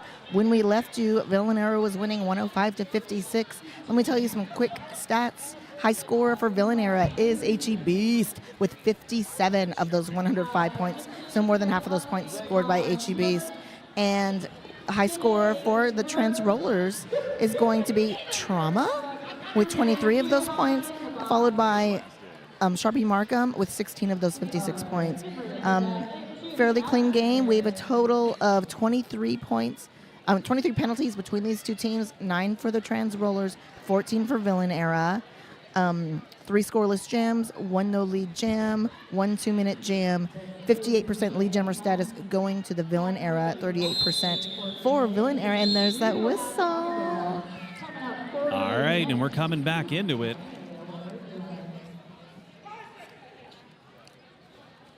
5 seconds is marked by the Mohawk.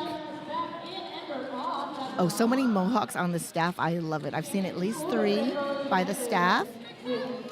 Trauma, high score for Trans Rollers, has already been declared lead jammer.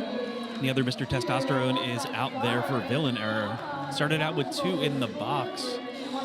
Star pass to Jucifer on Villain Era. Now the jammer of a record, forcing the call off. But the first points of the second half are going to Trauma.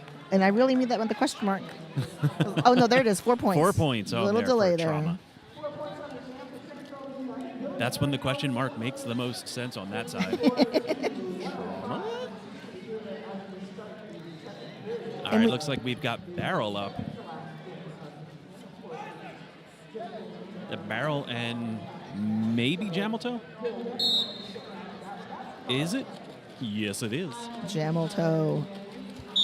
Ooh, wide inside lane, lead jammer status for Barrel.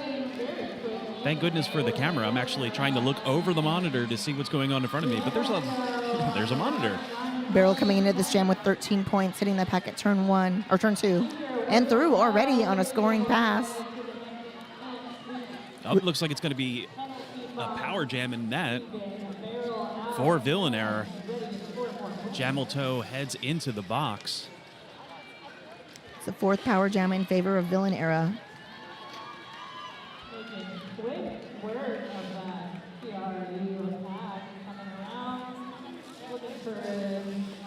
Barrel barreling through. Ooh, nice hip blocking at the front of that pack by Trans Rollers. That was Harry Jane being propped back up there. Whew. Have to give a special shout out to Scary Dog Privilege's color coordination there. Everything looks amazing. So that was a 12-0 run in favor of Villain Era. Going to start out on a power start for Villain Error. Oh, Jamelto still hanging out in the Hamilton Suites in and penalty box, but just less than 10 seconds of that penalty remaining. Let's see if Panic can use that time to get a little bit ahead of the line. Yeehaw Peepaw doing some defense in the back of the pack. Panic out and resetting at turn 2. Yeehaw Peepaw holding the pack in play as the pack approaches turn number 3. The pack to a crawl, both jammers stuck. A lot of quad work. Pushing that up, getting that deep core strength.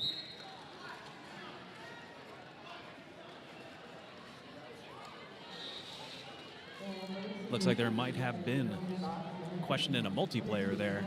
Yep, multiplayer on Evie. Evie taking a visit to the Hamilton Suites and in penalty box. Yeah, the Hampton Inn and Suites penalty box. Okay. Definitely getting a work through. Did I say Hamilton? Hampton. You'll get your shot. Hampton. Hamilton.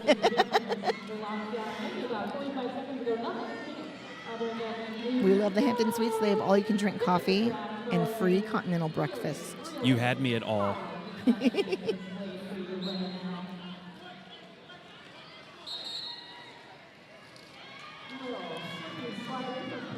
Meanwhile, back to Panic.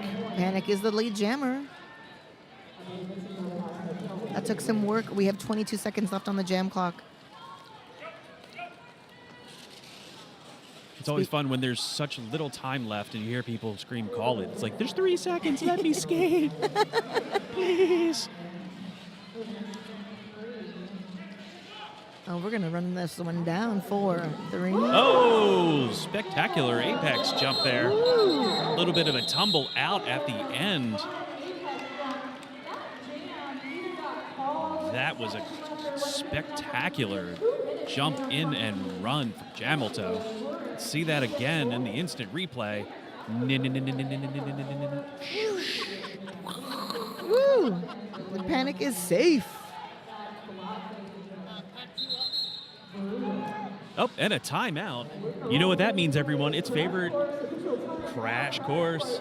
Crash Course helps busy roller derby athletes increase strength, conquer self-doubt, and create the habits of high performers to become all-stars and MVPs on the track and in life.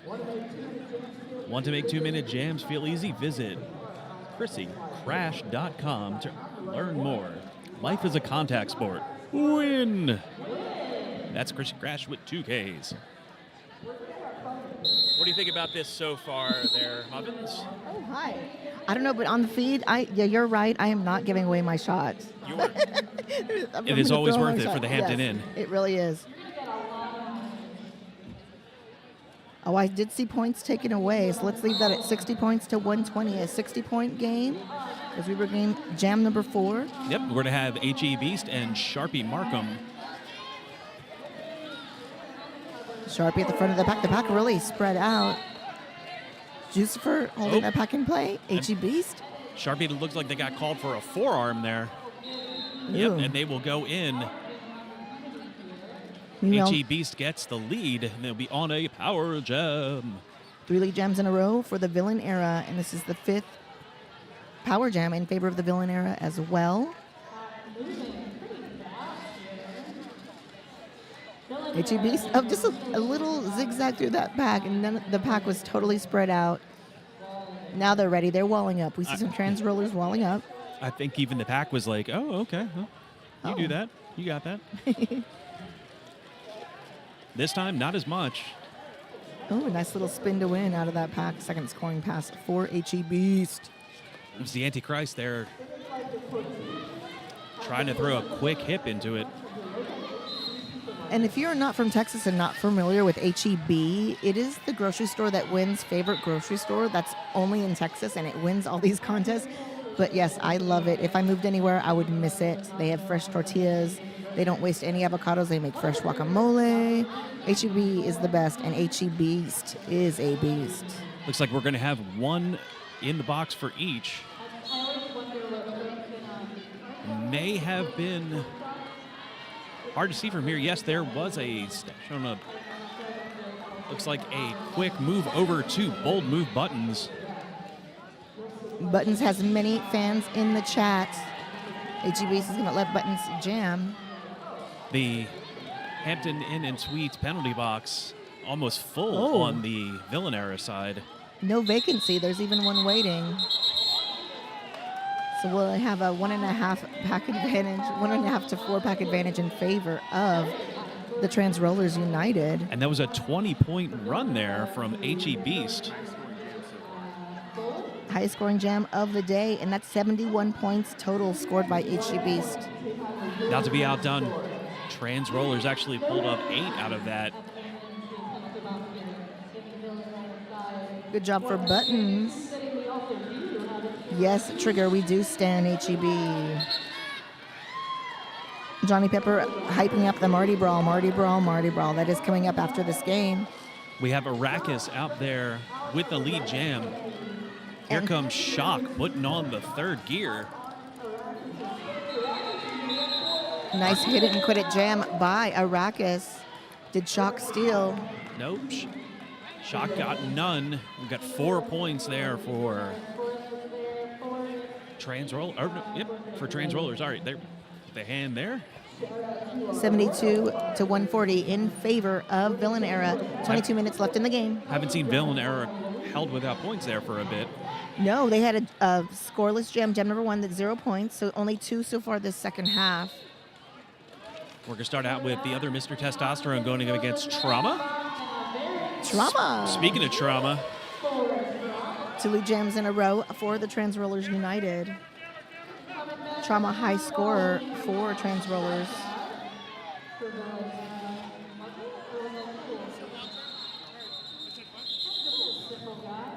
Turn on the extra speed there. So it's a second scoreless jam for the Villain Era. They will hold at 140. Oh, and was that our 4th scoreless jam, 0 points? Yep. All right. 140 to 72 in favor of the Villain Era. Trans Rollers on a run now. Looks like the penalty box is empty. We're going to have full 5-on-5 action. We're going to start out with Barrel and Sharpie Markham. Little offensive defense there in the back.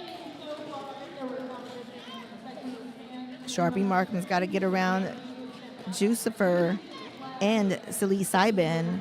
Silly Sybin still holding up that pack. Then around the outside, lead jammer status. Barrel.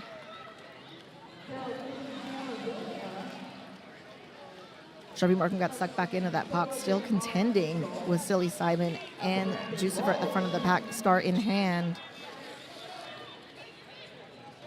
Lean to one side, put through the other side.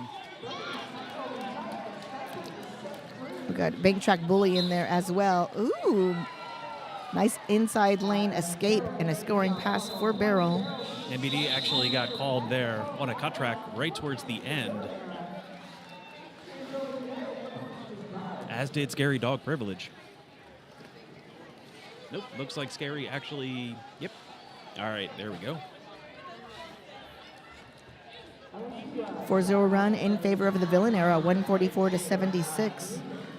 I did miss 4 points, I guess, from the previous jam. Yep, just came right up at the end there. 2 in the box, we got Panic and Jameltoe. Panic will be your lead jammer for Villain Era. Jameltoe taking a hit to the infield right at turn number 1. Resetting, trying to take a hip whip off of Shiv. I don't know if I want to get shivved. Get a hip whip from Shiv. I don't know if that's a good thing. Do it gently. Gentle fingers. Watch There the you go. blade. Lots of love. Lots of love. Breathing. Much breathing. NBD reaching the back for defense in the back of the pack. Meanwhile, Grizzly Bear resetting. Jameltoe to the back, resetting coming in at turn number 2, star in hand. Ooh, hard hit right onto the concrete. Nice escape by Jameltoe. That was an initial pass. We're 1 minute into this jam, forcing the call off. Jameltoe still with star in hand as time goes up. 7 points there for Villain Era. Is it instant replay? See that hit. Ooh. Spectacular bridge there. Crab work. Crabs. Guess what? In Louisiana, you can get crabs, you can get crawfish. I've already had crawfish twice since I've been here. Had a little etouffee for lunch today. Very nice, very nice. Oh, so close. Uh-oh. A hit to the face. Uh-oh. We have an injury. Calling for a medic. That was HEB sticking a high block to the face. All right, and we are in a timeout. Ready to make 2-minute jams feel easy? Tired of second-guessing your training routine? Want to feel more confident when you step on the track? Then Crash Course is for you. We turn skaters into MVPs. If you started Crash Course today, in 4 weeks, you'd be less tired at the end of a 2-minute jam. In 8 weeks, your footwork, you will get into the line faster. And in 12 weeks, you'll be the skater that everyone wants in their pack. Life is a contact sport. Win.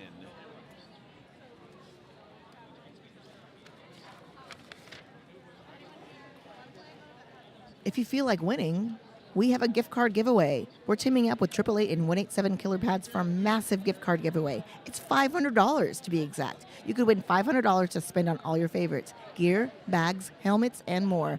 Enter to win now at tinyurl.com/YallStars giveaway. tinyurl.com/YallStars giveaway. $500. It's worth it. Try it. You feel lucky?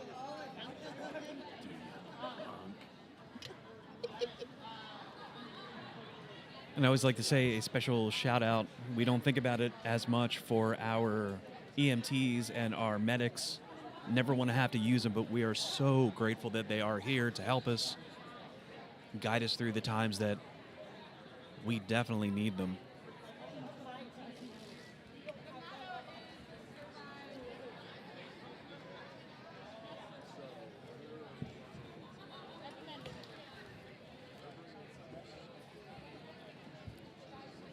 Okay, we're showing the game again on my phone, but not on our screen. But HEB is still down. Is this old? Let me refresh this. Yes. It is. Okay. So still 151 to 76.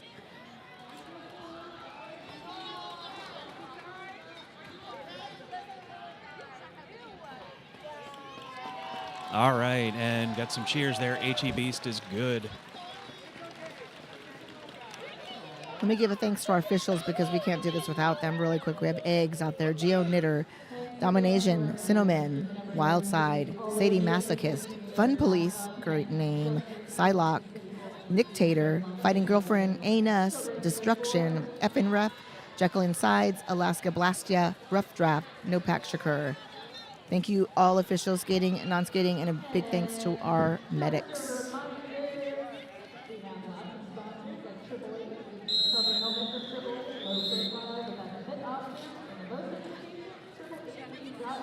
All right, getting back into it. Villain Era 151, Trans Rollers, United 76. All right, we're going to have Shock and Arrakis out there. Hampton Inn and Suites penalty box is empty. Shock has already been declared lead jammer for Villain Era. Arrakis threw on the inside. Oh, blowing a kiss as she escaped the pack at turn 2. Shock already threw it a scoring pass, getting greeted by the pivot. I believe it's Evie. Oh, awesome jump there. Arrakis almost made it, just caught the edge there. Oh, yeah, that pack really stretched out there, but they're all back in play at turn number 2. Shock threw again on a second scoring pass and through. Takes a little stumble, but right. Oh, maybe captured? No. Nope. Arrakis escaping on a scoring pass. Arrakis getting a lot of love in the feed as well. Yes, I'm a fan too. Lots of Arrakis love there. The spice is the life. It is. And the replay there. Let's see if we can get that jump in there. You over there. No, jumping. Oh, my, yes. Because it's in slow motion, so we got to get the voices going at all. Oh, yes, I love it. So 159 to 80 in favor of Villain Era. Just over 16 minutes left in this game. Next up, we're going to have the other Mr. Testosterone. This is Trauma. Trauma quickly already been declared lead jammer. I can't believe it's not Trauma. Trauma coming into this jam with 31 points.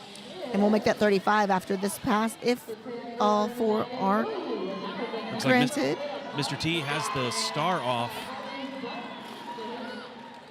Quick stash. Let's see if they're going to try to pass it up. That's Jucifer pivot. Waiting, but no need. Going Nope. back to defense. Putting it back on as they go right around the edge of turn number 3. Trauma calling it from the ground. Contending with Jucifer as the jam concludes. And that's, you can see Auntie in the screen there, waving the arms, calling it off.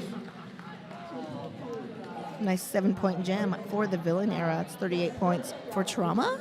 That was for Trans Rollers, holding Villain without any points again. Looks like we're going to have Barrel going up against Sharpie Markham. Everyone up at the pivot line. Let's see if we can get a nice running start. Skating start, running start. Yeah, it works. It works. You can run on your skates. You can do both. Mm-hmm. I could barely run in real life, let alone on skates. Barrel is out first. No, but is a back block penalty. This will be power jam in favor of the Trans Rollers. This will be the 4th power jam in favor of the Trans Rollers. Lead jammer status up for grabs. Oh, star in hand. I'm just kidding. Just JK. So we will have, I believe, our second 2-minute jam of this game. Risley definitely doing a little bit of recycling there. He's got Riz. Star pass again to Evie. Let's see. Evie gets the helmet cover on just in time for Barrel to be sprung free from the Hampton Inn and Suites penalty box. Barrel out on a scoring pass. Evie also out on an initial. That was scoring pass. I'm sorry. Do I have that switched or is it a scoreboard? Yeah, there was a switch there. Yes. Switch into score, score and a switch. Up. Looks like and then Barrel gets caught with a cut. So another visit to the Hampton Suites Inn and Suites penalty box by Barrel. That's the second power jam this jam. Meanwhile, They'll be in the box the entire time because it's only 20 seconds left. all right. And the Trans Rollers United bench instructing, keep on going, go, go, go. It is a power jam. It looks like Griever actually is on their way to the box for Trans Rollers. And just as it is, 30 seconds on, there goes. Oh, so That's Barrel out. Yep. We will not have a power start, We but will- let's yep. take a look at this replay. My sandwiches. Thanks for the offense. 161, so 2-point score by Barrel on that one, and 9. 9-point run there. Yep, 96. You know what that means? That's a nice number, 96 points for Trans Rollers. It's almost time to hit the century mark. We're going to have Panic and Jamelto. You help people out with a nice assist at turn number 1, a quick reset of those blockers. We have Harry Jane up there doing some great blocking along with Shiv. Oh, quick spin to the outside and sprung free goes Panic. Still a little bit of time there. Star off and stashed for Jamelto. Oh, Jammer on jammer collision. Uh-oh, we have an injury. Skater, we have a down skater. look like Jamelto may have hit the ground a little hard there. And we'll talk about some of our sponsors, Poster Giant. And just like that, literally sprung up from the ground goes Jamelto. Everything looks okay. They are fine. They are back on the bench. No need even for medics, just a quick breath. Everything looks like they're okay. Everything okay? Everything okay. All right, good. So we'll start this next jam 161 to 96 in favor of the Villain Era. 12 minutes left on the game clock when we come back. We're going to have Arrakis donning the star for Trans Rollers United. And Shock jamming again for Villain Era.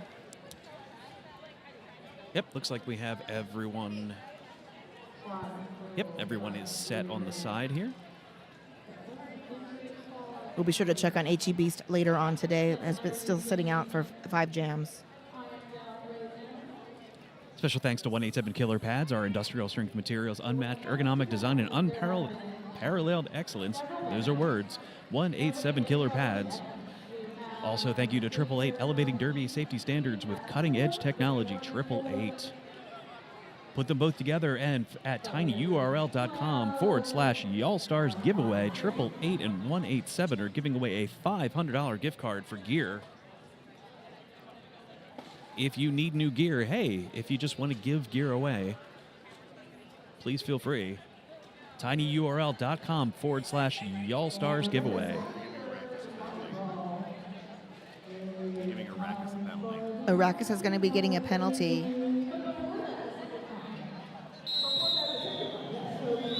For what? Yes, thank you, Whip. Words are hard.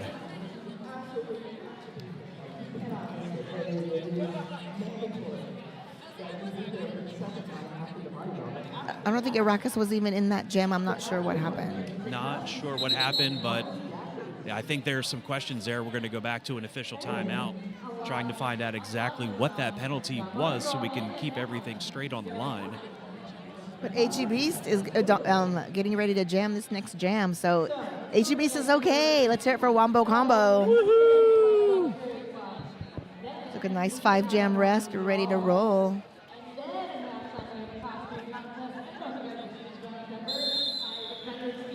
All right, rolling whistle brings us out of the official timeout.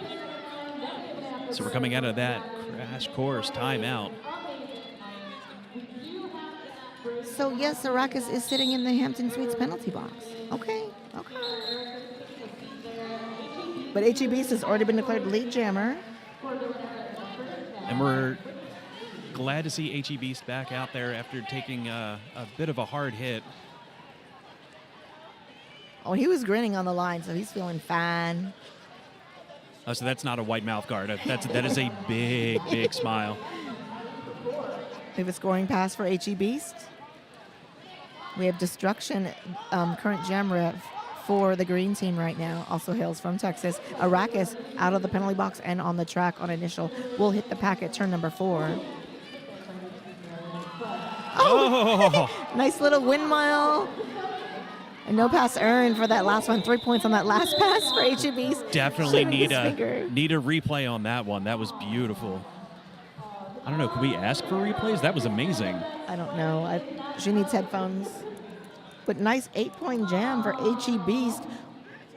So it's 169 to 96. Nice. Nice. Oh, it's a low block sub in the box. Low block sub in the box. So I wonder if it was Jamelto from the jam before? The jam will get ejected for that, maybe. Maybe so. That is quite possible. It was when they had that jammer on jammer collision right there at the top apex. So there we go. Now we know. Thank you, spectators. Thank you very much. Much appreciated. Trauma, lead jammer for Trans Rollers. Mr. Testosterone. Jamming for Villain Era. Oh, no. Power Jam. Villain Era. Mr. T heading into the box. It gives Trauma a chance to pull up some points now. It's Derby. The scores can change quickly. Okay, Trauma hitting the pack.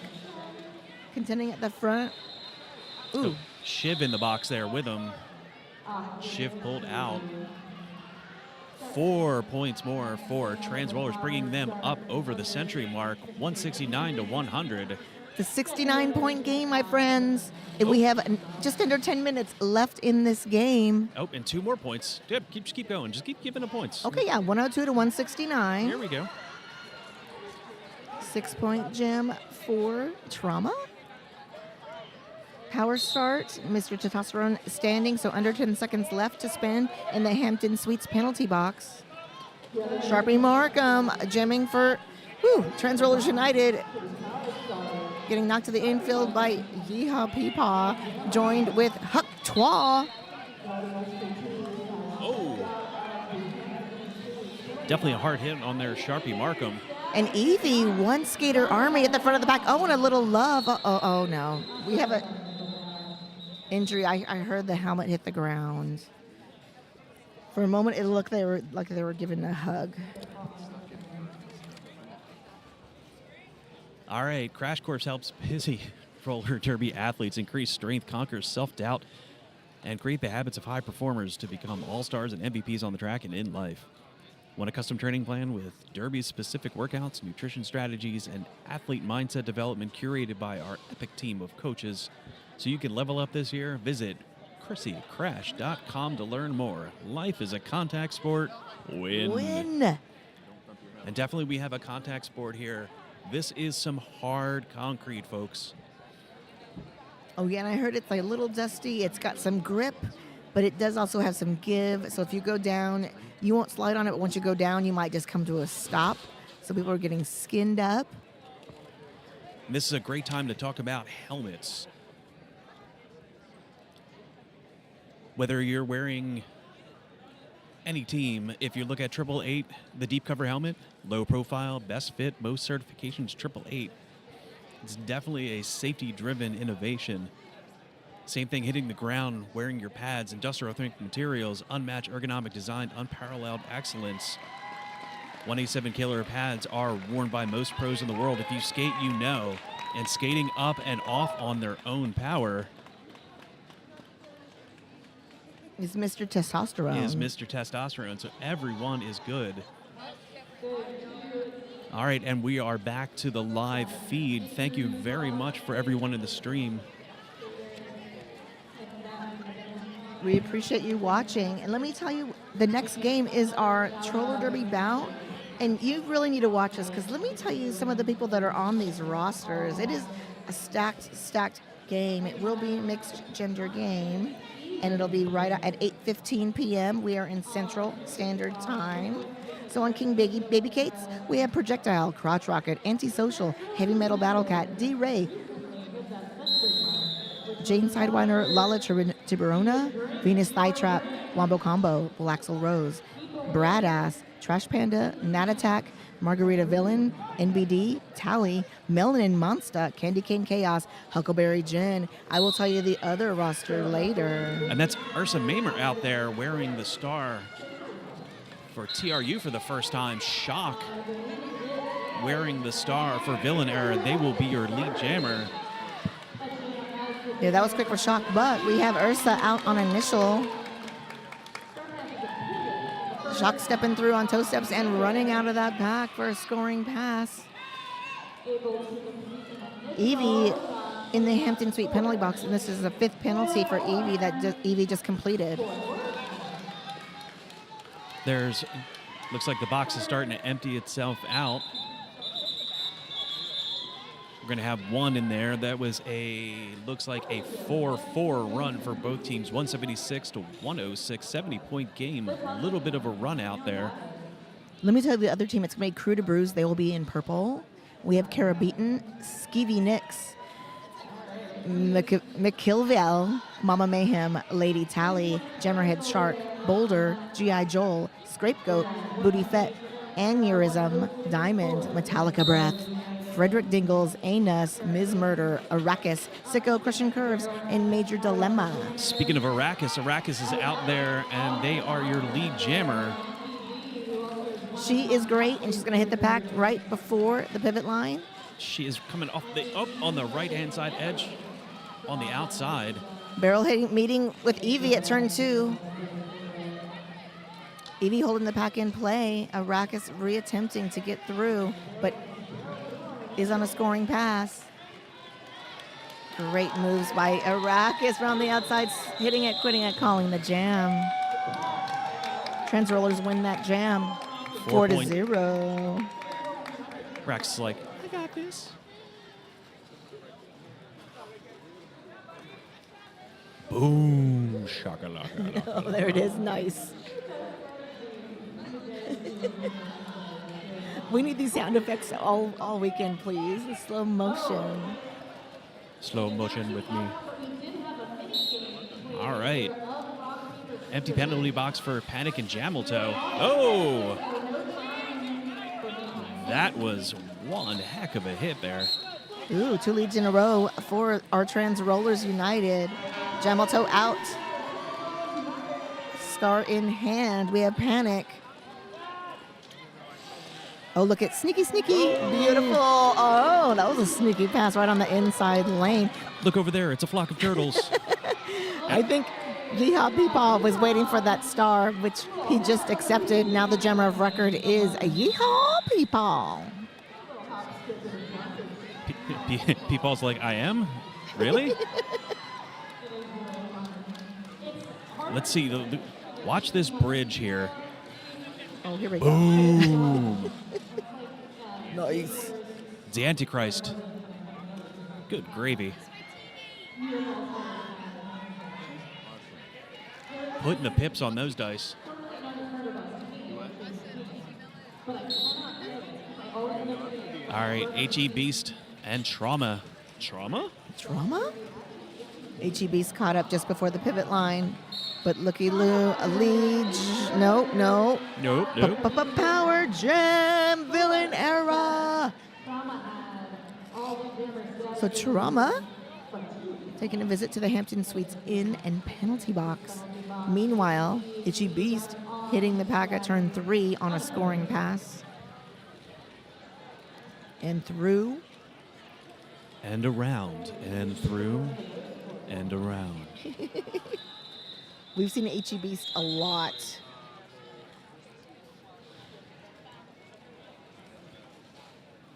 Quick 4 points in and out. Looks like we have a timeout called. You know what timeouts are for, right? It's Chrissy Crash timeout. It is, but 89 points by H.E. Beast, give or take a couple, but 89 of those 182 points is great for H.E. Beast. It's time for a crash course. Timeout.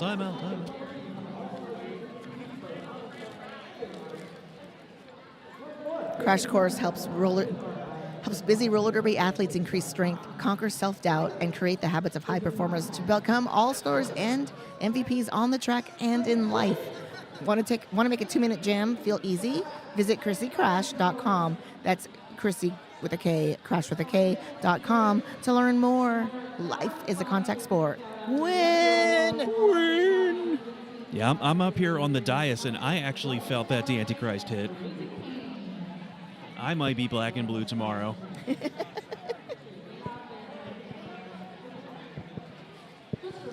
All right, and this team timeout, we'd also like to thank Hampton Inn & Suites, our penalty box sponsor.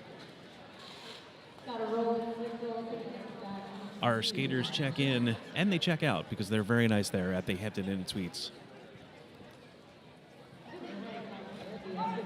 We're going to start on the power jam for Villain. So Trauma is in the Hampton Suite penalty box, but we have Shock donning the star for Villain era. I like it. Is it a question that Trauma's in the box, or is it Trauma's question is in the box? Could it be? Could it be? Could it be? Trauma back on the track. We'll hit the pack just before turn 4. Everyone's speeding up. Trying to get some movement there. Evie, last night of defense. Those hips make contact, but it's not quite enough. Shock is out on a scoring pass. Those hips don't lie. That was an amazing stop, but just enough to get past.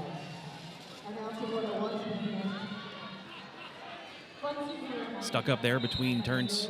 Oh. Stuck up between turns 2 and 3 there. MBD, last person to beat. Oh. A little bit of a question there. Yeah, I'm not seeing the points on the scoreboard. No, I'm not sure what's going on there. Rizzle Bear goes into the box, though, so we'll have Rizzle in there for a little bit. Ooh, that's the number 6 for Risley. And Evie into the box again there, looks like. Looks like there might just be some question in regard to was that a penalty or not? We'll find out in just a minute. In the meantime, we'll tell you about 187 Killer Pads. Industrial strength materials, unmatched ergonomic design, unparalleled excellence. 187 Killer Pads. And we love 888 as well, elevating derby safety standards with cutting-edge technology. 888. We'd like to thank our crew sponsors, RES Contractors, Collectum Sports, Sacred Rollers, Skate Supply, Crash Course, Energy Bank, Lamar Advertising, Symmetry, Jewelers and Designers, AmeriHealth, Caritas, Louisiana, and Bont. Looks like we're going to have a timeout from Team Black. And you know what happens during the timeout? It's a Crash Course timeout. We love Chrissy Crash. Ready to make 2-minute jams? Feel easy? Tired of second-guessing your training routine? Want a custom training plan with derby-specific workouts, nutrition strategies, and athlete mindset developed, curated by our epic team of coaches so you can level up? Want to make those 2-minute jams feel easy? Life is a contact sport. Win! ChrissyCrash.com. That's Chrissy Crash with 2Ks.com. Again, we want to thank our tournament heads and staff. These are tournament organizers, head NSOs, head referees, head announcers, and head photographer. Carmina Pirana, Graham Reaper, The Doctor, Wolverine, James Bondage, P. Armageddon, and Trash Panda. Thank you for putting in the work. This tournament is great. This is year number 3, and I'm so honored to get to be a part of it for my 3rd year in a row. It's a great show. It's great. And my in-laws live in Houma, Louisiana, which is 20 minutes away, so it's a family affair. I brought the hubs.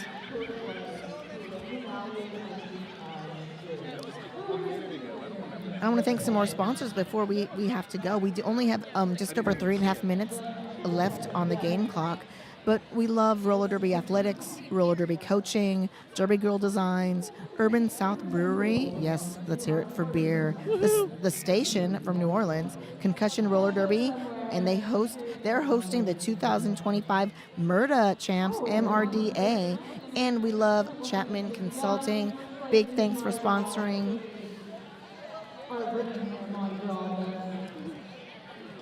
You know, there is a really good way to get different sponsors. You too, on the stream, can sponsor us. Make all checks payable to PR Armageddon. No, I'm just kidding. Just kidding. No, just but kidding. you can email y'allstarstournament@gmail.com for any of your questions, comments, if you're interested in sponsoring or attending any of these events. This event is put on by Red Stick Roller Derby, Junior Roller Derby, and they are doing it right. We will have some Junior Expo games tomorrow and Sunday.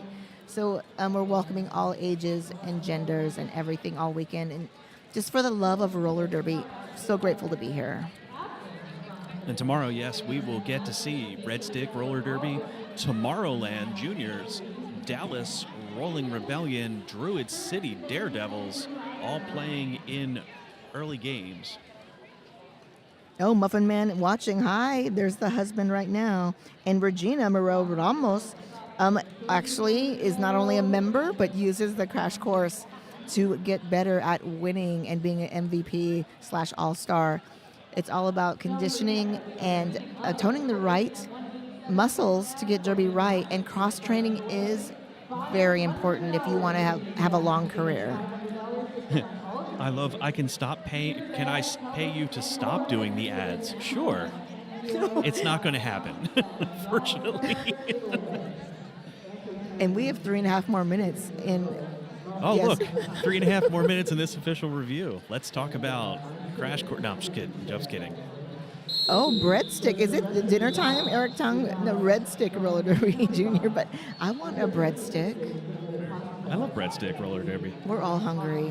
I had 2 sausage links and some orange slices for breakfast today.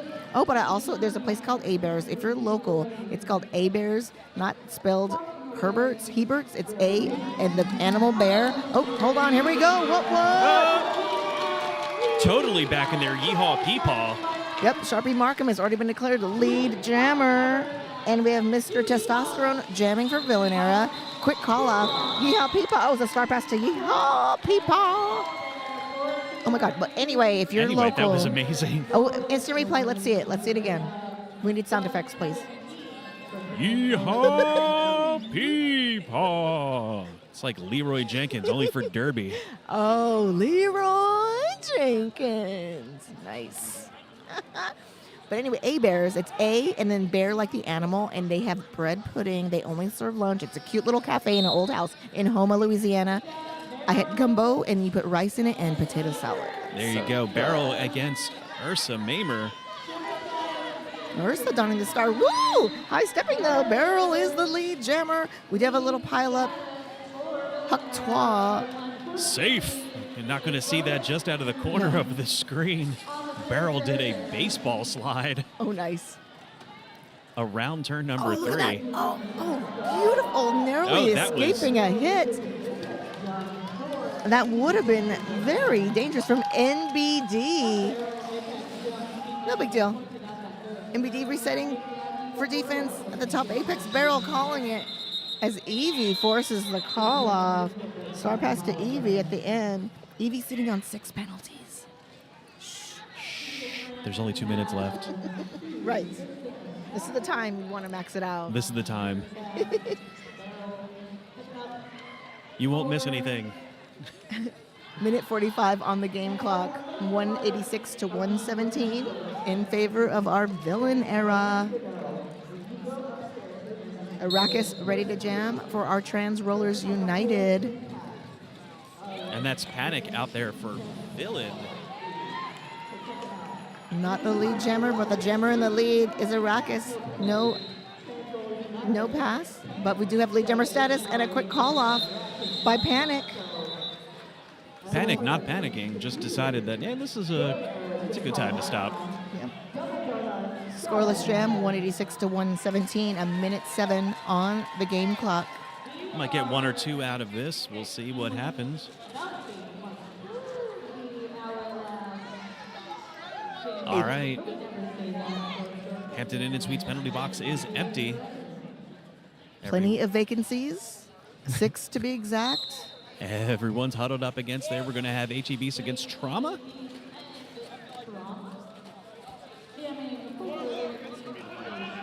You have people on top of the key, not enough lead. No, power jam, villain era. That's a forearm there. This is at least the third penalty for Trauma. Which is fine. We're coming to the end here. Yep. 14 seconds on the game clock, minute and a half on the jam clock. Both benches standing. Going to see everything that's going on.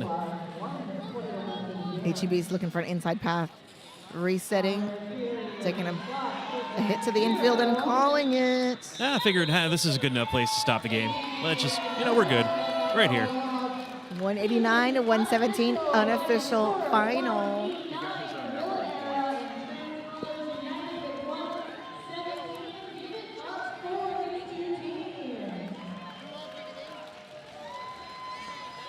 Do you ask if they approve of these two?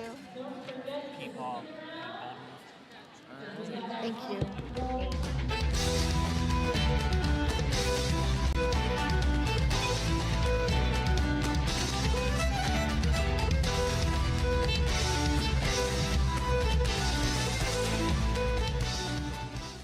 Hi folks, Tui Line here, and I'm here to ask you if your helmet is cooked. Whether you're on the derby track or at the skate park, your helmet has one job, to protect you. So let's check out your helmet together and find out if it's still doing its job. Look for the following signs to determine if the EPS foam in your helmet has deteriorated. 1. Physical cracks or deformations. 2. Soft spots. 3. Discoloration. 4. Separation from the shell. 5. Age. Helmets should be replaced every 3 years depending upon usage, even if they appear to be in good condition. 6. Unusual odors. Let's move on to the outer shell and consider your previous impacts. If the helmet has been involved in a significant impact, the EPS foam could be compromised even if no visible damage is apparent. If the strap adjusters, clip, or straps are compromised, your helmet placement might be compromised if you take a fall. Last but not least, if your helmet doesn't fit you properly, it's not going to do its job when you need it most. Your helmet should sit about 1 finger width above your eyebrows and stay put when you're moving around or shaking your head. Visit 888.com to find out about our cutting-edge helmet technology and designs. The most certifications, the latest technology, the best fit. We've got you covered.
I don't. Oh, I hear me.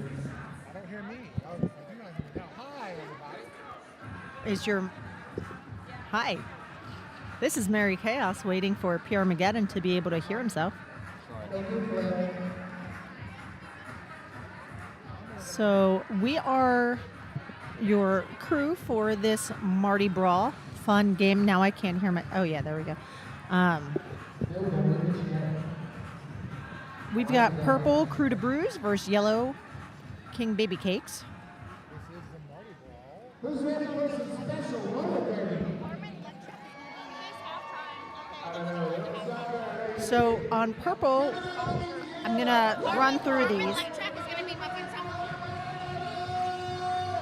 000 Godzilla Rex, 002 Kara Beaton, 131 Skeevy Nix, 175 Sailor Vive, 21 Machiavelli, 353 Mama Mayhem, 3820 Lady Tally, 426 Jammerhead Shark, 495 Boulder, 6 G.I. Joel, 616 Scapegoat, 66 Booty Fed, 7 Diamond, 826 Metallica Breath, 84 Frederick Dingles, 850 Anus, 88 Miss Murder, 89 Arrakis, 916 Sicko, and 985 Major Dilemma.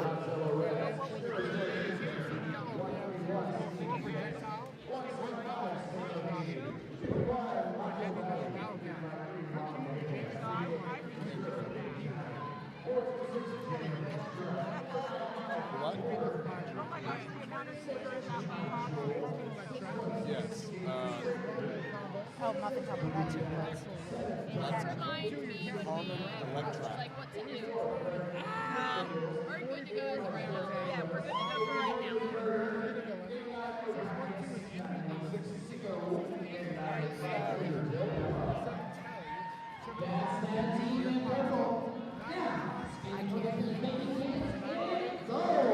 We got 004 projectile. 1,000. It is very loud in this arena right now. So I'm hoping that we're not getting too much bleed from the house announcers who, it's Johnny Pepper and Hazenberg over there. They're loud. All right, everybody, I'll go ahead and give you your King Babycakes roster because my mic is on now because I don't know how to turn a switch on. 004 is Projectile, 1000 Crotch Rocket, 1134 Heavy Metal Battle Cat, 13 is James Sidewinder, 137 is D-Ray, 1420 Lala Tiburona, 225 is Venus Skytrap, 28 is Muffin Tumble, 3 is Wombo Combo, 301 Blacksoul Rose, your Captain 22 Bradass, 369 is as you heard over the house mic a minute ago. 44 is Nat Attack. 5309 Margarita Villain. 612 NBD. 68 is Aneurysm. 7 is Tally. 75 is Melanin Monster. 915 is Candy Pain Chaos. And 918 is Huckleberry Gin. All right.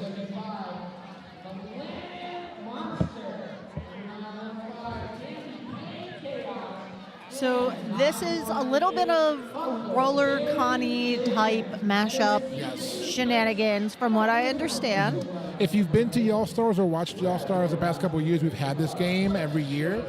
Like Chaos said, it is very much kind of mashup-y, expo, but something you might see at RollerCon. Just a fun game with a Mardi Gras theme, mashup teams, just going out there having a good time.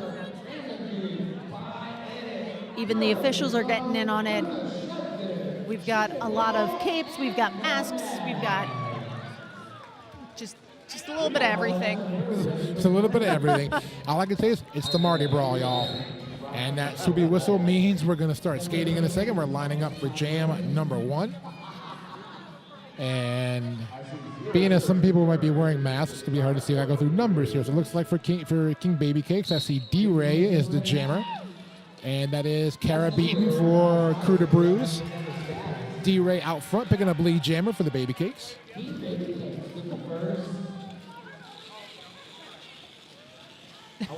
And Pack moving through turn 1 into turn number 2. And D-Ray is through for the first scoring pass of the game. We do have a cut call already being issued. Trying to It's going to be on the Krewe to Bruise. Thank you. I'm like, I see the hand signal. Where is the person? That's going to be Kara Beaton, 002, taking a seat in that Hampton Inn Suites penalty box. D-Ray through for another scoring pass. 4 more up in the air. 8-point jam as we go for the Babycakes. This is very much like RollerCon announcing too. I've gotten very used to seeing numbers in a certain way, and now I'm like, there's a cape with tape on it. What's happening? For our announcer friends who've ever called at RollerCon, yeah, it's about that same way. Right. So we're on a 12-point pass, 12-point jam now for D-Ray. A penalty box. Kara Beaton is being released from the Hampton Inn Suites penalty box. Lala Tiberone just sort of like moved her shoulder, just like, nah, go through. You don't need me. Nah, you're all right. You're fine. You're good. A lot of people on these teams that have been playing this weekend, and then a lot also that haven't. They That haven't, just, yeah. you know, This was an open sign-up Yeah. mashup, so it could be people who are skating competitively this weekend, or it could be skaters who were just here to watch for the weekend who may not be on the teams but wanted to skate. So that was that first jam's over. 20-point jam for the Babycakes, keeping Krewe to Bruise off the board. And we're going to line up here for jam number 2. I'm also watching our YouTube chat and seeing what fun stuff we're going to have in this game. I'm sure it's going to be a pretty lively YouTube chat here I'm for this sure. game. It's Scapegoats. No, it looks like we have, is it according to the the- scoreboard, we have Bradass jamming for the Babycakes and Jammerhead Shark.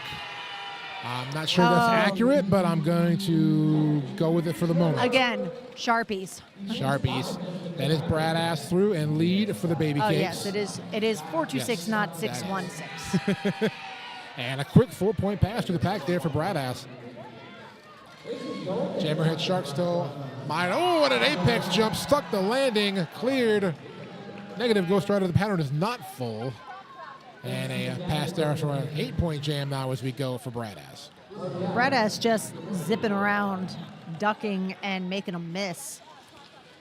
And whistles are going to blow. Jam is going to come to an end. And it'll be a 12-point jam in total for the Babycakes. Krewe to Bruise still looking for the first points. Check out our replay here. I'm guessing it's going to be that apex I would jump. think so. And Just takes casual. flight. Ooh. Got to cruising altitude and stuck the landing. I love having our replays. Thank you very much to Evie and our broadcast team and Thin Mint for the equipment and guidance on this. It's been a great broadcast stream so far. Our first 2 days here at Y'all Stars. We have 2 more days to go. That was mid, 7 out of 10. Off we go. G.I. Joel with the star for the Krewe to Bruise. Crotch Rocket jamming for the Babycakes, and Crotch Rocket is through for.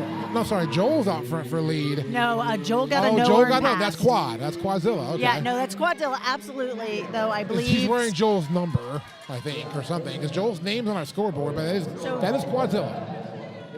Purple, right? Yes, purple. Yes. Oh yeah. Oh, Quadzilla, aka Yeah. Yeehaw Peepaw from the last Right. game. If you watched the Yeah, no, that's villain definitely era. that's definitely Quadzilla. not GI Joel. That is not. It shows Joel on our scoreboard, but that is Yeah. indeed Quadzilla. I believe Joel is doing some team bonding with Fuego Latino. Awesome. Very cool. Yes, he is coaching Fuego this weekend as well. So, yeah. So, of course, Quadzilla going to step in and take on the role for him. Crotch Rocket has got a 12-point jam as we go. Quad skating on 8 and just now lining up for 12 points. So, a 12-12 jam. And make it know that is not Sides as rear OPR. Sides Yes. was in the last game. And looking for the points here. Can Crotch Rocket get around? One last blocker to beat is Anus. Does get around. And it is going to be a 4-point pass for the Babycakes. So casual. And a 4-point pass also by Quad, who decides to call it off. And that'll be a 16-16 jam, but King Babycakes still have the lead out front, 48-16. So our officials on skates for this game are Breadpool, Hannibal Reffer, Random Dude, Bionic, Thrillum Defoe, Luna Shovegood, Shrimp and Roll, and our alt is Nomad.